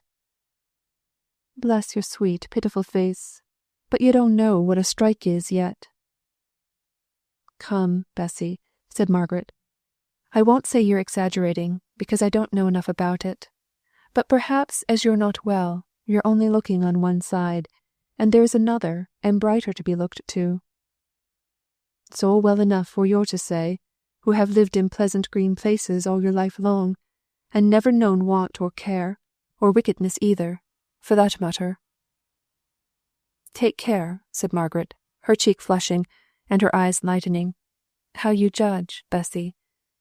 I shall go home to my mother, who is so ill, Bessy, that there's no outlet but death for her out of the prison of her great suffering. And yet I must speak cheerfully to my father, who has no notion of her real state, and to whom the knowledge must come gradually. The only person, the only one who could sympathize with me and help me, whose presence could comfort my mother more than any other earthly thing, is falsely accused, would run the risk of death if he came to see his dying mother. This I tell you, only you, Bessy. You must not mention it. No other person in Milton, hardly any other person in England knows. Have I not care? Do I not know anxiety, though I go about well dressed, and have food enough? Oh, Bessy, God is just, and our lots are well portioned out by him, although none but he knows the bitterness of our souls." "I ask your pardon," replied Bessy humbly. "Sometimes, when I've thought of my life, and the little pleasure I've had in it, I've believed that, maybe, I was one of those doomed to die by the falling of a star from heaven, and the name of the star is called Wormwood, and the third part of the waters became wormwood, and men died of the waters, because they were made bitter. One can bear pain and sorrow better if one thinks it has been prophesied long before for one. Somehow, then it seems as if my pain was needed for the fulfilment. Other ways it seems all sent for nothing." "Nay, Bessy, think," said Margaret. "God does not willingly afflict. Don't dwell so much on the prophecies, but read the clearer parts of the Bible. I dare say it would be wiser, but where would I hear such grand words of promise? Hear tell I anything so far different for this dreary world, and this town above as in Revelations? Many's the time I've repeated the verses in the 7th chapter to myself, just for the sound. It's as good as an organ, and as different from every day, too. No, I cannot give up Revelations. It gives me more comfort than any other book i' the Bible." "Let me come and read you some of my favourite chapters." "Aye," she said greedily. "Come. Father will maybe hear you. He's devilled with me talking, and he says it's all not to do with the things o' the day, and that's his business. Where's your sister? Gone fustian cutting. I were loath to let her go, but somehow we must live, and the union can't afford us much. Now I must go. You have done me good, Bessy. I done you good? Yes. I came here very sad, and rather too apt to think my own cause for grief was the only one in the world, and now I hear how you have had to bear for years, and that makes me stronger. Bless you. I thought the good doing was on the side of gentlefolk. I shall get proud if I think I can do good to you. You won't do it if you think about it, but you'll only puzzle yourself if you do. That's one comfort. You are not like no one I ever seed. I don't know what to make of you. Nor I of myself. Goodbye.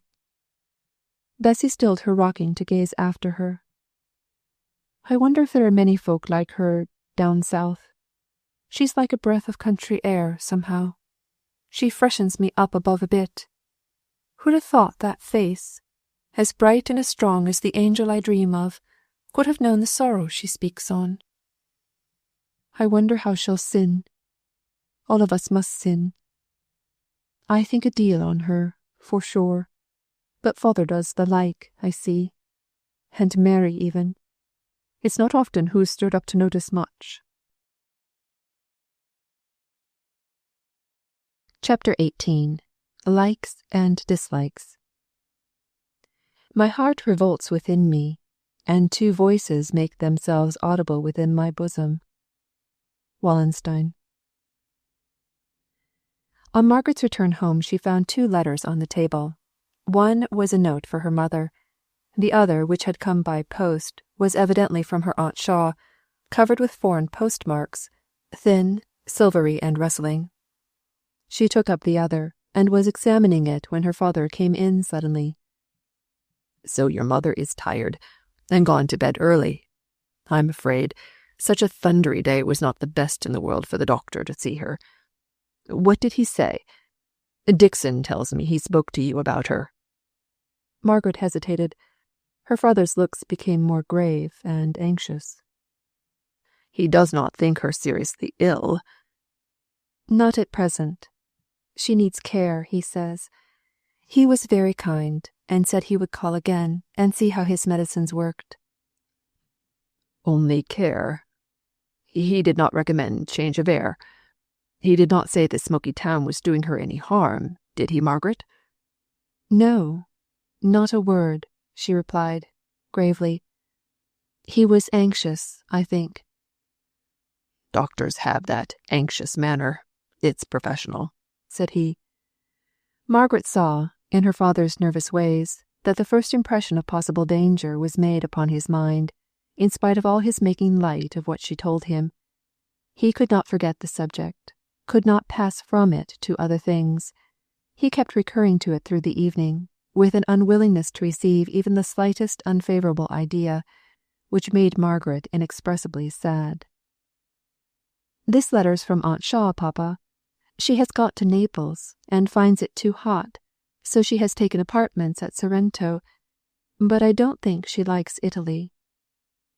He did not say anything about diet, did he? It was to be nourishing and digestible. Mamma's appetite is pretty good, I think. Yes, and that's what makes it all the more strange he should have thought of speaking about diet. I asked him, Papa. Another pause. Then Margaret went on. Aunt Shaw says she has sent me some coral ornaments, Papa, but, added Margaret, half smiling, she's afraid the Milton dissenters won't appreciate them. She has got all her ideas of dissenters from the Quakers, has not she?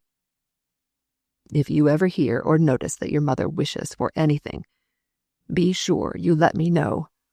I am so afraid she does not tell me always what she would like. Pray, see after that girl Mrs. Thornton named. If we had a good, efficient house servant, Dixon could be constantly with her, and I'd answer for it. We'd soon set her up amongst us, if care will do it.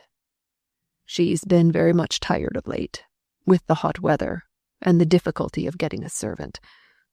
A little rest will put her quite to rights, Margaret?"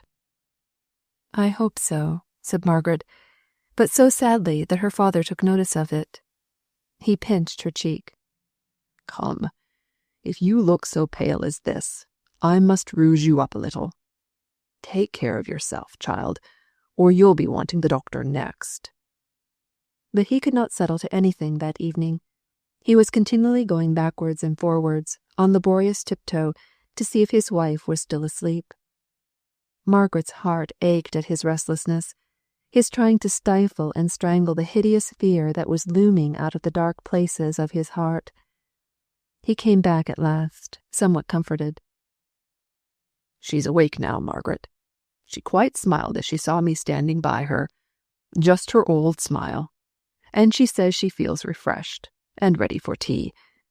Where's the note for her? She wants to see it. I'll read it to her while you make tea."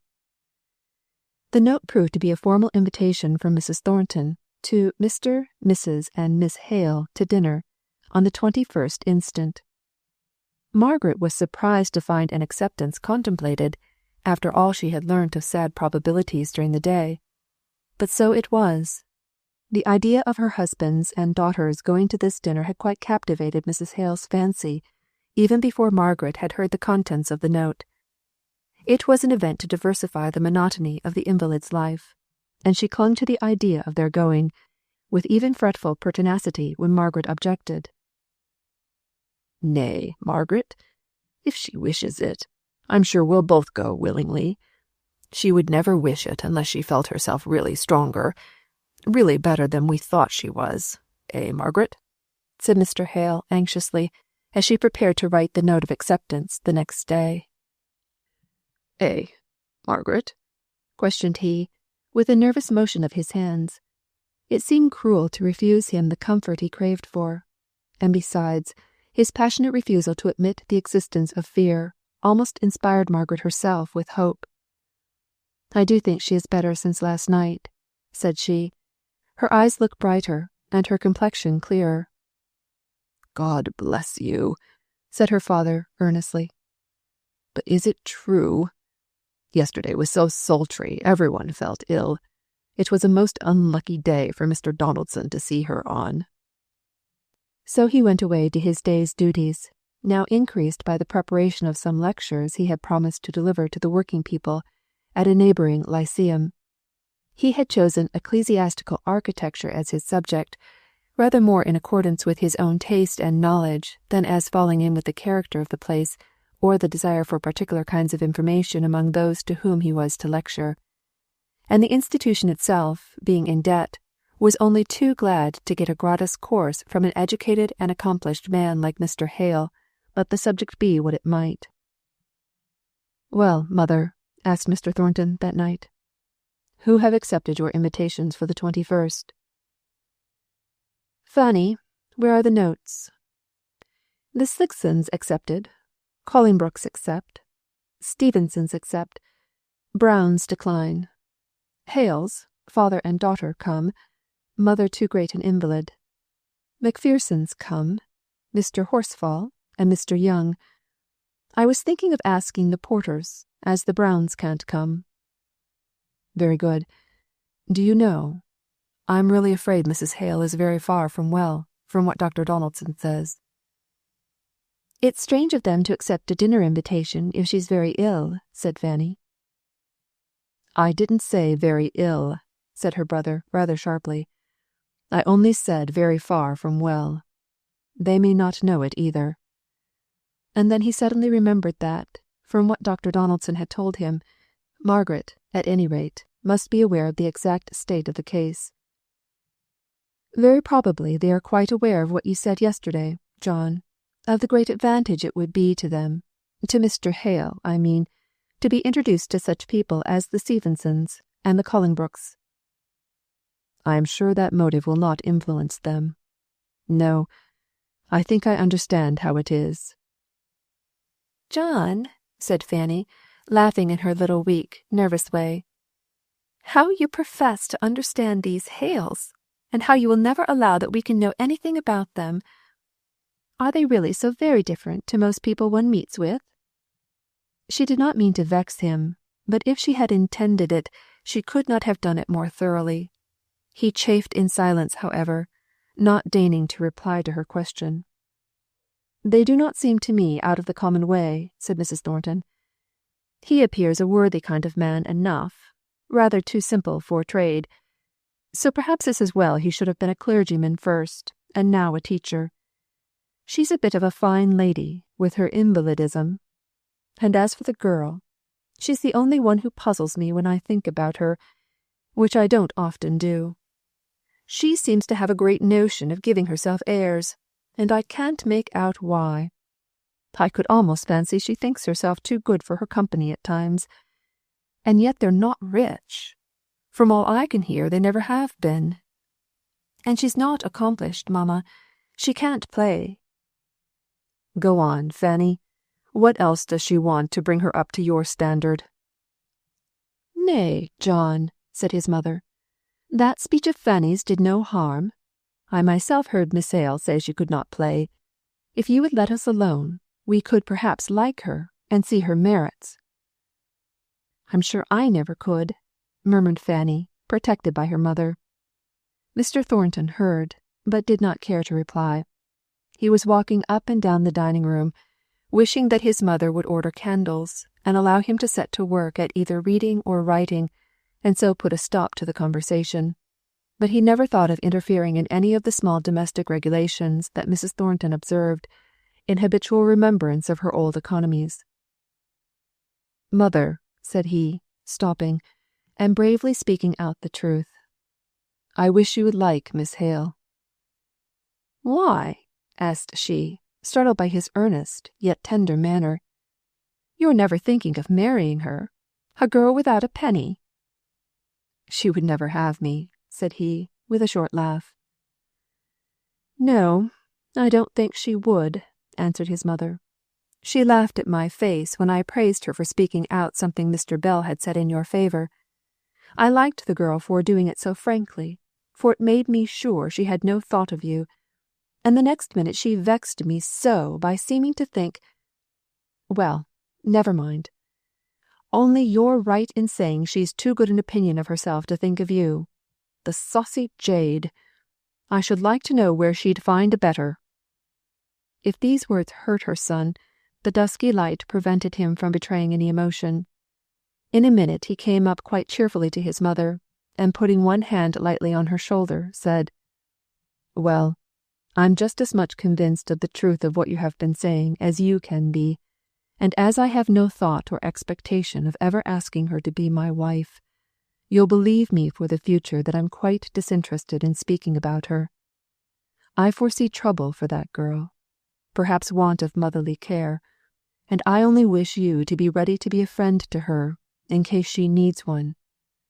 Now, Fanny," said he, "I trust you have delicacy enough to understand that it is as great an injury to Miss Hale as to me. In fact, she would think it a greater, to suppose that I have any reason, more than I now give, for begging you and my mother to show her every kind attention." "I cannot forgive her pride," said his mother. "I will befriend her, if there is need, for your asking, John.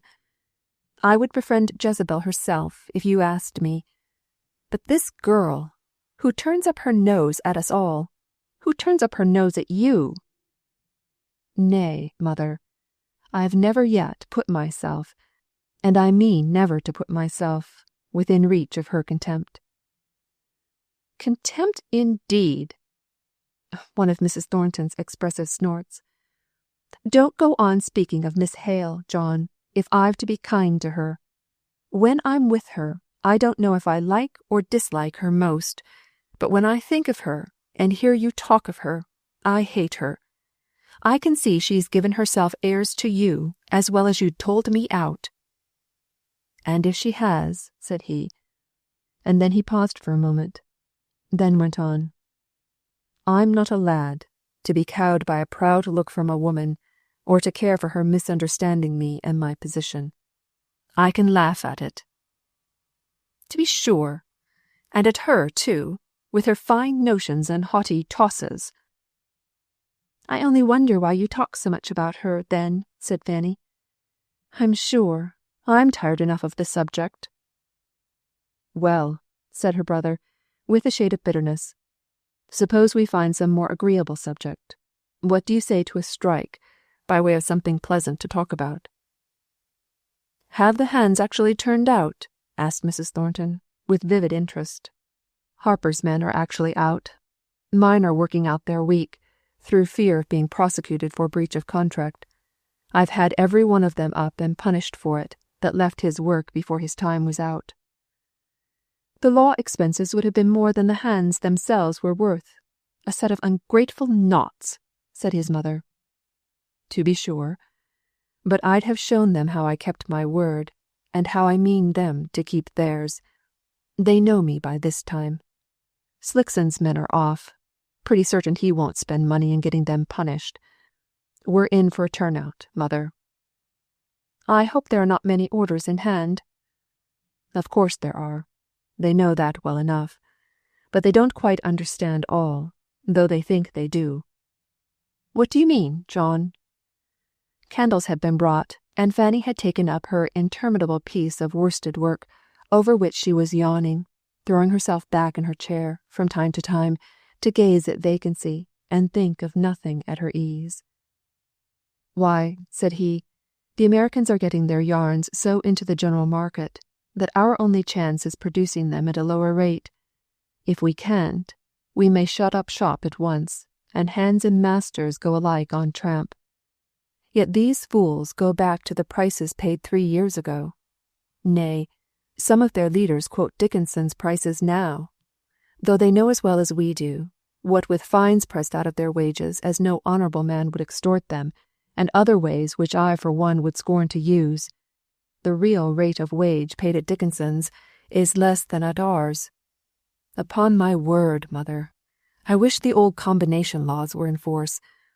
It's too bad to find out that fools, ignorant, wayward men like these, just by uniting their weak, silly heads, are to rule over the fortunes of those who bring all the wisdom that knowledge and experience, and often painful thought and anxiety, can give. The next thing will be, indeed, we're all but come to it now, that we shall have to go and stand hat in hand, and humbly ask the Secretary of the Spinners' Union to be so kind as to furnish us with labour at their own price. That's what they want. They, who haven't the sense to see that, if we don't get a fair share of the profits to compensate us for our wear and tear here in England, we can move off to some other country, and that, what with home and foreign competition, we are none of us likely to make above a fair share, and may be thankful enough if we can get that, in an average number of years." "Can't you get hands from Ireland? I wouldn't keep these fellows a day. I'd teach them that I was master, and could employ what servants I liked." "Yes, to be sure I can. And I will, too, if they go on long. It will be trouble and expense, and I fear there will be some danger. But I will do it, rather than give in." "If there is to be all this extra expense, I am sorry we're giving a dinner just now." "So am I. Not because of the expense, but because I shall have much to think about, and many unexpected calls on my time. But we must have had Mr. Horsfall, and he does not stay in Milton long. And as for the others, we owe them dinners, and it's all one trouble." He kept on with his restless walk, not speaking any more, but drawing a deep breath from time to time, as if endeavouring to throw off some annoying thought. Fanny asked her mother numerous small questions, all having nothing to do with the subject, which a wiser person would have perceived was occupying her attention. Consequently she received many short answers. She was not sorry when, at 10 o'clock, the servants filed in to prayers. These her mother always read, first reading a chapter. They were now working steadily through the Old Testament. When prayers were ended, and his mother had wished him a good night, with that long steady look of hers which conveyed no expression of the tenderness that was in her heart, but yet had the intensity of a blessing, Mr. Thornton continued his walk. All his business plans had received a check, a sudden pull-up, from this approaching turnout. The forethought of many anxious hours was thrown away, utterly wasted by their insane folly, which would injure themselves even more than him, though no one could set any limit to the mischief they were doing. And these were the men who thought themselves fitted to direct the masters in the disposal of their capital. Hamper had said, only this very day, that if he were ruined by the strike, he would start life again, comforted by the conviction that those who brought it on were in a worse predicament than he himself, for he had head as well as hands, while they had only hands. And if they drove away their market, they could not follow it, nor turn to anything else. But this thought was no consolation to Mr. Thornton. It might be that revenge gave him no pleasure. It might be that he valued the position he had earned with the sweat of his brow, so much that he keenly felt its being endangered by the ignorance or folly of others, so keenly that he had no thoughts to spare for what would be the consequences of their conduct to themselves. He paced up and down, setting his teeth a little now and then. At last it struck 2. The candles were flickering in their sockets.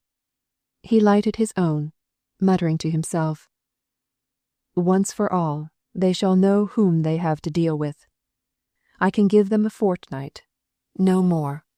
If they don't see their madness before the end of that time, I must have hands from Ireland. I believe it's Slickson's doing. Confound him and his dodges. He thought he was overstocked, so he seemed to yield at first when the deputation came to him. And of course, he only confirmed them in their folly, as he meant to do. That's where it spread from." Chapter 19. Angel Visits. As angels in some brighter dreams call to the soul when man doth sleep, so some strange thoughts transcend our wonted themes, and into glory peep. Henry Vaughan. Mrs. Hale was curiously amused and interested by the idea of the Thornton dinner party. She kept wondering about the details, with something of the simplicity of a little child, who wants to have all its anticipated pleasures described beforehand. But the monotonous life led by invalids often makes them like little children, inasmuch as they have neither of them any sense of proportion in events, and seem each to believe that the walls and curtains which shut in their world and shut out everything else must of necessity be larger than anything hidden beyond. Besides, Mrs. Hale had had her vanities as a girl, and perhaps unduly felt their mortification when she became a poor clergyman's wife. They had been smothered and kept down, but they were not extinct, and she liked to think of seeing Margaret dressed for a party, and discussed what she should wear, with an unsettled anxiety that amused Margaret, who had been more accustomed to society in her one in Harley Street than her mother in 25 years of Helstone. "Then you think you shall wear your white silk? Are you sure it will fit? It's nearly a year since Edith was married." "Oh, yes, Mamma. Mrs. Murray made it, and it's sure to be right. It may be a straw's breadth shorter or longer waisted, according to my having grown fat or thin, but I don't think I've altered in the least." "Hadn't you better let Dixon see it? It may have gone yellow with lying by." "If you like, Mamma. But if the worst comes to the worst, I've a very nice pink gauze, which Aunt Shaw gave me only 2 or 3 months before Edith was married. That can't have gone yellow." "No, but it may have faded." "Well, then I've a green silk. I feel more as if it was the embarrassment of riches." "I wish I knew what you ought to wear," said Mrs. Hale nervously. Margaret's manner changed instantly. "Shall I go and put them on one after another, Mamma, and then you could see which you liked best?" "But, yes, perhaps that will be best." So off Margaret went. She was very much inclined to play some pranks when she was dressed up at such an unusual hour, to make her rich white silk balloon out into a cheese, to retreat backwards from her mother as if she were the queen, but when she found that these freaks of hers were regarded as interruptions to the serious business, and as such annoyed her mother, she became grave and sedate. What had possessed the world, her world, to fidget so about her dress, she could not understand. But that very afternoon, on naming her engagement to Bessy Higgins, apropos of the servant that Mrs. Thornton had promised to inquire about, Bessy quite roused up at the intelligence. "Dear, and are you going to dine at Thornton's, at Marlborough Mills?" "Yes, Bessy. Why are you so surprised?" "Oh, I don't know. But they visit with the first folk in Milton." "And you don't think that we're quite the first folk in Milton, Bessy?" Bessy's cheeks flushed a little at her thought being thus easily read.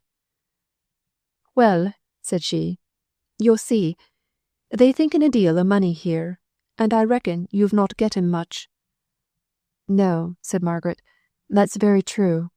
But we are educated people, and have lived amongst educated people. Is there anything so wonderful in our being asked out to dinner by a man who owns himself inferior to my father by coming to him to be instructed? I don't mean to blame Mr. Thornton. Few drapers' assistants, as he was once, could have made themselves what he is." "But can you give dinners back in your small house? Thornton's house is 3 times as big."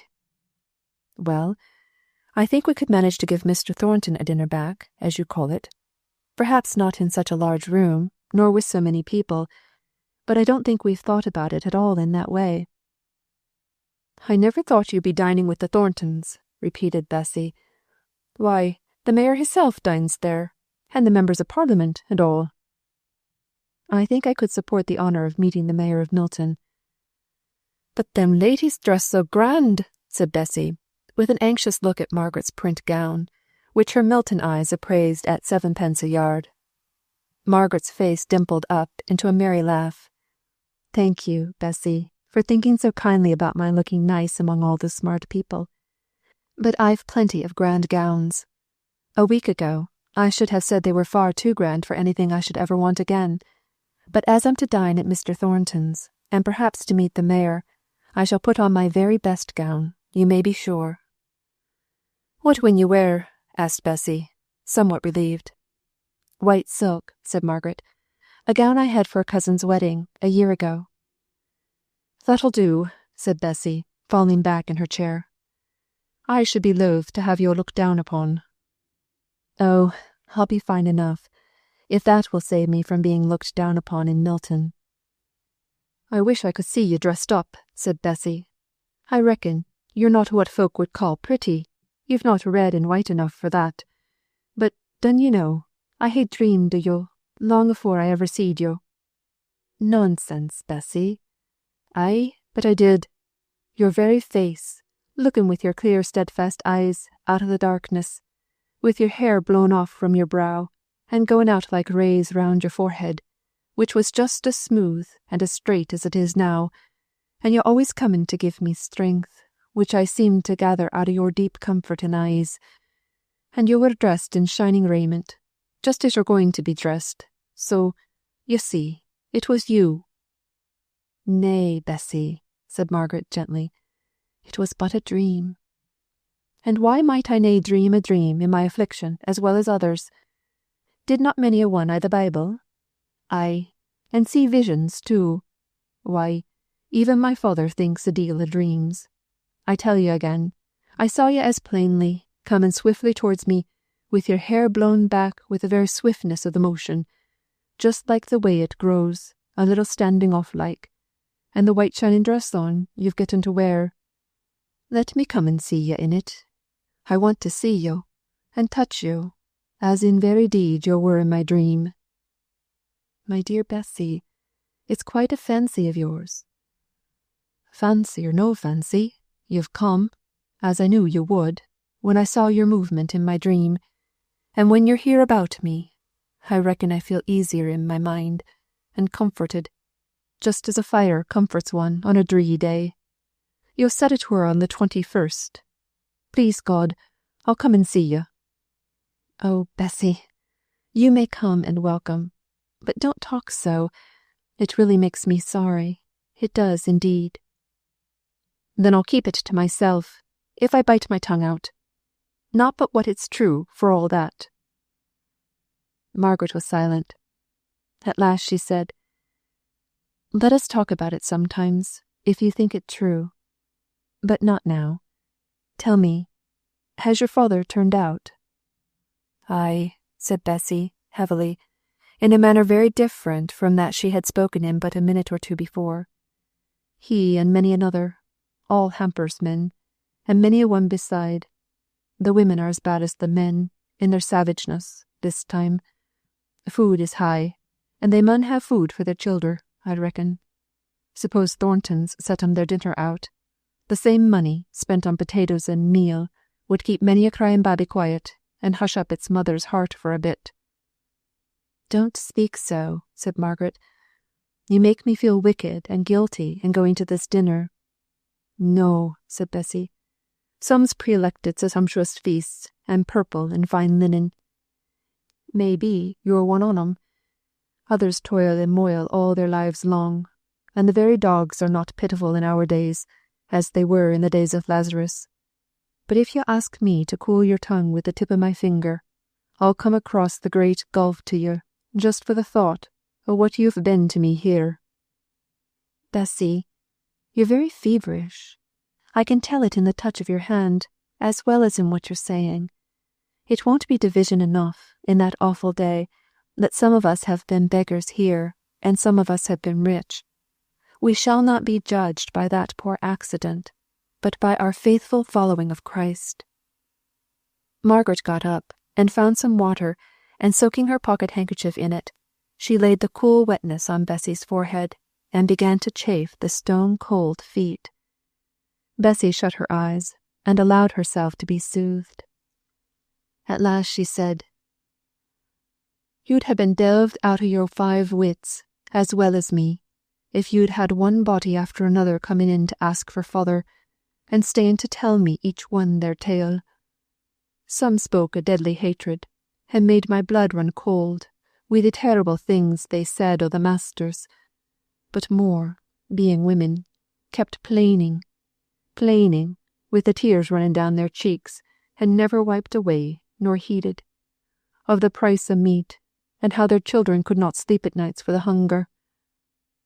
And do they think the strike will mend this? Asked Margaret. They say so, replied Bessy. They do say trade has been good for long, and the masters has no end of money. How much father doesn't know, but, in course, the union does, and, as is natural, they want in their share of the profits, now that food is getting dear, and the union says they'll not be doing their duty if they don't make the masters give 'em their share. But masters has getten the upper hand somehow, and I'm feared they'll keep it now and for evermore. It's like the great battle, o' Armageddon, the way they keep on, grinning and fighting at each other, till even while they fight, they are picked off into the pit. Just then Nicholas Higgins came in. He caught his daughter's last words. Aye, and I'll fight on too, and I'll get it this time. It'll not take long for to make 'em give in, for they've gotten a pretty lot of orders, all under contract, and they'll soon find out they'd better give us our 5% than lose the profit they'll gain, let alone the fine for not filling the contract. Aha, my masters, I know who'll win. Margaret fancied from his manner that he must have been drinking, not so much from what he said as from the excited way in which he spoke, and she was rather confirmed in this idea by the evident anxiety Bessy showed to hasten her departure. Bessy said to her, The 21st, that's Thursday week. I may come and see you dressed for Thornton's, I reckon. What time is your dinner? Before Margaret could answer, Higgins broke out, Thornton's. Are to goin' to dine at Thornton's. Ask him to give you a bumper to the success of his orders. By the 21st, I reckon, he'll be pottered in his brains how to get 'em done in time. Tell him there's 700'll come marching into Marlborough Mills the morning after he gives the 5%, and will help him through his contract in no time. You'll have 'em all there. My master, Hamper, he's one of the old-fashioned sort. Ne'er meets a man bout an oath or a curse. I should think he were going to die if he spoke me civil. But arter all, his bark's waur than his bite, and yo may tell him one of his turnouts said so, if yo like. But you'll have a lot of prize mill owners at Thornton's. I should like to get speech to them when they're a bit inclined to sit still after dinner. I couldna run for the life on 'em. I'd tell 'em my mind. I'd speak up again the hard way they're driving on us." "Goodbye," said Margaret hastily. "Goodbye, Bessy. I shall look to see you on the 21st, if you're well enough." The medicines and treatment which Dr. Donaldson had ordered for Mrs. Hale did her so much good at first that not only she herself, but Margaret, began to hope that he might have been mistaken, and that she could recover permanently. As for Mr. Hale, although he had never had an idea of the serious nature of their apprehensions, he triumphed over their fears with an evident relief, which proved how much his glimpse into the nature of them had affected him. Only Dixon croaked forever into Margaret's ear. However, Margaret defied the raven, and would hope. They needed this gleam of brightness indoors, for out of doors, even to their uninstructed eyes, there was a gloomy, brooding appearance of discontent. Mr. Hale had his own acquaintances among the working men, and was so depressed with their earnestly told tales of suffering and long endurance. They would have scorned to speak of what they had to bear to anyone who might, from his position, have understood it without their words. But here was this man, from a distant country, who was perplexed by the workings of the system into the midst of which he was thrown. And each was eager to make him a judge, and to bring witness of his own causes for irritation.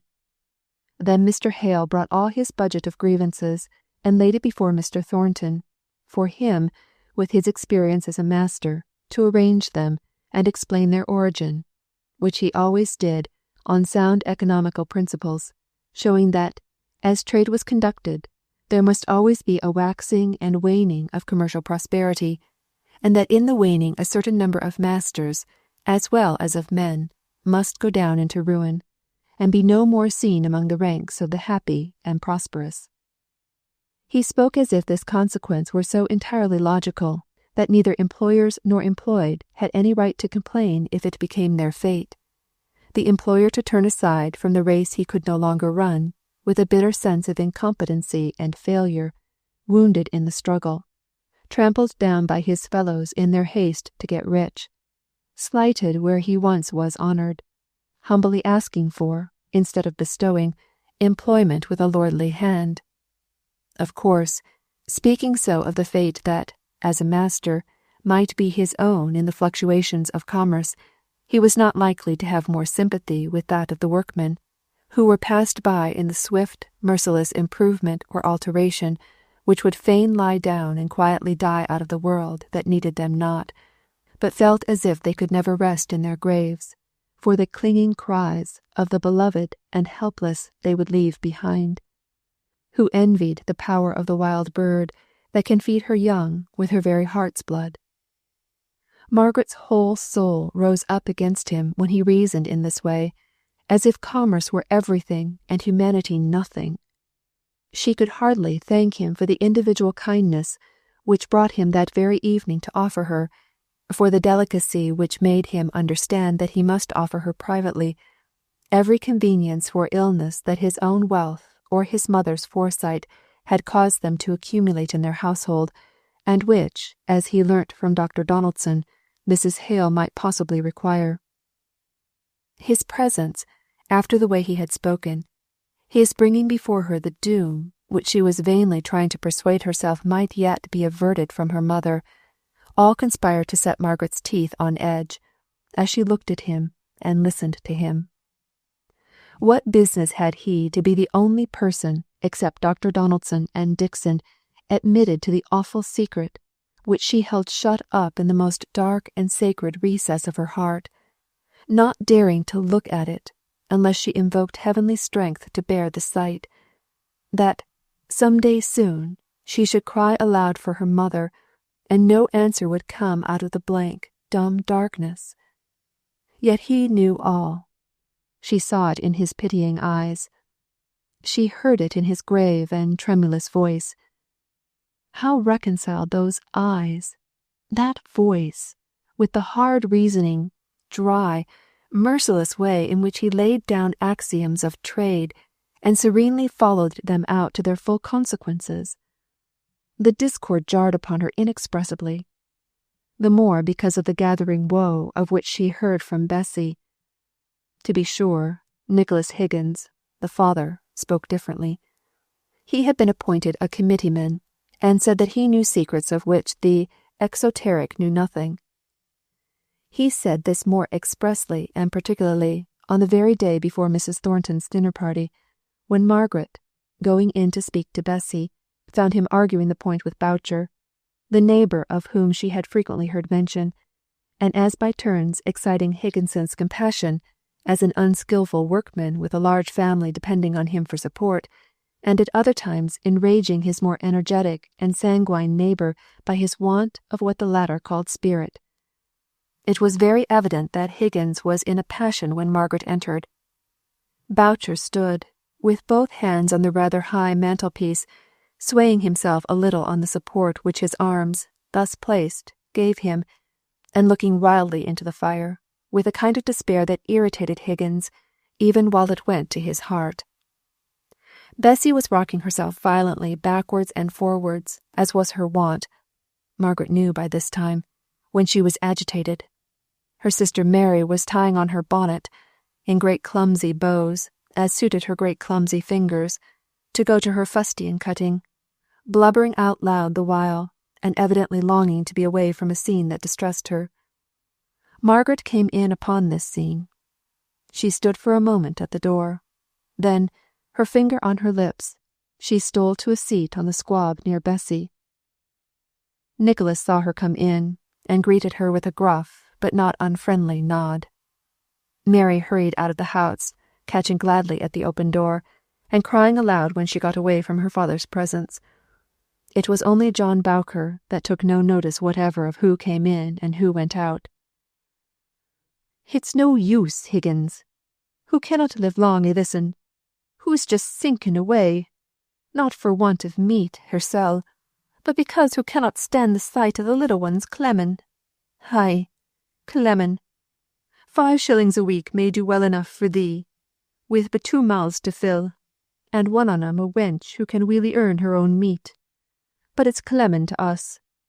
And I tell thee plain, if who dies, as I'm feared who will afore we're getting the 5%, I'll fling the money back in the master's face and say, be doomed to ye, be doomed to the whole cruel world o' ye, that could nae leave me the best wife that ever bore childer to a man.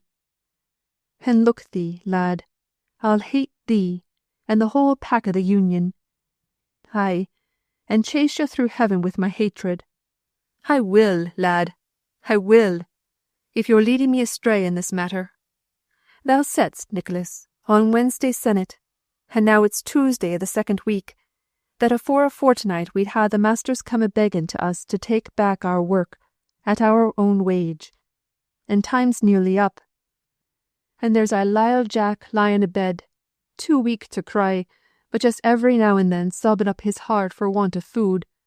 Our Lyle Jack, I tell thee, lad, who's never looked up sin he was born, and who loves him as if he were her very life, as he is, for I reckon he'll ha' cost me that precious price, our Lyle Jack, who wakened me each morn with putting his sweet little lips to my great rough foul face, a-seeking a smooth place to kiss. And he lies clemmin'." Here the deep sobs choked the poor man, and Nicholas looked up, with eyes brimful of tears, to Margaret, before he could gain courage to speak.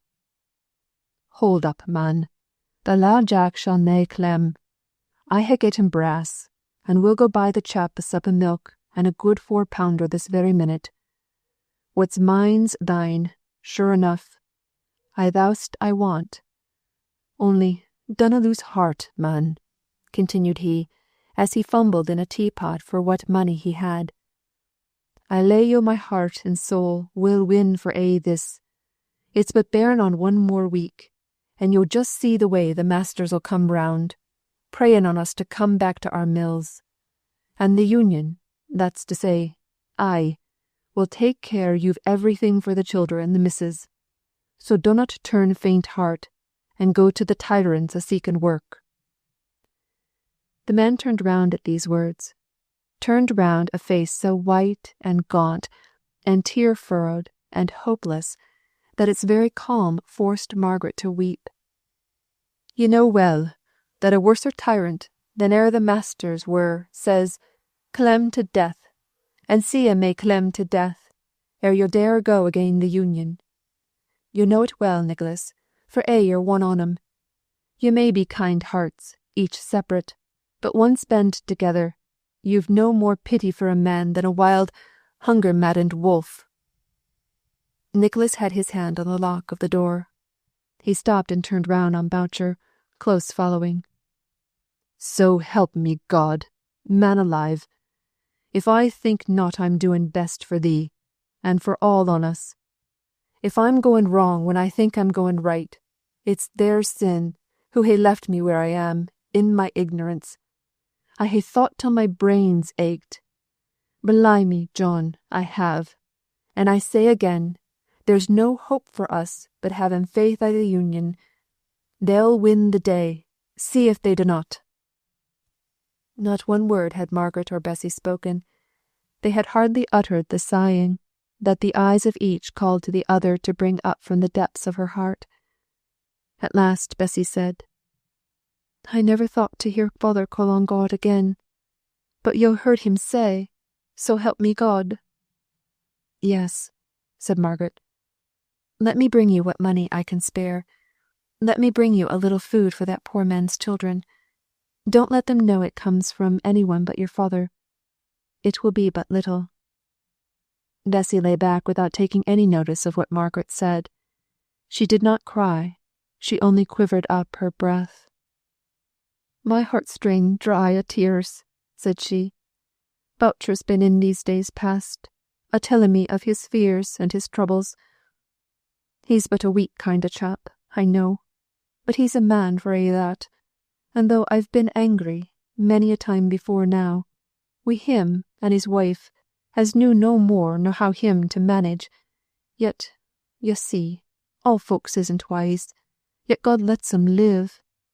Aye, and gives 'em someone to love, and be loved by, just as good as Solomon.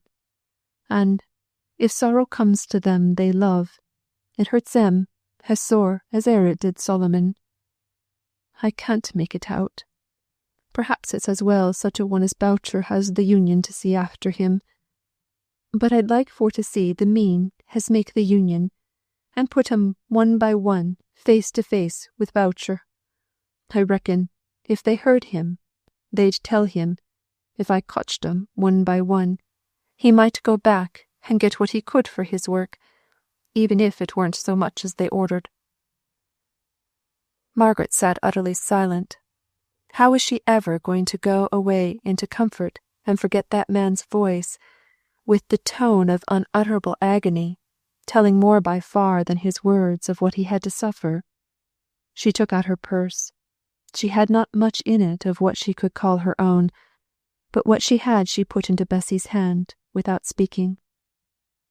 "Thank you. There's many on 'em gets no more, and it's not so bad off. Leastways, does not show it as he does. But father won't let 'em want, now he knows.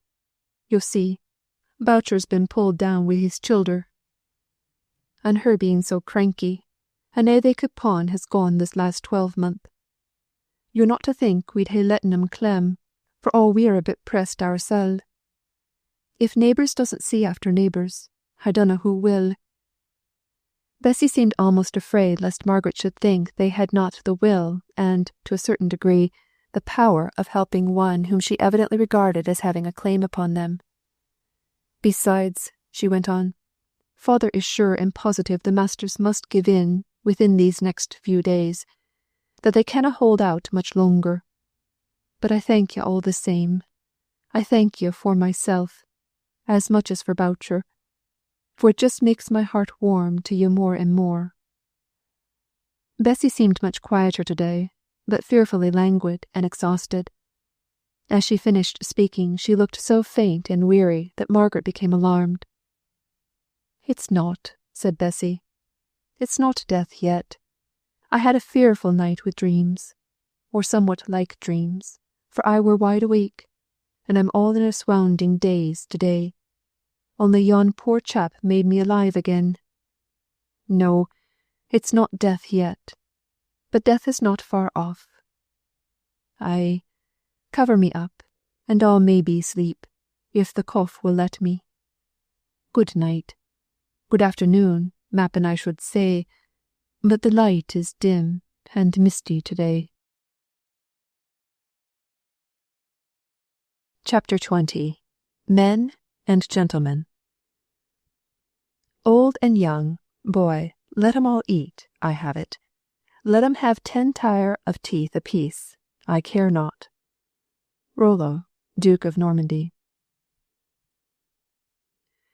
Margaret went home so painfully occupied with what she had heard and seen that she hardly knew how to rouse herself up to the duties which awaited her, the necessity for keeping up a constant flow of cheerful conversation for her mother, who, now that she was unable to go out, always looked to Margaret's return from the shortest walk as bringing in some news. "And can that factory friend of yours come on Thursday to see you dressed?" "She was so ill I never thought of asking her," said Margaret dolefully. "Dear, everybody is ill now, I think," said Mrs. Hale, with a little of the jealousy which one invalid is apt to feel of another.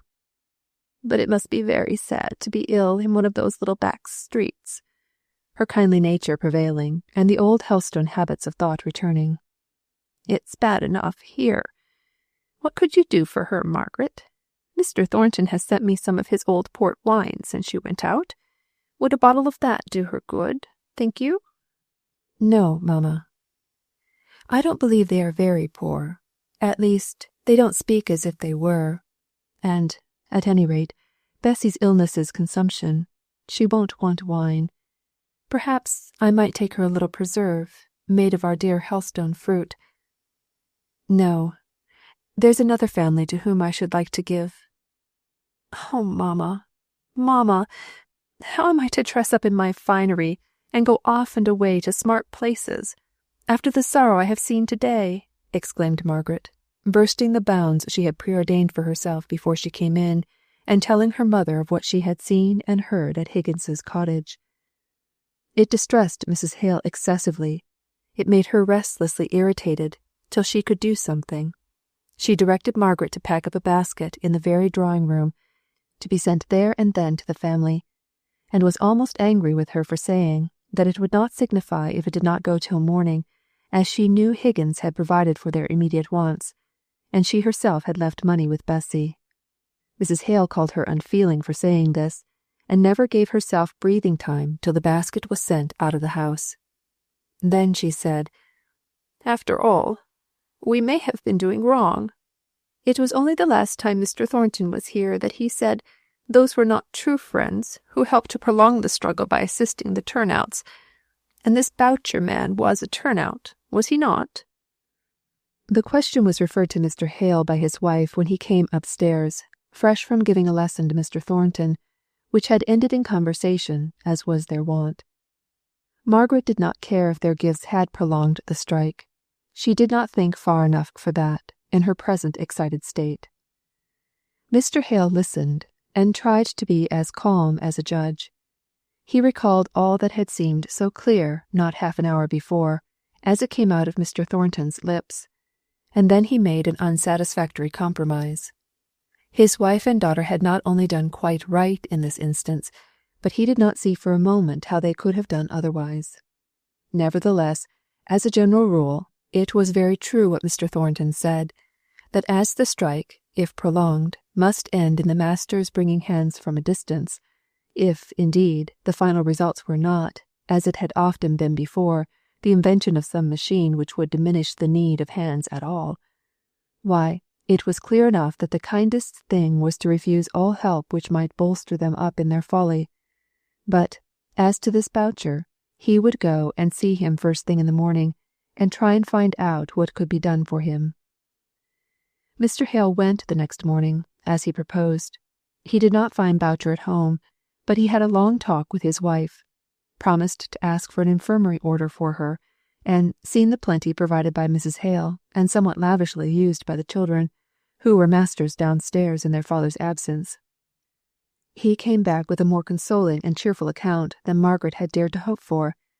Indeed, what she had said the night before had prepared her father for so much worse a state of things that, by a reaction of his imagination, he described all as better than it really was.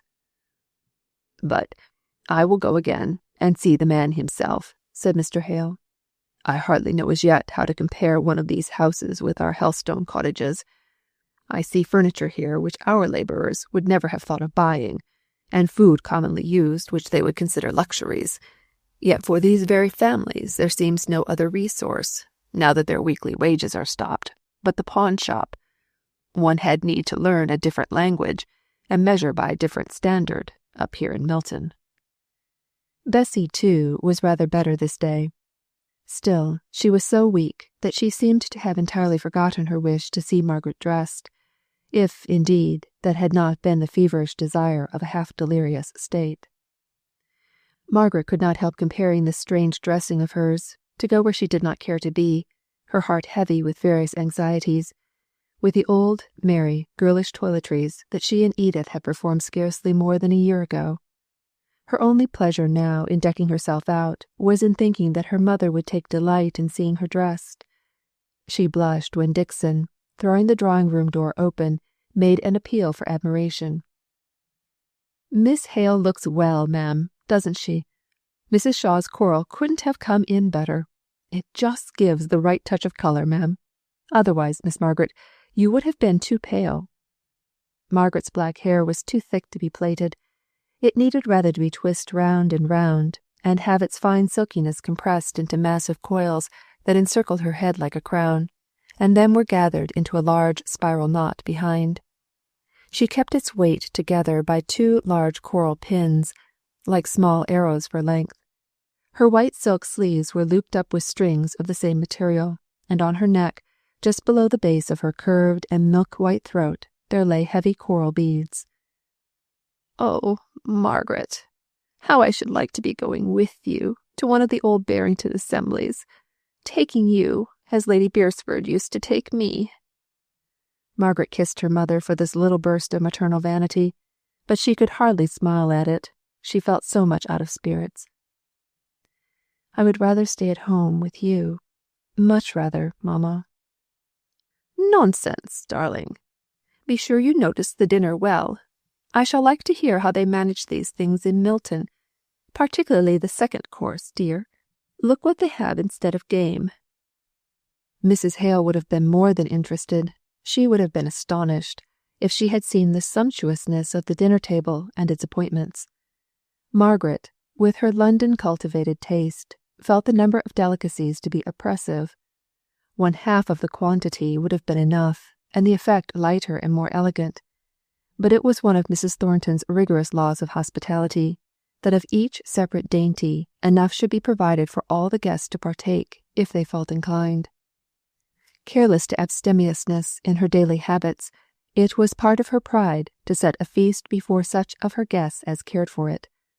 Her son shared this feeling. He had never known, though he might have imagined, and had the capability to relish, any kind of society but that which depended on an exchange of superb meals, and even now, though he was denying himself the personal expenditure of an unnecessary sixpence, and had more than once regretted that the invitations for this dinner had been sent out, still, as it was to be, he was glad to see the old magnificence of preparation. Margaret and her father were the first to arrive. Mr. Hale was anxiously punctual to the time specified. There was no one upstairs in the drawing-room but Mrs. Thornton and Fanny. Every cover was taken off, and the apartment blazed forth in yellow silk damask and a brilliantly flowered carpet. Every corner seemed filled up with ornament, until it became a weariness to the eye, and presented a very strange contrast to the bald ugliness of the lookout into the great mill yard, where wide folding gates were thrown open for the admission of carriages. The mill loomed high on the left-hand side of the windows, casting a shadow down from its many stories, which darkened the summer evening before its time. "My son was engaged up to the last moment on business. He will be here directly, Mr. Hale. May I beg you to take a seat?" Mr. Hale was standing at one of the windows as Mrs. Thornton spoke. He turned away, saying, "Don't you find such a close neighbourhood to the mill rather unpleasant at times?" She drew herself up. "Never. I am not become so fine as to desire to forget the source of my son's wealth and power. Besides, there is not such another factory in Milton. One room alone is 220 square yards. "I meant that the smoke and noise, the constant going out and coming in of the workpeople, might be annoying." "I agree with you, Mr. Hale," said Fanny. "There's a continual smell of steam and oily machinery, and the noise is perfectly deafening." "I have heard noise that was called music far more deafening. The engine room is at the street end of the factory. We hardly hear it, except in summer weather, when all the windows are open. And as for the continual murmur of the workpeople, it disturbs me no more than the humming of a hive of bees. If I think of it at all, I connect it with my son, and feel how all belongs to him, and that he is the head that directs it. Just now, there are no sounds to come from the mill. The hands have been ungrateful enough to turn out, as perhaps you have heard. But the very business, of which I spoke when you entered, had reference to the steps he is going to take to make them learn their place." The expression on her face, always stern, deepened into dark anger as she said this. Nor did it clear away when Mr. Thornton entered the room, for she saw, in an instant, the weight of care and anxiety which he could not shake off, although his guest received from him a greeting that appeared both cheerful and cordial. He shook hands with Margaret. He knew it was the first time their hands had met, though she was perfectly unconscious of the fact. He inquired after Mrs. Hale, and heard Mr. Hale's sanguine, hopeful account, and glancing at Margaret to understand how far she agreed with her father, he saw that no dissenting shadow crossed her face. And as he looked with this intention, he was struck anew with her great beauty. He had never seen her in such dress before, and yet now it appeared as if such elegance of attire was so befitting her noble figure and lofty serenity of countenance, that she ought to go always thus apparelled. She was talking to Fanny, about what he could not hear, but he saw his sister's restless way of continually arranging some part of her gown, her wandering eyes, now glancing here, now there, but without any purpose in her observation, and he contrasted them uneasily with the large, soft eyes that looked forth steadily at one object, as if from out their light beamed some gentle influence of repose. The curving lines of the red lips, just parted in the interest of listening to what her companion said, the head a little bent forward, so as to make a long sweeping line from the summit, where the light caught on the glossy raven hair, to the smooth ivory tip of the shoulder. The round white arms and taper hands, lightly laid across each other, but perfectly motionless in their pretty attitude. Mr. Thornton sighed as he took in all this with one of his sudden comprehensive glances, and then he turned his back to the young ladies, and threw himself, with an effort, but with all his heart and soul, into a conversation with Mr. Hale. More people came, more and more. Fanny left Margaret's side and helped her mother to receive her guests. Mr. Thornton felt that in this influx no one was speaking to Margaret, and was restless under this apparent neglect. But he never went near her himself. He did not look at her. Only, he knew what she was doing, or not doing, better than he knew the movements of anyone else in the room. Margaret was so unconscious of herself, and so much amused by watching other people, that she never thought whether she was left unnoticed or not. Somebody took her down to dinner. She did not catch the name, nor did he seem much inclined to talk to her. There was a very animated conversation going on among the gentlemen. The ladies, for the most part, were silent, employing themselves in taking notes of the dinner and criticizing each other's dresses.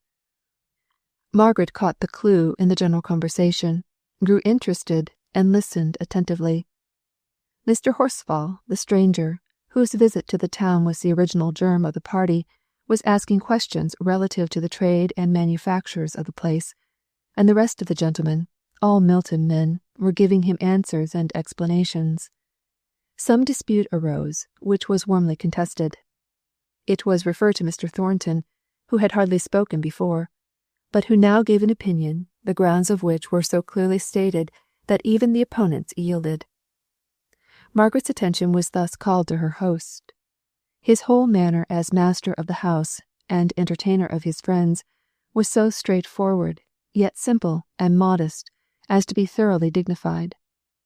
Margaret thought she had never seen him to so much advantage. When he had come to their house, there had always been something, either of over-eagerness or that kind of vexed annoyance which seemed ready to presuppose that he was unjustly judged, and yet felt too proud to try and make himself better understood. But now, among his fellows, there was no uncertainty as to his position. He was regarded by them as a man of great force of character, of power in many ways. There was no need to struggle for their respect. He had it, and he knew it, and the security of this gave a fine grand quietness to his voice and ways, which Margaret had missed before. He was not in the habit of talking to ladies, and what he did say was a little formal. To Margaret herself he hardly spoke at all. She was surprised to think how much she enjoyed this dinner. She knew enough now to understand many local interests, nay, even some of the technical words employed by the eager mill owners. She silently took a very decided part in the question they were discussing. At any rate, they talked in desperate earnest, not in the used-up style that wearied her so in the old London parties. She wondered that with all this dwelling on the manufactures and trades of the place, no allusion was made to the strike then pending. She did not yet know how coolly such things were taken by the masters, as having only one possible end. To be sure, the men were cutting their own throats, as they had done many a time before. But if they would be fools, and put themselves into the hands of a rascally set of paid delegates, they must take the consequences. One or two thought Thornton looked out of spirits, and, of course, he must lose by this turnout.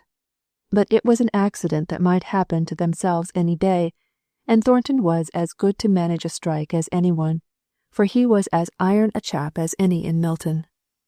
The hands had mistaken their man in trying that dodge on him, and they chuckled inwardly at the idea of the workmen's discomfiture and defeat in their attempt to alter one iota of what Thornton had decreed. It was rather dull for Margaret after dinner. She was glad when the gentlemen came, not merely because she caught her father's eye to brighten her sleepiness up, but because she could listen to something larger and grander than the petty interests which the ladies had been talking about. She liked the exultation in the sense of power which these Milton men had.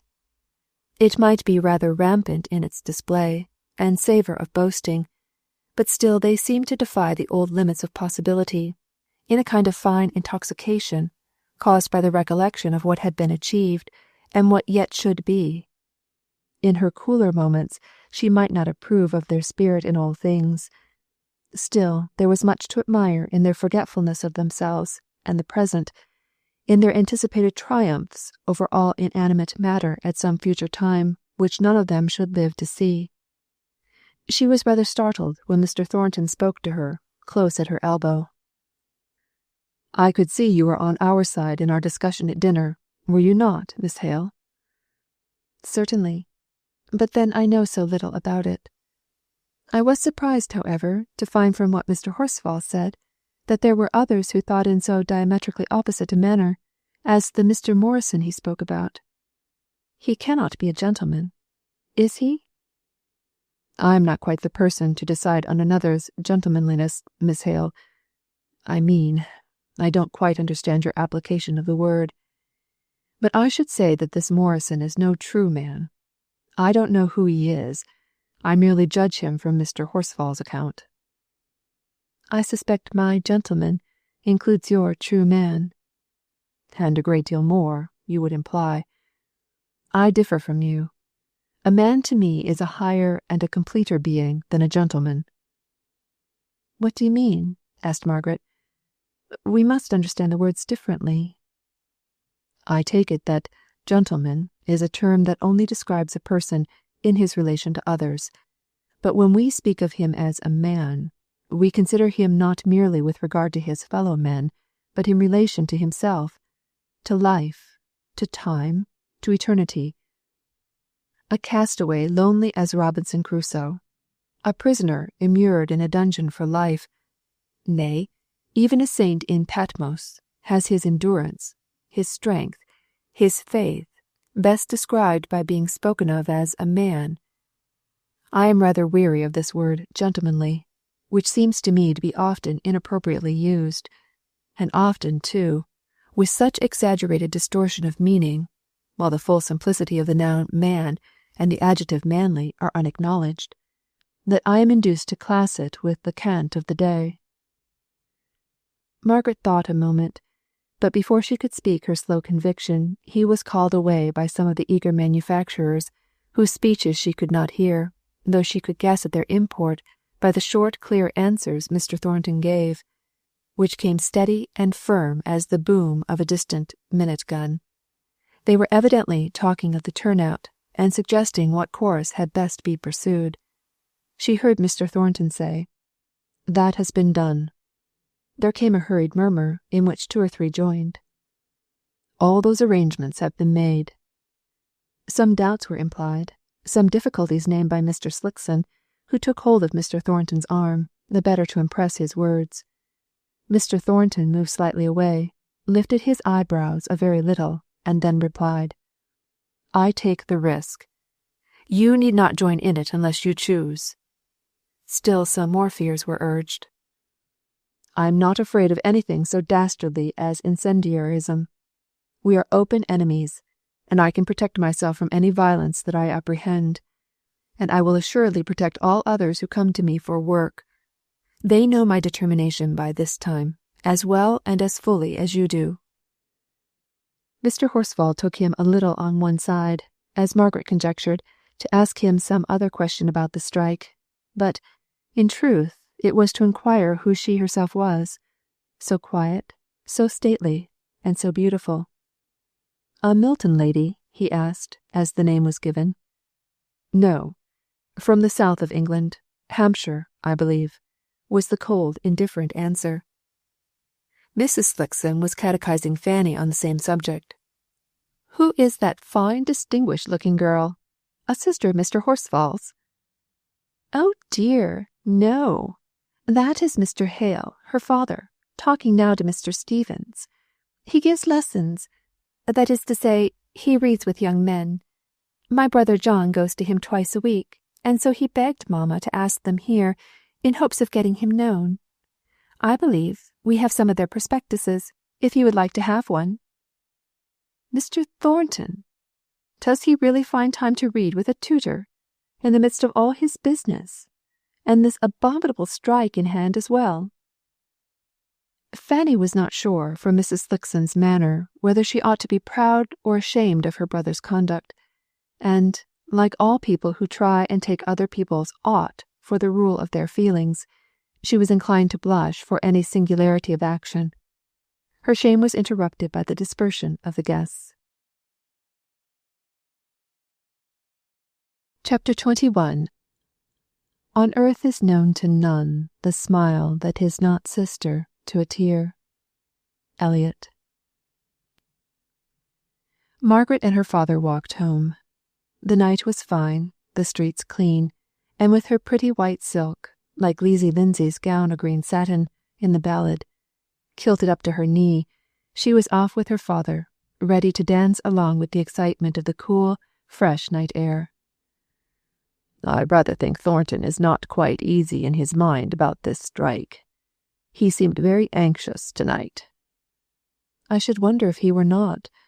But he spoke with his usual coolness to the others, when they suggested different things, just before we came away." "So he did after dinner as well. It would take a good deal to stir him from his cool manner of speaking, but his face strikes me as anxious. I should be, if I were he. He must know of the growing anger and hardly smothered hatred of his workpeople, who all look upon him as what the Bible calls a hard man, not so much unjust as unfeeling, clear in judgment, standing upon his rights as no human being ought to stand, considering what we and all our petty rights are in the sight of the Almighty. I am glad you think he looks anxious. When I remember Boucher's half-mad words and ways, I cannot bear to think how coolly Mr. Thornton spoke. In the first place, I'm not so convinced as you are about that man Boucher's utter distress. For the moment, he was badly off, I don't doubt. But there's always a mysterious supply of money from these unions, and, from what you said, it was evident that the man was of a passionate, demonstrative nature, and gave strong expression to all he felt. Oh, Papa! Well, I only want you to do justice to Mr. Thornton, who is, I suspect, of an exactly opposite nature, a man who is far too proud to show his feelings. Just the character I should have thought beforehand you would have admired, Margaret. So I do. So I should. But I don't feel quite so sure as you do of the existence of those feelings. He is a man of great strength of character, of unusual intellect, considering the few advantages he has had. Not so few. He has led a practical life from a very early age, has been called upon to exercise judgment and self-control. All that develops one part of the intellect. To be sure, he needs some knowledge of the past, which gives the truest basis for conjecture as to the future, but he knows this need. He perceives it, and that is something. You are quite prejudiced against Mr. Thornton, Margaret. He is the first specimen of a manufacturer, of a person engaged in trade, that I ever had the opportunity of studying, Papa. He is my first olive. Let me make a face while I swallow it. I know he is good of his kind, and by I shall like the kind. I rather think I am already beginning to do so. I was very much interested by what the gentlemen were talking about, although I did not understand half of it. I was quite sorry when Miss Thornton came to take me to the other end of the room, saying she was sure I would be uncomfortable at being the only lady among so many gentlemen. I had never thought about it, I was so busy listening. And the ladies were so dull, Papa. Oh, so dull. Yet I think it was clever, too. It reminded me of our old game of having each so many nouns to introduce into a sentence. What do you mean, child? Asked Mr. Hale. Why, they took nouns that were signs of things which gave evidence of wealth.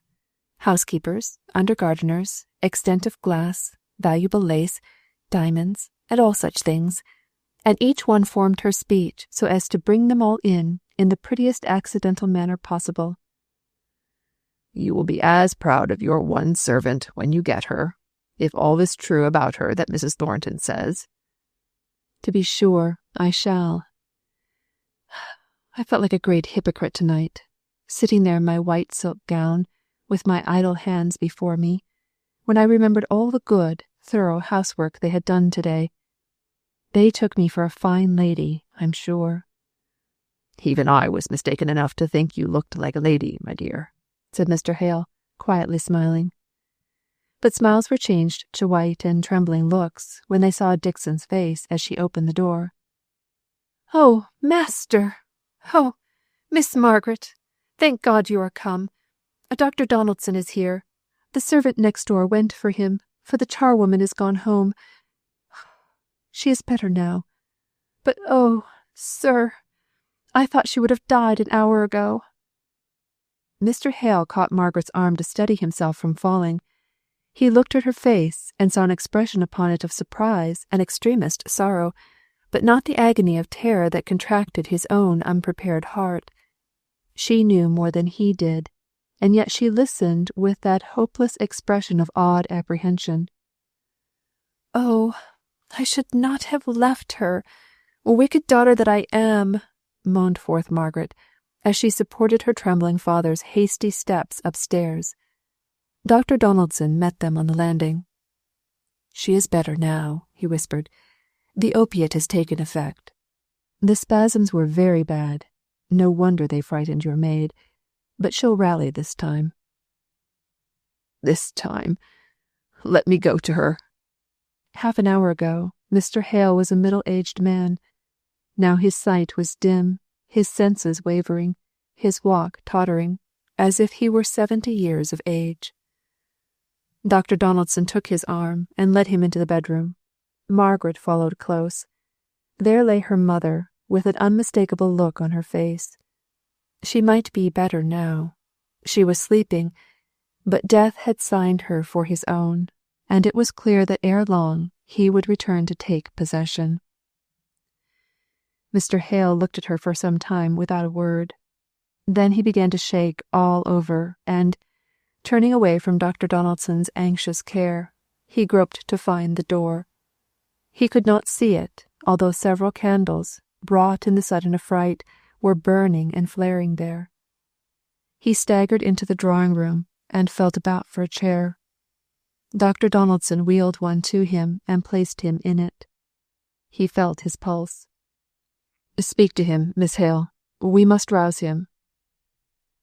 "Papa," said Margaret, with a crying voice that was wild with pain.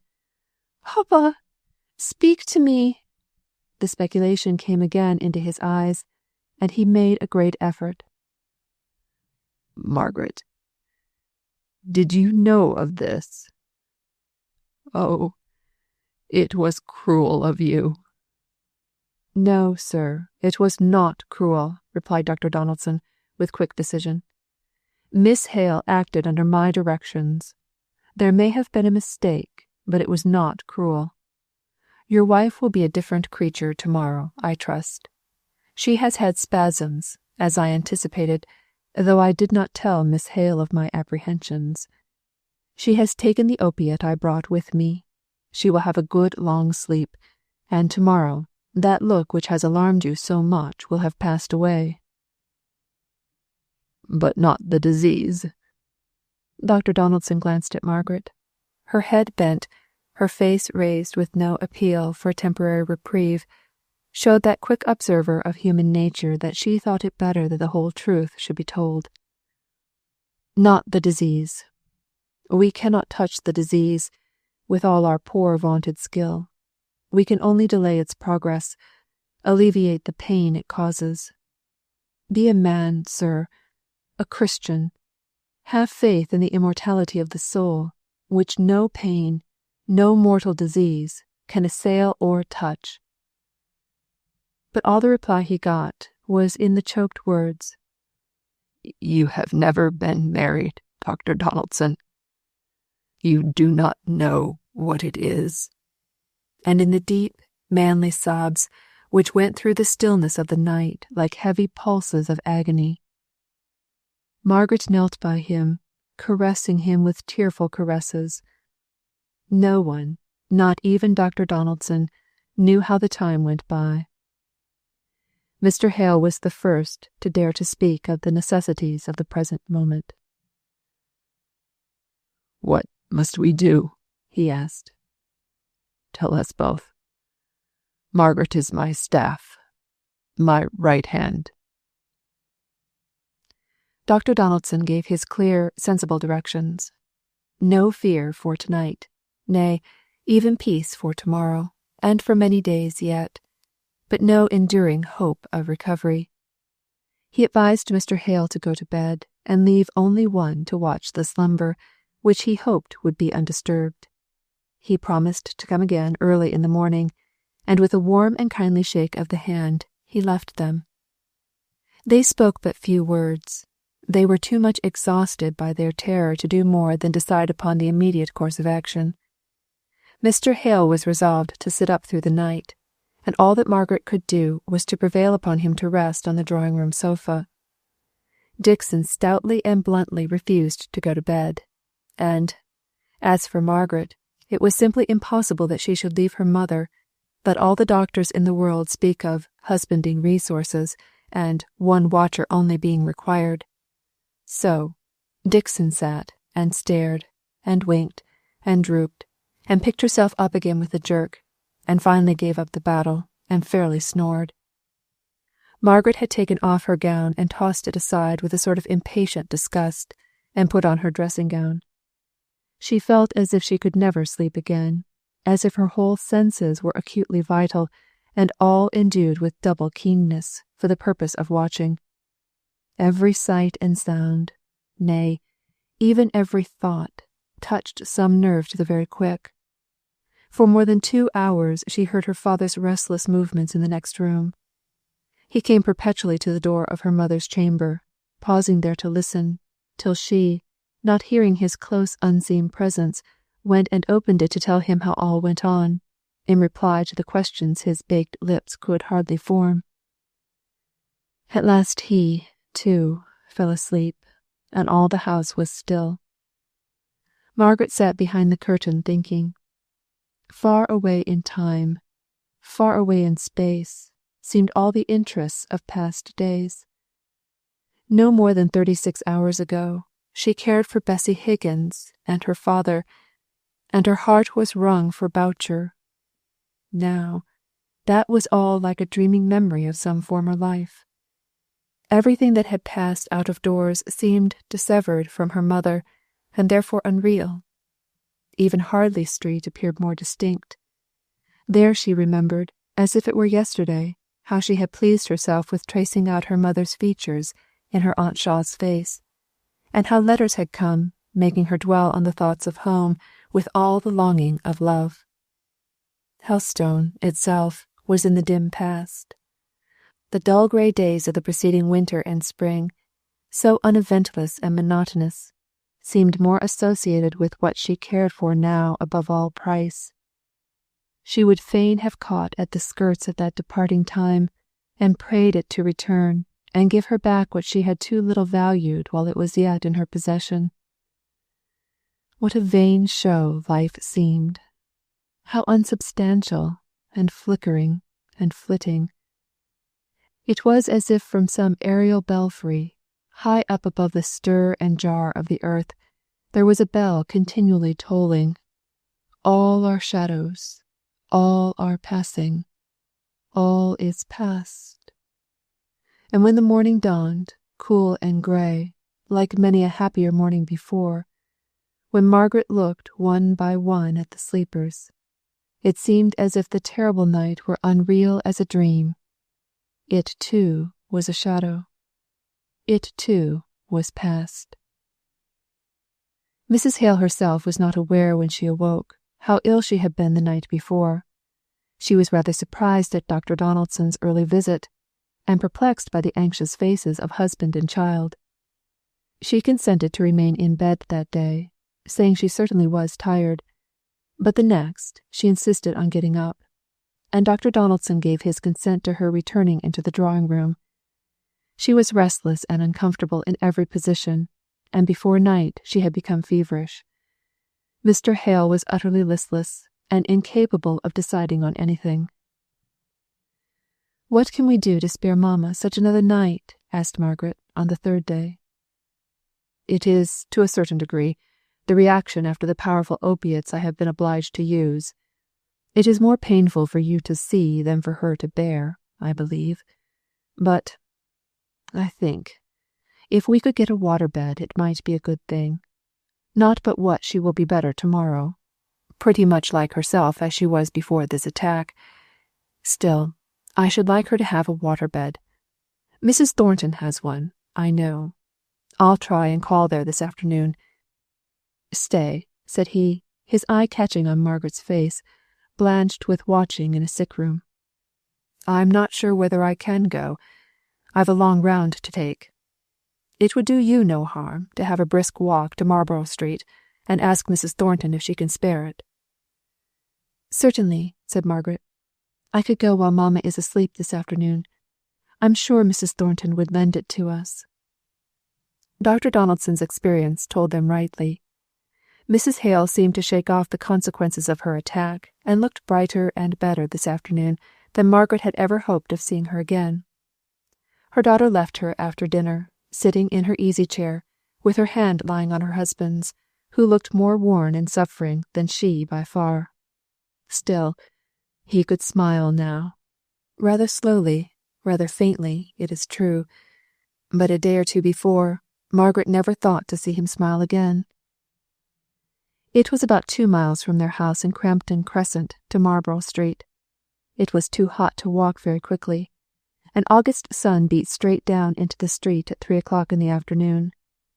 Margaret went along, without noticing anything very different from usual in the first mile and a half of her journey. She was absorbed in her own thoughts, and had learnt by this time to thread her way through the irregular stream of human beings that flowed through Milton streets. But, by and by, she was struck with an unusual heaving among the mass of people in the crowded road on which she was entering. They did not appear to be moving on, so much as talking, and listening, and buzzing with excitement, without much stirring from the spot where they might happen to be. Still, as they made way for her, and, wrapped up in the purpose of her errand, and the necessities that suggested it, she was less quick of observation than she might have been if her mind had been at ease. She had got into Marlborough Street before the full conviction forced itself upon her that there was a restless, oppressive sense of irritation abroad among the people, a thunderous atmosphere, morally as well as physically, around her. From every narrow lane opening out on Marlborough Street came up a low, distant roar, as of myriads of fierce, indignant voices. The inhabitants of each poor, squalid dwelling were gathered round the doors and windows, if indeed they were not actually standing in the middle of the narrow ways, all with looks intent towards one point.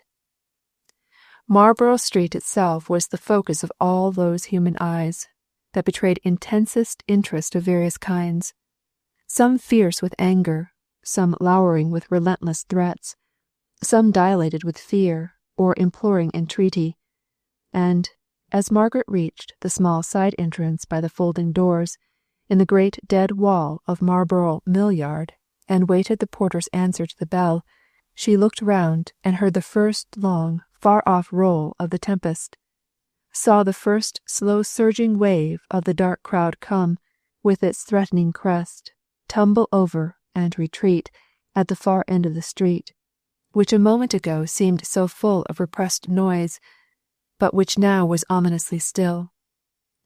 All these circumstances forced themselves on Margaret's notice, but did not sink down into her preoccupied heart.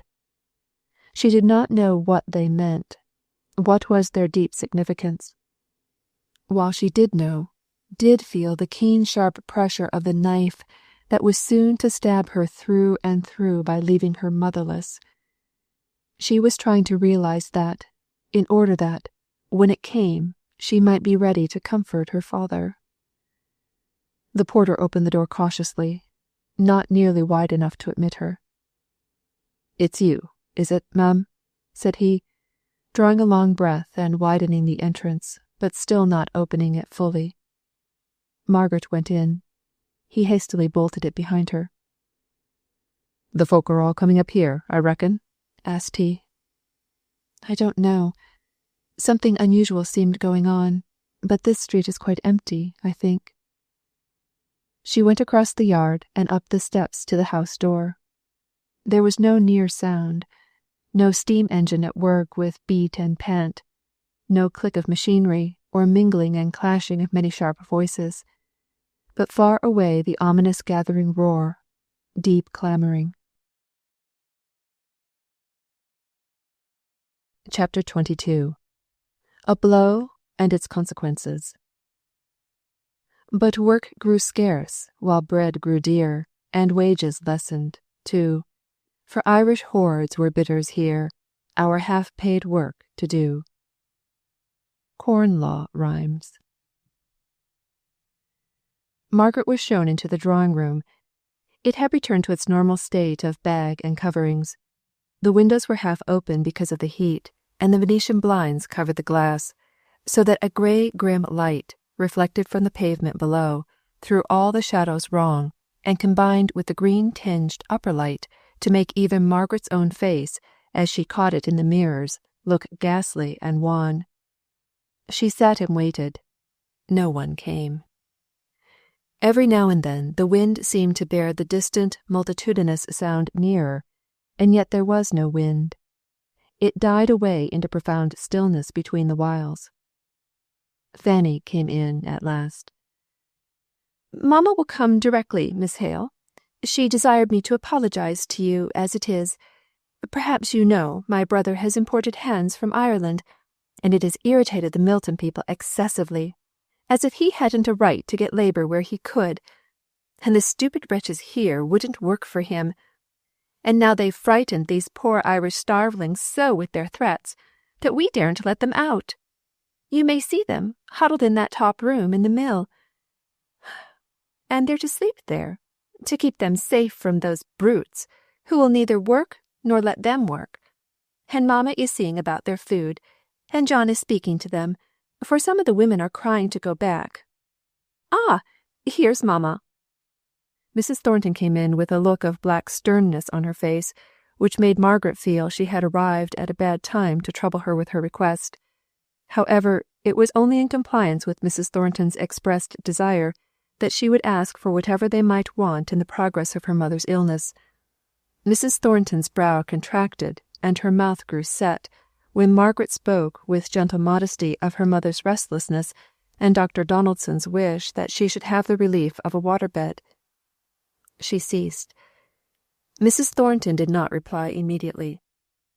Then she started up and exclaimed, "They're at the gates. Call John, Fanny. Call him in from the mill. They're at the gates. They'll batter them in. Call John, I say." And simultaneously, the gathering tramp, to which she had been listening, instead of heeding Margaret's words, was heard just right outside the wall, and an increasing din of angry voices raged behind the wooden barrier, which shook as if the unseen, maddened crowd made battering rams of their bodies, and retreated a short space only to come with more united steady impetus against it, till their great beats made the strong gates quiver, like reeds before the wind. The women gathered round the windows, fascinated to look on the scene which terrified them. Mrs. Thornton, the women servants, Margaret, all were there. Fanny had returned, screaming upstairs as if pursued at every step, and had thrown herself in hysterical sobbing on the sofa. Mrs. Thornton watched for her son, who was still in the mill. He came out, looked up at them, the pale cluster of faces, and smiled good courage to them, before he locked the factory door. Then he called to one of the women to come down and undo his own door, which Fanny had fastened behind him in her mad flight. Mrs. Thornton herself went, and the sound of his well-known and commanding voice seemed to have been like the taste of blood to the infuriated multitude outside. Hitherto they had been voiceless, wordless, needing all their breath for their hard labouring efforts to break down the gates. But now, hearing him speak inside, they set up such a fierce, unearthly groan that even Mrs. Thornton was white with fear as she preceded him into the room. He came in a little flushed, but his eyes gleaming, as if in answer to the trumpet call of danger, and with a proud look of defiance on his face that made him a noble, if not a handsome man. Margaret had always dreaded lest her courage should fail her in any emergency, and she should be proved to be, what she dreaded lest she was, a coward. But now, in this real great time of reasonable fear and nearness of terror, she forgot herself, and only felt an intense sympathy, intense to painfulness, in the interests of the moment. Mr. Thornton came frankly forwards. "I'm sorry, Miss Hale. You have visited us at this unfortunate moment, when, I fear, you may be involved in whatever risk we have to bear. Mother, hadn't you better go into the back rooms? I'm not sure whether they may not have made their way from Pinner's Lane into the stable yards, but if not, you will be safer there than here. Go, Jane," continued he, addressing the upper servant, and she went, followed by the others. "I stop here," said his mother. "Where you are, there I stay." And indeed, retreat into the back rooms was of no avail, The crowd had surrounded the outbuildings at the rear, and were sending forth their awful threatening roar behind. The servants retreated into the garrets, with many a cry and shriek. Mr. Thornton smiled scornfully as he heard them. He glanced at Margaret, standing all by herself at the window nearest the factory. Her eyes glittered, her colour was deepened on cheek and lip. As if she felt his look, she turned to him and asked a question that had been for some time in her mind. "Where are the poor imported workpeople? In the factory there?" "Yes. I left them cowered up in a small room, at the head of a back flight of stairs, bidding them run all risks and escape down there if they heard any attack made on the mill doors. But it is not them. It is me they want." "When can the soldiers be here?" asked his mother, in a low but not unsteady voice. He took out his watch with the same measured composure with which he did everything. He made some little calculation. "Supposing Williams got straight off when I told him, and hadn't to dodge about amongst them, it must be 20 minutes yet."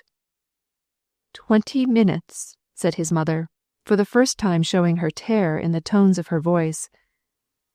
"Shut down the windows instantly, mother," exclaimed he. "The gates won't bear such another shock. Shut down that window, Miss Hale."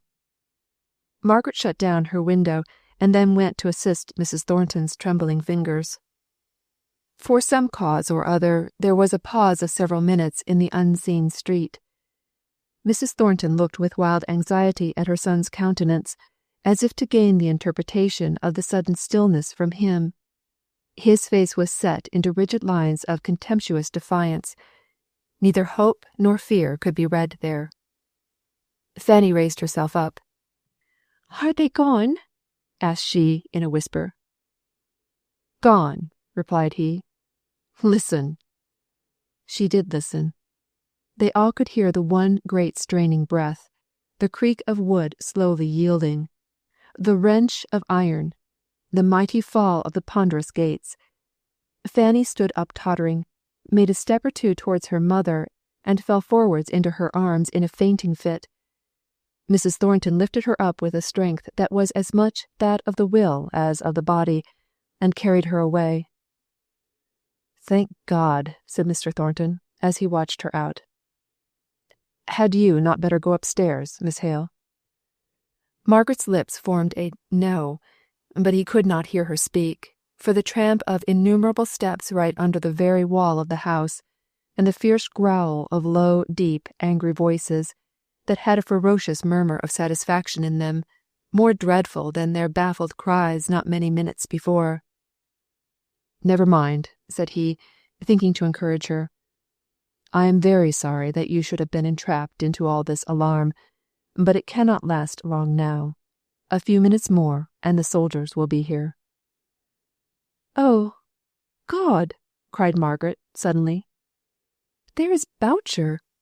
I know his face, though he is livid with rage. He is fighting to get to the front. Look! Look!"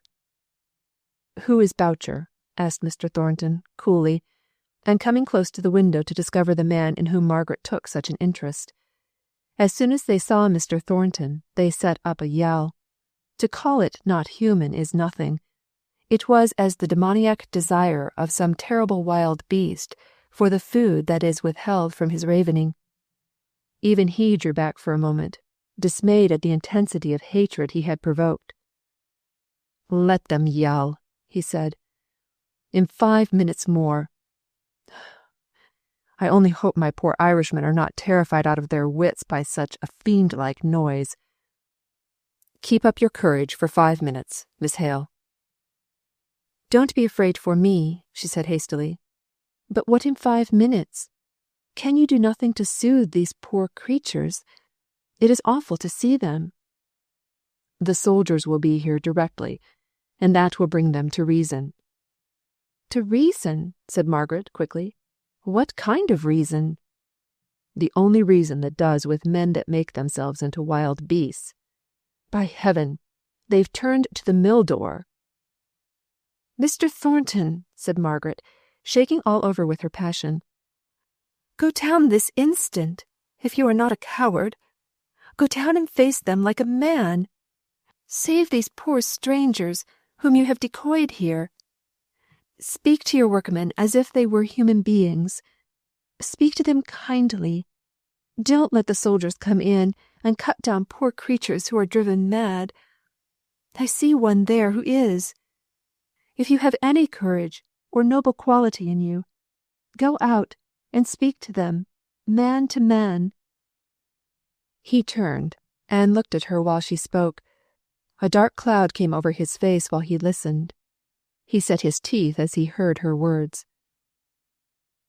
"I will go. Perhaps I may ask you to accompany me downstairs and bar the door behind me. My mother and sister will need that protection." "Oh, Mr. Thornton, I do not know. I may be wrong, only—" But he was gone. He was downstairs in the hall. He had unbarred the front door. All she could do was to follow him quickly and fasten it behind him, and clamber up the stairs again with a sick heart and a dizzy head. Again she took her place by the farthest window. He was on the steps below. She saw that by the direction of 1,000 angry eyes, but she could neither see nor hear anything save the savage satisfaction of the rolling, angry murmur. She threw the window wide open. Many in the crowd were mere boys, cruel and thoughtless, cruel because they were thoughtless. Some were men, gaunt as wolves, and mad for prey. She knew how it was. They were like Boucher, with starving children at home, relying on ultimate success in their efforts to get higher wages, and enraged beyond measure at discovering that Irishmen were to be brought in to rob their little ones of bread. Margaret knew it all. She read it in Boucher's face, forlornly desperate and livid with rage. If Mr. Thornton would but say something to them, let them hear his voice only. It seemed as if it would be better than this wild beating and raging against the stony silence that vouchsafed them no word, even of anger or reproach. But perhaps he was speaking now. There was a momentary hush of their noise, inarticulate as that of a troop of animals. She tore her bonnet off and bent forwards to hear.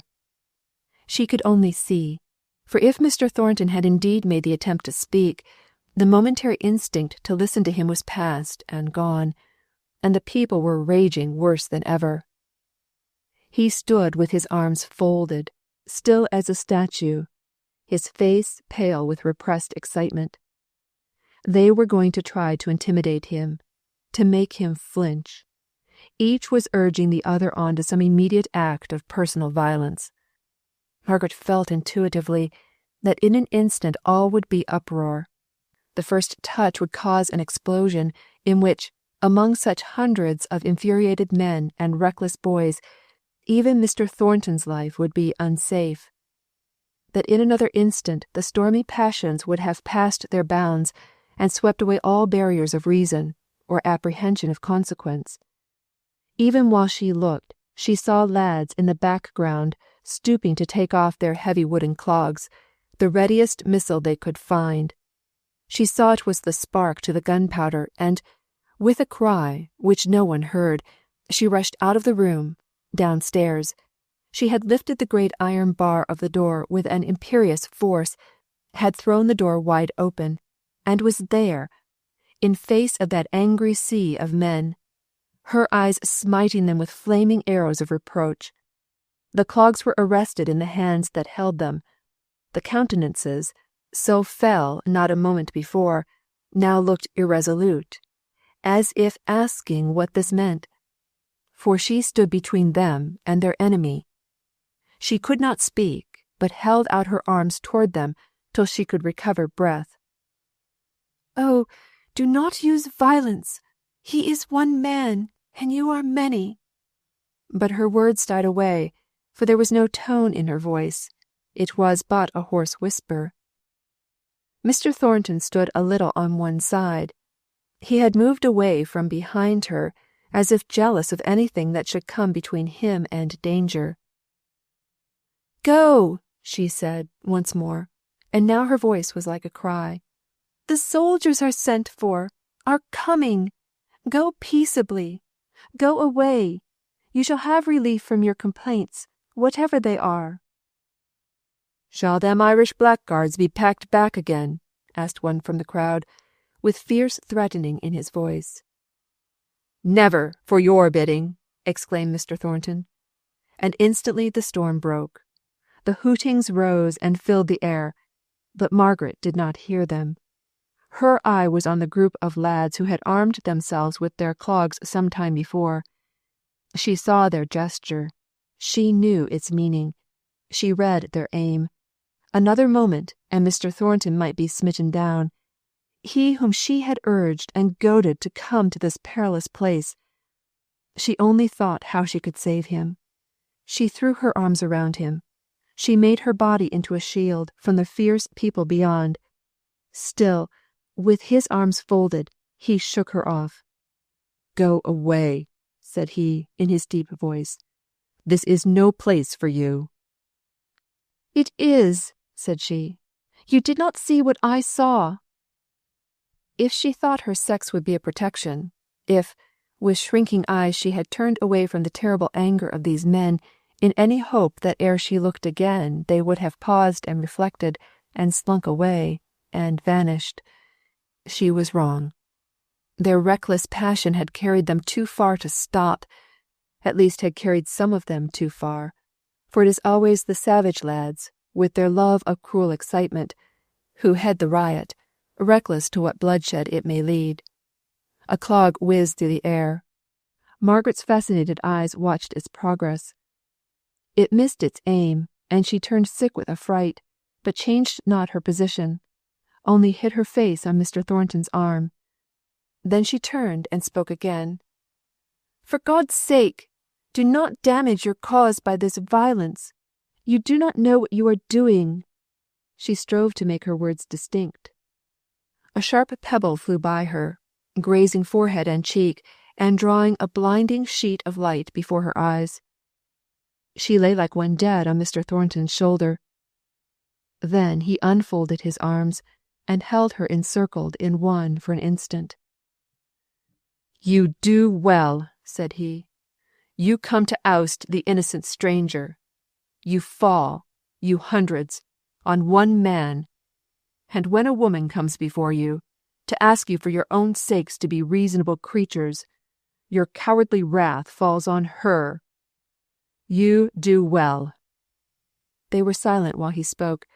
They were watching, open-eyed and open-mouthed, the thread of dark red blood which wakened them up from their trance of passion. Those nearest the gate stole out ashamed. There was a movement through all the crowd, a retreating movement. Only one voice cried out, "The stone were meant for thee, but thou wert sheltered behind a woman." Mr. Thornton quivered with rage.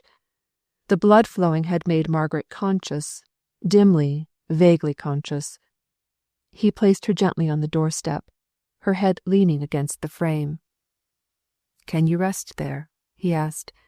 But without waiting for her answer, he went slowly down the steps right into the middle of the crowd.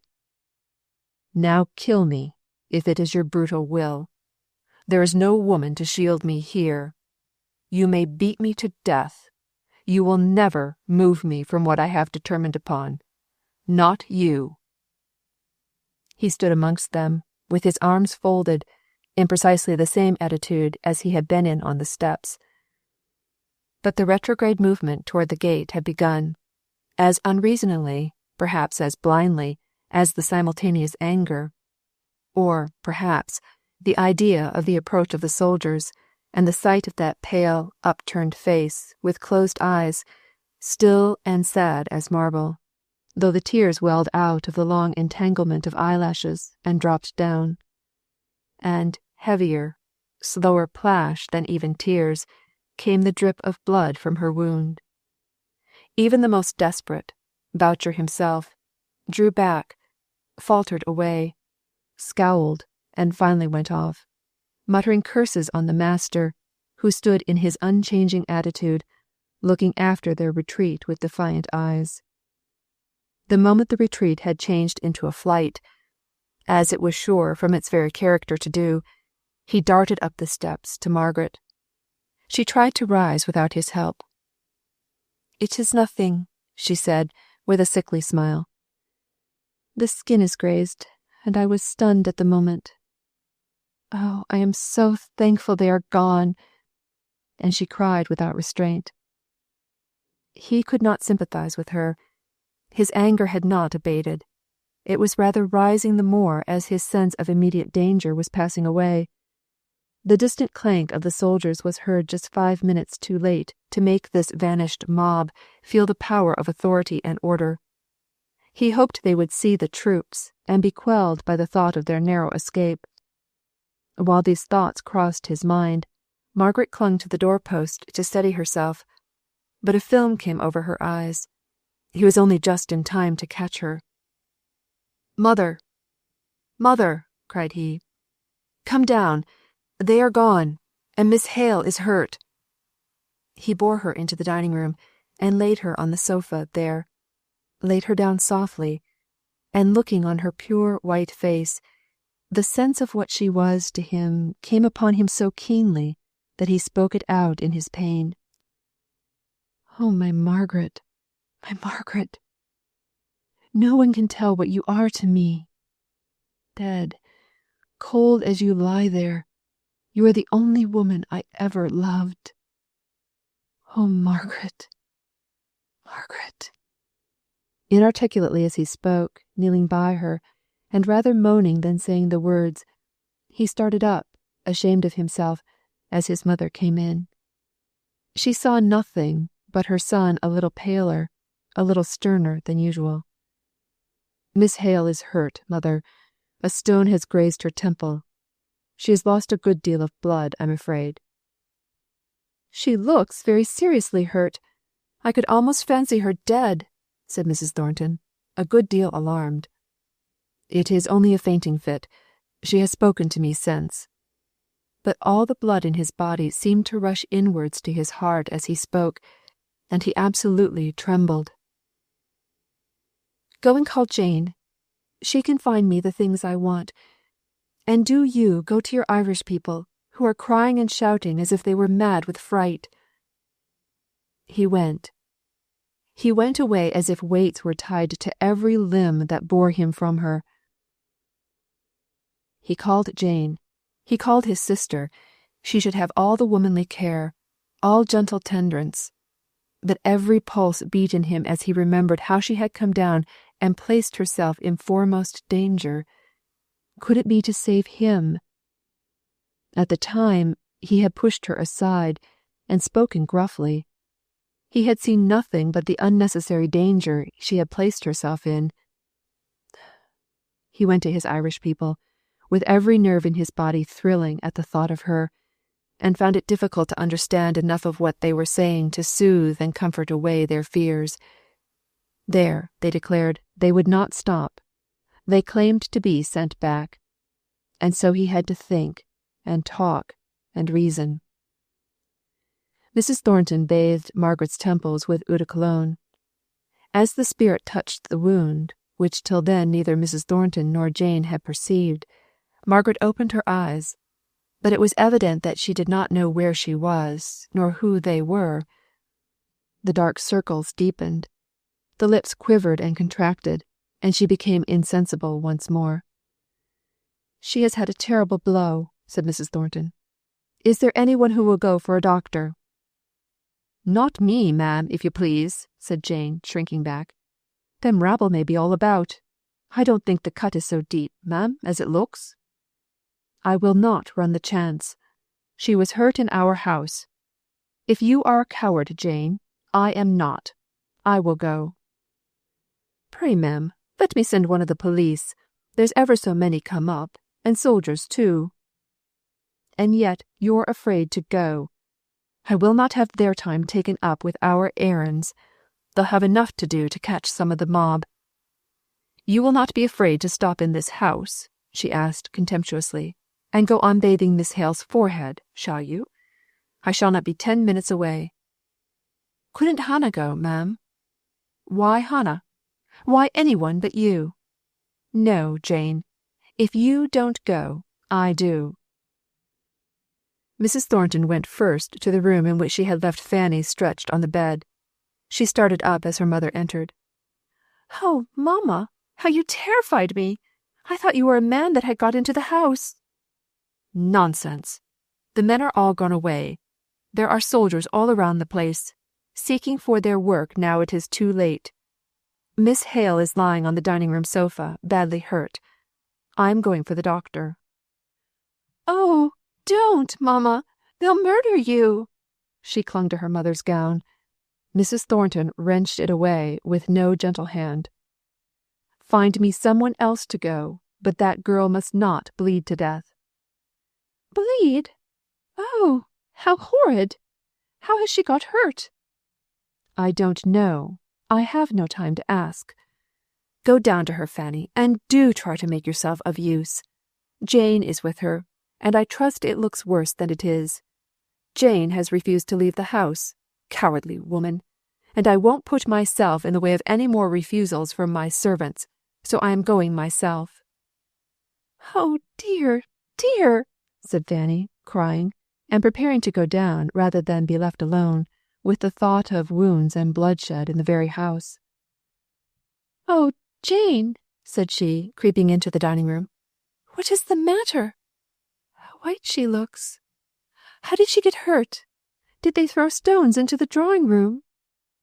Margaret did indeed look white and wan, although her senses were beginning to return to her. But the sickly days of the swoon made her still miserably faint.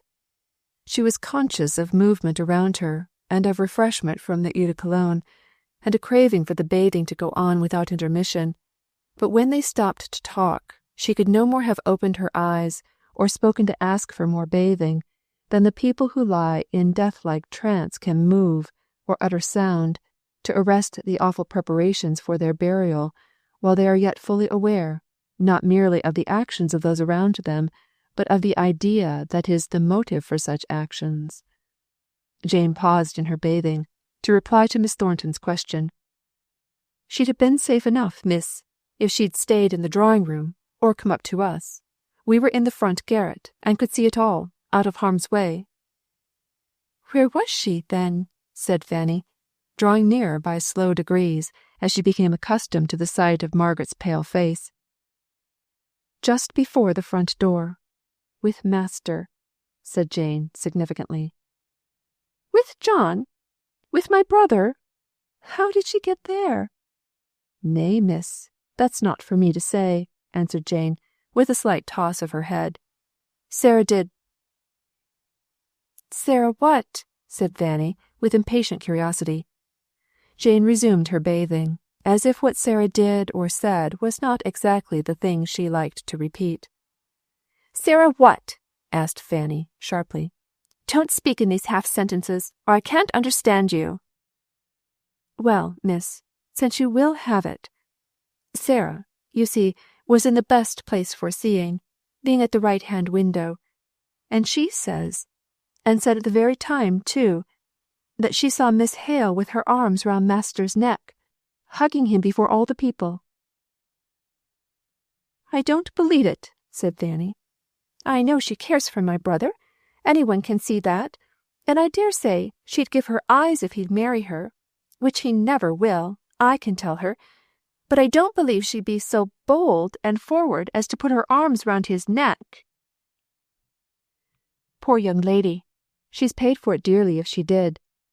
It's my belief that the blow has given her such an ascendancy of blood to the head as she'll never get better from. She looks like a corpse now." "Oh, I wish mamma would come," said Fanny, wringing her hands. "I never was in the room with a dead person before." "Stay, miss. She's not dead. Her eyelids are quivering, and here's wet tears a-coming down her cheeks. Speak to her, Miss Fanny." "Are you better now?" asked Fanny, in a quavering voice. No answer, no sign of recognition, but a faint pink colour returned to her lips, although the rest of her face was ashen pale. Mrs. Thornton came hurriedly in, with the nearest surgeon she could find. "How is she? Are you better, my dear?" as Margaret opened her filmy eyes, and gazed dreamily at her. "Here is Mr. Lowe, come to see you." Mrs. Thornton spoke loudly and distinctly, as if to a deaf person. Margaret tried to rise, and drew her ruffled, luxuriant hair instinctively over the cut. "I am better now," said she, in a very low, faint voice. "I was a little sick." She let him take her hand and feel her pulse. The bright colour came for a moment into her face when he asked to examine the wound in her forehead, and she glanced up at Jane, as if shrinking from her inspection more than from the doctor's. "It is not much, I think. I am better now. I must go home." "Not until I have applied some strips of plaster, and you have rested a little." She sat down hastily, without another word, and allowed it to be bound up. "Now, if you please," said she, "I must go. Mamma will not see it, I think, under the hair, is it not?"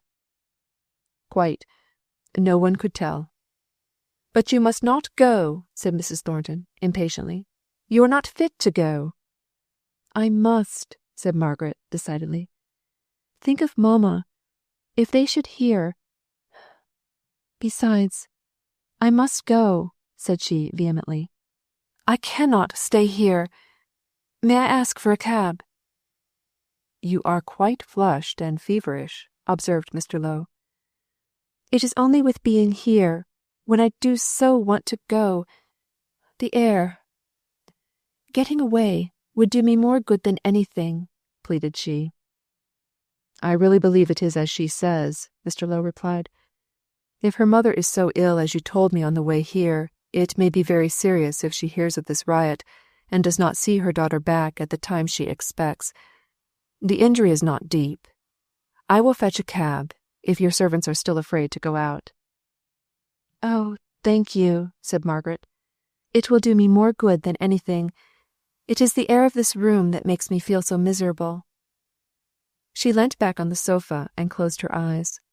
Fanny beckoned her mother out of the room, and told her something that made her equally anxious with Margaret for the departure of the latter. Not that she fully believed Fanny's statement, but she credited enough of it to make her manner to Margaret appear very much constrained at wishing her good-bye. Mr. Lowe returned in the cab. "If you will allow me, I will see you home, Miss Hale. The streets are not very quiet yet." Margaret's thoughts were quite alive enough to the present to make her desirous of getting rid of both Mr. Lowe and the cab before she reached Crampton Crescent, for fear of alarming her father and mother. Beyond that one aim she would not look. That ugly dream of insolent words spoken about herself could never be forgotten, but it could be put aside till she was stronger. For, oh, she was very weak, and her mind sought for some present fact to steady itself upon, and keep it from utterly losing consciousness in another hideous, sickly swoon. Chapter 23. Mistakes. Which when his mother saw, she in her mind was troubled sore, ne wist well what to ween. Spenser. Margaret had not been gone 5 minutes when Mr. Thornton came in, his face all aglow. "I could not come sooner. The superintendent would—" "Where is she?" He looked round the dining room, and then almost fiercely at his mother, who was quietly rearranging the disturbed furniture, and did not instantly reply. "Where is Miss Hale?" asked he again. "Gone home," said she, rather shortly. "Gone home?" "Yes, she was a great deal better. Indeed, I don't believe it was very much of a hurt, only some people faint at the least thing." "I am sorry she has gone home," said he, walking uneasily about. "She could not have been fit for it." "She said she was, and Mr. Lowe said she was. I went for him myself." "Thank you, mother." He stopped and partly held out his hand to give her a grateful shake, but she did not notice the movement. "What have you done with your Irish people?" "Sent to the Dragon for a good meal for them, poor wretches, and then, Luckily, I caught Father Grady, and I've asked him in to speak with them, and dissuade them from going off in a body. How did Miss Hale go home? I'm sure she could not walk. She had a cab. Everything was done properly, even to the paying. Let us talk of something else. She has caused disturbance enough. I don't know where I should have been but for her. Are you become so helpless as to have to be defended by a girl? Asked Mrs. Thornton scornfully. He reddened. Not many girls would have taken the blows on herself which were meant for me, meant with right down good will, too. A girl in love will do a great deal, replied Mrs. Thornton shortly. Mother! He made a step forwards, stood still, heaved with passion. She was a little startled at the evident force he used to keep himself calm. She was not sure of the nature of the emotions she had provoked. It was only their violence that was clear. Was it anger? His eyes glowed, his figure was dilated, his breath came thick and fast. It was a mixture of joy, of anger, of pride, of glad surprise, of panting doubt, but she could not read it. Still it made her uneasy, as the presence of all strong feeling, of which the cause is not fully understood or sympathized in, always has this effect. She went to the sideboard, opened a drawer, and took out a duster, which she kept there for any occasional purpose. She had seen a drop of eau de cologne on the polished arm of the sofa, and instinctively sought to wipe it off, but she kept her back turned to her son much longer than was necessary, and when she spoke, her voice seemed unusual and constrained. You have taken some steps about the rioters, I suppose. You don't apprehend any more violence, do you? Where were the police? Never at hand when they're wanted. On the contrary, I saw 3 or 4 of them, when the gates gave way, struggling and beating about in fine fashion, and more came running up just when the yard was clearing. I might have given some of the fellows in charge then, if I had had my wits about me. But there'll be no difficulty. Plenty of people can identify them. But they won't come back tonight. I'm going to see about a sufficient guard for the premises. I have appointed to meet Captain Hanbury in half an hour at the station. You must have some tea first. Tea? Yes. I suppose I must. It's 6:30, and I may be out for some time. Don't sit up for me, Mother. You expect me to go to bed before I have seen you safe, do you? Well, perhaps not. He hesitated for a moment. But if I've time, I shall go round by Crampton after I've arranged with the police and seen Hamper and Clarkson. Their eyes met. They looked at each other intently for a minute. Then she asked, Why are you going round by Crampton? To ask after Miss Hale. I will send. Williams must take the water-bed she came to ask for. He shall inquire how she is. I must go myself. Not merely to ask how Miss Hale is? No, not merely for that. I want to thank her for the way in which she stood between me and the mob. What made you go down at all? It was putting your head in the lion's mouth. He glanced sharply at her, saw that she did not know what had passed between him and Margaret in the drawing-room, and replied by another question. Shall you be afraid to be left without me until I can get some of the police, or had we better send Williams for them now, and they could be here by the time we have done tea? There's no time to be lost. I must be off in 1/4 hour. Mrs. Thornton left the room. Her servants wondered at her directions, usually so sharply cut and decided, now confused and uncertain. Mr. Thornton remained in the dining-room, trying to think of the business he had to do at the police office, and in reality thinking of Margaret. Everything seemed dim and vague behind, besides the touch of her arms round his neck, the soft clinging which made the dark colour come and go in his cheek as he thought of it. The tea would have been very silent, but for Fanny's perpetual description of her own feelings, how she had been alarmed, and then thought they were gone, and felt sick and faint and trembling in every limb. There, That's enough, said her brother, rising from the table. The reality was enough for me. He was going to leave the room when his mother stopped him with her hand upon his arm. You will come back here before you go to the Hales, she said, in a low, anxious voice. I know what I know, said Fanny to herself. Why? Will it be too late to disturb them? John, come back to me for this one evening. It will be late for Mrs. Hale. But that is not it. Tomorrow you will... Come back tonight, John. She had seldom pleaded with her son at all. She was too proud for that, but she had never pleaded in vain. I will return straight here after I have done my business. You will be sure to inquire after them, after her.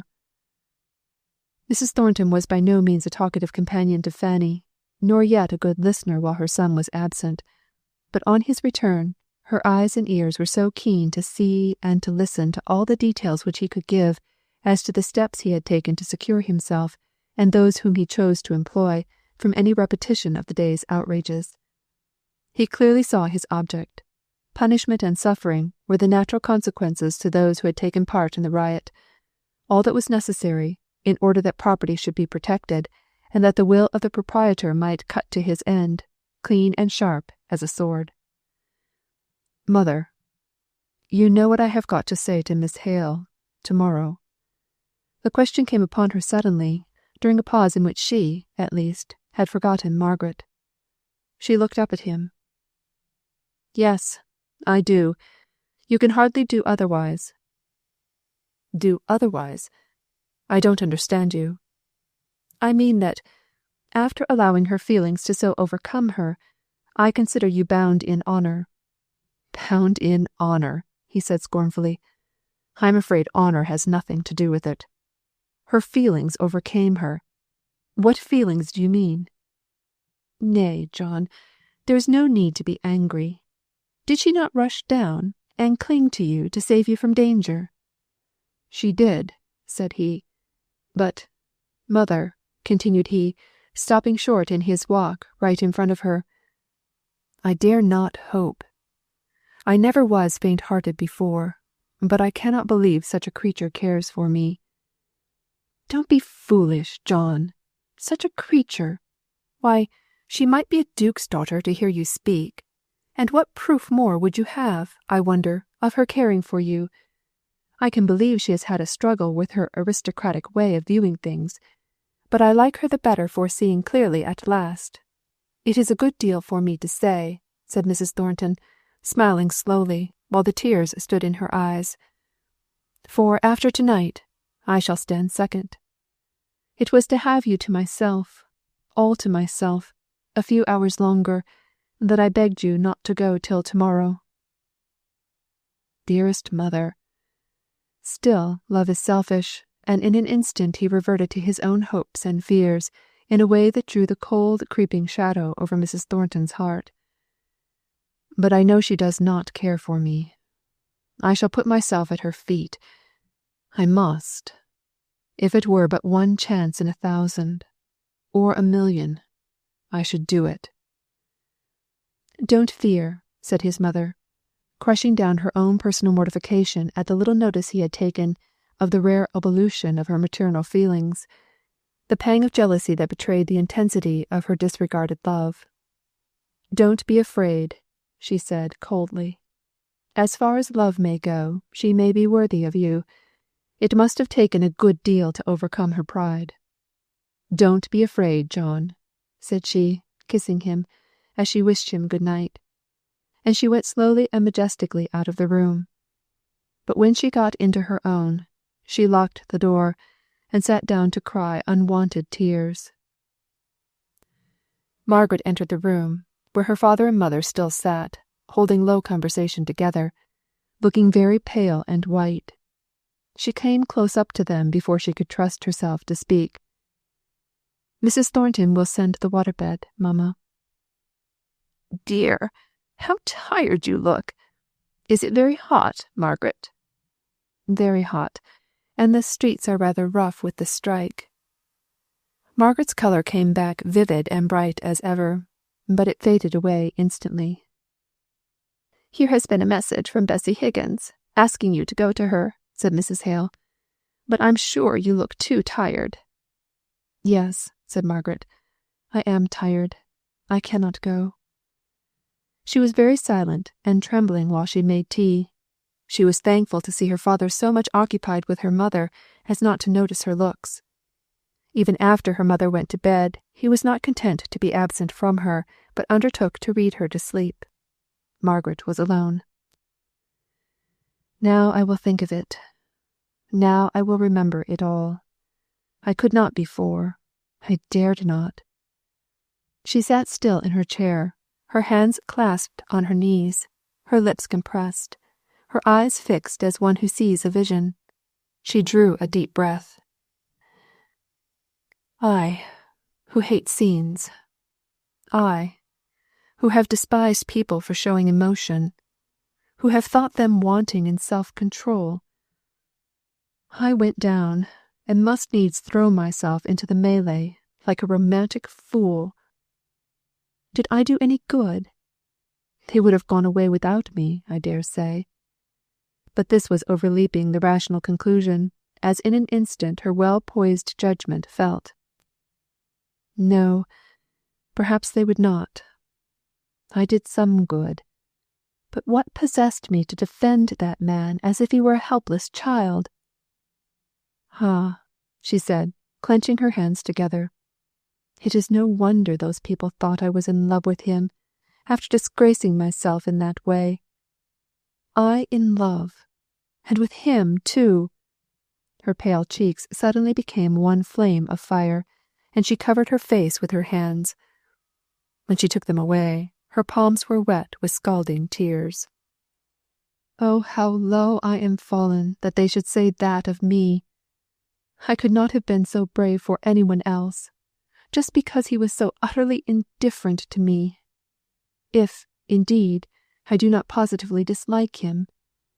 It made me the more anxious that there should be fair play on each side, and I could see what fair play was. It was not fair," said she, vehemently, "that he should stand there, sheltered, awaiting the soldiers, who might catch those poor maddened creatures as in a trap, without an effort on his part to bring them to reason. And it was worse than unfair for them to set on him as they threatened. I would do it again, let who will say what they like of me. If I saved one blow, one cruel, angry action that might otherwise have been committed, I did a woman's work. Let them insult my maiden pride as they will. I walk pure before God." She looked up, and a noble peace seemed to descend and calm her face, till it was stiller than chiselled marble. Dixon came in. "If you please, Miss Margaret, here's the water-bed from Mrs. Thornton. It's too late for to-night, I'm afraid, for Mrs. is nearly asleep, but it will do nicely for to-morrow." "Very," said Margaret. "You must send our best thanks." Dixon left the room for a moment. "If you please, Miss Margaret, he says he's to ask particular how you are. I think he must mean Mrs., but he says his last words were to ask how Miss Hale was." "Me?" said Margaret, drawing herself up. "I am quite well. Tell him I am perfectly well." But her complexion was as deadly white as her handkerchief, and her head ached intensely. Mr. Hale now came in. He had left his sleeping wife, and wanted, as Margaret saw, to be amused and interested by something that she was to tell him.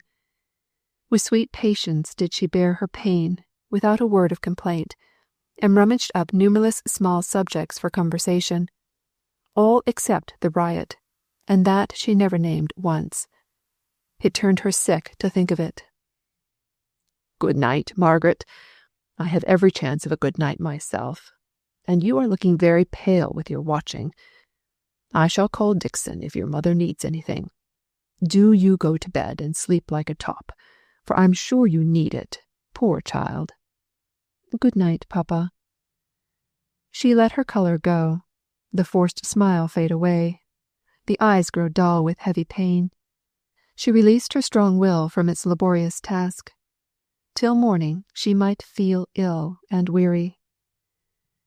She lay down and never stirred. To move hand or foot, or even so much as one finger, would have been an exertion beyond the powers of either volition or motion. She was so tired, so stunned, that she thought she never slept at all. Her feverish thoughts passed and repassed the boundary between sleeping and waking, and kept their own miserable identity. She could not be alone, prostrate, powerless as she was. A cloud of faces looked up at her, giving her no idea of fierce, vivid anger, or of personal danger, but a deep sense of shame that she should thus be the object of universal regard, a sense of shame so acute that it seemed as if she would fain have burrowed into the earth to hide herself, and yet she could not escape out of that unwinking glare of many eyes. Chapter 24. Mistakes Cleared Up.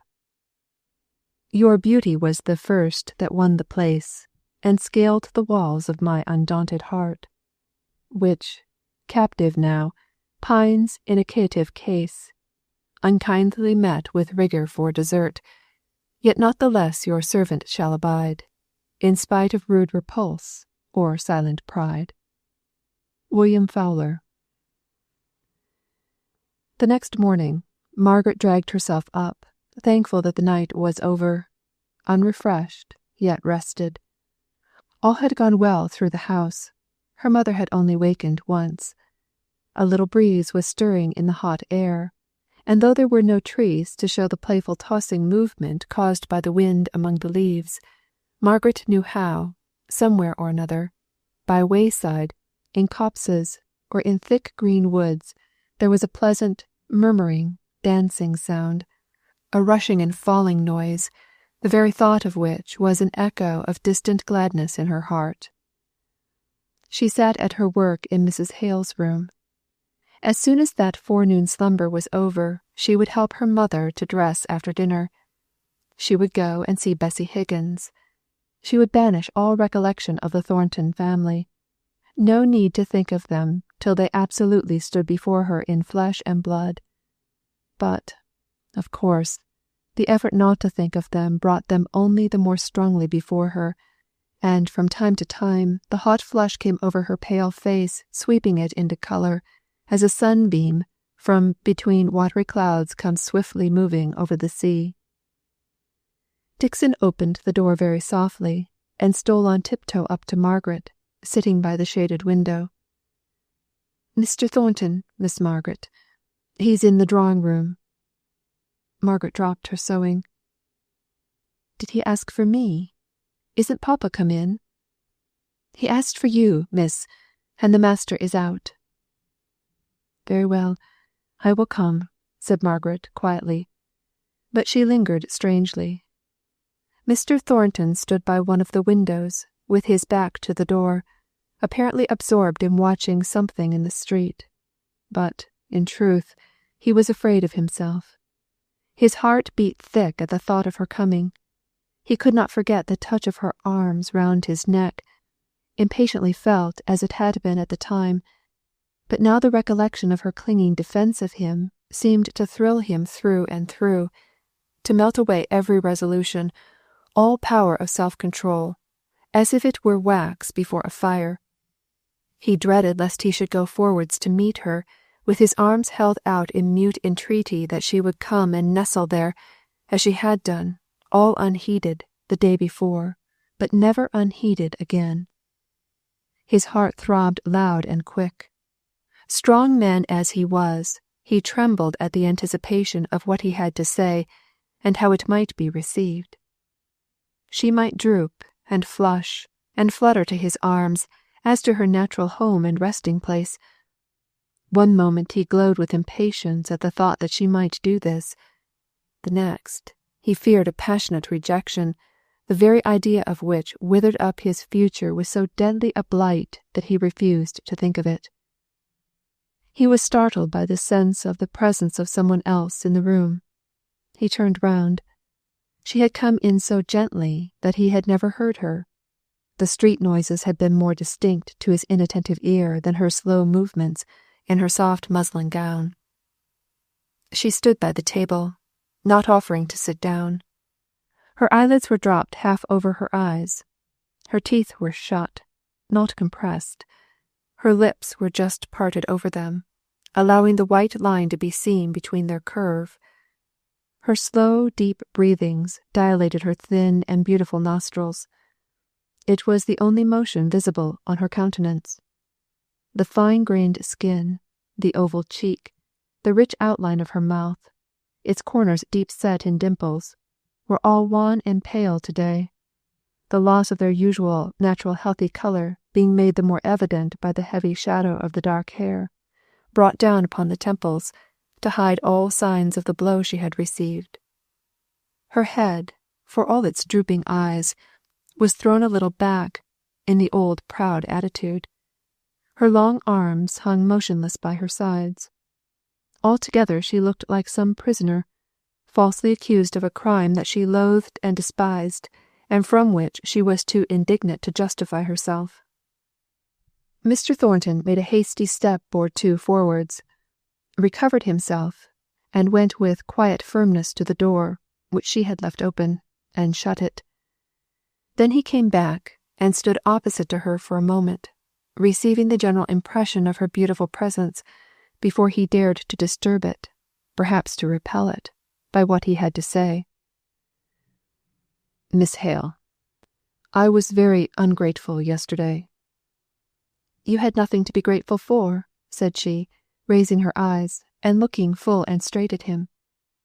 "You mean, I suppose, that you believe you ought to thank me for what I did." In spite of herself, in defiance of her anger, the thick blushes came all over her face and burnt into her very eyes, which fell not nevertheless from their grave and steady look. It was only a natural instinct. Any woman would have done just the same. We all feel the sanctity of our sex as a high privilege when we see danger. "I ought rather," said she, hastily, "to apologize to you for having said thoughtless words which sent you down into the danger." "It was not your words. It was the truth they conveyed, pungently as it was expressed.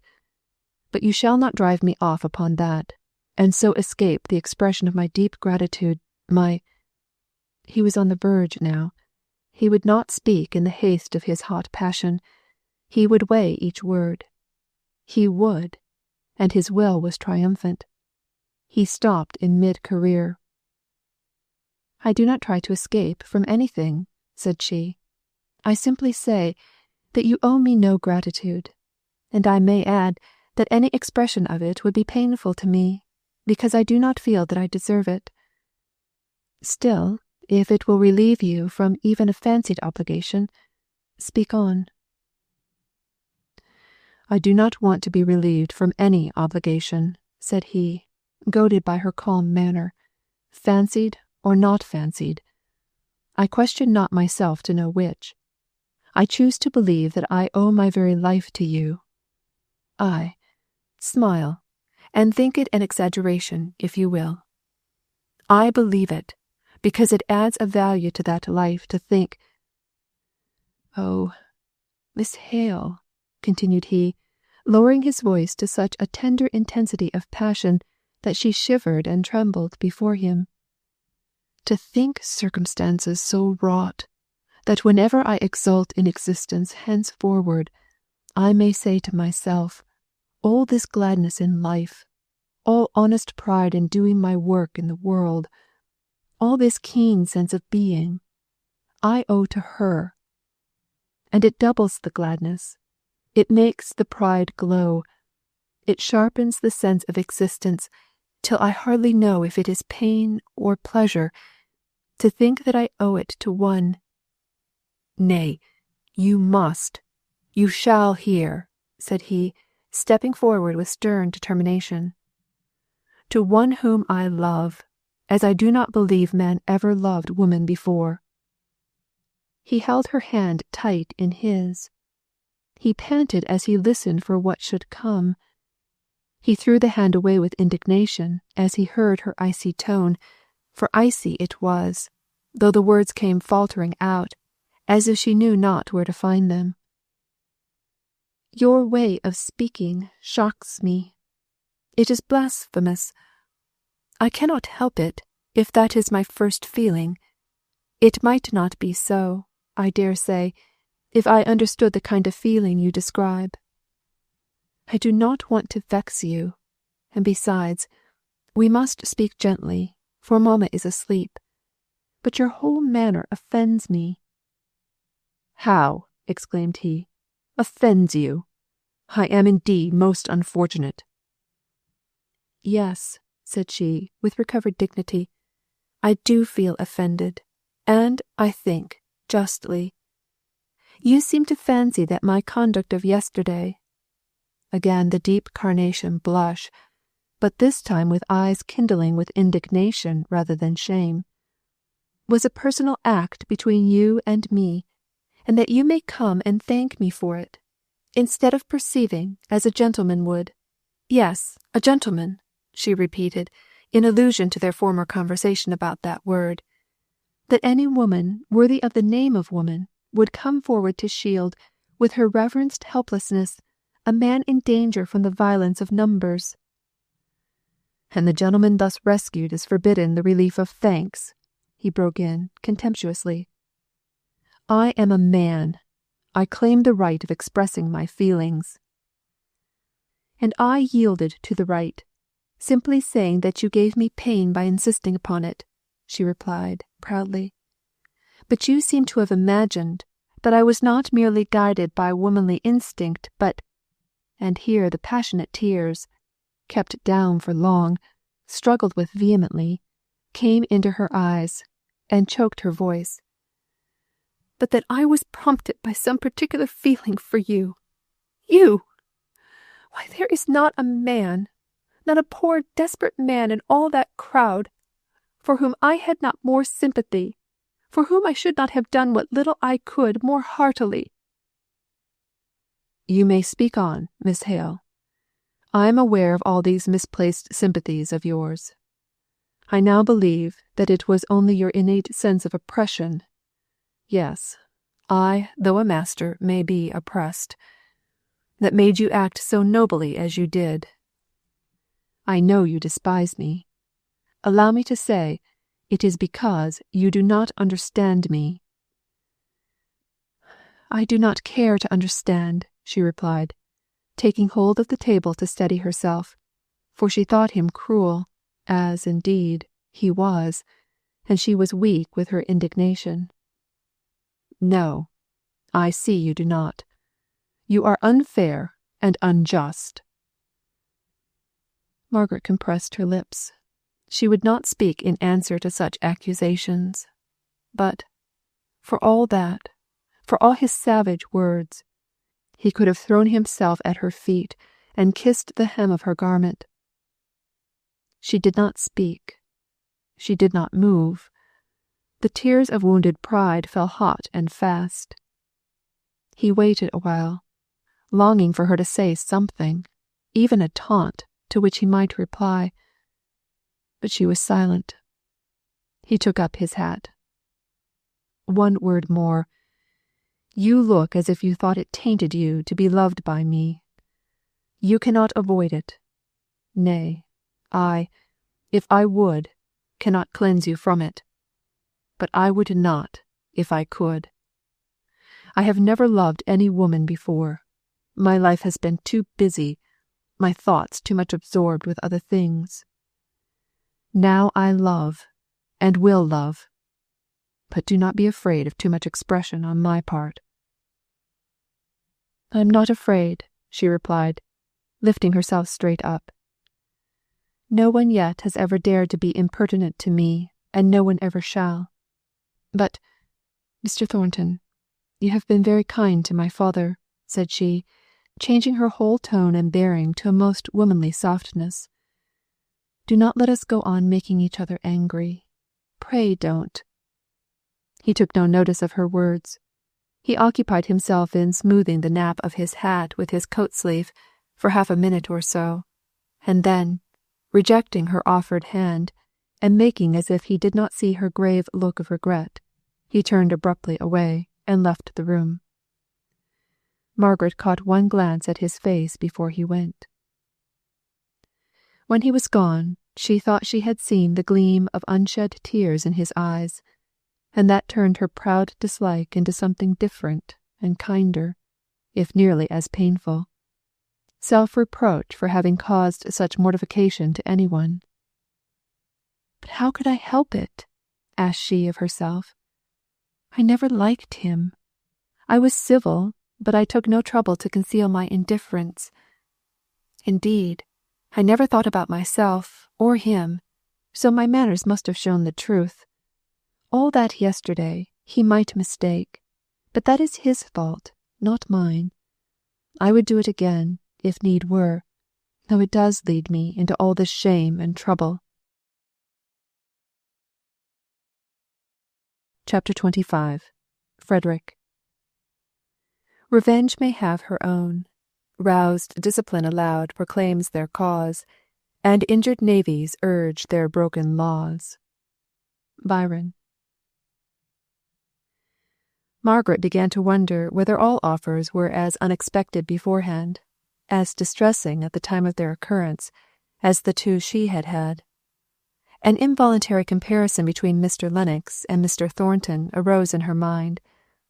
She had been sorry that an expression of any other feeling than friendship had been lured out by circumstances from Henry Lennox. That regret was the predominant feeling on the first occasion of her receiving a proposal.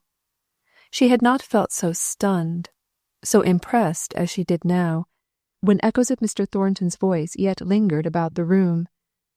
In Lennox's case, he seemed for a moment to have slid over the boundary between friendship and love, and the instant afterwards to regret it nearly as much as she did, although for different reasons. In Mr. Thornton's case, as far as Margaret knew, there was no intervening stage of friendship. Their intercourse had been one continued series of opposition.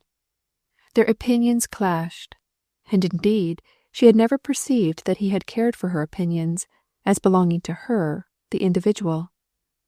As far as they defied his rock-like power of character, his passion's strength, he seemed to throw them off from him with contempt, until she felt the weariness of the exertion of making useless protests. And now he had come, in this strange, wild, passionate way, to make known his love. For, although at first it had struck her that his offer was forced and goaded out of him by sharp compassion for the exposure she had made of herself, which he, like others, might misunderstand, yet, even before he left the room, and certainly not 5 minutes after, the clear conviction dawned upon her, shined bright upon her, that he did love her, that he had loved her, that he would love her. Then she shrank and shuddered as under the fascination of some great power, repugnant to her whole previous life. She crept away and hid from his idea, but it was of no use. To parody a line out of Fairfax's Tasso, his strong idea wandered through her thought. She disliked him the more for having mastered her inner will. How dared he say that he would love her still, even though she shook him off with contempt? She wished she had spoken more. Stronger, sharp, decisive speeches came thronging into her mind, now that it was too late to utter them. The deep impression made by the interview was like that of a horror in a dream, that will not leave the room although we waken up, and rub our eyes, and force a stiff, rigid smile upon our lips. It is there, cowering and gibbering, with fixed, ghastly eyes, in some corner of the chamber, listening to hear whether we dare to breathe of its presence to anyone, and we dare not, poor cowards that we are. And so she shuddered away from the threat of his enduring love. What did he mean? Had she not the power to daunt him? She would see. It was more daring than became a man to threaten her so. Did he ground it upon the miserable yesterday? If need were, she would do the same tomorrow, by a crippled beggar, willingly and gladly. But by him, she would do it, just as bravely, in spite of his deductions and the cold slime of women's impertinence. She did it because it was right and simple and true to save where she could save, even try to save. Fais ce que doit, advienne que pourra. Hitherto she had not stirred from where he had left her.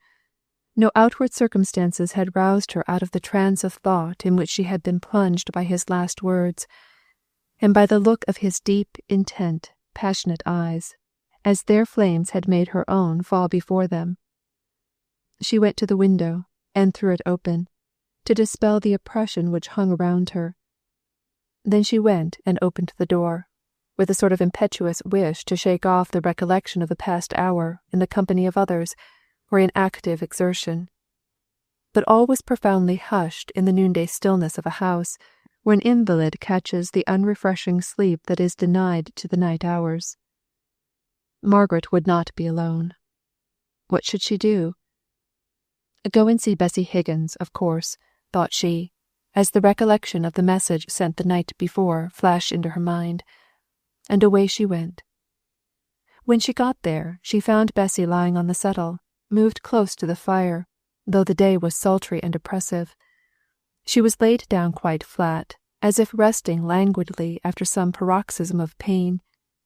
Margaret felt sure she ought to have the greater freedom of breathing which a more sitting posture would procure, and without a word she raised her up, and so arranged the pillows that Bessie was more at ease, though very languid.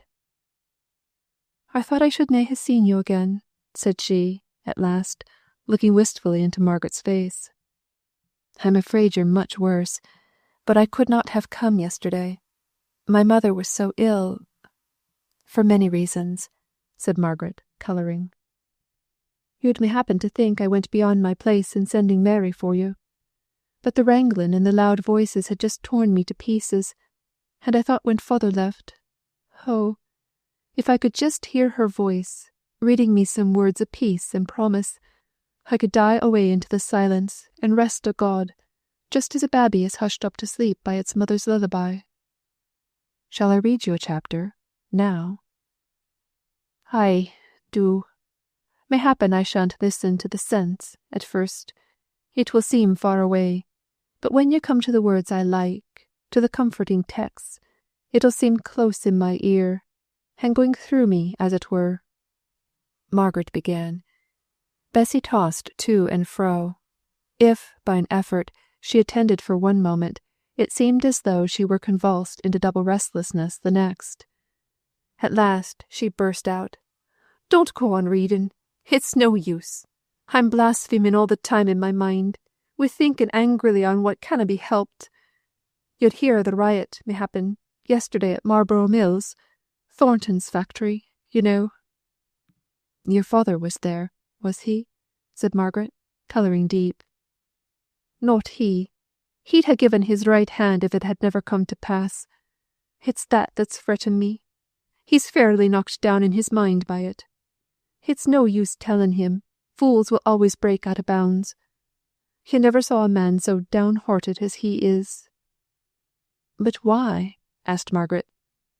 "I don't understand."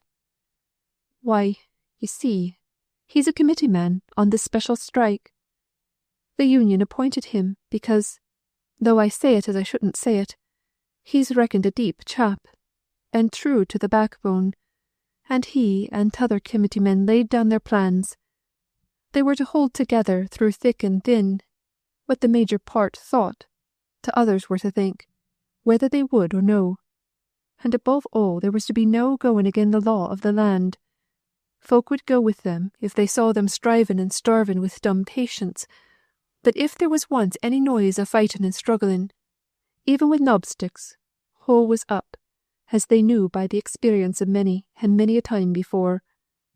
They would try and get speed to the knobsticks, and coax 'em, and reason with 'em, and m'appen warn 'em off, but whatever came, the committee charged all members of the union to lie down and die, if need were, without striking a blow. And then they reckoned they were sure o' carrying the public with them. And besides all that, the committee knew they were right in their demand, and they didn't want to have right all mixed up with wrong, till folks can't separate it, no more nor I can the physic powder from the jelly you gave me to mix it in. Jelly is the biggest, but powder tastes it all through. Well, I've told you at length about this'n, but I'm tired out. You just think for yourself what it mun be for father to have his work undone, and by such a fool as Boucher, who must needs go right again the orders of the committee, and ruin the strike, just as bad as if he meant to be a Judas. Hey, but father gived it him last night. He went so far as to say he'd go and tell police where they might find the ringleader of the riot. He'd give him up to the mill owners to do what they would with him. He'd show the world that the real leaders of the strike were not such as Boucher, but steady, thoughtful men, good hands and good citizens, who were friendly to law and judgment, and would uphold order, who only wanted their right wage, and wouldn't work even though they starved, till they got 'em, but who would ne'er injure property or life. For, dropping her voice, they do say that Boucher threw a stone at Thornton's sister, that Willie killed her. That's not true, said Margaret. It was not Boucher that threw the stone. She went first red, then white. You'd be there, then, were you? Asked Bessie languidly, for indeed she had spoken with many pauses, as if speech was unusually difficult to her. Yes. Never mind. Go on. Only it was not Boucher that threw the stone. But what did he answer your father? He didna speak words. He were all in such a tremble with spent passion. I couldna bear to look at him. I heard his breath coming quick, and at one time I thought he were sobbing. But when father said he'd give him up to the police, he gave a great cry, and struck father on the face with his closed fist, and be off like lightning. Father were stunned with the blow at first, for all Boucher were weak with passion and with clemmin. He sat down a bit, and put his hand afore his eyes, and then made for the door. I don't know where I got strength, but I threw myself off the settle and clung to him. Father, father, said I, thou'll never go peach on that poor clemmed man. I'll never leave go on thee till thou sayest thou wunnot. Dunnot be a fool, says he. Words come readier than deeds to most men. I never thought of telling the police on him, though by God, he deserved it, and I shouldn't ha' minded if someone else had done the dirty work and got him clapped up. But now he has strucken me. I could do it less nor ever, for it would be getting other men to take up my quarrel. But if he ever gets well o'er this clemmin, and is in good condition, he and I'll have an up and down fight, purring and and I'll see what I can do for him. And so father shook me off, for indeed I was low and faint enough, and his face was all clay white, where it weren't bloody, and turned me sick to look at. And I know not if I slept or waked, or were in a dead swoon, till Mary came in, and I telled her to fetch you to me. And now dinna talk to me, but just read out the chapter. I'm easier in my mind for having spit it out, but I want some thoughts of the world that's far away, to take the weary taste of it out of my mouth. Read me, not a sermon chapter, but a story chapter. They've got pictures in them, which I see when my eyes are shut. Read about the new heavens and the new earth. A map and I'll forget this. Margaret read in her soft, low voice. Though Bessie's eyes were shut, she listened for some time, for the moisture of tears gathered heavy on her eyelashes. At last she slept, with many starts and muttered pleadings. Margaret covered her up and left her, for she had an uneasy consciousness that she might be wanted at home, and yet, until now, it seemed cruel to leave the dying girl. Mrs. Hale was in the drawing-room on her daughter's return. It was one of her better days, and she was full of praises of the water-bed. It had been more like the beds at St. John Beresford's than anything she had slept on since. She did not know how it was, but people seemed to have lost the art of making the same kind of beds as they used to do in her youth. One would think it was easy enough. There was the same kind of feathers to be had, yet somehow, till this last night, she did not know when she had had a good sound resting sleep. Mr. Hale suggested that something of the merits of the feather beds of former days might be attributed to the activity of youth, which gave relish to rest. But this idea was not kindly received by his wife. "No, indeed, Mr. Hale, it was those beds at Sir John's. Now, Margaret, you're young enough, and go about in the day. Are the beds comfortable? I appeal to you. Do they give you a feeling of perfect repose when you lie down upon them? Or rather, don't you toss about, and try in vain to find an easy position, and waken in the morning as tired as when you went to bed?" Margaret laughed. "To tell the truth, Mamma, I've never thought about my bed at all, what kind it is. I'm so sleepy at night that if I only lie down anywhere, I nap off directly. So I don't think I'm a competent witness. But then, you know, I never have had the opportunity of trying Sir John Beresford's beds. I was never at Oxenham." "Were not you? Oh, no, to be sure. It was poor darling Fred I took with me, I remember.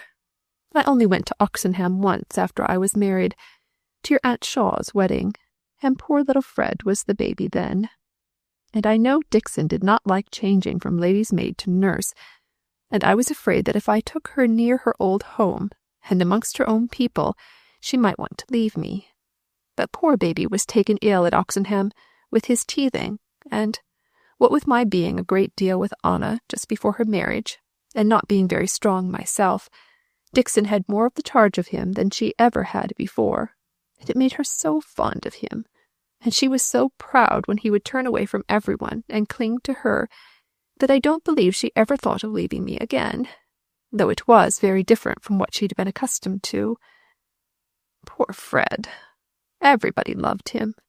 He was born with the gift of winning hearts. It makes me think very badly of Captain Reed, when I know that he disliked my own dear boy. I think it a certain proof that he had a bad heart.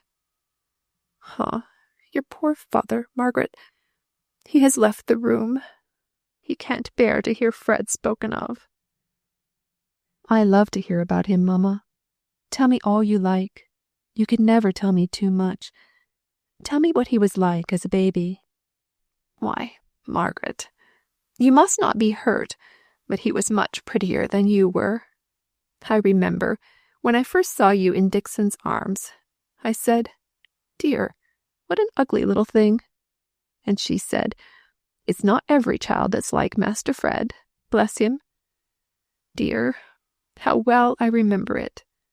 Then I could have had Fred in my arms every minute of the day, and his cot was close by my bed. And now, Margaret, I don't know where my boy is, and sometimes I think I shall never see him again." Margaret sat down by her mother's sofa on a little stool, and softly took hold of her hand, caressing it and kissing it, as if to comfort. Mrs. Hale cried without restraint. At last she sat straight, stiff up on the sofa, and turned round to her daughter. She said with tearful, almost solemn earnestness, "Margaret, if I can get better, if God lets me have a chance of recovery, it must be through seeing my son Frederick once more. It will waken up all the poor springs of health left in me." She paused, and seemed to try and gather strength for something more yet to be said. Her voice was choked as she went on, was quavering as with the contemplation of some strange, yet closely present idea. "And, Margaret, if I am to die, if I am one of those appointed to die before many weeks are over, I must see my child first. I cannot think how it must be managed. But I charge you, Margaret, as you yourself hope for comfort in your last illness, to bring him to me that I may bless him. Only for 5 minutes, Margaret. There could be no danger in 5 minutes. Oh, Margaret, let me see him before I die." Margaret did not think of anything that might be utterly unreasonable in this speech. We do not look for reason or logic in the passionate entreaties of those who are sick unto death. We are stung with the recollection of 1,000 slighted opportunities of fulfilling the wishes of those who will soon pass away from among us. And do they ask us for the future happiness of our lives, we lay it at their feet and will it away from us. But this wish of Mrs. Hale's was so natural, so just, so right to both parties, that Margaret felt as if, on Frederick's account as well as on her mother's, she ought to overlook all intermediate chances of danger, and pledge herself to do everything in her power for its realization. The large, pleading, dilated eyes were fixed upon her wistfully, steady in their gaze, though the poor white lips quivered like those of a child. Margaret gently rose up and stood opposite to her frail mother, so that she might gather the secure fulfillment of her wish from the calm steadiness of her daughter's face. "Mamma, I will write tonight, and tell Frederick what you say. I am as sure that he will come directly to us as I am sure of my life. Be easy, Mamma. You shall see him as far as anything earthly can be promised." "You will write tonight? Oh, Margaret, the post goes out at 5. You will write by it, won't you? I have so few hours left. I feel, dear, as if I should not recover, though sometimes your father overpersuades me into hoping. You will write directly, won't you? Don't lose a single post, for just by that very post I may miss him." "But, Mamma, Papa is out." "Papa is out? And what then? Do you mean that he would deny me this last wish, Margaret? Why, I should not be ill, be dying, if he had not taken me away from Helstone to this unhealthy, smoky, sunless place." "Oh, Mamma," said Margaret. "Yes, it is so, indeed. He knows it himself. He has said so many a time. He would do anything for me. You don't mean he would refuse me this last wish? Prayer, if you will. And, indeed, Margaret, the longing to see Frederick stands between me and God. I cannot pray till I have this one thing. Indeed, I cannot. Don't lose time, dear, dear Margaret.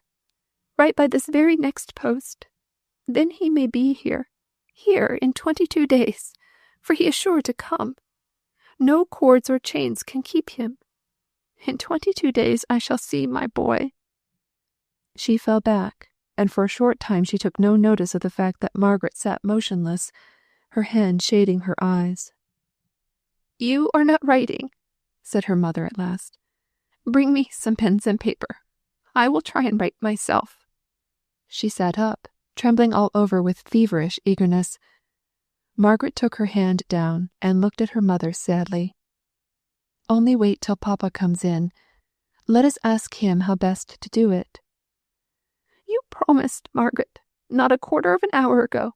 You said he should come." "And so he shall, Mamma. Don't cry, my own dear mother. I'll write here.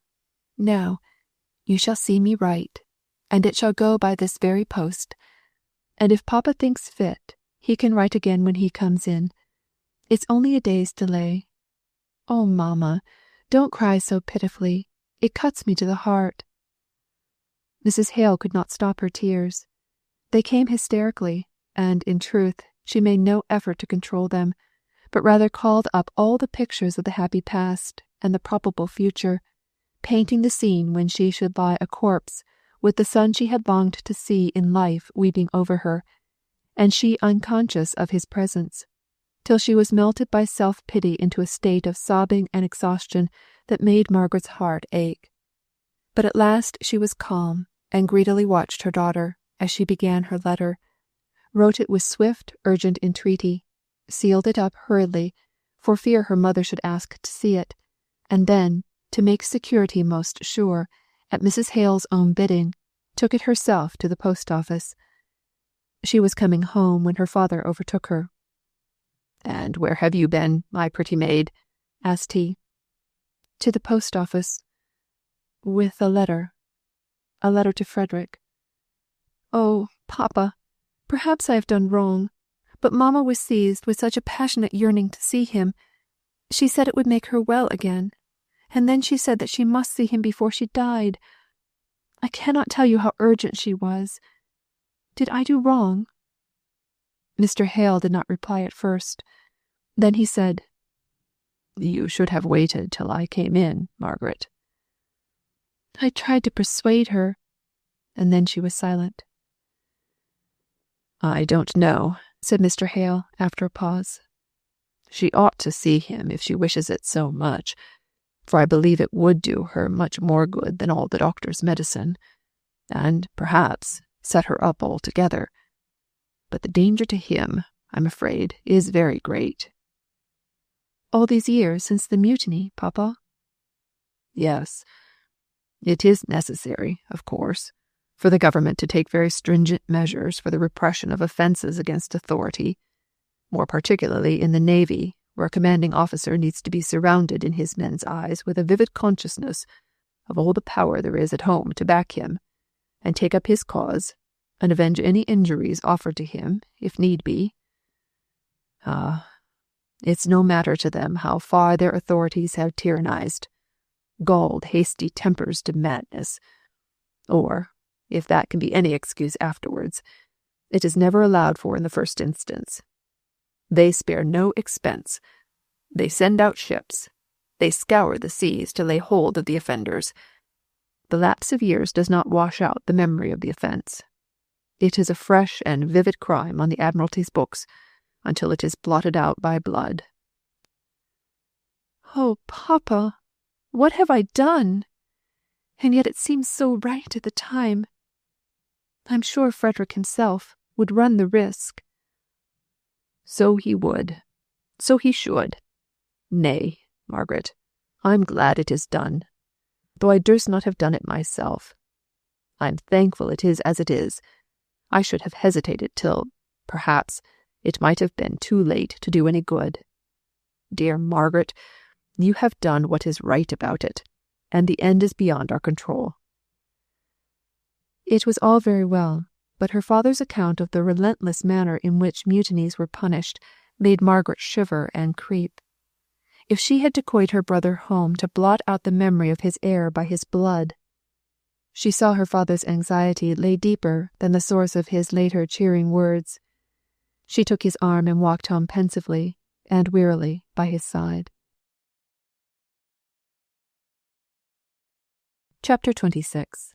Mother and Son. I have found that holy place of rest still changeless. Mrs. Hemans. When Mr. Thornton had left the house that morning, he was almost blinded by his baffled passion. He was as dizzy as if Margaret, instead of looking and speaking and moving like a tender, graceful woman, had been a sturdy fishwife and given him a sound blow with her fists.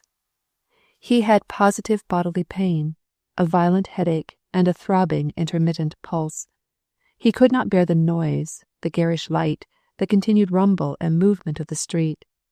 He called himself a fool for suffering so, and yet he could not, at the moment, recollect the cause of his suffering, and whether it was adequate to the consequences it had produced. It would have been a relief to him if he could have sat down and cried on a doorstep by a little child who was raging and storming, through his passionate tears, at some injury he had received. He said to himself that he hated Margaret, but a wild, sharp sensation of love cleft his dull, thunderous feeling like lightning, even as he shaped the words expressive of hatred. His greatest comfort was in hugging his torment, and in feeling, as he had indeed said to her, that though she might despise him, contemn him, treat him with her proud sovereign indifference, he did not change one whit. She could not make him change. He loved her, and would love her, and defy her and all this miserable bodily pain. He stood still for a moment to make this resolution firm and clear. There was an omnibus passing, going into the country. The conductor thought he was wishing for a place, and stopped near the pavement. It was too much trouble to apologize and explain, so he mounted upon it and was borne away, past long rows of houses, then past detached villas with trim gardens, till they came to real country hedgerows, and by, to a small country town. Then everybody got down, and so did Mr. Thornton, and because they walked away, he did so too. He went into the fields, walking briskly, because the sharp motion relieved his mind. He could remember all about it now, the pitiful figure he must have cut, the absurd way in which he had gone and done the very thing he had so often agreed with himself in thinking would be the most foolish thing in the world, and had met with exactly the consequences which, in these wise moods, he had always foretold were certain to follow, if he ever did make such a fool of himself. Was he bewitched by those beautiful eyes, that soft, half-open, sighing mouth which lay so close upon his shoulder only yesterday? He could not even shake off the recollection that she had been there, that her arms had been round him, once, if never again. He only caught glimpses of her. He did not understand her altogether. At one time she was so brave, and at another so timid, now so tender, and then so haughty and regal proud.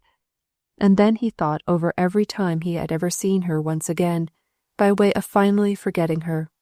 He saw her in every dress, in every mood, and did not know which became her best.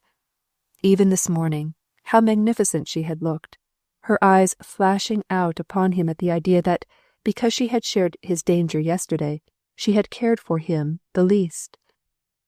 If Mr. Thornton was a fool in the morning, as he assured himself at least 20 times he was, he did not grow much wiser in the afternoon. All that he gained in return for his 6-penny omnibus ride was a more vivid conviction that there never was, never could be, anyone like Margaret, that she did not love him and never would, but that she, no, nor the whole world, should never hinder him from loving her. And so he returned to the little market-place and remounted the omnibus to return to Milton. It was late in the afternoon when he was set down near his warehouse. The accustomed places brought back the accustomed habits and trains of thought. He knew how much he had to do, more than his usual work, owing to the commotion of the day before. He had to see his brother magistrates.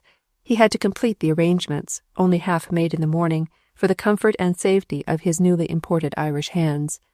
He had to secure them from all chance of communication with the discontented workpeople of Milton. Last of all, he had to go home and encounter his mother. Mrs. Thornton had sat in the dining-room all day, every moment expecting the news of her son's acceptance by Miss Hale.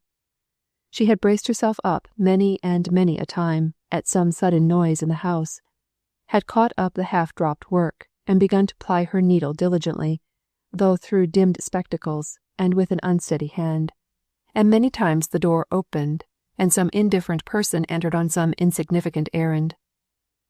Then her rigid face unstiffened from its grey, frost-bound expression, and the features dropped into the relaxed look of despondency so unusual to their sternness. She wrenched herself away from the contemplation of all the dreary changes that would be brought about to herself by her son's marriage. She forced her thoughts into the accustomed household grooves. The newly married couple-to-be would need fresh household stocks of linen, and Mrs. Thornton had clothes-basket upon clothes-basket full of tablecloths and napkins brought in, and began to reckon up the store. There was some confusion between what was hers, and consequently marked G.H.T. for George and Hannah Thornton, and what was her son's, bought with his money, marked with his initials. Some of those marked G.H.T. were Dutch damask of the old kind, exquisitely fine. None were like them now. Mrs. Thornton stood looking at them long. They had been her pride when she was first married. Then she knit her brows, and pinched and compressed her lips tight, and carefully unpicked the G.H. She went so far as to search for the turkey-red marking thread to put in the new initials, but it was all used, and she had no heart to send for any more just yet. So she looked fixedly at vacancy, a series of visions passing before her, in all of which her son was the principal, the sole object. Her son, her pride, her property, Still he did not come. Doubtless he was with Miss Hale. The new love was displacing her already from her place as first in his heart. A terrible pain, a pang of vain jealousy, shot through her. She hardly knew whether it was more physical or mental, but it forced her to sit down. In a moment she was up again as straight as ever, a grim smile upon her face for the first time that day, ready for the door opening and the rejoicing triumphant one who should never know the sore regret his mother felt at his marriage. In all this there was little thought enough of the future daughter-in-law as an individual. She was to be John's wife. To take Mrs. Thornton's place as mistress of the house was only one of the rich consequences which decked out the supreme glory. All household plenty and comfort, all purple and fine linen, honour, love, obedience, troops of friends would all come as naturally as jewels on a king's robe, and be as little thought of for their separate value. To be chosen by John would separate a kitchen wench from the rest of the world. And Miss Hale was not so bad. If she had been a Milton lass, Mrs. Thornton would have positively liked her. She was pungent, and had taste, and spirit, and flavour in her. True, she was sadly prejudiced, and very ignorant, but that was to be expected from her southern breeding. A strange sort of mortified comparison of Fanny with her went on in Mrs. Thornton's mind, and for once she spoke harshly to her daughter, abused her roundly, and then, as if by way of penance, she took up Henry's Commentaries and tried to fix her attention on it, instead of pursuing the employment she took pride and pleasure in, and continuing her inspection of the table linen. His step at last. She heard him even while she thought she was finishing a sentence, while her eye did not pass over it, and her memory could have mechanically repeated it word for word. She heard him come in at the hall door. Her quickened sense could interpret every sound of motion. Now he was at the hat stand, now at the very room door. Why did he pause? Let her know the worst. Yet her head was down over the book. She did not look up. He came close to the table, and stood still there, waiting till she should have finished the paragraph which apparently absorbed her. By an effort she looked up. "Well, John?" He knew what that little speech meant, but he had steeled himself. He longed to reply with a jest. The bitterness of his heart could have uttered one, but his mother deserved better of him. He came round behind her so that she could not see his looks, and, bending back her grey, stony face, he kissed it, murmuring, "No one loves me, no one cares for me, but you, mother." He turned away and stood leaning his head against the mantelpiece, tears forcing themselves into his manly eyes. She stood up. She tottered. For the first time in her life, the strong woman tottered.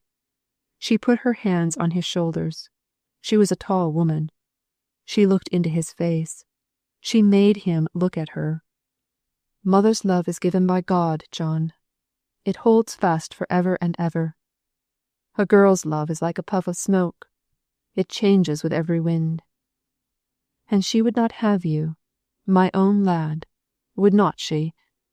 She set her teeth. She showed them like a dog for the whole length of her mouth. He shook his head. "I am not fit for her, mother. I knew I was not." She ground out words between closed teeth. He could not hear what she said, but the look in her eyes interpreted it to be a curse. If not as coarsely worded, it fell as intent as ever was uttered. And yet her heart leapt up light to know he was her own again. "Mother," said he hurriedly, "I cannot hear a word against her. Spare me, spare me. I am very weak in my sore heart. I love her yet. I love her more than ever." "And I hate her," said Mrs. Thornton, in a low, fierce voice. "I tried not to hate her when she stood between you and me, because I said to myself, she will make him happy, and I would give my heart's blood to do that. But now I hate her for your misery's sake. Yes, John, it is no use hiding up your aching heart from me. I am the mother that bore you, and your sorrow is my agony. and if you do not hate her, I do." "Then, mother, you make me love her more. She is unjustly treated by you, and I must make the balance even. But why do we talk of love or hatred? She does not care for me, and that is enough. Too much. Let us never name the subject again. It is the only thing you can do for me in the matter. Let us never name her. With all my heart, I only wish that she, and all belonging to her, were swept back to the place they came from." He stood still, gazing into the fire for a minute or two longer. Her dry, dim eyes filled with unwonted tears as she looked at him, but she seemed just as grim and quiet as usual when he next spoke. "Warrants are out against 3 men for the conspiracy, mother. The riot yesterday helped to knock up the strike." And Margaret's name was no more mentioned between Mrs. Thornton and her son. They fell back into their usual mode of talk, about facts, not opinions, far less feelings. Their voices and tones were calm and cold. A stranger might have gone away and thought that he had never seen such frigid indifference of demeanour between such near relations. Chapter 27. Fruit Piece. For never anything can be amiss when simpleness and duty tender it. Midsummer Night's Dream. Mr. Thornton went straight and clear into all the interests of the following day. There was a slight demand for finished goods, and as it affected his branch of the trade, he took advantage of it and drove hard bargains. He was sharp to the hour at the meeting of his brother magistrates, giving them the best assistance of his strong sense, and his power of seeing consequences at a glance, and so coming to a rapid decision. Older men of long standing in the town, men of far greater wealth, realized and turned into land, while his was all floating capital engaged in his trade, looked to him for prompt, ready wisdom. He was the one deputed to see and arrange with the police, to lead in all the requisite steps, and he cared for their unconscious deference no more than for the soft west wind that scarcely made the smoke from the great tall chimneys swerve in its straight upward course. He was not aware of the silent respect paid to him. If it had been otherwise, he would have felt it as an obstacle in his progress to the object he had in view. As it was, he looked to the speedy accomplishment of that alone. It was his mother's greedy ears that sucked in, from the womankind of these magistrates and wealthy men, how highly Mr. This or Mr. That thought of Mr. Thornton, that if he had not been there, things would have gone on very differently, very badly indeed. He swept off his business right and left that day. It seemed as though his deep mortification of yesterday and the stunned purposeless course of the hours afterwards had cleared away all the mists from his intellect. He felt his power and revelled in it. He could almost defy his heart. If he had known it, he could have sang the song of the miller who lived by the River Dee. "I care for nobody, nobody cares for me." The evidence against Boucher and the other ringleaders of the riot was taken before him. That against the 3 others for conspiracy failed, but he sternly charged the police to be on the watch, for the swift right arm of the law should be in readiness to strike as soon as they could prove a fault. And then he left the hot reeking room in the Borough Court and went out into the fresher but still sultry street. It seemed as though he gave way all at once. He was so languid that he could not control his thoughts. They would wander to her. They would bring back the scene, not of his repulse and rejection the day before, but the looks, the actions of the day before that. He went along the crowded streets mechanically, winding in and out among the people, but never seeing them, almost sick with longing for that one half-hour, that one brief space of time when she clung to him, and her heart beat against his, to come once again. "Why, Mr. Thornton, you're cutting me very coolly, I must say. And how is Mrs. Thornton? Brave weather, this. We doctors don't like it, I can tell you." "I beg your pardon, Dr. Donaldson. I really didn't see you." "My mother's quite well, thank you. It is a fine day, and good for the harvest, I hope. If the wheat is well got in, we shall have a brisk trade next year, whatever you doctors have. Ay, each man for himself. Your bad weather and your bad times are my good ones. When trade is bad, there's more undermining of health and preparation for death going on among you Milton men than you're aware of. Not with me, doctor. I'm made of iron. The news of the worst bad debt I ever had never made my pulse vary. This strike, which affects me more than anyone else in Milton, more than Hamper, never comes near my appetite. You must go elsewhere for a patient, doctor. By the way, you've recommended me a good patient, poor lady. Not to go on talking in this heartless way, I seriously believe that Mrs. Hale, that lady in Crampton, you know, hasn't many weeks to live. I never had any hope of cure, as I think I told you, but I've been seeing her today, and I think very badly of her. Mr. Thornton was silent. The vaunted steadiness of his pulse failed him for an instant. "Can I do anything, doctor?" he said in an altered voice. "You know, you would see, that money is not very plentiful. Are there any comforts or dainties she ought to have?" "No," replied the doctor, shaking his head. "She craves for fruit.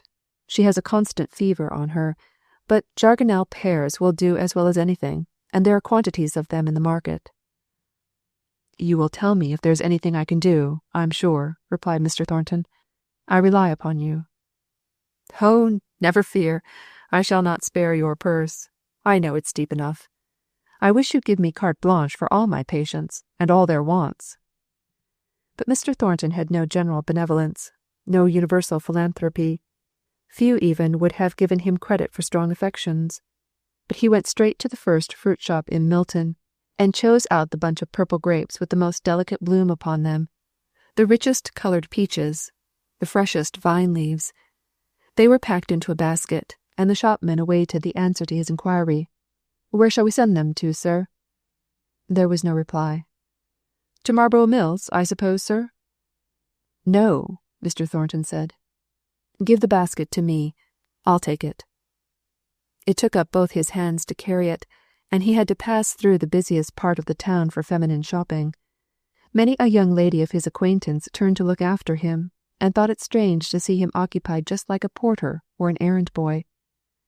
He was thinking, "I will not be daunted from doing as I choose by the thought of her. I like to take this fruit to the poor mother, and it is simply right that I should.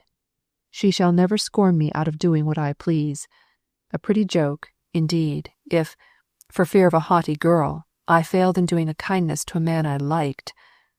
I do it for Mr. Hale. I do it in defiance of her." He went at an unusual pace, and was soon at Crampton. He went upstairs 2 steps at a time, and entered the drawing-room before Dixon could announce him. His face flushed, his eyes shining with kindly earnestness. Mrs. Hale lay on the sofa, heated with fever. Mr. Hale was reading aloud. Margaret was working on a low stool by her mother's side. Her heart fluttered, if his did not, at this interview, but he took no notice of her, hardly of Mr. Hale himself. He went up straight with his basket to Mrs. Hale, and said, in that subdued and gentle tone which is so touching when used by a robust man in full health, speaking to a feeble invalid, "I met Dr. Donaldson, ma'am, and he said fruit would be good for you. I have taken the liberty, the great liberty, of bringing you some that seemed to me fine." Mrs. Hale was excessively surprised, excessively pleased, quite in a tremble of eagerness. Mr. Hale with fewer words expressed a deeper gratitude. "Fetch a plate, Margaret. A basket. Anything." Margaret stood up by the table, half afraid of moving or making any noise to rouse Mr. Thornton into a consciousness of her being in the room. She thought it would be awkward for both to be brought into conscious collision, and fancied that, from her being on a low seat at first, and now standing behind her father, he had overlooked her in his haste. As if he did not feel the consciousness of her presence all over, though his eyes had never rested on her. "I must go," he said. "I cannot stay. If you will forgive this liberty, my rough ways, too abrupt, I fear. But I will be more gentle next time. You will allow me the pleasure of bringing you some fruit again, if I should see any that is tempting. Good afternoon, Mr. Hale. Good-bye, ma'am." He was gone. Not one word, not one look to Margaret. She believed that he had not seen her. She went for a plate in silence, and lifted the fruit out tenderly, with the points of her delicate taper fingers. It was good of him to bring it, and after yesterday, too. "Oh, it is so delicious," said Mrs. Hale in a feeble voice. "How kind of him to think of me. Margaret, love, only taste these grapes. Was it not good of him?" "Yes," said Margaret quietly. "Margaret," said Mrs. Hale, rather querulously, "you won't like anything Mr. Thornton does. I never saw anybody so prejudiced."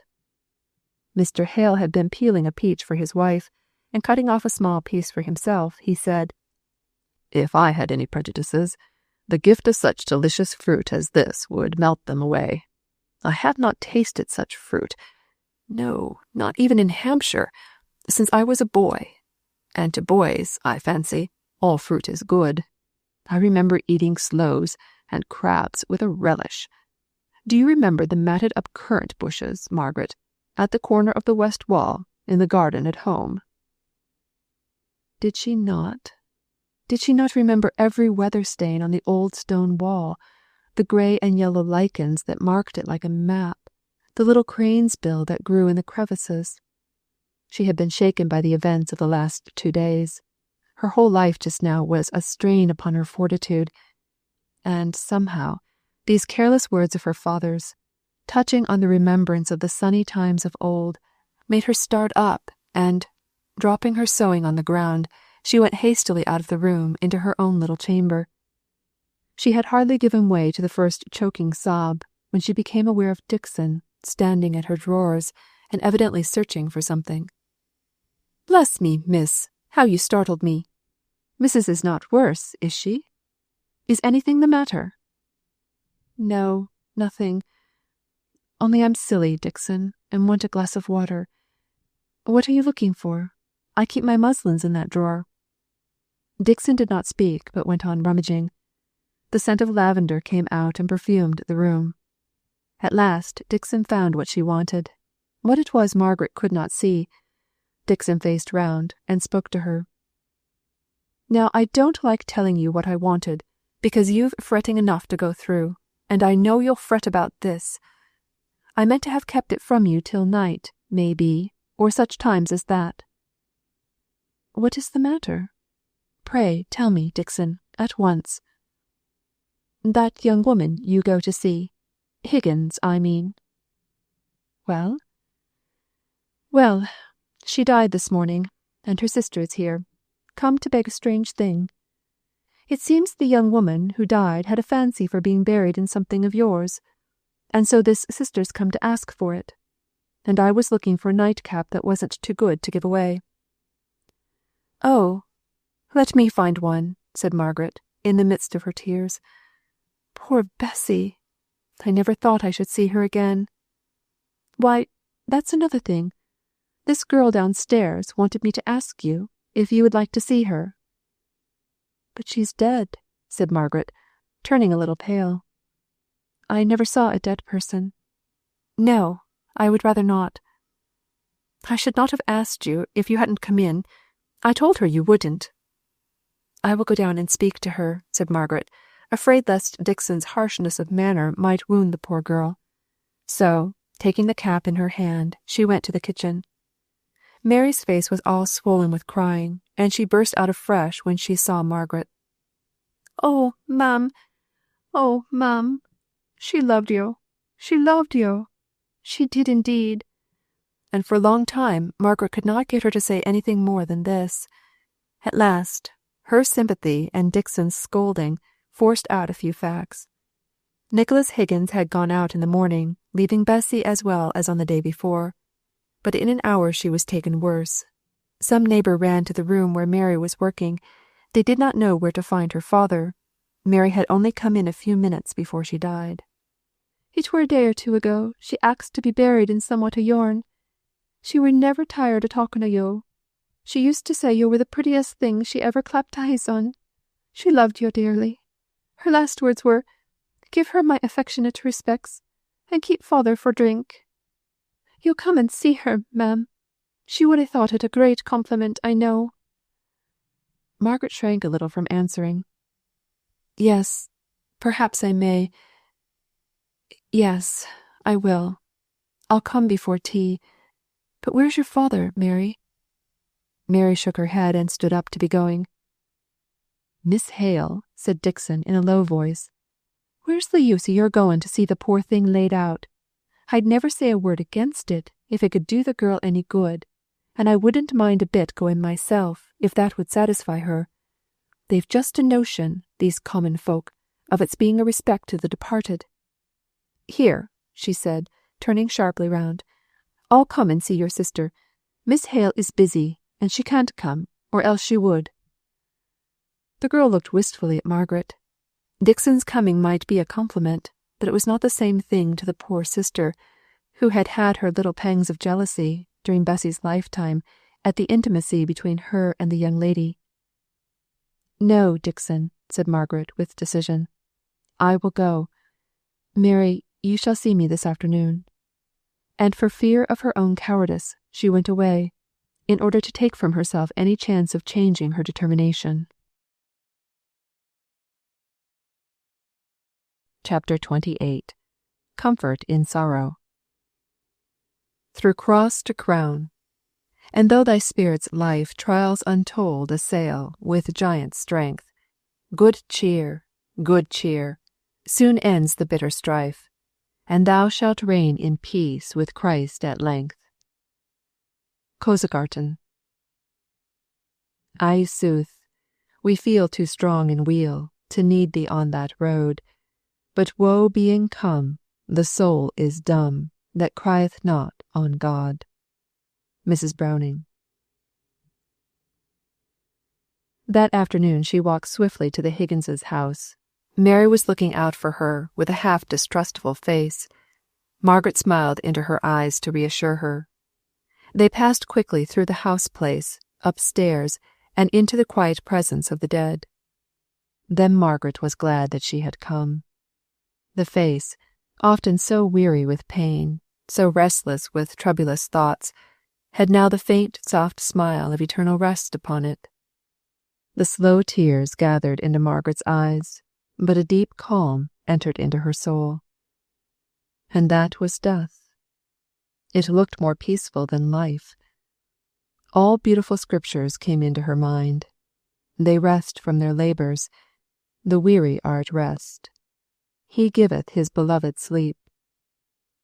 Slowly Margaret turned away from the bed. Mary was humbly sobbing in the background. They went downstairs without a word. Resting his hand upon the house table, Nicholas Higgins stood in the midst of the floor.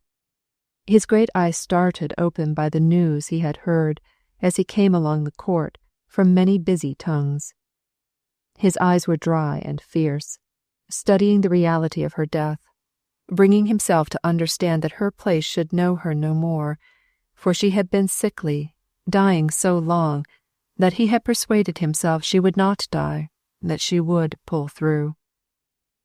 Margaret felt as if she had no business to be there, familiarly acquainting herself with the surroundings of death which he, the father, had only just learnt. There had been a pause of an instant on the steep crooked stair when she first saw him, but now she tried to steal past his abstracted gaze and to leave him in the solemn circle of his household misery. Mary sat down on the first chair she came to, and throwing her apron over her head, began to cry. The noise appeared to rouse him. He took sudden hold of Margaret's arm, and held her till he could gather words to speak.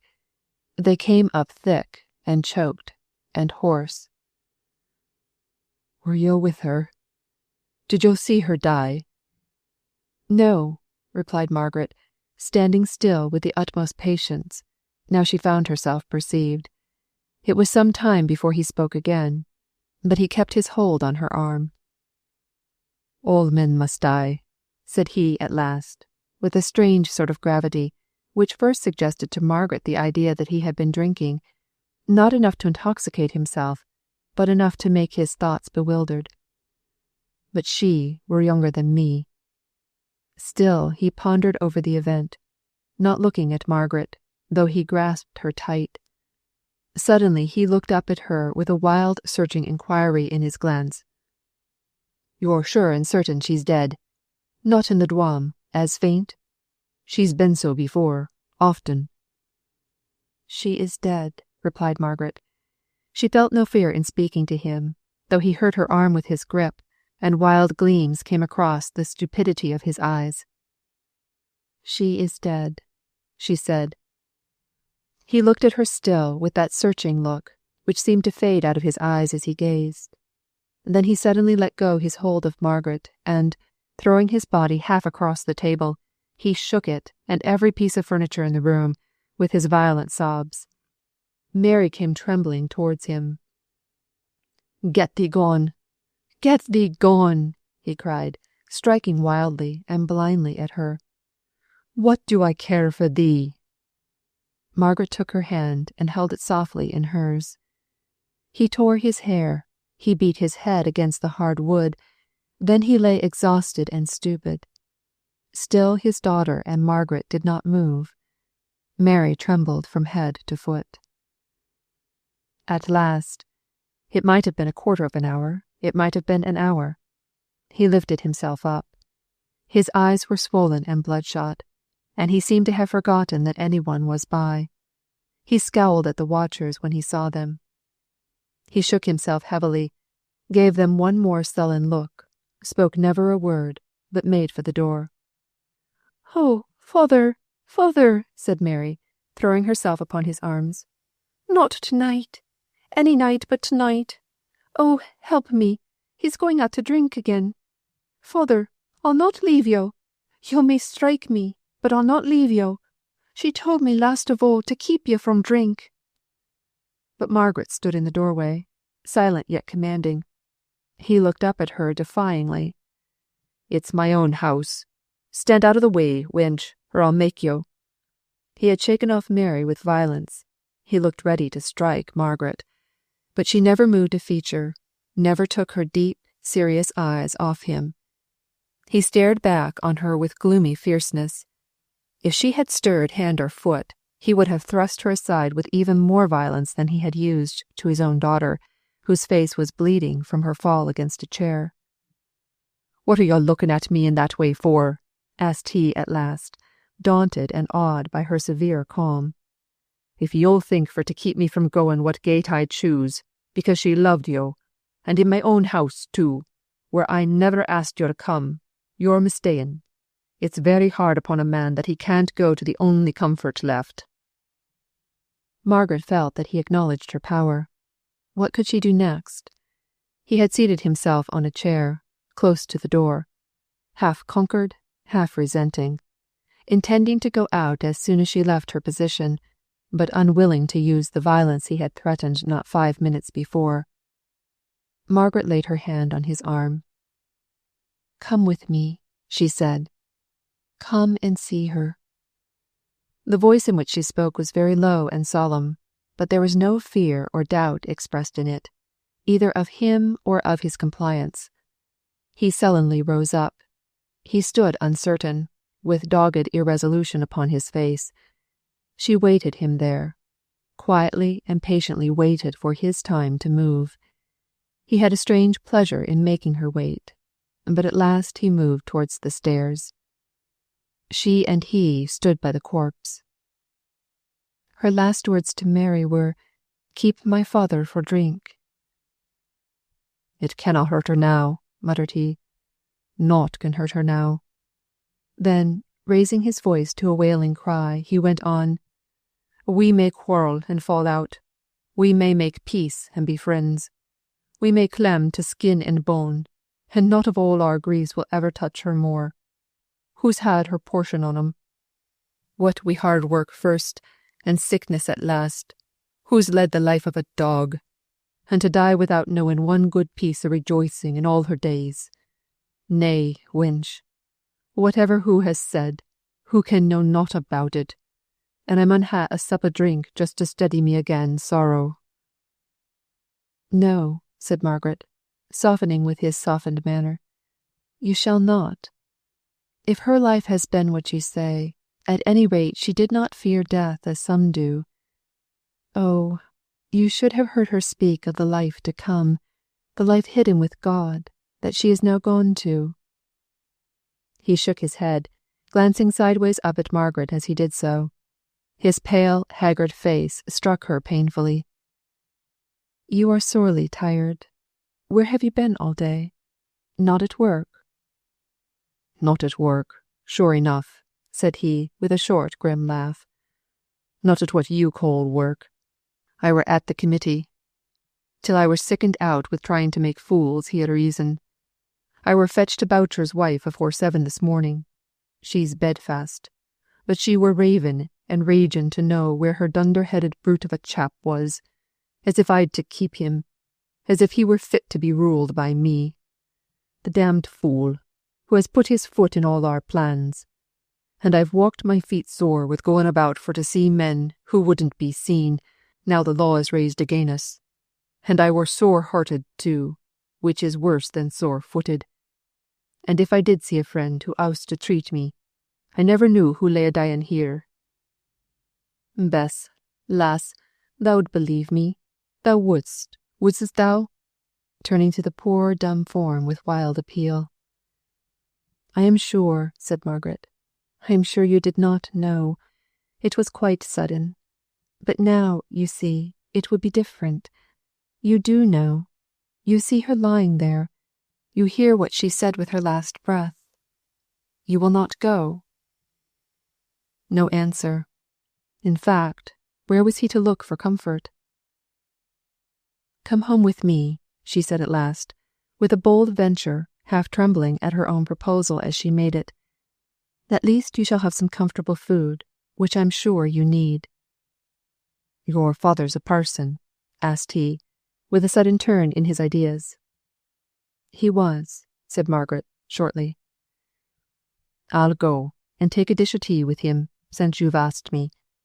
I've many a thing I often wish to say to a parson, and I'm not particular as to whether he's preaching now or not." Margaret was perplexed.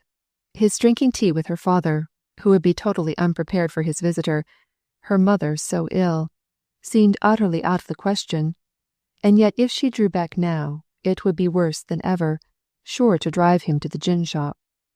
She thought that if she could only get him to their own house, it was so great a step gained that she would trust to the chapter of accidents for the next. "Good-bye, old wench. We've parted company at last, we have. But thou'st been a blessing to thy father, ever sin thou wert born.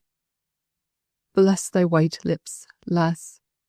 They've a smile on 'em now, and I'm glad to see it once again, though I'm lone and forlorn for evermore." He stooped down and fondly kissed his daughter, covered up her face, and turned to follow Margaret. She had hastily gone downstairs to tell Mary of the arrangement, to say it was the only way she could think to keep him from the gin palace, to urge Mary to come too, for her heart smote her at the idea of leaving the poor affectionate girl alone. But Mary had friends among the neighbours, she said, who would come in and sit a bit with her. It was all right. But father... He was there by them, as she would have spoken more. He had shaken off his emotion, as if he was ashamed of having ever given way to it, and had even overleaped himself so much that he assumed a sort of bitter mirth, like the crackling of thorns under a pot. "I'm going to take my tea with her father, I am." But he slouched his cap low over his brow as he went out into the street, and looked neither to the right nor to the left, while he tramped along by Margaret's side. He feared being upset by the words, still more the looks, of sympathizing neighbours. So he and Margaret walked in silence. As he got near the street in which he knew she lived, he looked down at his clothes, his hands and shoes. "I should mayhappen hae cleaned myself first." It certainly would have been desirable, but Margaret assured him that he should be allowed to go into the yard, and have soap and towel provided. She could not let him slip out of her hands just then. While he followed the house servant along the passage and through the kitchen, stepping cautiously on every dark mark in the pattern of the oilcloth in order to conceal his dirty footprints, Margaret ran upstairs. She met Dixon on the landing. "How is Mamma? Where's Papa?" Miss was tired and gone into her own room. She had wanted to go to bed, but Dixon had persuaded her to lie down on the sofa and have her tea brought to her there. It would be better than getting restless by being too long in bed. So far, so good. But where was Mr. Hale? In the drawing room. Margaret went in half breathless with the hurried story she had to tell. Of course, she told it incompletely, and her father was rather taken aback by the idea of the drunken weaver awaiting him in his quiet study, with whom he was expected to drink tea, and on whose behalf Margaret was anxiously pleading. The meek, kind-hearted Mr. Hale would have readily tried to console him in his grief, but, unluckily, the point Margaret dwelt on most forcibly was the fact of his having been drinking, and her having brought him home with her as a last expedient to keep him from the gin-shop. One little event had come out of another so naturally that Margaret was hardly conscious of what she had done, till she saw the slight look of repugnance on her father's face. "Oh, Papa, he really is a man you will not dislike, if you won't be shocked to begin with." "But, Margaret, to bring a drunken man home, and your mother so ill." Margaret's countenance fell. "I am sorry, Papa. He is very quiet. He is not tipsy at all. He was only rather strange at first, but that might be the shock of poor Bessie's death." Margaret's eyes filled with tears. Mr. Hale took hold of her sweet, pleading face in both his hands and kissed her forehead. "It's all right, dear. I'll go and make him as comfortable as I can. And do you attend to your mother. Only, if you can come in and make a third in the study, I shall be glad." "Oh, yes, thank you." But as Mr. Hale was leaving the room, she ran after him.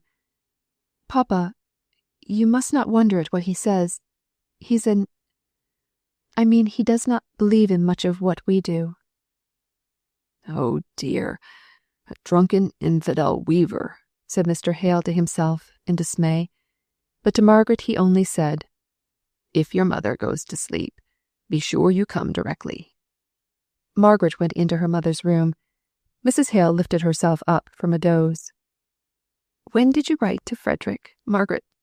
Yesterday, or the day before?" "Yesterday, Mamma." "Yesterday. And the letter went?" "Yes, I took it myself."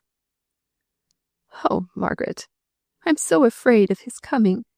If he should be recognized, if he should be taken, if he should be executed, after all these years that he has kept away and lived in safety.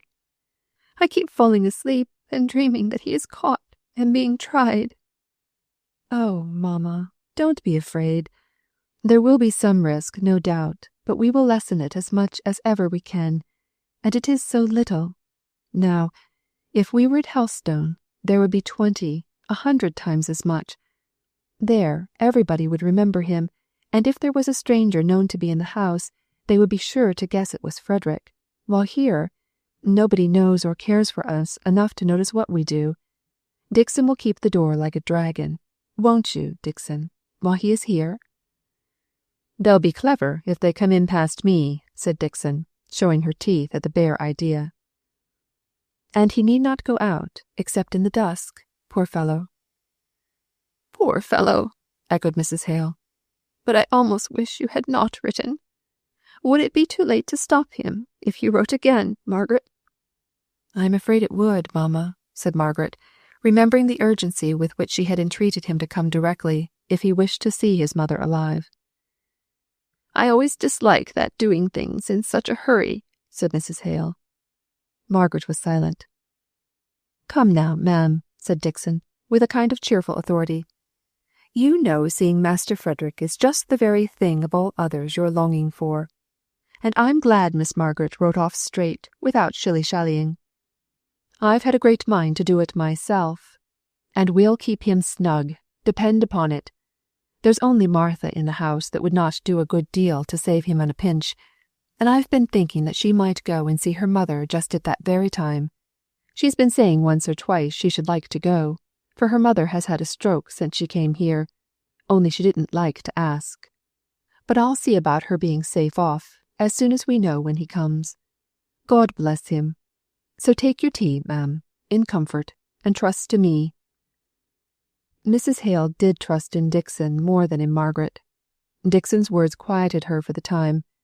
Margaret poured out the tea in silence, trying to think of something agreeable to say, but her thoughts made answer something like Daniel O'Rourke when the man in the moon asked him to get off his reaping hook. "The more you ax us, the more we won't stir." The more she tried to think of something, anything besides the danger to which Frederick would be exposed, the more closely her imagination clung to the unfortunate idea presented to her. Her mother prattled with Dixon, and seemed to have utterly forgotten the possibility of Frederick being tried and executed, utterly forgotten that at her wish, if by Margaret's deed, he was summoned into this danger. Her mother was one of those who throw out terrible possibilities, miserable probabilities, unfortunate chances of all kinds, as a rocket throws out sparks. But if the sparks light on some combustible matter, they smoulder first, and burst out into a frightful flame at last. Margaret was glad when, her filial duties gently and carefully performed, she could go down into the study. She wondered how her father and Higgins had got on.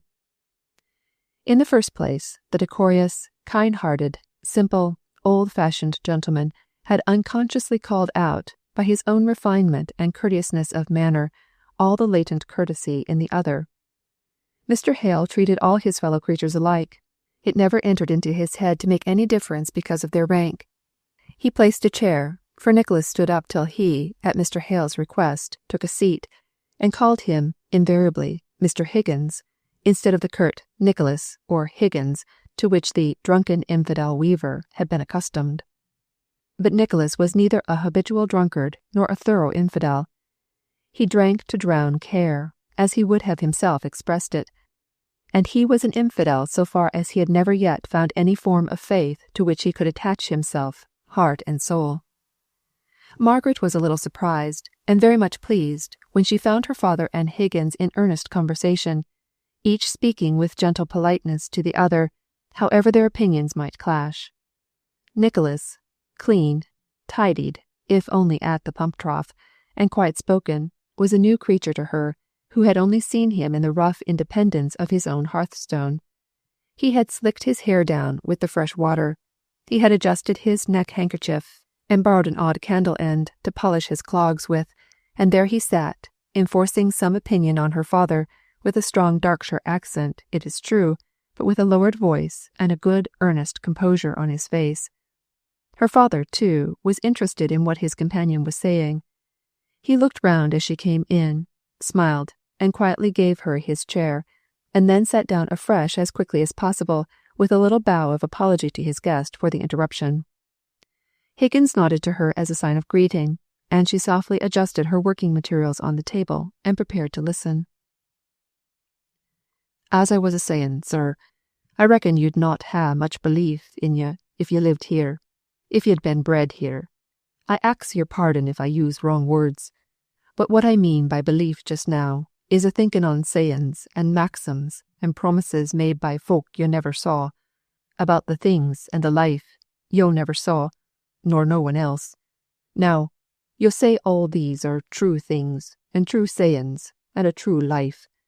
I just say, where's the proof? There's many and many a wiser one, and scores better learned than I am around me. Folk who've had time to think on these things, while my time has had to be given up to getting my bread. Well, I sees these people. Their lives is pretty much open to me. They're real folk. They don't believe i' the Bible. Not they. They may say they do, for form's sake.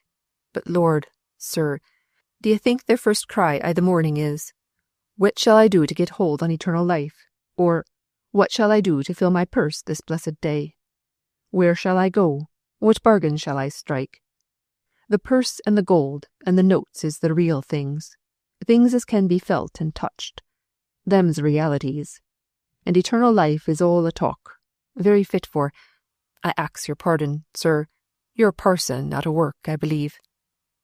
Well, I'll never speak disrespectful of a man in the same fix as I'm in mysel.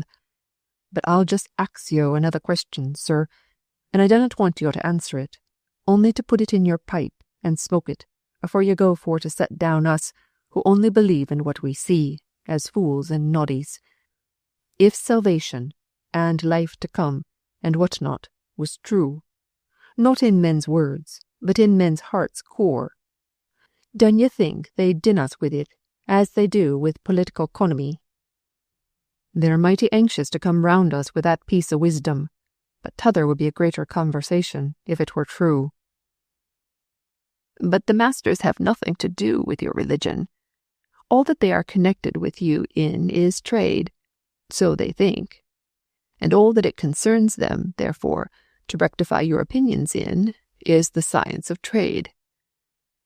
I'm glad, sir, said Higgins, with a curious wink of his eye, that you're put in, so they think. Had I thought you a hypocrite, I'm afeard, if you hadn't, for all you're a parson, or rather, because you're a parson. You see, if you'd spoken of religion as a thing that, if it was true, it didn't concern all men to press on all men's attention, above everything else in this vassal earth, I should have thought you a knave for to be a parson, and I'd rather think you a fool than a knave. No offence, I hope, sir. None at all. You consider me mistaken, and I consider you far more fatally mistaken. I don't expect to convince you in a day, not in one conversation, but let us know each other, and speak freely to each other about these things, and the truth will prevail. I should not believe in God if I did not believe that. Mr. Higgins, I trust, whatever else you have given up, you believe. Mr. Hale's voice dropped low in reverence. You believe in him. Nicholas Higgins suddenly stood straight, stiff up. Margaret started to her feet, for she thought, by the working of his face, he was going into convulsions. Mr. Hale looked at her dismayed. At last Higgins found words. Man, I could fell you to the ground for tempting me. What in business ha' yo to try me with your doubts? Think of her lying there, after the life who's led, and think then how you'd deny me the one sole comfort left, that there is a God, and that he set her life. I do not believe she'll ever live again, said he, sitting down and drearily going on, as if to the unsympathizing fire. I do not believe in any other life than this, in which she dreed such trouble, and had such never-ending care, and I cannot bear to think it were all a set of chances that might be altered with a breath o' wind. There's many a times when I've thought I dinna believe in God, but I've never put it fair out before me in words, as many men do. I may ha' laughed at those who did, to brave it out like, but I have looked round at after, to see if he heard me, if so there was a he. But today, when I'm left desolate, I wunnot listen to yo with your questions and your doubts. There's but one thing steady and quiet I all this reeling world, and reason or no reason, I'll cling to that. It's a very well for happy folk. Margaret touched his arm very softly. She had not spoken before, nor had he heard her rise. Nicholas, we do not want to reason. You misunderstand my father. We do not reason. We believe, and so do you. It is the one sole comfort in such times. He turned round and caught her hand. Aye, it is. It is, brushing away the tears with the back of his hand. But you'll know, she's lying dead at home, and I'm really dazed with sorrow, and at times I hardly know what I'm saying. It's as if speeches folks hae made, clever and smart things as I've thought at the time, come up now my heart's weally broken. The strike's failed as well. Dun you know that, miss? I were coming wone to ask her, like a beggar as I am, for a bit of comfort I that trouble, and I were knocked down by one who telled me she were dead, just dead. That were all, but that were enough for me. Mr. Hale blew his nose, and got up to snuff the candles in order to conceal his emotion. "He's not an infidel, Margaret. How could you say so?" muttered he reproachfully. "I've a good mind to read him the 14th chapter of Job." Not yet, Papa, I think. Perhaps not at all. Let us ask him about the strike, and give him all the sympathy he needs, and hoped to have from poor Bessy. So they questioned and listened. The workmen's calculations were based, like too many of the masters', on false premises. They reckoned on their fellow men as if they possessed the incalculable powers of machines, no more, no less. No allowance for human passions getting the better of reason, as in the case of Boucher and the rioters, and believing that the representations of their injuries would have the same effect on strangers far away as the injuries, fancied or real, had upon themselves. They were consequently surprised and indignant at the poor Irish who had allowed themselves to be imported and brought over to take their places. This indignation was tempered, in some degree, by contempt for them Irishers, and by pleasure at the idea of the bungling way in which they would set to work, and perplex their new masters with their ignorance and stupidity, strange exaggerated stories of which were already spreading through the town. But the most cruel cut of all was that of the Milton workmen, who had defied and disobeyed the commands of the Union to keep the peace, whatever came, who had originated discord in the camp, and spread the panic of the law being arrayed against them. "And so the strike is at an end," said Margaret. "Aye, miss. It's save as save can. The factory doors will need opened wide tomorrow to let in all who'll be axing for work, if it's only just to show they'd naught to do wi' a measure, which if we'd been made of the right stuff, would have brought wages up to a point they'd not been at this 10 year. "You'll get work, shan't you?" asked Margaret. "You're a famous workman, are not you?" "Hamper'll let me work at his mill when he cuts off his right hand, not before and not after," said Nicholas, quietly. Margaret was silenced and sad. "About the wages," said Mr. Hale. "You'll not be offended, but I think you make some sad mistakes. I should like to read you some remarks in a book I have." He got up and went to his bookshelves. "You needn't trouble yourselves, sir," said Nicholas. "Their book stuff goes in at one ear and out at t'other. I can make nought on't. Afore Hamper and me had this split, the overlooker telled him I were stirring up the men to ask for higher wages, and Hamper met me one day in the yard. He'd a thin book i' his hand, and he says, 'Higgins, I'm told you're one of those damned fools that think you can get higher wages for asking for 'em. Aye, and keep 'em up too, when you forced 'em up. Now, I'll give you a chance to try if you've any sense in you. Here's a book written by a friend of mine, and if you'll read it, you'll see how wages find their own level, without either masters or men having aught to do with them, except the men cut their own throats with striking, like the confounded noodles they are. Well, now, sir, I put it to you, being a parson, and having been in the preaching line, and having had to try to bring folk o'er to what you thought was a right way of thinking, did you begin by calling 'em fools and such like? Or didn't you rather give 'em some kind word at first, to make 'em ready for to listen and be convinced, if they could? And in your preaching, did you stop every now and then and say, half to them and half to yoursel, but you're such a pack of fools that I've a strong notion it's no use my trying to put sense into you? I were not i' the best state, I'll own, for taking in what Hamper's friend had to say. I were so vexed at the way it were put to me. But I thought, come, I'll see what those chaps has got to say, and try if it's them or me as is the noodle.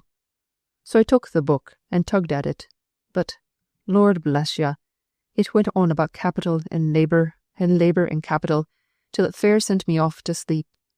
I ne'er could rightly fix in my mind which was which, and it spoke on 'em as if they were vartues or vices, and what I wanted for to know were the rights of men, whether they were rich or poor, so be they only were men." "But for all that," said Mr. Hale, "and granting to the full the offensiveness, the folly, the unchristianness of Mr. Hamper's way of speaking to you in recommending his friend's book, yet if it told you what he said it did, that wages find their own level, and that the most successful strike can only force them up for a moment, to sink in far greater proportion afterwards, in consequence of that very strike, the book would have told you the truth. Well, sir, said Higgins, rather doggedly, it might, or it might not. There's two opinions go to settle in that point. But suppose it was truth double strong, it were no truth to me if I couldna take it in. I dare say there's truth in yon Latin book on your shelves, but it's gibberish and not truth to me, unless I know the meaning of the words. If yo, sir, or any other knowledgeable, patient man came to me and says he'll larn me what the words mean, and not blow me up if I'm a bit stupid, or forget how one thing hangs on another, why, in time I may get to see the truth of it, or I may not. I'll not be bound to say I shall end up thinking the same way as any man. And I'm not one who think truth can be shaped out of words. All neat and clean, as the men at the foundry cut out sheet iron. Same bones won't go down wi' everyone. It'll stick here, i' this man's throat, and there, in t'other's. Let alone that, when down, it may be too strong for this one, too weak for that. Folk who sets up to doctor the world wi' their truth mun suit different for different minds, and be a bit tender in the way of giving it too, or the poor sick fools may spit it out i' the faces. Now Hamper first gives me a box on my ear, then he throws his big baloose at me, and says he reckons it'll do me good. I'm such a fool. But there it is. I wish some of the kindest and wisest of the masters would meet some of you men, and have a good talk on these things. It would, surely, be the best way of getting over your difficulties, which, I do believe, arise from your ignorance. Excuse me, Mr. Higgins, on subjects which it is for the mutual interest of both masters and men should be well understood by both. I wonder, half to his daughter, if Mr. Thornton might not be induced to do such a thing. Remember, Papa, said she, in a very low voice, what he said one day, about governments, you know. She was unwilling to make any clearer allusion to the conversation they had had on the mode of governing work-people, by giving men intelligence enough to rule themselves, or by a wise despotism on the part of the master, for she saw that Higgins had caught Mr. Thornton's name, if not the whole part of the speech. Indeed, he began to speak of him. Thornton, he's the chap as wrote off at once for those Irishers, and led to the riots that ruined the strike. Even Hamper, wi' all his bullying, would have waited a while, but it's a word and a blow wi' Thornton. And now, when the Union would have thanked him for following up the chase after Boucher, and then chaps as went right against our commands, it's Thornton who steps forward and coolly says, as the strike's at an end, he, as party injured, doesn't want to press the charge against the rioters. I thought he'd had more pluck. I thought he'd have carried his point, and had his revenge in an open way, but says he, one in court telled me his very words, they are well known, they will find the natural punishment of their conduct in the difficulty they will meet we get in employment. That will be severe enough. I only wish they'd cotched Boucher, and had him up before Hamper. I see the old tiger setting on him. Would he ha' let him off? Not he. Mr. Thornton was right, said Margaret. You are angry against Boucher, Nicholas, or else you would be the first to see that where the natural punishment would be severe enough for the offence, any farther punishment would be something like revenge. My daughter is no great friend of Mr. Thornton's, said Mr. Hale, smiling at Margaret, while she, as red as any carnation, began to work with double diligence. But I believe what she says is the truth. I like him for it.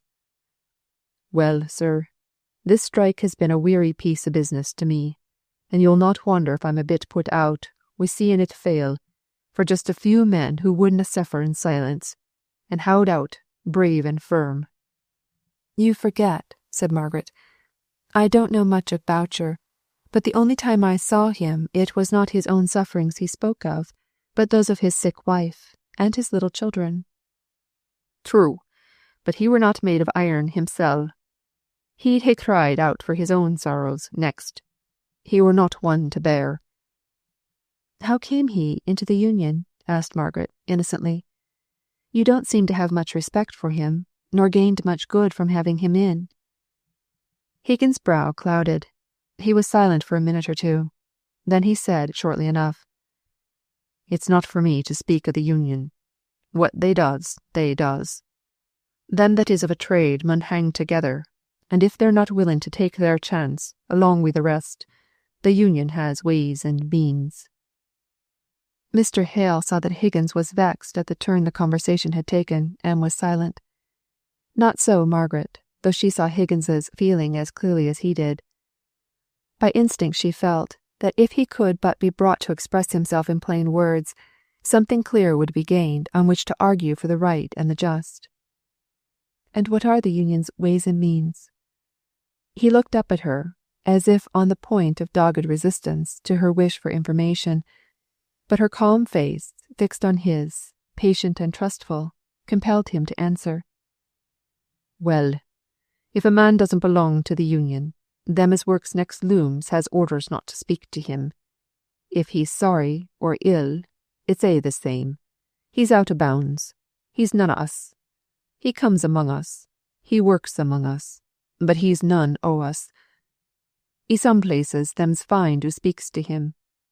Yo try that, miss. Try living a year or two among them as looks away if you look at 'em. Try working within 2 yards of crowds of men who, have a grinding grudge at you in their hearts, to whom, if you say you're glad, not an eye brightens, nor a lip moves, to whom, if your heart's heavy, you can never say naught, because they'll ne'er take notice on your sighs or sad looks, and a man's no man who'll groan out loud 'bout folk asking him what's the matter. Just yo try that, miss.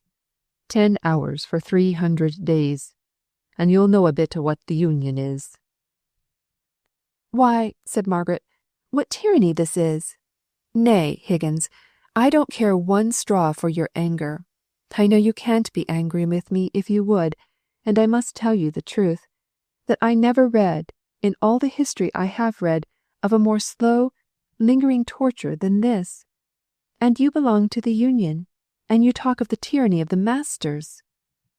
Nay, said Higgins, yo may say what you like. The dead stand between yo and every angry word o' mine. Do you think I forget who's lying there, and how who loved you? And it's the masters as made us sin, if the Union is a sin. Not this generation, maybe, but their fathers. Their fathers ground our fathers to the very dust, ground us to powder. Parson, I reckon I've heard my mother read out a text. The fathers have eaten sour grapes, and the children's teeth are set on edge. It's so with them. In those days of sore oppression, the Unions began. It were a necessity. It's a necessity now, according to me. It's a withstanding of injustice, past, present, or to come. It may be like war. Along wi' it come crimes. But I think it were a greater crime to let it alone. Our only chance is binding men together in one common interest, and if some are cowards and some are fools, they mun come along and join the great march, whose only strength is in numbers. Oh, said Mr. Hale, sighing, your Union in itself would be beautiful, glorious. It would be Christianity itself, if it were but for an end which affected the good of all, instead of that of merely one class as opposed to another. I reckon it's time for me to be going, sir, said Higgins, as the clock struck 10. Home, said Margaret, very softly. He understood her and took her offered hand. Home, miss.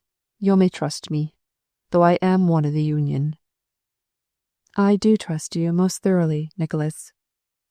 Stay, said Mr. Hale, hurrying to the bookshelves. Mr. Higgins, I'm sure you'll join us in family prayer. Higgins looked at Margaret doubtfully. Her grave, sweet eyes met his. There was no compulsion, only deep interest in them. He did not speak, but he kept his place. Margaret the churchwoman, her father the dissenter, Higgins the infidel, knelt down together. It did them no harm. Chapter 29. A Ray of Sunshine. Some wishes crossed my mind and dimly cheered it, and one or two poor melancholy pleasures, each in the pale unwarming light of hope, slivering its flimsy wing, flew silent by. Moss in the moonbeam. Coleridge. The next morning brought Margaret a letter from Edith. It was affectionate and inconsequent like the writer, but the affection was charming to Margaret's own affectionate nature, and she had grown up with the inconsequence, so she did not perceive it. It was as follows. Oh, Margaret, it is worth a journey from England to see my boy.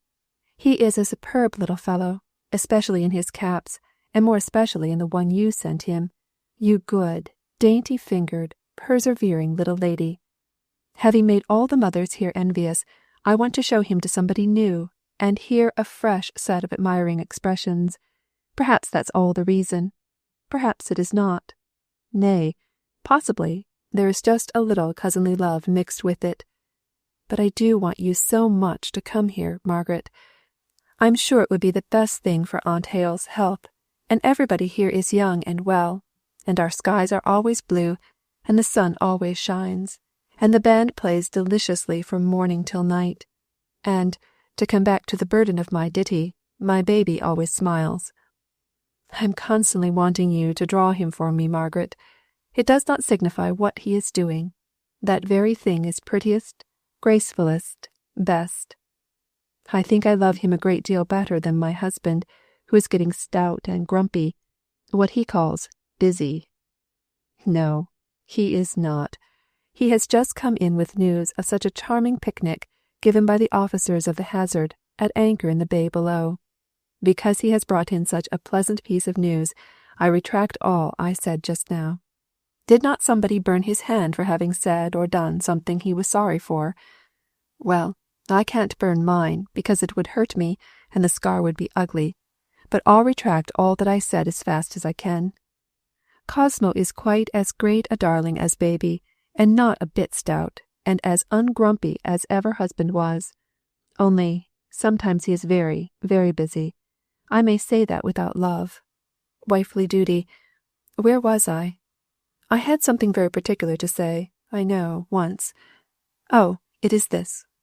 Dearest Margaret, you must come and see me. It would do Aunt Hale good, as I said before. Get the doctor to order it for her. Tell him that it's the smoke of Milton that does her harm. I have no doubt about that, really. 3 months, you must not come for less, of this delicious climate, all sunshine, and grapes as common as blackberries, would quite cure her. I don't ask my uncle. Here the letter became more constrained and better written. Mr. Hale was in the corner, like a naughty child, for having given up his living. Because, I dare say, he disapproves of war, and soldiers, and bands of music. At least, I know that many dissenters are members of the Peace Society, and I am afraid he would not like to come. But, if he would, pray say that Cosmo and I will do our best to make him happy, and I'll hide up Cosmo's red coat and sword, and make the band play all sorts of grave, solemn things. Or, if they do play pomp and vanities, it shall be in double slow time. Dear Margaret, if he would like to accompany you and Aunt Hale, we will try and make it pleasant, though I am rather afraid of anyone who has done something for conscience' sake. You never did, I hope. Tell Aunt Hale not to bring many warm clothes, though I am afraid it will be late in the year before you can come. But you have no idea of the heat here. I tried to wear my great beauty Indian shawl at a picnic. I kept myself up with proverbs as long as I could. Pride must abide, and such wholesome pieces of pith. But it was of no use. I was like Mamma's little dog, tiny, with an elephant's trappings on, smothered, hidden, killed with my finery, so I made it a capital carpet for us all to sit down upon. Here's this boy of mine, Margaret. If you don't pack up your things as soon as you get this letter, and come straight off to see him, I shall think you're descended from King Herod. Margaret did long for a day of Edith's life, her freedom from care, her cheerful home, her sunny skies. If a wish could have transported her, she would have gone off, just for one day. She yearned for the strength which such a change would give, even for a few hours to be in the midst of that bright life, and to feel young again. Not yet 20, and she had had to bear up against such hard pressure that she felt quite old. That was her first feeling after reading Edith's letter. Then she read it again, and, forgetting herself, was amused at its likeness to Edith's self, and was laughing merrily over it when Mrs. Hale came into the drawing-room, leaning on Dixon's arm. Margaret flew to adjust the pillows. Her mother seemed more than usually feeble. "What were you laughing at, Margaret?" asked she, as soon as she had recovered from the exertion of settling herself on the sofa. "A letter I've had this morning from Edith. Shall I read it to you, Mamma?" She read it aloud, and for a time it seemed to interest her mother, who kept wondering what name Edith had given to her boy, and suggesting all probable names and all possible reasons why each and all of these names should be given. Into the very midst of these wonders Mr. Thornton came, bringing another offering of fruit for Mrs. Hale. He could not, say rather he would not, deny himself the chance of the pleasure of seeing Margaret. He had no end in this but the present gratification. It was the sturdy wilfulness of a man usually most reasonable and self-controlled. He entered the room, taking in at a glance the fact of Margaret's presence, but after the first cold distant bow, he never seemed to let his eyes fall on her again. He only stayed to present his peaches, to speak some gentle kindly words, and then his cold offended eyes met Margaret's with a grave farewell as he left the room. She sat down silent and pale. "Do you know, Margaret, I really begin quite to like Mr. Thornton." No answer at first. Then Margaret forced out an icy, "Do you?" "Yes, I think he is really getting quite polished in his manners." Margaret's voice was more in order now. She replied, "He is very kind and attentive. There's no doubt of that." "I wonder Mrs. Thornton never calls. She must know I am ill because of the waterbed." "I dare say she hears how you are from her son." "Still, I should like to see her. You have so few friends here, Margaret." Margaret felt what was in her mother's thoughts, a tender craving to bespeak the kindness of some woman towards the daughter that might be so soon left motherless. But she could not speak. "Do you think," said Mrs. Hale, after a pause, "that you could go and ask Mrs. Thornton to come and see me? Only once. I don't want to be troublesome." "I will do anything, if you wish it, Mamma. But when Frederick comes." "Ah, to be sure. We must keep our doors shut. We must let no one in. I hardly know whether I dare wish him to come or not. Sometimes I think I would rather not. Sometimes I have such frightful dreams about him." "Oh, Mamma, we'll take good care. I will put my arm in the bolt sooner than he should come to the slightest harm. Trust the care of him to me, Mamma. I will watch over him like a lioness over her young." "When can we hear from him?" "Not for a week yet, certainly. Perhaps more." "We must send Martha away in good time. It would never do to have her here when he comes, and then send her off in a hurry." "Dixon is sure to remind us of that. I was thinking that, if we wanted any help in the house while he is here, we could perhaps get Mary Higgins. She is very slack of work, and is a good girl, and would take pains to do her best, I am sure, and would sleep at home, and need never come upstairs so as to know who was in the house." "As you please, as Dixon pleases. But, Margaret, don't get to use these horrid Milton words. Slack of work. It is a provincialism. What would your Aunt Shaw say if she hears you use it on her return?" "Oh, Mamma, don't try and make a bugbear of Aunt Shaw," said Margaret, laughing. "Edith picked up all sorts of military slang from Captain Lennox, and Aunt Shaw never took any notice of it." "But yours is factory slang." "And if I live in a factory town, I must speak factory language when I want it. Why, Mamma, I could astonish you with a great many words you have never heard in your life. I don't believe you know what a knobstick is." "Not I, child. I only know it has some very vulgar sound, and I don't want to hear you using it." "Very well, dearest mamma, I won't, only I shall have to use a whole explanatory sentence instead." "I don't like this Milton," said Mrs. Hale. "Edith is right enough in saying it's the smoke that has made me so ill." Margaret stood up as her mother said this. Her father had just entered the room, and she was most anxious that the faint impression she had seen on his mind that the Milton air had injured her mother's health should not be deepened. She did not receive any confirmation.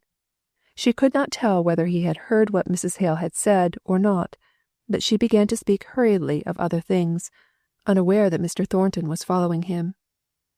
"Mamma is accusing me of having picked up a great deal of vulgarity since we came to Milton." The vulgarity Margaret spoke of referred purely to the use of local words, and the expression arose out of the conversation they had just been holding. But Mr. Thornton's brow darkened, and Margaret suddenly felt how her speech might be misunderstood by him. So, in the natural sweet desire to avoid giving unnecessary pain, she forced herself to go forwards with a little greeting, and continue what she was saying, addressing herself to him expressly. "Now, Mr. Thornton, though knobstick has not a very pretty sound, is it not expressive? Could I do without it, in speaking of the thing it represents? If using local words is vulgar, I was very vulgar in the forest, was I not, mamma?" It was unusual with Margaret to obtrude her own subject of conversation on others, but in this case she was so anxious to prevent Mr. Thornton from feeling annoyance at the words he had accidentally overheard, that it was not until she had done speaking that she coloured all over with consciousness, more especially as Mr. Thornton seemed hardly to understand the exact gist or bearing of what she was saying, but passed her by with a cold reserve of ceremonious movement to speak to Mrs. Hale. The sight of him reminded her of the wish to see his mother, and commend Margaret to her care. Margaret, sitting in burning silence, vexed and ashamed of her difficulty in keeping her right place, and her calm unconsciousness of heart when Mr. Thornton was by, heard her mother's slow entreaty that Mrs. Thornton would come and see her soon, to-morrow if it were possible. Mr. Thornton promised that she should, conversed a little more, and then took his leave, and Margaret's movements and voice seemed at once released from some invisible chains. He never looked at her, and yet the careful avoidance of his eyes betokened that in some way he knew exactly where, if they fell by chance, they would rest on her. If she spoke, he gave no sign of attention, and yet his next speech to any one else was modified by what she had said. Sometimes there was an express answer to what she had remarked, but given to another person as though unsuggested by her. It was not the bad manners of ignorance. It was the wilful bad manners arising from deep offence. It was wilful at the time, repented of afterwards. But no deep pain, no careful cunning, could have stood him in such good stead. Margaret thought about him more than she had ever done before, not with any tinge of what is called love, but with regret that she had wounded him so deeply, and with a gentle, patient striving to return to their former position of antagonistic friendship, for a friend's position was what she found that he had held in her regard, as well as in that of the rest of the family. There was a pretty humility in her behaviour to him, as if mutely apologizing for the overstrong words which were the reaction from the deeds of the day of the riot. But he resented those words bitterly. They rung in his ears, and he was proud of the sense of justice which made him go on in every kindness he could offer to her parents. He exulted in the power he showed in compelling himself to face her whenever he could think of any action which might give her father or mother pleasure. He thought that he disliked seeing one who had mortified him so keenly, but he was mistaken. It was a stinging pleasure to be in the room with her and feel her presence. But he was no great analyzer of his own motives, and was mistaken, as I have said. Chapter 30. Home at Last. The saddest birds a season find to sing. Southwell. Never to fold the robe o'er secret pain, never, weighed down by memory's clouds again, to bow thy head, thou art gone home. Mrs. Hemans. Mrs. Thornton came to see Mrs. Hale the next morning. She was much worse. One of those sudden changes, those great visible strides towards death, had been taken in the night, and her own family were startled by the grey, sunken look her features had assumed in that 12 hours of suffering. Mrs. Thornton, who had not seen her for weeks, was softened all at once. She had come because her son asked it from her as a personal favour, but with all the proud bitter feelings of her nature in arms against that family of which Margaret formed one. She doubted the reality of Mrs. Hale's illness. She doubted any want beyond a momentary fancy on that lady's part, which should take her out of her previously settled course of employment for the day. She told her son that she wished they had never come near the place, that he had never got acquainted with them, that there had been no such useless languages as Latin and Greek ever invented. He bore all this pretty silently, but when she had ended her invective against the dead languages, he quietly returned to the short, curt, decided expression of his wish that she should go and see Mrs. Hale at the appointed time, as most likely to be convenient to the invalid. Mrs. Thornton submitted with as bad a grace as she could to all her son's desire, all the time liking him the better for having it, and exaggerating in her own mind the same notion that he had of extraordinary goodness on his part in so perseveringly keeping up with the Hales. His goodness was verging on weakness, as all the softer virtues did in her mind, and her own contempt for Mr. and Mrs. Hale, and positive dislike to Margaret, were the ideas which occupied Mrs. Thornton till she was struck into nothingness before the dark shadow of the wings of the angel of death. There lay Mrs. Hale, a mother like herself, a much younger woman than she was, on the bed from which there was no sign of hope that she might ever rise again. No more variety of light and shade for her in that darkened room, no power of action, scarcely change of movement, faint alternations of whispered sound and studious silence, and yet that monotonous life seemed almost too much. When Mrs. Thornton, strong and prosperous with life, came in, Mrs. Hale lay still, although from the look on her face she was evidently conscious of who it was. But she did not even open her eyes for a minute or two. The heavy moisture of tears stood on the eyelashes before she looked up. Then with her hand groping feebly over the bedclothes, for the touch of Mrs. Thornton's large, firm fingers, she said, scarcely above her breath. Mrs. Thornton had to stoop from her erectness to listen. "Margaret, you have a daughter. My sister is in Italy. My child will be without a mother, in a strange place. If I die, will you?" And her filmy, wandering eyes fixed themselves with an intensity of wistfulness on Mrs. Thornton's face. For a minute there was no change in its rigidness. It was stern and unmoved. Nay, but that the eyes of the sick woman were growing dim with slow gathering tears, she might have seen a dark cloud cross the cold features. And it was no thought of her son, or of her living daughter Fanny, that stirred her heart at last, but a sudden remembrance, suggested by something in the arrangement of the room, of a little daughter, died in infancy, long years ago, that, like a sudden sunbeam, melted the icy crust, behind which there was a real, tender woman. "You wish me to be a friend to Miss Hale," said Mrs. Thornton, in her measured voice that would not soften with her heart, but came out distinct and clear. Mrs. Hale, her eyes still fixed on Mrs. Thornton's face, pressed the hand that lay below hers on the coverlet. She could not speak. Mrs. Thornton sighed. "I will be a true friend, if circumstances require it. Not a tender friend. That I cannot be." To her she was on the point of adding, but she relented at the sight of that poor anxious face. "It is not my nature to show affection even where I feel it, nor do I volunteer advice in general. Still, at your request, if it will be any comfort to you, I will promise you." Then came a pause. Mrs. Thornton was too conscientious to promise what she did not mean to perform, and to perform anything in the way of kindness on behalf of Margaret, more disliked at this moment than ever, was difficult, almost impossible.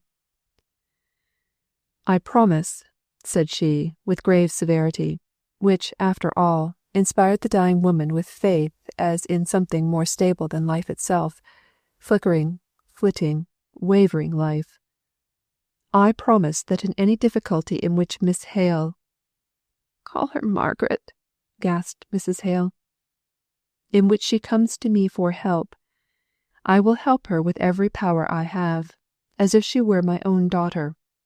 I also promise that if ever I see her doing what I think is wrong—" "But Margaret never does wrong. Not wilfully wrong," pleaded Mrs. Hale. Mrs. Thornton went on as before, as if she had not heard. "If I ever see her doing what I believe to be wrong, such wrong not touching me or mine, in which case I might be supposed to have an interested motive, I will tell her of it, faithfully and plainly, as I should wish my own daughter to be told." There was a long pause. Mrs. Hale felt that this promise did not include all, and yet it was much. It had reservations in it which she did not understand, but then she was weak, dizzy, and tired.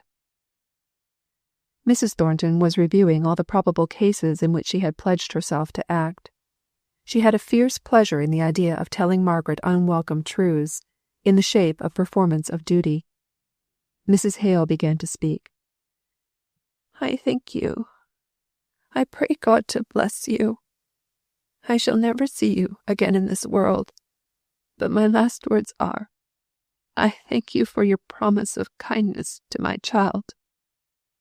"Not kindness," testified Mrs. Thornton, ungraciously truthful at the last. But having eased her conscience by saying these words, she was not sorry that they were not heard. She pressed Mrs. Hale's soft, languid hand, and rose up and went her way out of the house without seeing a creature. During the time that Mrs. Thornton was having this interview with Mrs. Hale, Margaret and Dixon were laying their heads together and consulting how they should keep Frederick's coming a profound secret to all out of the house. A letter from him might now be expected any day, and he would assuredly follow quickly on its heels. Martha must be sent away on her holiday. Dixon must keep a stern guard on the front door, only admitting the few visitors that ever came to the house into Mr. Hale's room downstairs, Mrs. Hale's extreme illness giving her a good excuse for this.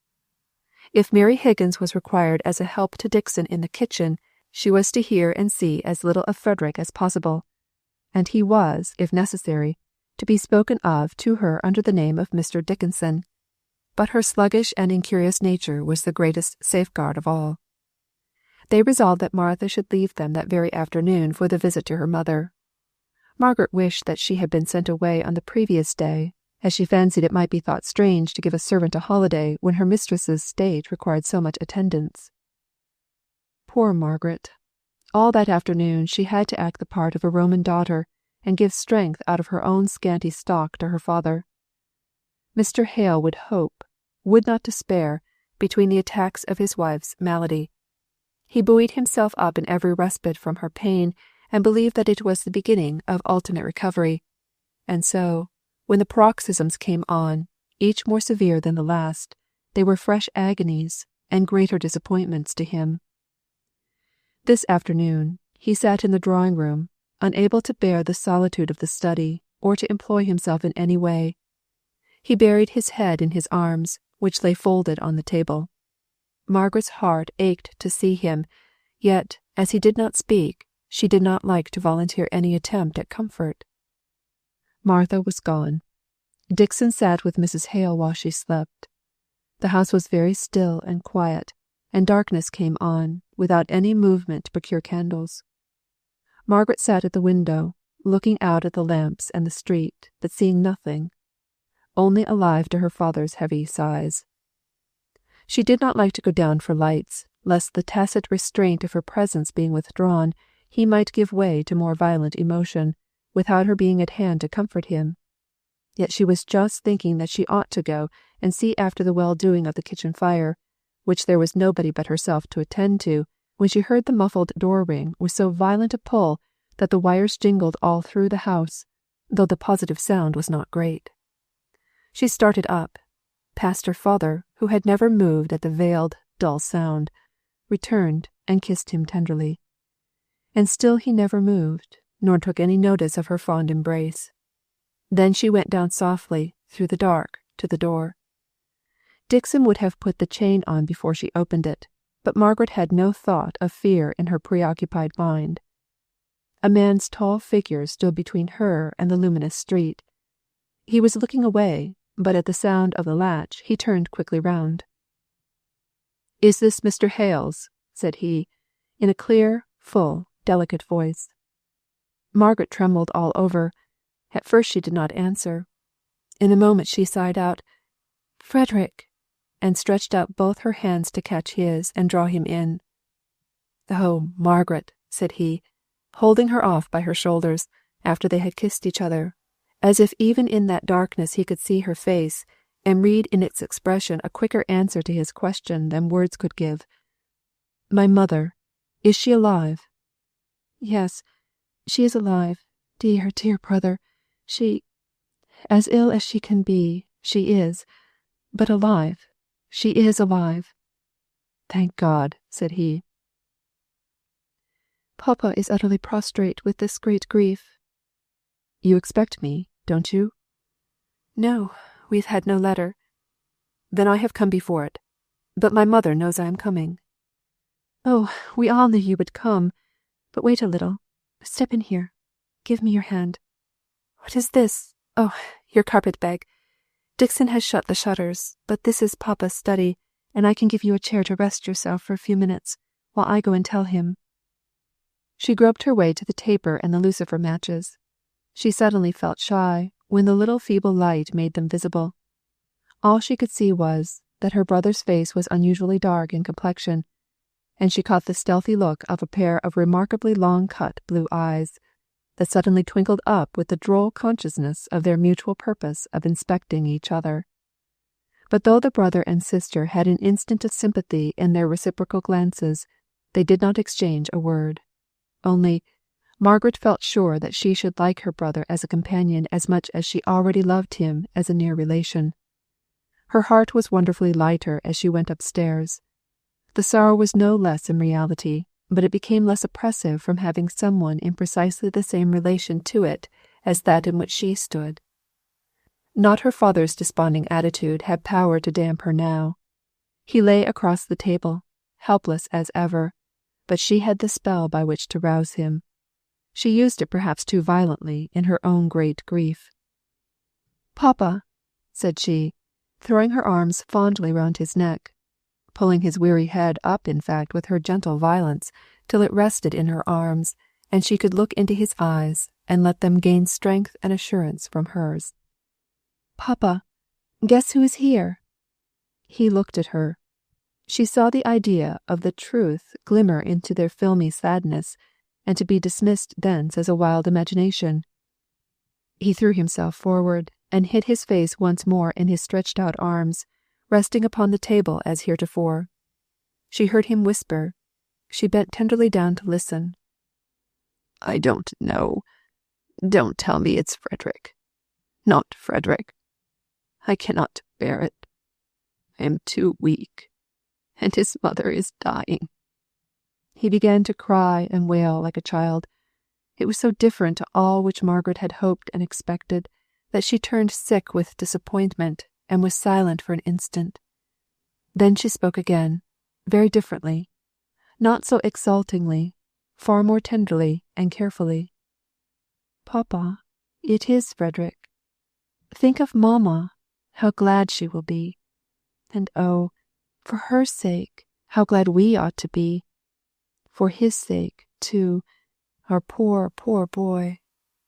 Her father did not change his attitude, but he seemed to be trying to understand the fact. "Where is he?" asked he at last, his face still hidden in his prostrate arms. "In your study, quite alone. I lighted the taper and ran up to tell you. He is quite alone, and will be wondering why." I will go to him," broke in her father, and he lifted himself up and leant on her arm as that of a guide. Margaret led him to the study door, but her spirits were so agitated that she felt she could not bear to see the meeting. She turned away and ran upstairs, and cried most heartily. It was the first time she had dared to allow herself this relief for days. The strain had been terrible, as she now felt, but Frederick was come. He, the one precious brother, was there, safe, amongst them again. She could hardly believe it. She stopped her crying and opened her bedroom door. She heard no sound of voices, and almost feared she might have dreamt. She went downstairs and listened at the study door. She heard the buzz of voices, and that was enough. She went into the kitchen and stirred up the fire, and lighted the house, and prepared for the wanderer's refreshment. How fortunate it was that her mother slept. She knew that she did, from the candle-lighter thrust through the keyhole of her bedroom door. The traveller could be refreshed and bright, and the first excitement of the meeting with his father all be over before her mother became aware of anything unusual.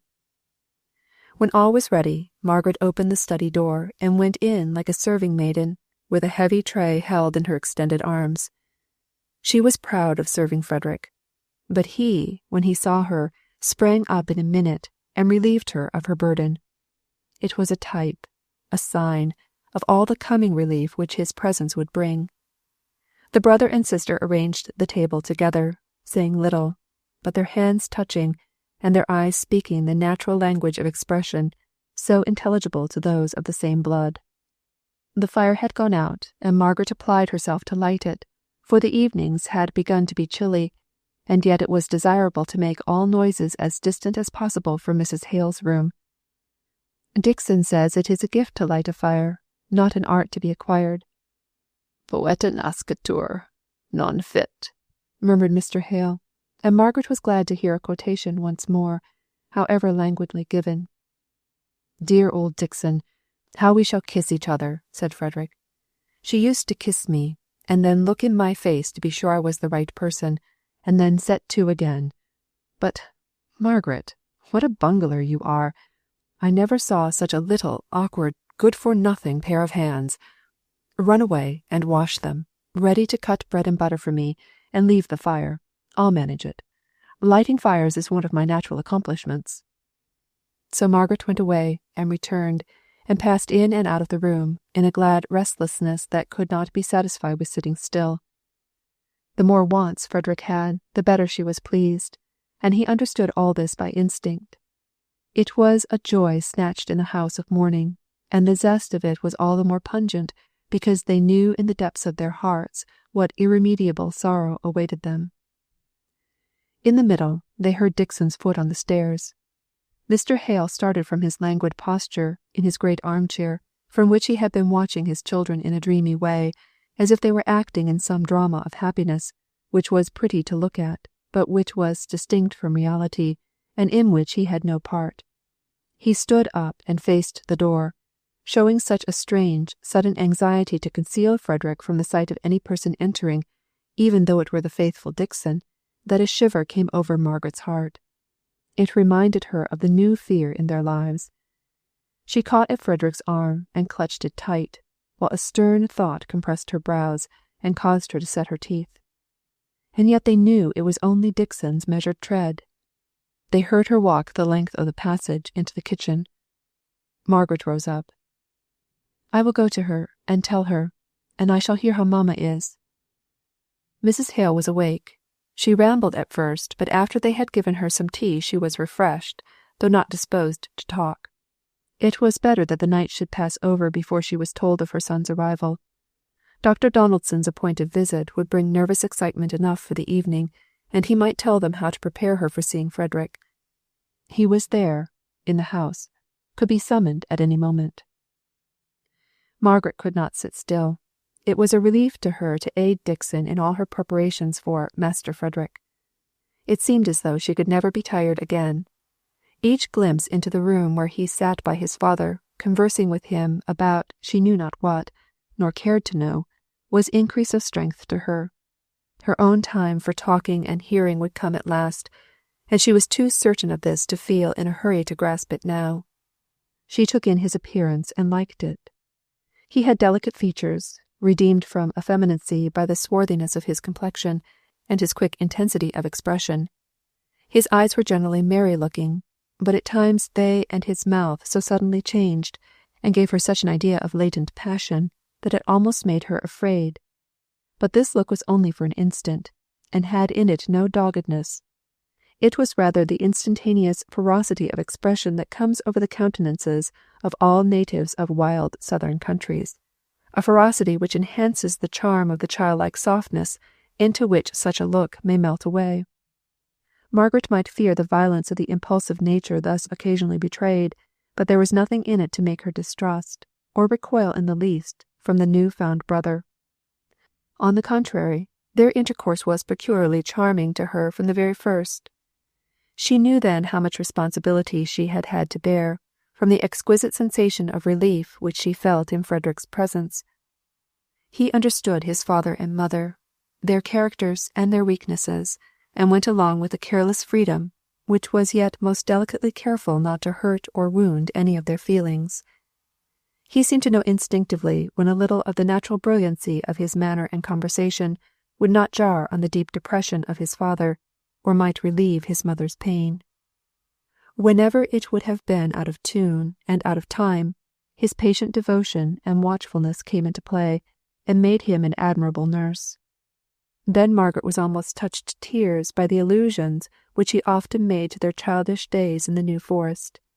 He had never forgotten her, or Helstone either, all the time he had been roaming among distant countries and foreign people.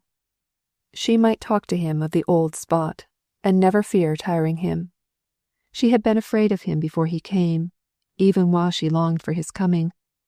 7 or 8 years had, she felt, produced such great changes in herself that, forgetting how much of the original Margaret was left, she had reasoned that if her tastes and feelings had so materially altered, even in her stay-at-home life, his wild career, with which she was but imperfectly acquainted, must have almost substituted another Frederick for the tall stripling in his middy's uniform, whom she remembered looking up to with such admiring awe. But in their absence they had grown nearer to each other in age, as well as in many other things. And so it was that the weight, this sorrowful time, was lightened to Margaret. Other light than that of Frederick's presence she had none. For a few hours the mother rallied on seeing her son. She sat with his hand in hers. She would not part with it even while she slept, and Margaret had to feed him like a baby, rather than that he should disturb her mother by removing a finger. Mrs. Hale wakened while they were thus engaged. She slowly moved her head round on the pillow, and smiled at her children, as she understood what they were doing, and why it was done. "I am very selfish," said she, "but it will not be for long." Frederick bent down and kissed the feeble hand that imprisoned his. This state of tranquillity could not endure for many days, nor perhaps for many hours, so Dr. Donaldson assured Margaret. After the kind doctor had gone away, she stole down to Frederick, who, during the visit, had been adjured to remain quietly concealed in the back parlour, usually Dixon's bedroom, but now given up to him. Margaret told him what Dr. Donaldson said. "I don't believe it," he exclaimed. "She is very ill. She may be dangerously ill, and in immediate danger, too, but I can't imagine that she could be as she is, if she were on the point of death. Margaret, she should have some other advice, some London doctor. Have you never thought of that?" "Yes," said Margaret, "more than once, but I don't believe it would do any good. And, you know, we have not the money to bring any great London surgeon down, and I'm sure Dr. Donaldson is only second in skill to the very best, if, indeed, he is to them." Frederick began to walk up and down the room impatiently. "I have credit in Cadiz," he said, "but none here, owing to this wretched change of name. Why did my father leave Helstone? That was the blunder." "It was no blunder," said Margaret gloomily, "and above all possible chances, avoid letting papa hear anything like what you've just been saying. I can see that he is tormenting himself already with the idea that Mamma would never have been ill if we had stayed at Helstone, and you don't know Papa's agonizing power of self-reproach." Frederick walked away as if he were on the quarter-deck. At last he stopped right opposite to Margaret, and looked at her drooping and desponding attitude for an instant. "My little Margaret," said he, caressing her, "let us hope as long as we can. Poor little woman. What? Is this face all wet with tears? I will hope. I will, in spite of 1,000 doctors. Bear up, Margaret, and be brave enough to hope." Margaret choked in trying to speak, and when she did it was very low. "I must be meek enough to trust. Oh, Frederick, Mamma was getting to love me so, and I was getting to understand her, and now comes death to snap us asunder." "Come, come, come. Let us go upstairs and do something, rather than waste time that may be so precious. Thinking has, many a time, made me sad, darling, but doing never did in all my life. My theory is a sort of parody on the maxim, 'Get money, my son, honestly if you can, but get money.' My precept is, 'Do something, my sister. Do good if you can, but at any rate, do something.'" "Not excluding mischief," said Margaret, smiling faintly through her tears. "By no means. What I do exclude is the remorse afterwards. Blot your misdeeds out, if you are particularly conscientious, by a good deed as soon as you can, just as we did a correct sum at school on the slate, where an incorrect one was only half rubbed out. It was better than wetting our sponge with our tears, both less loss of time where tears had to be waited for, and a better effect at last." If Margaret thought Frederick's theory rather a rough one at first, she saw how he worked it out into continual production of kindness in fact. After a bad night with his mother, for he insisted on taking his turn as a sitter-up, he was busy next morning before breakfast, contriving a leg rest for Dixon, who was beginning to feel the fatigues of watching. At breakfast time he interested Mr. Hale with a vivid, graphic, rattling account of the wild life he had led in Mexico, South America, and elsewhere. Margaret would have given up the effort in despair to rouse Mr. Hale out of his dejection, and it would even have affected herself and rendered her incapable of talking at all. But Fred, true to his theory, did something perpetually, and talking was the only thing to be done, besides eating, at breakfast. Before the night of that day, Dr. Donaldson's opinion was proved to be too well-founded. Convulsions came on, and when they ceased, Mrs. Hale was unconscious. Her husband might lie by her shaking the bed with his sobs. Her son's strong arms might lift her tenderly up into a comfortable position. Her daughter's hands might bathe her face, but she knew them not. She would never recognize them again till they met in heaven. Before the morning came, all was over. Then Margaret rose from her trembling and despondency, and became as a strong angel of comfort to her father and brother. For Frederick had broken down now, and all his theories were of no use to him. He cried so violently when shut up alone in his little room at night, that Margaret and Dixon came down in a fright to warn him to be quiet, for the house partitions were but thin, and the next-door neighbours might easily hear his youthful passionate sobs, so different from the slower trembling agony of after-life, when we become inured to grief, and dare not be rebellious against the inexorable doom, knowing who it is that decrees. Margaret sat with her father in the room with the dead. If he had cried, she would have been thankful.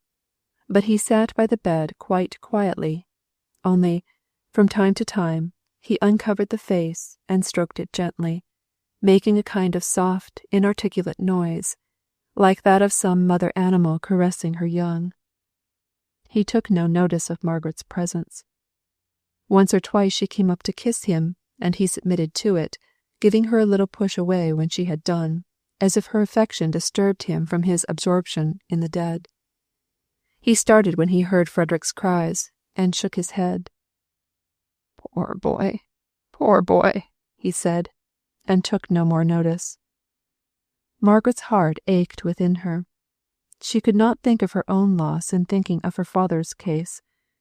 The night was wearing away, and the day was at hand, when, without a word of preparation, Margaret's voice broke upon the stillness of the room with a clearness of sound that startled even herself. "Let not your heart be troubled," it said, and she went steadily on through all that chapter of unspeakable consolation.